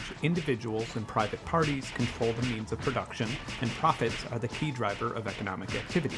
And it's important to note that within a closed system with no new variables, capitalism's success can almost exclusively be measured by the velocity of money. The classic example is the farmer and the mechanic. This tiny economy.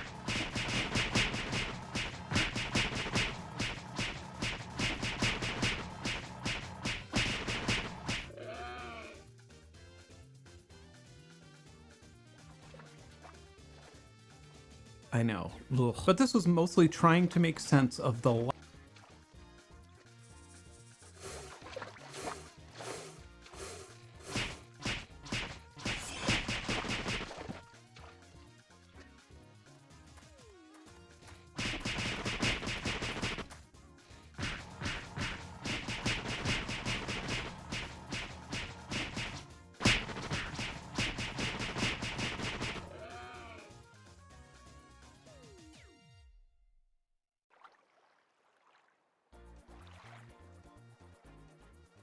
Thank you to the Patreons for supporting this channel.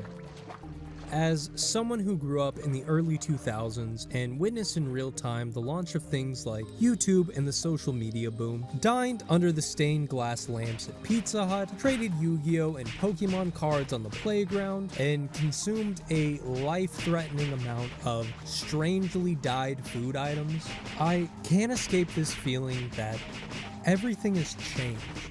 You could chalk it up to childhood nostalgia, or the realization of time floating along, or maybe even a growing disdain for the systems at play and finally aging up into the world to see the bigger picture. I just don't think that's the case. It seems like throughout my childhood, the world was going in a specific direction, and at some point, that force was just stopped and sent down a completely different rabbit hole. Trying to pinpoint an exact moment this shift occurred seems impossible. I guess one of the best places to start is Hollywood.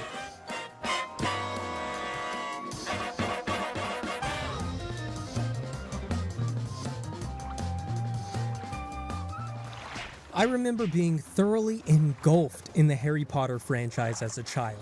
Games, books, candy, toys. If it had a wizard on it, I wanted it. There were several franchises that ate up all of our minds at the time. And while Harry Potter was probably the first franchise I really remember loving as a child, a close second had to be Spider-Man.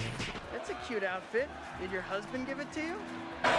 And with the Raimi films also coming out around that time, I was primed to grow into a lifelong comic book nerd. Luckily for me, my stepdad was already a full-blown geek, and it just so happened that my school was trying a new schedule, where we'd only have class for half a day on Wednesdays, the day my stepdad also had off. So with the remainder of our day left, we'd just hang out. He'd show me old movie franchises that he loved, like Indiana Jones and Ghostbusters, Star Wars, or Rambo, and I would latch on to these series, quickly becoming a fan. When new movies came out, we would frequently go watch them, like Batman Begins or Prisoner of Azkaban. In hindsight, it felt a lot like a generational crossover. He'd grown up on these franchises and passed them along to me. Now we're getting our own to share, like Harry Potter and these new superhero films. So imagine our elation when in May of 2008 we would see the release of a brand new Indiana Jones movie and an Iron Man movie. And so we went and saw both of these movies in theaters.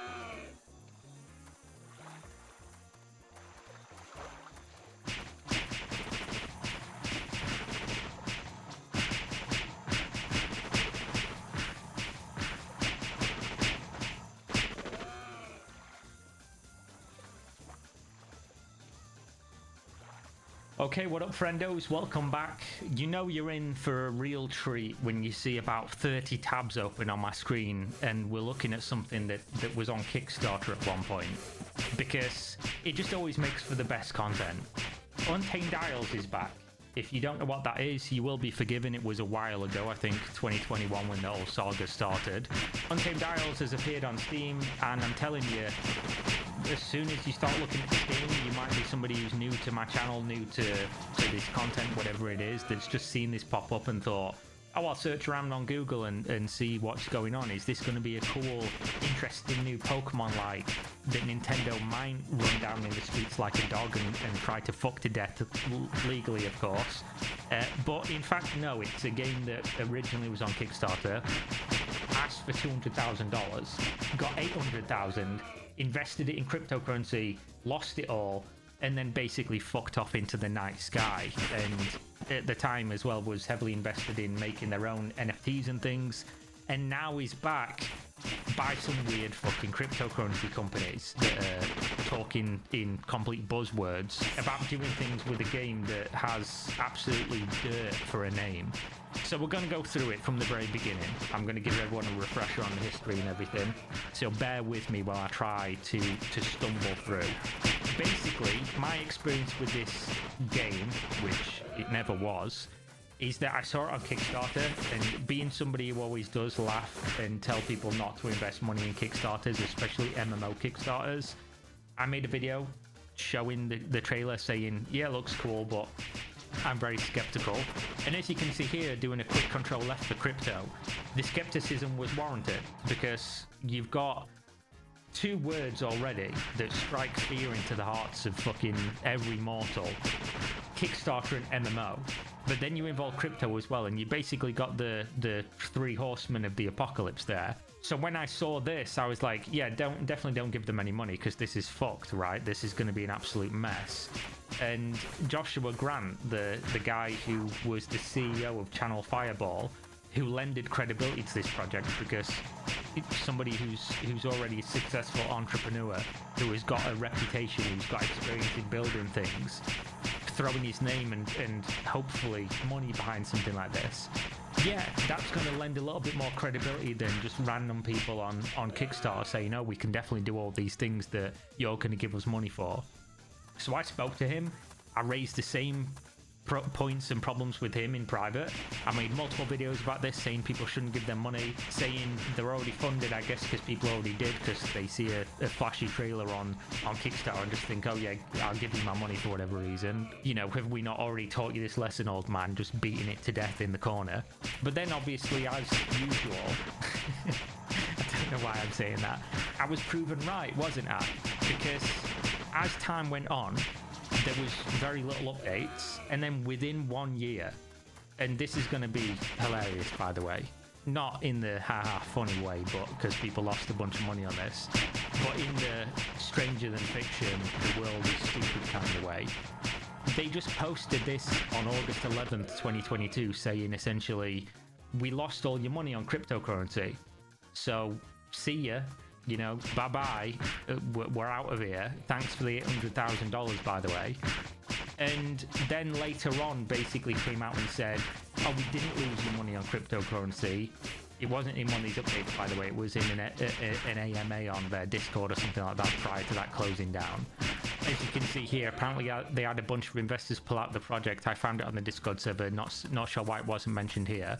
Now I'm going to spit some game at you right now about why this is either bullshit or fucking irrelevant nonsense, because the way that this works is you have a responsibility, and you as a business professional should also have some kind of expertise and professionalism when it comes to things like this.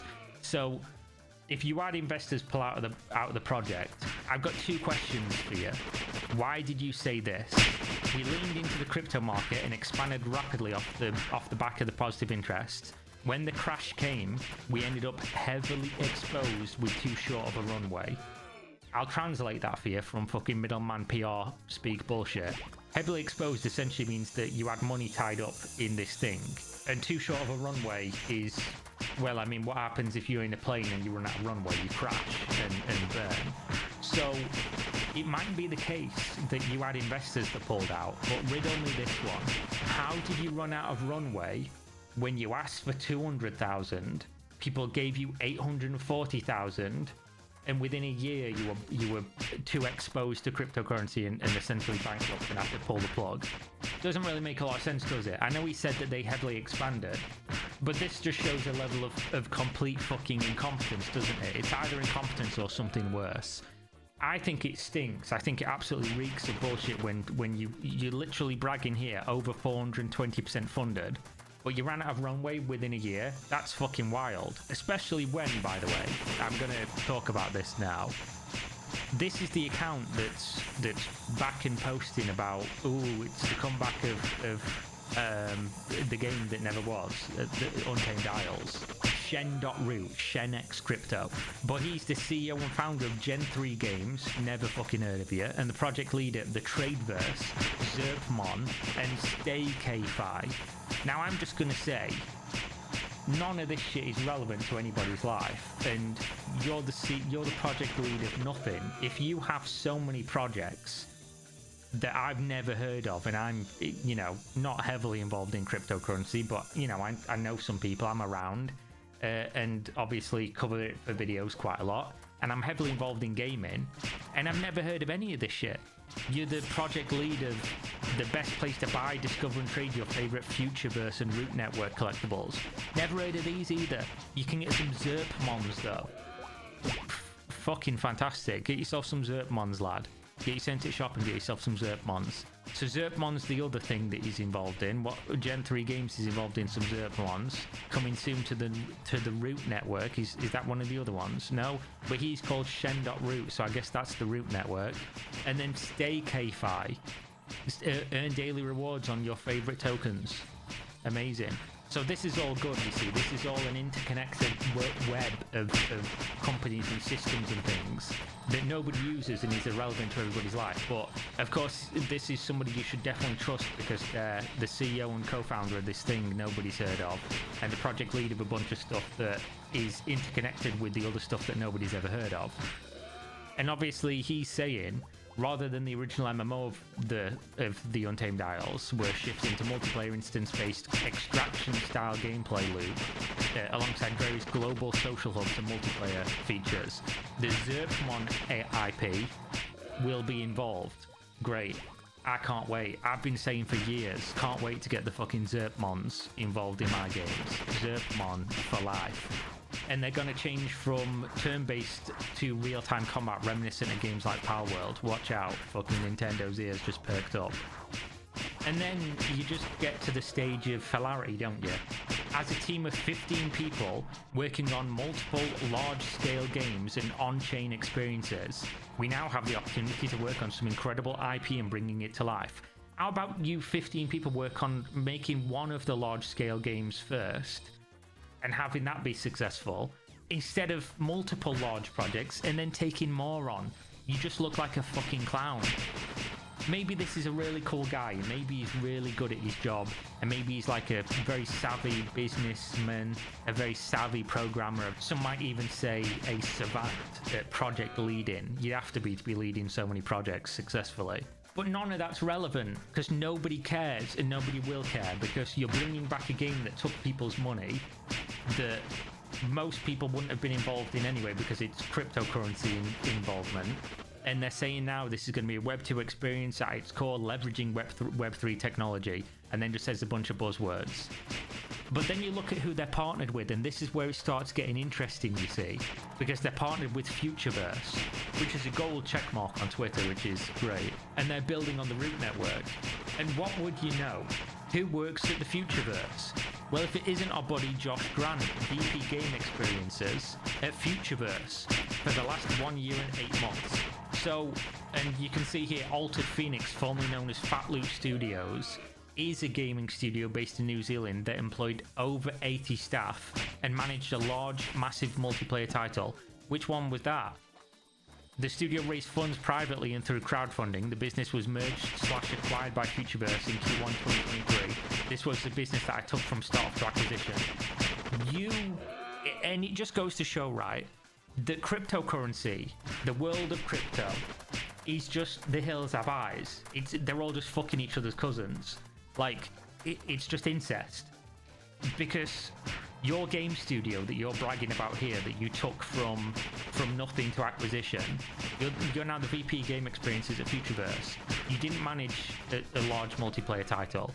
You raised money for it from people, did something with the money, who fucking knows what, and then leveraged that into your company being acquired by another company that you're now heavily involved in as the VP of Game Experiences.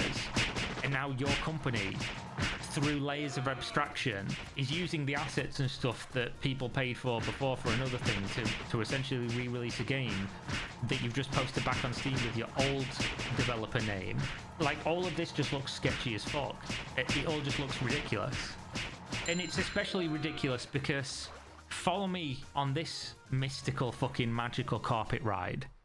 When they originally posted this project, all of their profile pictures were of these stupid, ugly fucking animals. I don't know what they're supposed to be, but I didn't really question it at the time. But then when you start adding 2 and 2 together, you do end up with 4 usually. And these were NFTs. And then you look at Josh Grant and see what he was posting about, and he was reposting Guppy Gang NFT. And then if you look at Guppy Gang, oh, wouldn't you know? What do you know? What's the? Can we see a similarity here? Can we do a quick CSI Miami, do a comparison? That was these things. So not only was this person managing a large multiplayer title that he said, which was essentially just raising money from people on Kickstarter and then vanishing into the ether with that money, that you definitely didn't invest in cryptocurrency, by the way, or one of these other projects. But there's some very interesting coincidences here. Oh, what a coincidence. You got 840,000 New Zealand dollars on the 25th of September 2021, and then Guppy Gang NFTs launched in October of 2021. That's weird. That's very odd, isn't it? And then what do you know? Nobody's using this. Nobody's activity, sales, 0. Volume, 0. As you can see, utterly fucking devoid of life, just like everything else that's touched here. And this is the guy, and he's reposting this. So then when you look at this, people do post, so what will happen to the original Guppy Gang NFT? And you just see this is all connected. It's just all... I don't see how this is not a grift. I really don't, because what you've got here is like 9 different projects, all connected to each other, multiple of them abandoned, and then they're saying, oh yeah, this game's coming out, by the way. This one of multiple large games that we're working on, of course. But don't look behind the curtain at the fucking graveyard of other projects that released at a similar time that we received funding, that we stopped posting on the official Twitter on January 6th, 2023. And this is within like 10 minutes of looking into this. I wonder how many more there are. But obviously this Futureverse thing is just another big foray into the metaverse, isn't it? Like all of this stuff, the Root network, a blockchain purpose-built for open metaverse activation, utilizing protocols to enable seamless user experiences and enhance content interoperability. And then you see what they're posting. Like, look at this, bro. Who asked? Like, what are they've just got sex offender characters in their game. Like, what? Like, what is this? Is it PlayStation? Are we back to PlayStation 1? Who's excited about this? And this is what they're showing off, like, oh yeah, fucking sick guys. And as you scroll through, they're just connected to everybody. Oh look, it's Illuvium on Futureverse. Like, here's another one. Captain Root posts here's the future of gaming. Big 3 game experiences they've been working on: the Third Kingdom, Fluff World, the Readyverse, and Visit Open. Great, you've got Red Alert 1. This looks worse than Red Alert 1. It just goes to show, guys, like, every time you peel a layer of this rotten onion, you'll just see like cockroaches, crypto cockroaches just start scurrying out. And then they're all posting like, this is great news. I was an original investor through Kickstarter. No, you wasn't. No, you're a Mark. Hello, Mark. Will we be considered when the game rolls out? Of course. The original community and Kickstarters played a massive role in the early stages of this project, and we will definitely be making sure that we provide them the support that they deserve. If you were going to do that, you wouldn't have vanished fucking 2 years ago, would you? You'd have not had a heavy exposure to cryptocurrency. You would have not said, we can definitely do this for $200,000. Oh, thanks for the 840 peace, motherfuckers. And you'd have been posting here. You'd have updated everybody here. You'd have posted on this Kickstarter and said, oh, by the way, guys, we've now, through this other company that somehow acquired our studio that we never posted about, even though it happened over a year and a half ago, because as you can see here, been working there for 1 year and 8 months, acquired Q1 2023. Where's the update then? Where's the update you said you were going to post? But some crypto guys posted it on their Twitter, and you've managed to post it to Steam. Like, this stinks, guys. It absolutely fucking stinks. So if you see this game pop up, I don't care if you're the biggest Pokemon fan, do not touch this shit. Because, number one, the history of it's completely and utterly fucked. It's completely devoid of being trustworthy. And nobody involved in this is trustworthy in any way until proven otherwise, which, I mean, I don't know how you can do that at this stage. Number two, I mean, it's now a crypto game. I mean, it was always going to be a crypto game, but now it's even more of a crypto game because they're all just full send crypto fucking clowns with their 37 companies, and we're all the best entrepreneurs, and look at us jerking off in the corner over our cousin because, like I said, it's just all connected. They're all, oh, I've got a company. Oh yeah, I've got 3 companies. Let's connect our companies. And then that guy over there with 3 companies. And then we're all connected. Interoperability, guys. Huge connection. Don't have a single fucking game that has anybody playing it, but we'll post about our 37 projects that we all manage. But either way, I think that's enough rambling for me. I think I'll get back to doing what's important in life. playing old school RuneScape. So inevitably when you see this pop up on your Steam, don't wishlist, don't have anything to do with this, just move on, let them know that it died for good reason and they thoroughly deserve their failure. And then, of course, I'm sure they'll release one of their other, 17 large games that their 15-man team's working on. And it'll be an incredible success with all gamers everywhere and completely change the futureverse. And revolutionary AI metaverse technologies that they're developing will certainly just solve all the problems, and all the gamers will rejoice in one complete unison. But there we go. Thanks for watching as always. Hopefully you enjoyed the video, or whatever you get from this. And suggest me content if you want to see me cover something. Post it on my Discord, Twitter, whatever else it's going to be. And I'll see you next time, hopefully. Peace.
Well,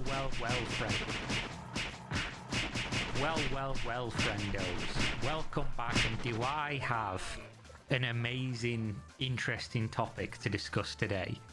We're back. The day before, the day after, the months later, after releasing one of the worst examples of a game in modern history. The day before was, I mean, what can you say? It was a complete abject failure. It was a lie. It was multiple lies, actually, all bundled together in one huge disappointment. And obviously we knew that was going to be the case. But then the developers repeatedly kept saying things like, oh, you know, we're going to take accountability, we're going to do blah, blah, blah. And then just blamed everyone else and said it was a hate campaign that basically ruined the game, blamed people like myself, and took no responsibility whatsoever. They're fucking back, which I'm not surprised. We knew they would be because people like this always come crawling back. But they're running a Kickstarter, a company that notoriously lied repeatedly about what they were going to do, what they were doing, bait and switched people for multiple years, and then released a terrible game, and now saying, oh, that cost you nothing till the day we released it and had been lying to you for years about what it was, but it's okay, you got a refund because Steam forced us. But now trust us by giving us money to make another game. And we're going to go through all this here. They apparently have a demo for Escape Factory, which, according to the remarks from the insiders who worked at their studio, might actually legitimately be a game about escaping working for these motherfuckers. But either way, let's take a look. This is what they say. They've cleansed their Twitter profile. There's no previous tweets. And they said, once you helped us create Fantastic through Kickstarter, today we need your help again to bring Fantastic back. Why the fuck would anyone want to bring you back? Except for me, I guess, to farm you for ad revenue. But there are replies to this, and obviously most people are replying like, you're a scammer. But they are replying to everyone being like, yeah, we do understand that we did try to honey dick here, but that was then. This is now. You know, keep up with the times, old man. We're back again. And they posted, by the way, I don't know if you guys missed this, but after it all went down, they legitimately got community noted repeatedly on Twitter while they were trying to lie to people, to the point where they kept deleting their tweets and then just made their website like a fucking propaganda piece. And just said, check out our bio, check out link in bio, like they're an OnlyFans girl. Check out link in bio for the truth, the hard-hitting truth. And then you went to it and it was just the same statement, just full of lies. I checked like a week or two ago and it was still like that. And then obviously now they're saying, everyone deserves a second chance. Did they? You've had multiple. We deeply apologise to everyone for the day before and take full responsibility for what happened. Only when you've come back to ask for money though. You didn't take any responsibility for months afterwards while you were still lying to people and gaslighting people and blaming everyone but yourself. But now that you're back with your hat in hand, your little change tin, please sir, please can I have some change to make a video game again? Because clearly we've shown that we're capable and trustworthy. Now you're taking responsibility. Now you want people's money. That's fucking wild how that works, innit? Check out our plan, Fantastic 2.0, where we share how we'll fix our past mistakes and are preparing to return better, but only if you pay for it, you fucking clowns. So this is their website, and I did open the PDF, and here we go. It's Fantastic 2.0, the plan for recovery. It's like they're addicted to black tar heroin. You don't need a plan for recovery. Make a game that's good, then people will eventually just forget about what you did. That's just how it works. You can lie as much as you want, but as long as you actually do something people care about and people like, they'll just move on eventually. I mean, look at Dr. Disrespect. That's currently happening. Look at pretty much anything in the world. So the new 2.0 principles, honesty. Well, there you go then. You didn't have honesty as your core principle for 1.0, which means you are not principled people.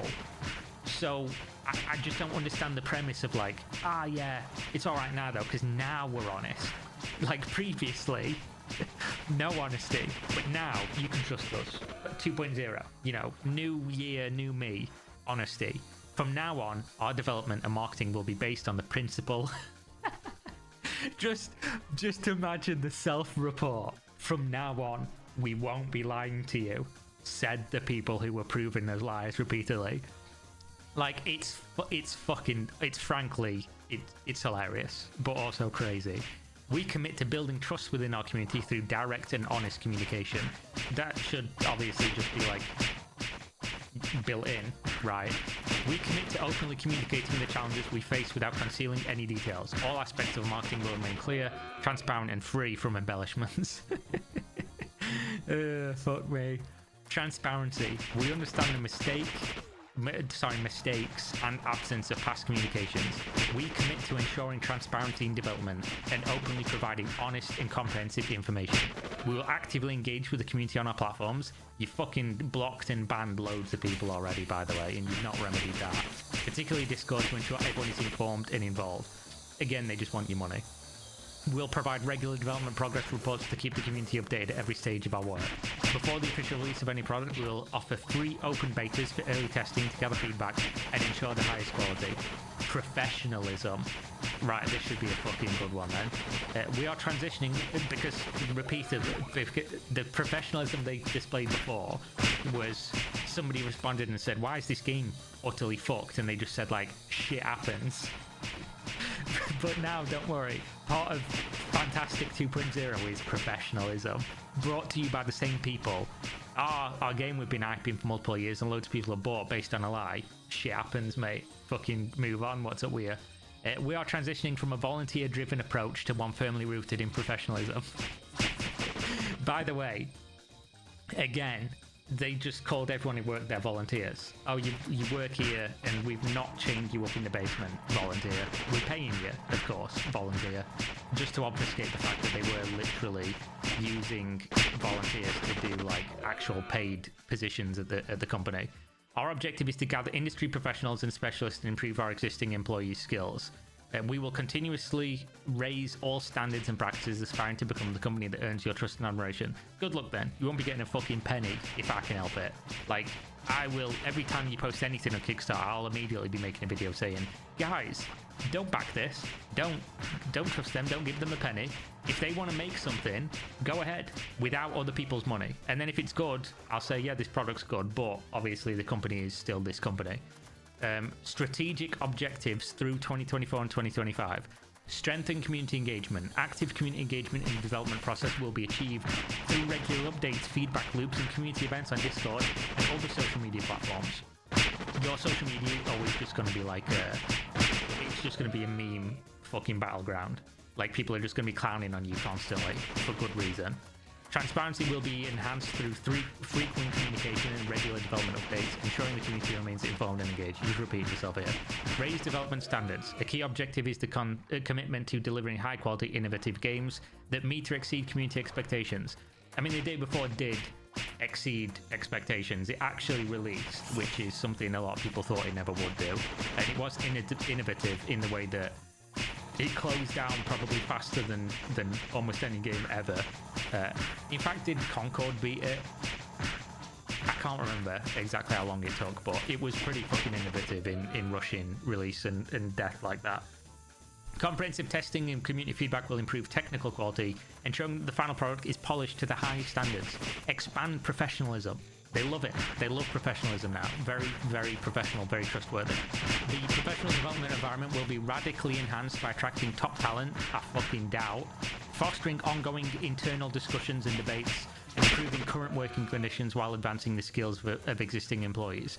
Everyone who worked here, like, that had interviews with journalists and things like that, obviously as insiders without their names going on record, said that the people running this company are terrible to work for, just terrible people, absolutely fucking clueless, tyrannical.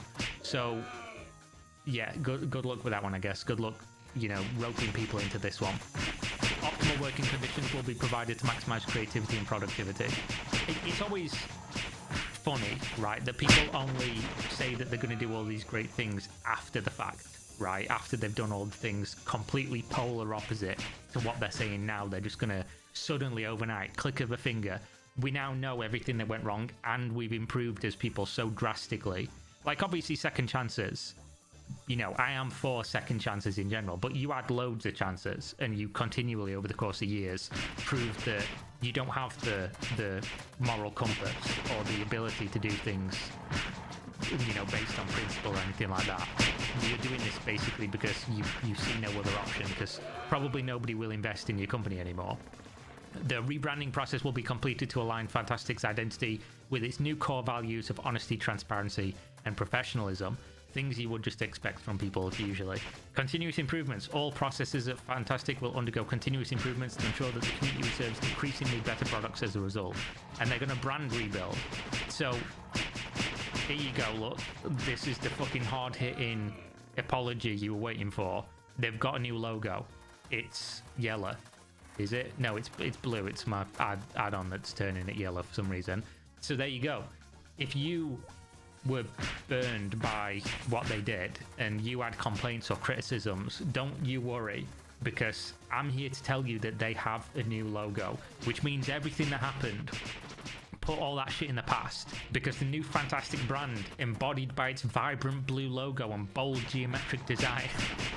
What the fuck is this? What are you doing, bro? Oh, the new brand, it's got a vibrant blue logo. Ooh, that means you've fucking nailed it. You're back, baby. More than a mere visual update, it signifies the company's renewed commitment to transparency and does it? Does it though? The clean, modern aesthetic symbolizes a fresh beginning, highlighting a focus on clear communication and openness with the community. It doesn't, it's just a fucking blue logo. It doesn't do any of this. It definitely doesn't highlight anything. Subtle retro elements in the design honor the classic gaming era, merging nostalgia with a forward-looking vision. Whoever you paid to write this, I mean, you probably not paid them, to be honest. It's probably AI. Get rid of it. Why are you writing this? But after all the things I don't have words. I can't speak. After all the things you've done, you're writing an entire section of your comeback about how amazing your new logo is and how your logo actually proves that you're way better now. Like, that's wild, man. This new identity stands as a strong declaration of Fantastic's dedication to building trust and aligning its actions with the principles of transparency, honesty, and professionalism. I don't know, bro. So, our mission is to create games that will be loved for decades. Right, my mission is to fucking become Richie Rich and cure every known ailment on the planet.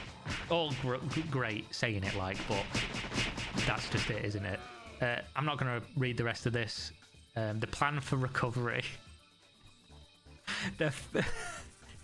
The fantastic plan for recovery. It's a fucking meme, isn't it? It's just a meme.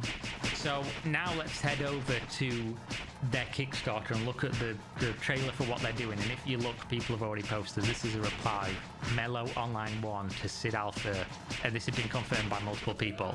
When you download the demo, it's got a folder bundled in that literally says, back up this folder, but don't ship it with your game. So obviously this is something that's come from like the engine or whatever, which appears to be Unity. So good job so far. Very transparent, very professional. And then you go to, we're going to look through some of their replies in a minute as well. Regaining trust will be tough, but we're motivated to make more games if our Kickstarter succeeds. If it doesn't, you're just fucking gone in wind again, aren't you? With its all or nothing model, contributions will be refunded if we miss the target. We value your support and all funds will go to development, not profit. Why do you even have to say this? So, this is the game. I wonder what it looks like on Steam in terms of reviews. Have people review bombed the fuck out of it? No user reviews. Nobody's even reviewed it. Amazing. They say, escape from the deadliest factories in the world with a party of 4 to 8 players. Experience multiplayer co-op physics-based challenges. I mean, the thing is that even their prop night game looked kind of fun. But at the same time, how are you going to trust these people ever? You're just not going to, are you? I need to mute the music because if there's any company that I thought would copyright strike me randomly, it's fucking this one. Physics-based game. So there you go, look. Huge. So they went from developing the next generation, open world, massive, huge, amazing MMO game to this, which is fine if this is your first project as an indie. but they're like 4 games in, and obviously of the 4 games they've abandoned basically all of them. There is something interesting here though. Can you escape the fantastic working conditions? Probably not. So there is something real interesting about this. They're claiming repeatedly they've disabled the likes and dislikes, hilariously. Lil bro, we ain't forgot what you've done. They're saying here, we understand your interest in the previous game. Our role in its development was significant, but we do not have any rights to the game. Right now we are focused on a new project where we are applying all the lessons learned to create a product that we hope you enjoy.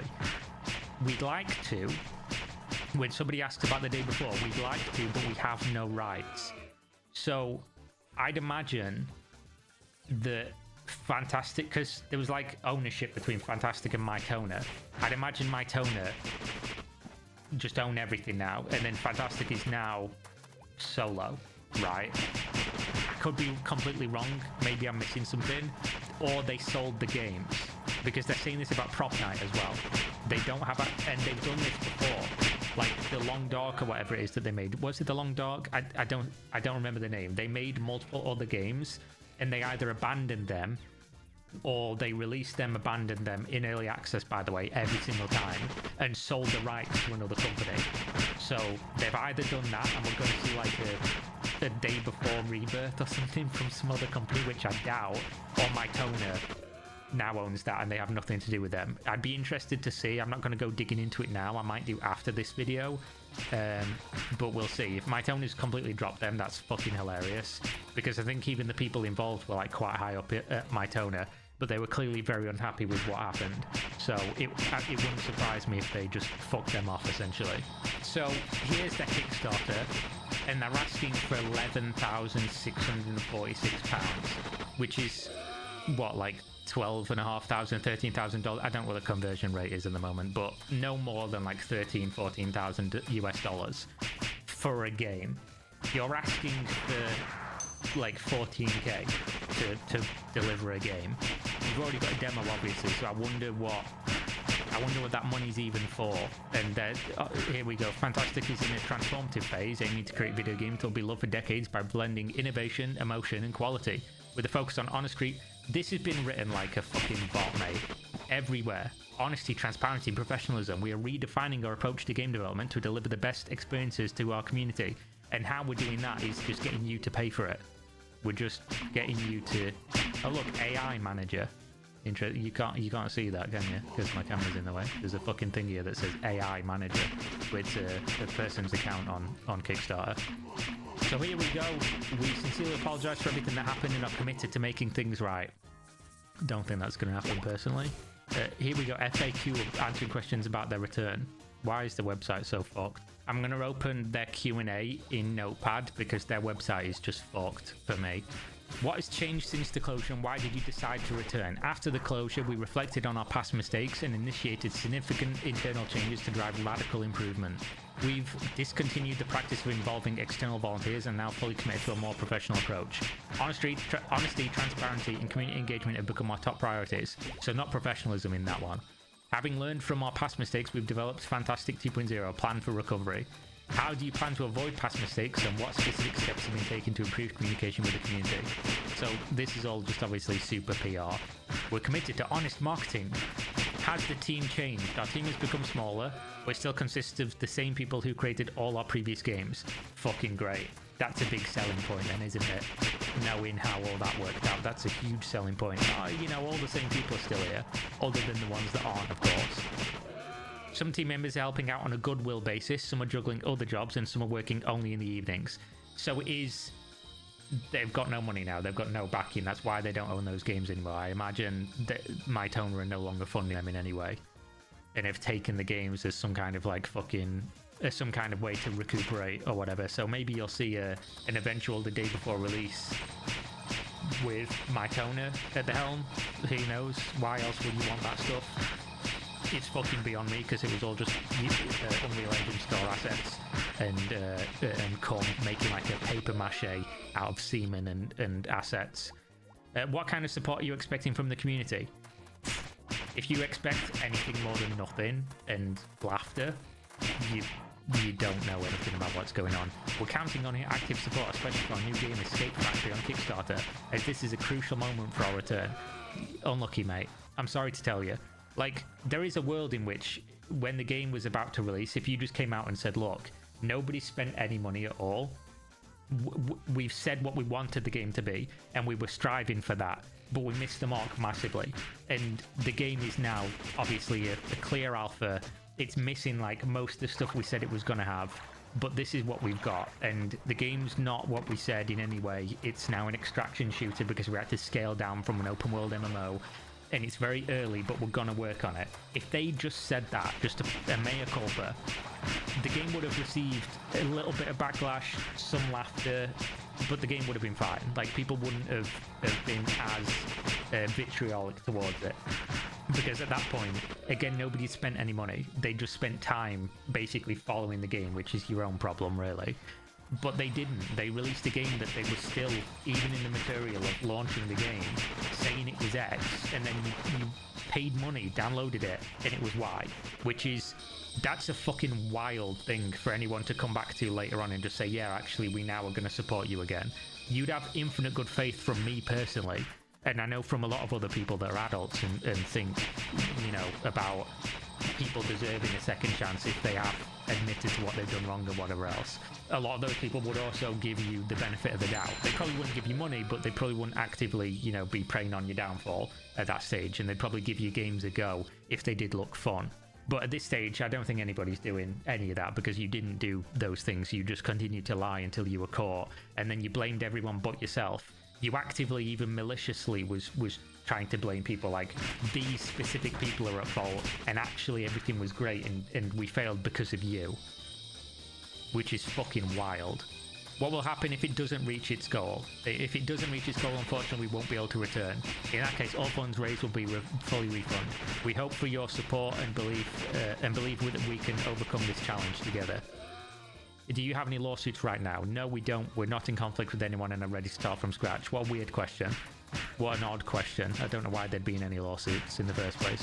Nothing they did was, like, legally actionable, as far as I'm aware.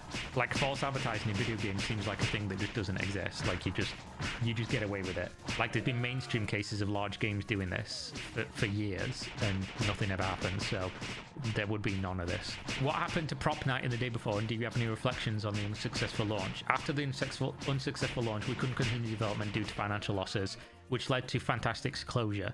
We lost all legal rights to Prop Night in the day before. Over time, we've analysed the factors that led to the day before's unsuccessful launch. These included overly ambitious goals on a low indie budget, a team without AAA experience, and embellished marketing, which we deeply regret. We take full responsibility for what happened, and this experience has taught us a valuable lesson. As a reminder, we didn't accept pre-orders, and all sales of the day before have been fully refunded. I mean, fair enough. Yeah, it's all good saying that now. But again, it changes nothing about what happened. It is what it is. You just had to say this before the fact, and everything would have been maybe not okay, but considerably better. What will the community gain from your return? Why should the community support your Kickstarter? Very good question. Very, very good question from yourself. A successful Kickstarter will allow us to release our game. It's like $14,000. What amount of stuff do you need for $14,000 to release a game? Surely the difference of development between $0 and $14,000 is not that substantial. I know $14,000 to some people are going to say, lol, Kira, what? $14,000 is a lot of money. For a company, no, it isn't. $14,000 is like a couple devs for a month. Like, I don't understand what this is buying that you couldn't release in early access already for like a low price and build yourself up that way. If you've got enough people and resources that you've managed to build a demo, which you objectively have, you've shown it, people can download it right now and play. If you've already got those resources, what's stopping you, like every other indie developer ever that doesn't do Kickstarter, releasing that as an early access for like $5 or $10 and getting the money that way and building the game up? Why do you need people to give you money ahead of time to do something that other people have proven for the last, 10 years through the early access program that you can do without people giving you advance money? I just don't understand what the premise is here that you're trying to sell, other than you want people to give you money up front, which is frankly not going to happen, and insulting that you would think people would. We're asking for a second chance, and we believe that with your support we can create your favourite future favourite games. Yeah, I mean, good luck with that one, I guess, but you're not asking for support, you're asking for money. Who would you like to thank? We want to express our deepest gratitude to everyone who stood by us after the closure, our team and all our partners who offered support and help, Mytona, our colleagues in the gaming industry. They're not giving you any more money though, are they? And your games have been taken away. And our first publisher for the Wild 8, Hype Train Digital, for their support. We're also grateful to our former volunteers who wrote to us and all the Prop Night fans who flooded us with messages asking us to return. Finally, to everyone who sent us words of support via email, thank you. Who the fuck is sending letters of support to an abjectly failed company that tried to pull the wool over everyone's eyes? That's wild. Get on your working hats. Here you go. This is the game. The features, team up, go through the place, try to survive. I mean, yeah, cool, great. Looks like an indie game for sure. Oh look, they've even got plans if you give them 700 grand. Very ambitious. You know, just give us 20 and we'll launch the game. $20,000. Game launch secured and fantastic return. Amazing. That's a goal you should all be striving for. That's sarcasm. 50k and you get a Steam Deck version. You get that anyway. If it's a game on Steam, they just probably mean optimizing it for Steam Deck. 100k, you get a PS5 version. 150, a free DLC. You get, for 150 grand, you get a free DLC. Because that's how money works. If you give me $150,000, I'll give you a free something. Yeah. A Switch version at 200k. Each location has its own unique soundtrack for 250. Another free DLC and 2 new locations for 300k. A new mode and a creator mode. And who fucking knows if you raise a milli. You know what you get if this raises a milli? My ultimate disappointment and a fucking helmet for you to walk around in. You'll need to be playing this game just so you don't walk around your house falling over and hurting yourself, banging off the walls like a fucking pinball machine. If you give this game money, we do need to get you a helmet. 100%. So here you go, the game art. Yeah, here you go. Some cool stuff. Looks like fucking Clash of Clans or something. I'm not even trying to be a dick when I'm saying this, by the way. The art looks fine. Yeah. And they show the early concepts, they're drawing and building the maps out. Here's your early people. I assume they're going to be skins and characters and things. Fucking love this, by the way. Expected release dates. We aim to release the full version of the game in December 2024, though it may be extended into January or February 2025 if technical issues arise. Currently a 50-50 chance. There you go. Just flip a coin. That'll determine. We will keep you fully informed here, and we'll talk about it on our Discord server, yeah. So there you go. If you back, you can back all the way up to 2 grand, mate. Just fuck off, please. You can back $12,000. Should we crowdfund this? I'll give them the full. You fund the entire game yourself, and you get to meet Fantastic. Don't worry, guys. I'm sure this will go very well. You'll get an unforgettable dinner paid for by you, because you've given them 12 grand. You actually pay this, they fly you out, and they just take your money out of the bank in front of your eyes, and then they take you to Mackey's, get you a fucking £quarter-pounder meal. You don't get a large upgrade though, and you definitely don't get a milkshake. You just get medium fries and a fucking regular Coke or something. As a token of appreciation, you'll be named as a special sponsor. You'll be named many things, and special sponsor is not the one that people will be calling you in the streets. You'll get called a special sponsor in the game credits and on the supporters wall of our website. Additionally, you'll receive the prestigious Elite Backer role on our community Discord server, showcasing your exceptional support. Please, if you do this, just hide. Don't get the Elite Backer role in their Discord server, because if you do, you'll never live that fucking down. Never in your life. So this is their story.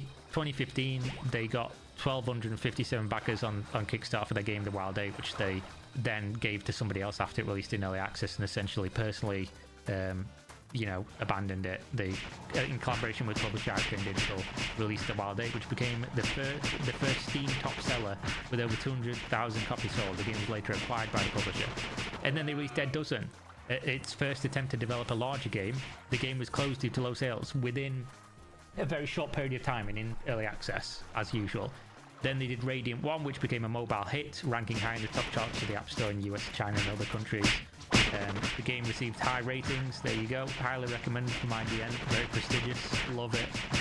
And then in 2021, they had the joint venture with Mytona Fantastic and released Prop Night, which became a Steam hit with sales over 900,000 copies. Did you even have to buy Prop Night? Wasn't it free?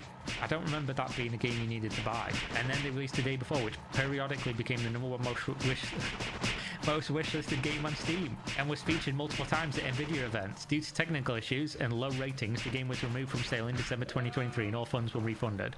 Following financial loss, Fantastic was subsequently shut down. So yeah, it does seem like that's the case. So why Kickstarter? So for 20k Singaporean dollars, I think that is SGD. Yes, Singaporean dollars.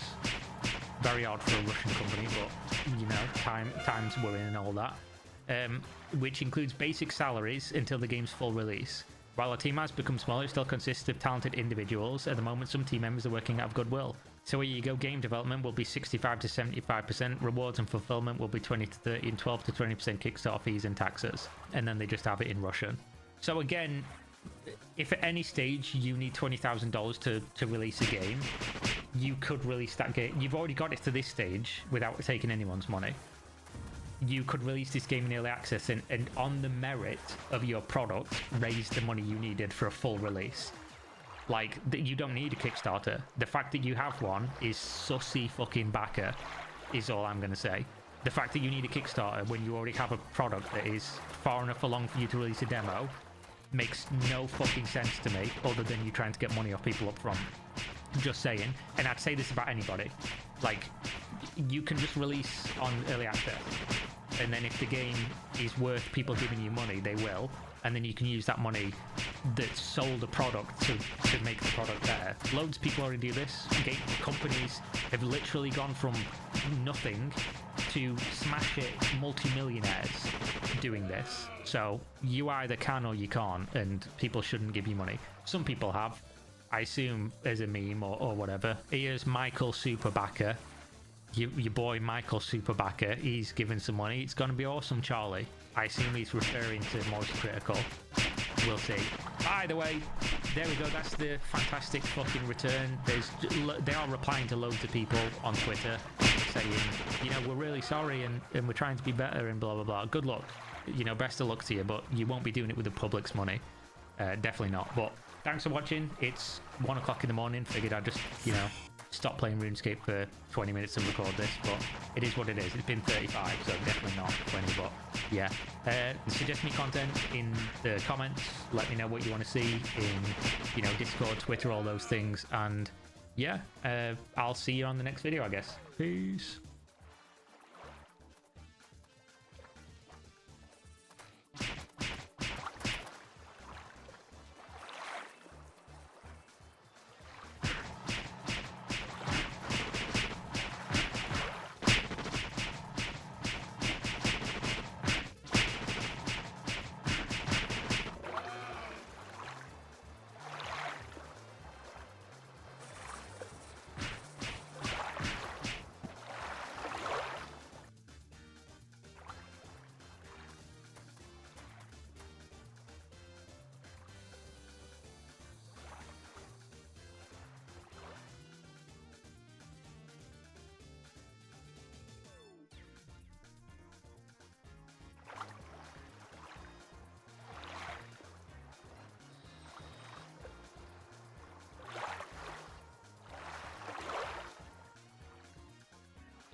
This is a really fun time of year for me, with tons of new games surfacing thanks to the ongoing Steam Next Fest. I'm planning to jump in and try a bunch of them over the course of the next week or so, hoping to find some gems within the sea of demos. Got my eyes on a handful already that seem pretty promising. In the meantime, though, there's another game that I played recently that I think you guys might really like. It's called Jump Ship. So think Sea of Thieves in space with roguelike progression. You play in first person, manually flying around your ship, going through all these different space settings with varied points of interest, and then in each area you have this one distinct main objective, along with a handful of other side activities to try to complete. So you might be asked to locate and disable a jammer that's preventing you from jumping to a new location, or to infiltrate this enemy compound full of all sorts of aggressive robots, or take down anti-air installments that are attacking your allies, or disable the defenses of a massive cargo ship before infiltrating it and stealing their goods, along with quite a few other different varied things. And then while doing this, you are free not only to fly your ship, but you can get up and walk around. The inside of these are fairly elaborate, with many different areas, equipment, and facilities to aid in your adventure, along with powering your ship's offensive and defensive capabilities. And in many cases, these actually need to be manually engaged with and managed as well. And then the kicker, though, is that you can also, in real time at any point, come and go from your ship whenever you please, exiting from one of several different locations, launching out into the atmosphere, flying around space with your jetpack, and then landing at whatever your target location may be, some sort of an installment or a base on the planet side, or a ship that's actually out in space. In fact, a lot of times there are going to be enemy ships attacking you, and you can actually leave your ship physically, directly grappling onto those ships as they fly by, destroying their vitals with your weapon, causing them to then self-destruct, jumping away just in time before the thing explodes, and then grappling back to your own ship as it flies by overhead. And there are lots of many such moments in this game, which lead to this gameplay loop that I found thoroughly enjoyable. And because your ship was under attack, it sustained damage, resulting in actual literal fires on board that need to be put out, or sections of your power grid that go offline needing to be restored, or you might get a radiation leak that has to be repaired, and then you need to physically get the radiation off your ship, otherwise it will continue to sustain damage. The entire game flow is you flying your ship to a location, heading towards some objective, fending off whatever enemies happen to arrive in that process, managing the needs of your ship as things are falling apart, and then engaging in first-person combat to eliminate space robots, to deal with those other ships as we mentioned, and then trying to complete whatever task you happen to have. All of this coupled with some seriously legit gunplay, which I was not expecting, frankly. Just surface level looking at this game, I assumed the gunplay would be not great, to be honest. Like a AA indie game, I really wasn't expecting much, but they've done a real solid job. Like even just the base level pistol-like multi-tool feels pretty fantastic to shoot. Yeah, this is a really cool game, and it's been a pleasant surprise, at least from what we've seen thus far, which has amounted to roughly 10 hours of playtime. So that is the high-level overview of Jump Ship. Now I want to go into a bit more detail about all of the components, the gameplay loop, the different systems, and everything that you'll engage with in the game. But first, okay, so let's get back into the specifics and details of Jump Ship. Let's start off with how the basic gameplay loop, like what is it like? What are you doing as you're sitting down for 30 minutes to an hour playing this game? So you start off by picking a mission from the galactic map. You're going to have a bunch of different options. You pick the one you want, then you take off into space from this starting point, picking one of multiple maps or nodes with these different locations, objectives, and rewards. You will then jump to that chosen area upon arrival, scanning any points of interest, revealing enemy ships, turrets, and loot areas, as well as your main objective. And then you'll decide if you want to do any of the side stuff, you'll head to those, or if you just want to go to your main objective, you do that, completing whatever task is asked of you while also gathering resources and weapons in the process. And then once that task is complete, you go back to the map in your ship, selecting the next node from a branching path, giving you a few different options. You jump to the next location, scan the nearby area, rinse and repeat the entire process. Go about either doing side things, completing your main objective. Once that is done, you can then select and jump to another area. You go all the way through through from start to finish until you eventually complete the mission and head back to your hangar. So let's actually go through that in actual detail. So after completing the tutorial, you actually arrive at your hangar, and this is where you select the first mission you want to start, along with manage any and all of your long-term progression and character customization. So in here, you're going to find the venture log. This is a terminal displaying the different quests or missions you have with their objectives and rewards. There's a shooting range where you can test out the game's different weapons, with there being 4 tiers of an assault rifle, sniper, SMG, and shotgun. There's a few other weapons and tools in the game, but those are the 4 primary ones you're going to be searching after and using. You've got the quartermaster, who lets you use currency that's earned on your missions to unlock new cosmetic options for your character. The dockmaster, here is where you purchase different classes of ships. There's going to be your basic all-arounder, which is what you start with, but then you can specialize into a ship that's better at fighting or one that's better at carrying more cargo. Now, those multiple ships actually weren't available in this build, but they will be when the game comes out, because it's not scheduled to release for at least a couple more months later in the summer. Then you've got ship progression. So behind the dockmaster is actually where you manage your ship's various components. You're going to start off with some baseline versions of each part, and then unlocking upgrades by completing certain quests, or even, we were told, just finding them while out on the mission unlocks them as well. There's some other fun stuff, like you got a jukebox that lets you cycle through different songs you can listen to. There are soccer nets that you can kick or shoot the ball around trying to score a goal, and there's even some chairs you can lounge in while sipping on your beer. If you had a little too much, it might be a little bit of an extra lounge. And then you've got your galaxy map, and this is where the actual gameplay begins. This is where you're going to select your first mission. So when you start playing, you're just going to have this one outer section on the perimeter of the galaxy map available, in which you're going to find a handful of starting missions. Hovering over each mission will show you its main objective, the very last thing that you're going to be asked to do to complete the mission, as well as a challenge rating starting from 1 to trivial all the way up to 5, very hard, an estimated duration of how long that mission completion should take, and then the rewards that you will be given at the end. So there are 2 main types that we have come across so far in terms of the main mission goal. There is the cargo ship raid and the artillery support. Again, this is your ultimate goal. It's going to be the thing that you're doing in the very last map node on the mission. Prior to that, though, you're going to have many different paths with various objectives to pick from while en route. And then as you complete missions, you will unlock new quadrants of the map, slowly moving closer to its center and to more dangerous but also more rewarding areas. Okay, so from the galaxy map, you're going to pick your very first mission. Now, initially, you should probably, the very first one you're going to pick is this trivial difficulty 20-minute run that is literally labeled play this mission first. But for the sake of the video, let's take a look at some of the more fleshed out ones and as what you're going to expect as you play more and more of the game. So we'll start off with, say, one of this moderate difficulty cargo ship raids. So first you pick the mission, everyone in your party then readies up, a countdown timer starts, and you load in. You get a little cutscene of your ship taking off and flying out into space, and you actually first arrive at this neutral point in space. And then as you're on your ship, the very first thing you're going to do is walk to your map, which is located right behind the pilot seat, and here you're going to be displayed and given a couple of different options for what path you want to head down. You'll usually be picking from one of 2 to 3 separate paths with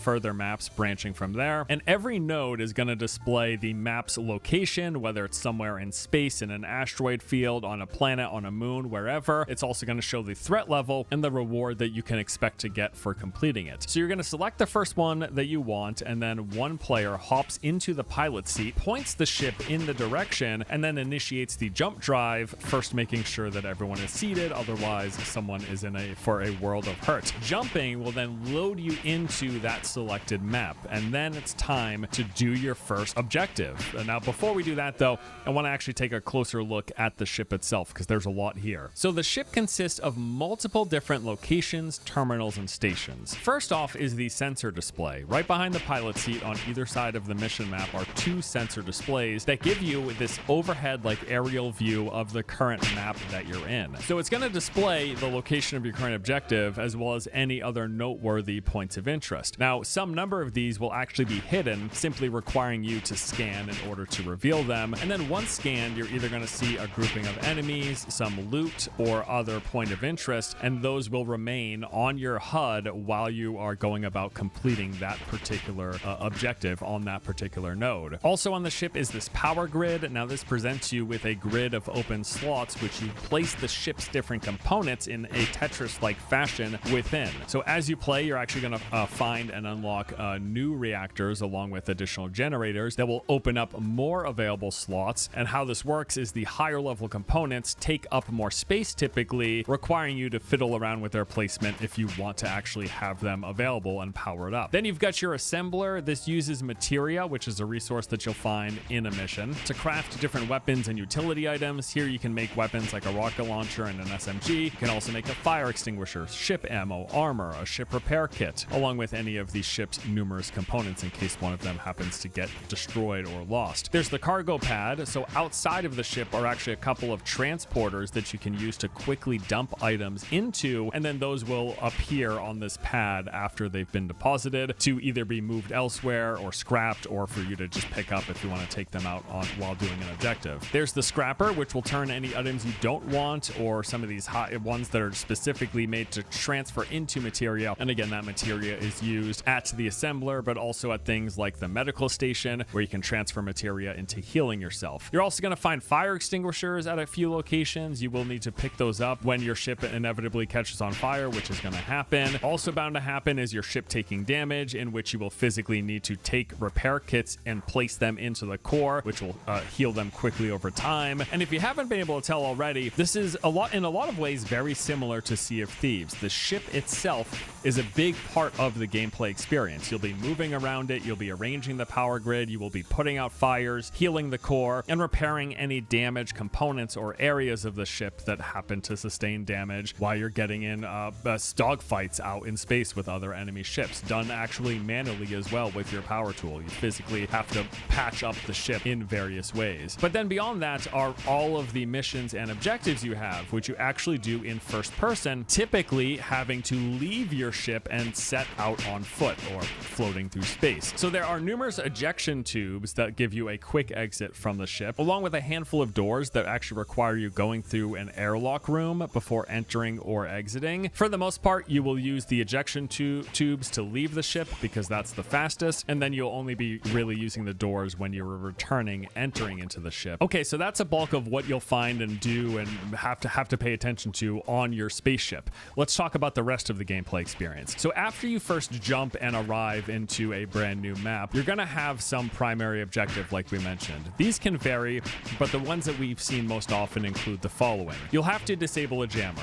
The early version of these in particular will have a jammer located in the center of this floating facility. So you'll fly the ship up to it, and then you'll physically get out, board the facility, and then go to this terminal to activate it. At that point, it's going to call in these robot reinforcements attempting to defend the jammer. So you have to deal with those, try to avoid taking damage, destroy them, while also having to attack these 12 different weak points, which are represented by boxes located all around the facility. Once you destroy all of those, and if you haven't died, you can then interact with the terminal again. This begins a self-destruction timer, and after a few seconds, the facility blows up. Make sure you're not sitting in the middle of that, and then you can collect loot from the remnants. There's also jammer ships, which is like the above facility jammers, but it's an actual physical ship flying around. Usually comes with an escort. Attack the ship, disable it, board the ship, and then destroy it. Then the jammer's dealt with, and you can finally jump again. You'll come across a distress call, which is actually a friendly transporter ship that is under attack. Fly to it, protect it by destroying the enemy ships, and typically there's going to be a larger number and harder ships to deal with here. This is where a lot of the ship combat comes into play. There's also capture points, where you have 3 separate bases that are full of enemies. You need to go to the point, kill the enemies, capture it to flip it over to your side. While this is happening, enemies are going to keep spawning in at each of the 3 points, as well as ships spawning in with reinforcements coming from space. And then finally, we've got the investigate signal.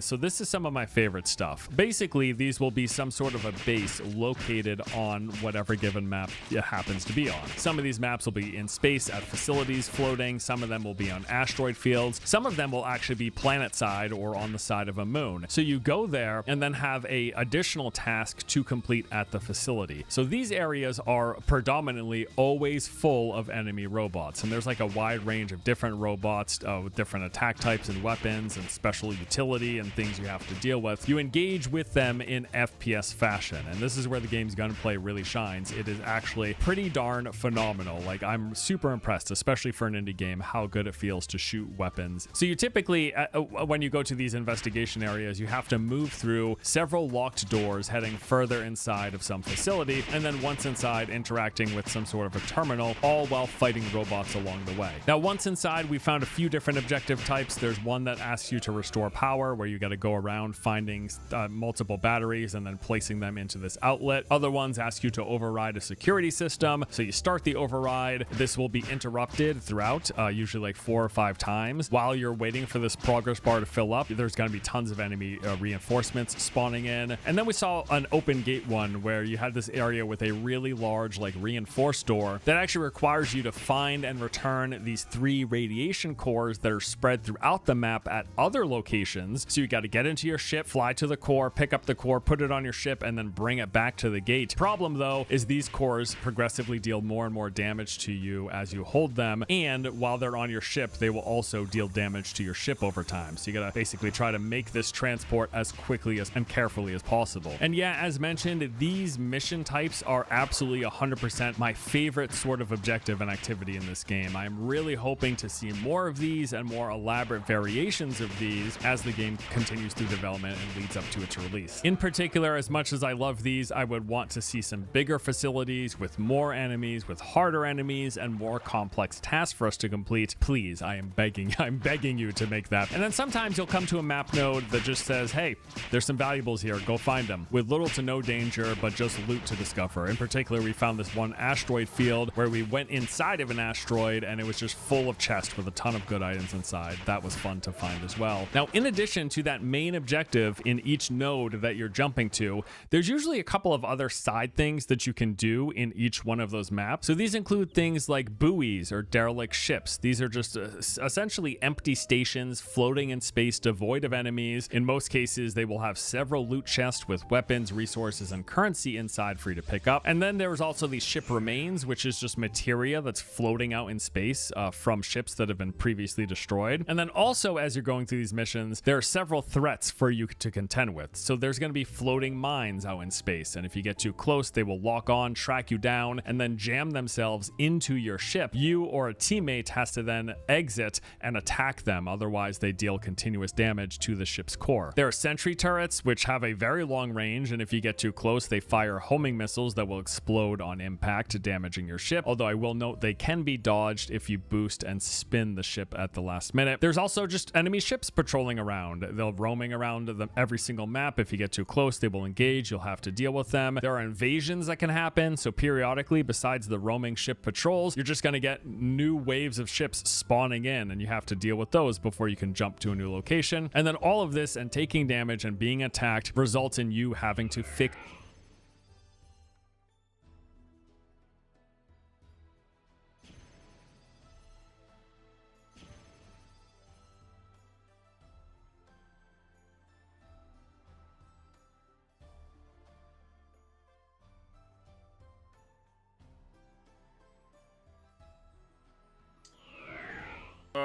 It's Payon stories online, dude.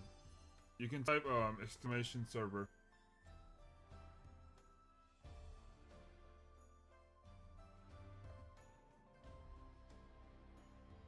This is a classic one, so it's a low rate one.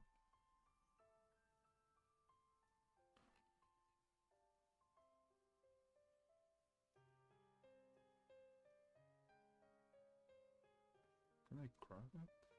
Hold up.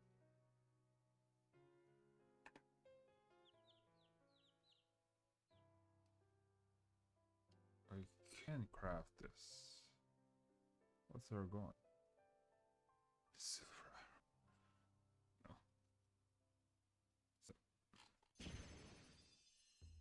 What's garland?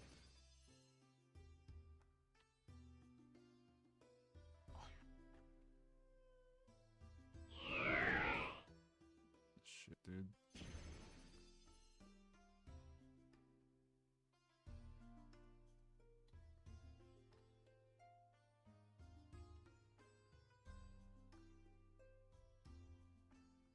Micro muted? Is my mic not working?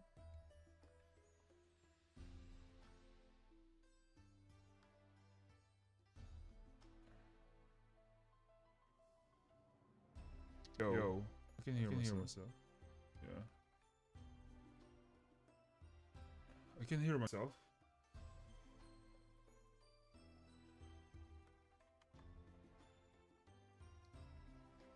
It's Payon Stories Online, dude. Am I still muted?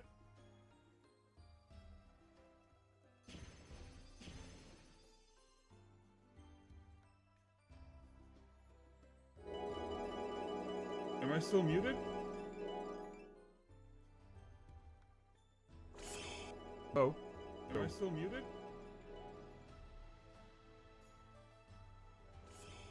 Oh. Am I still muted?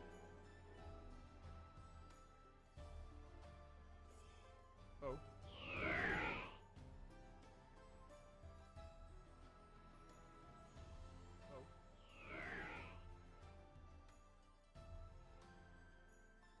It's dude, it's Payon Stories Online, man. It's dude, it's Payon Stories Online, man. It's dude, it's Payon Stories Online, man.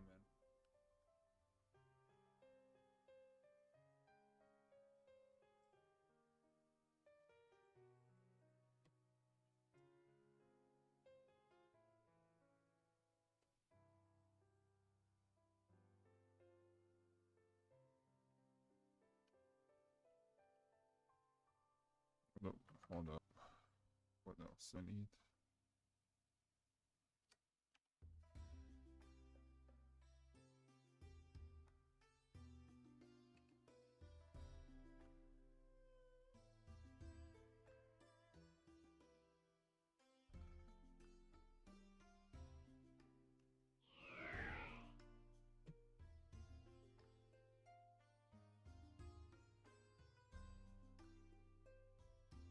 You can type exclamation server. You'll find out.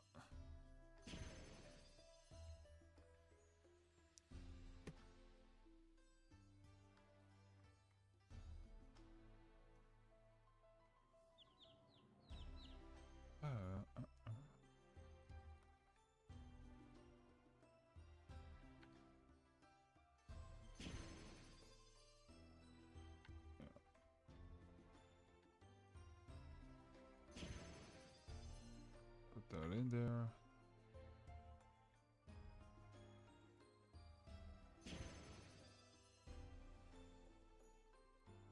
Got one of these. One rough. Oh, 15.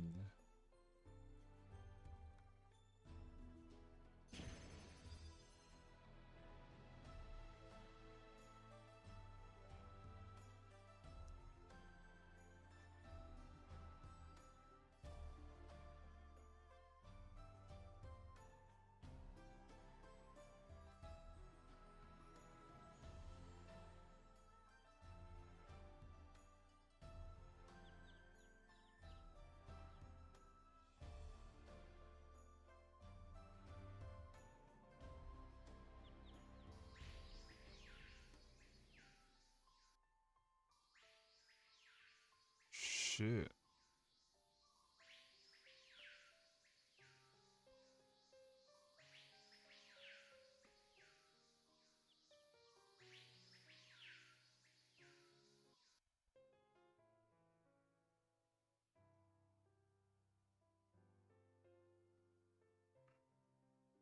Never mind.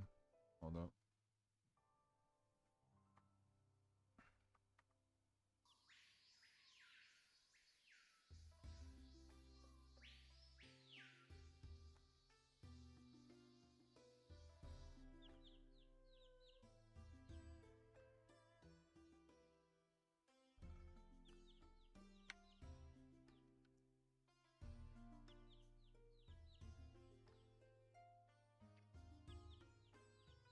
Hmm.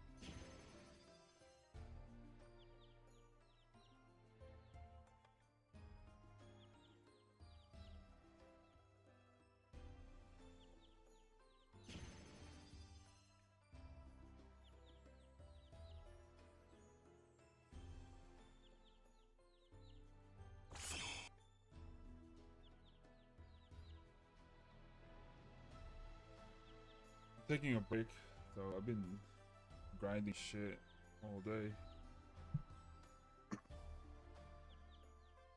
I wanna. What should I do? What's good play?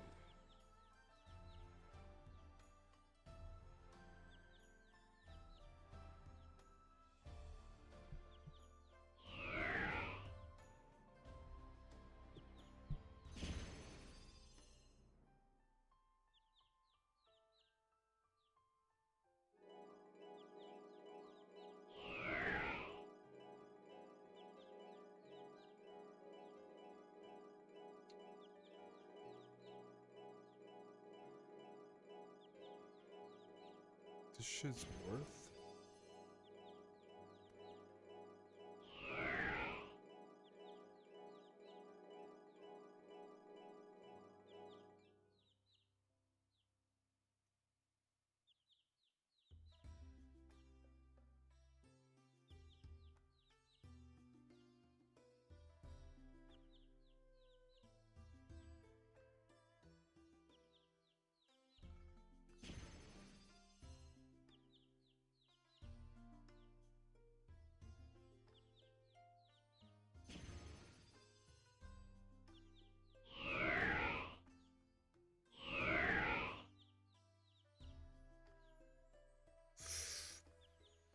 Oh shit.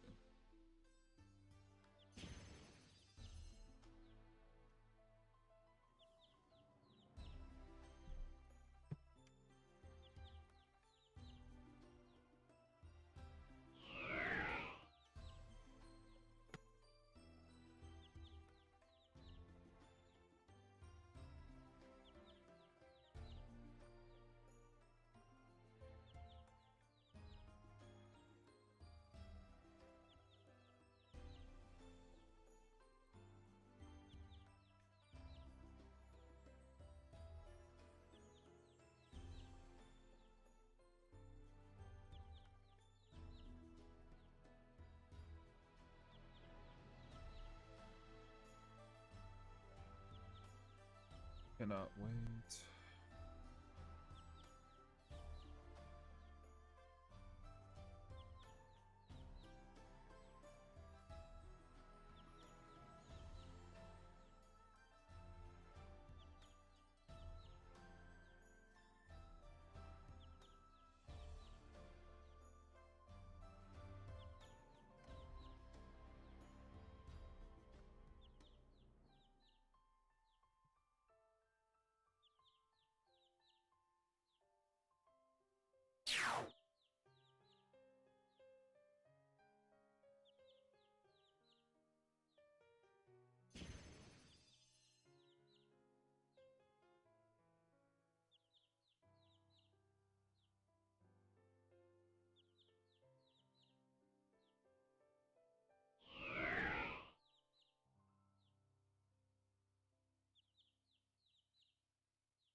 Oh shit.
I'm done streaming.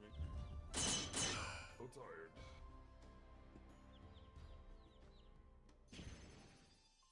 Alright. Thanks for watching, guys. Thanks for tuning in. Guys, hit the follow button. I'll be online tomorrow as well. Peace out. Alright, see you guys tomorrow.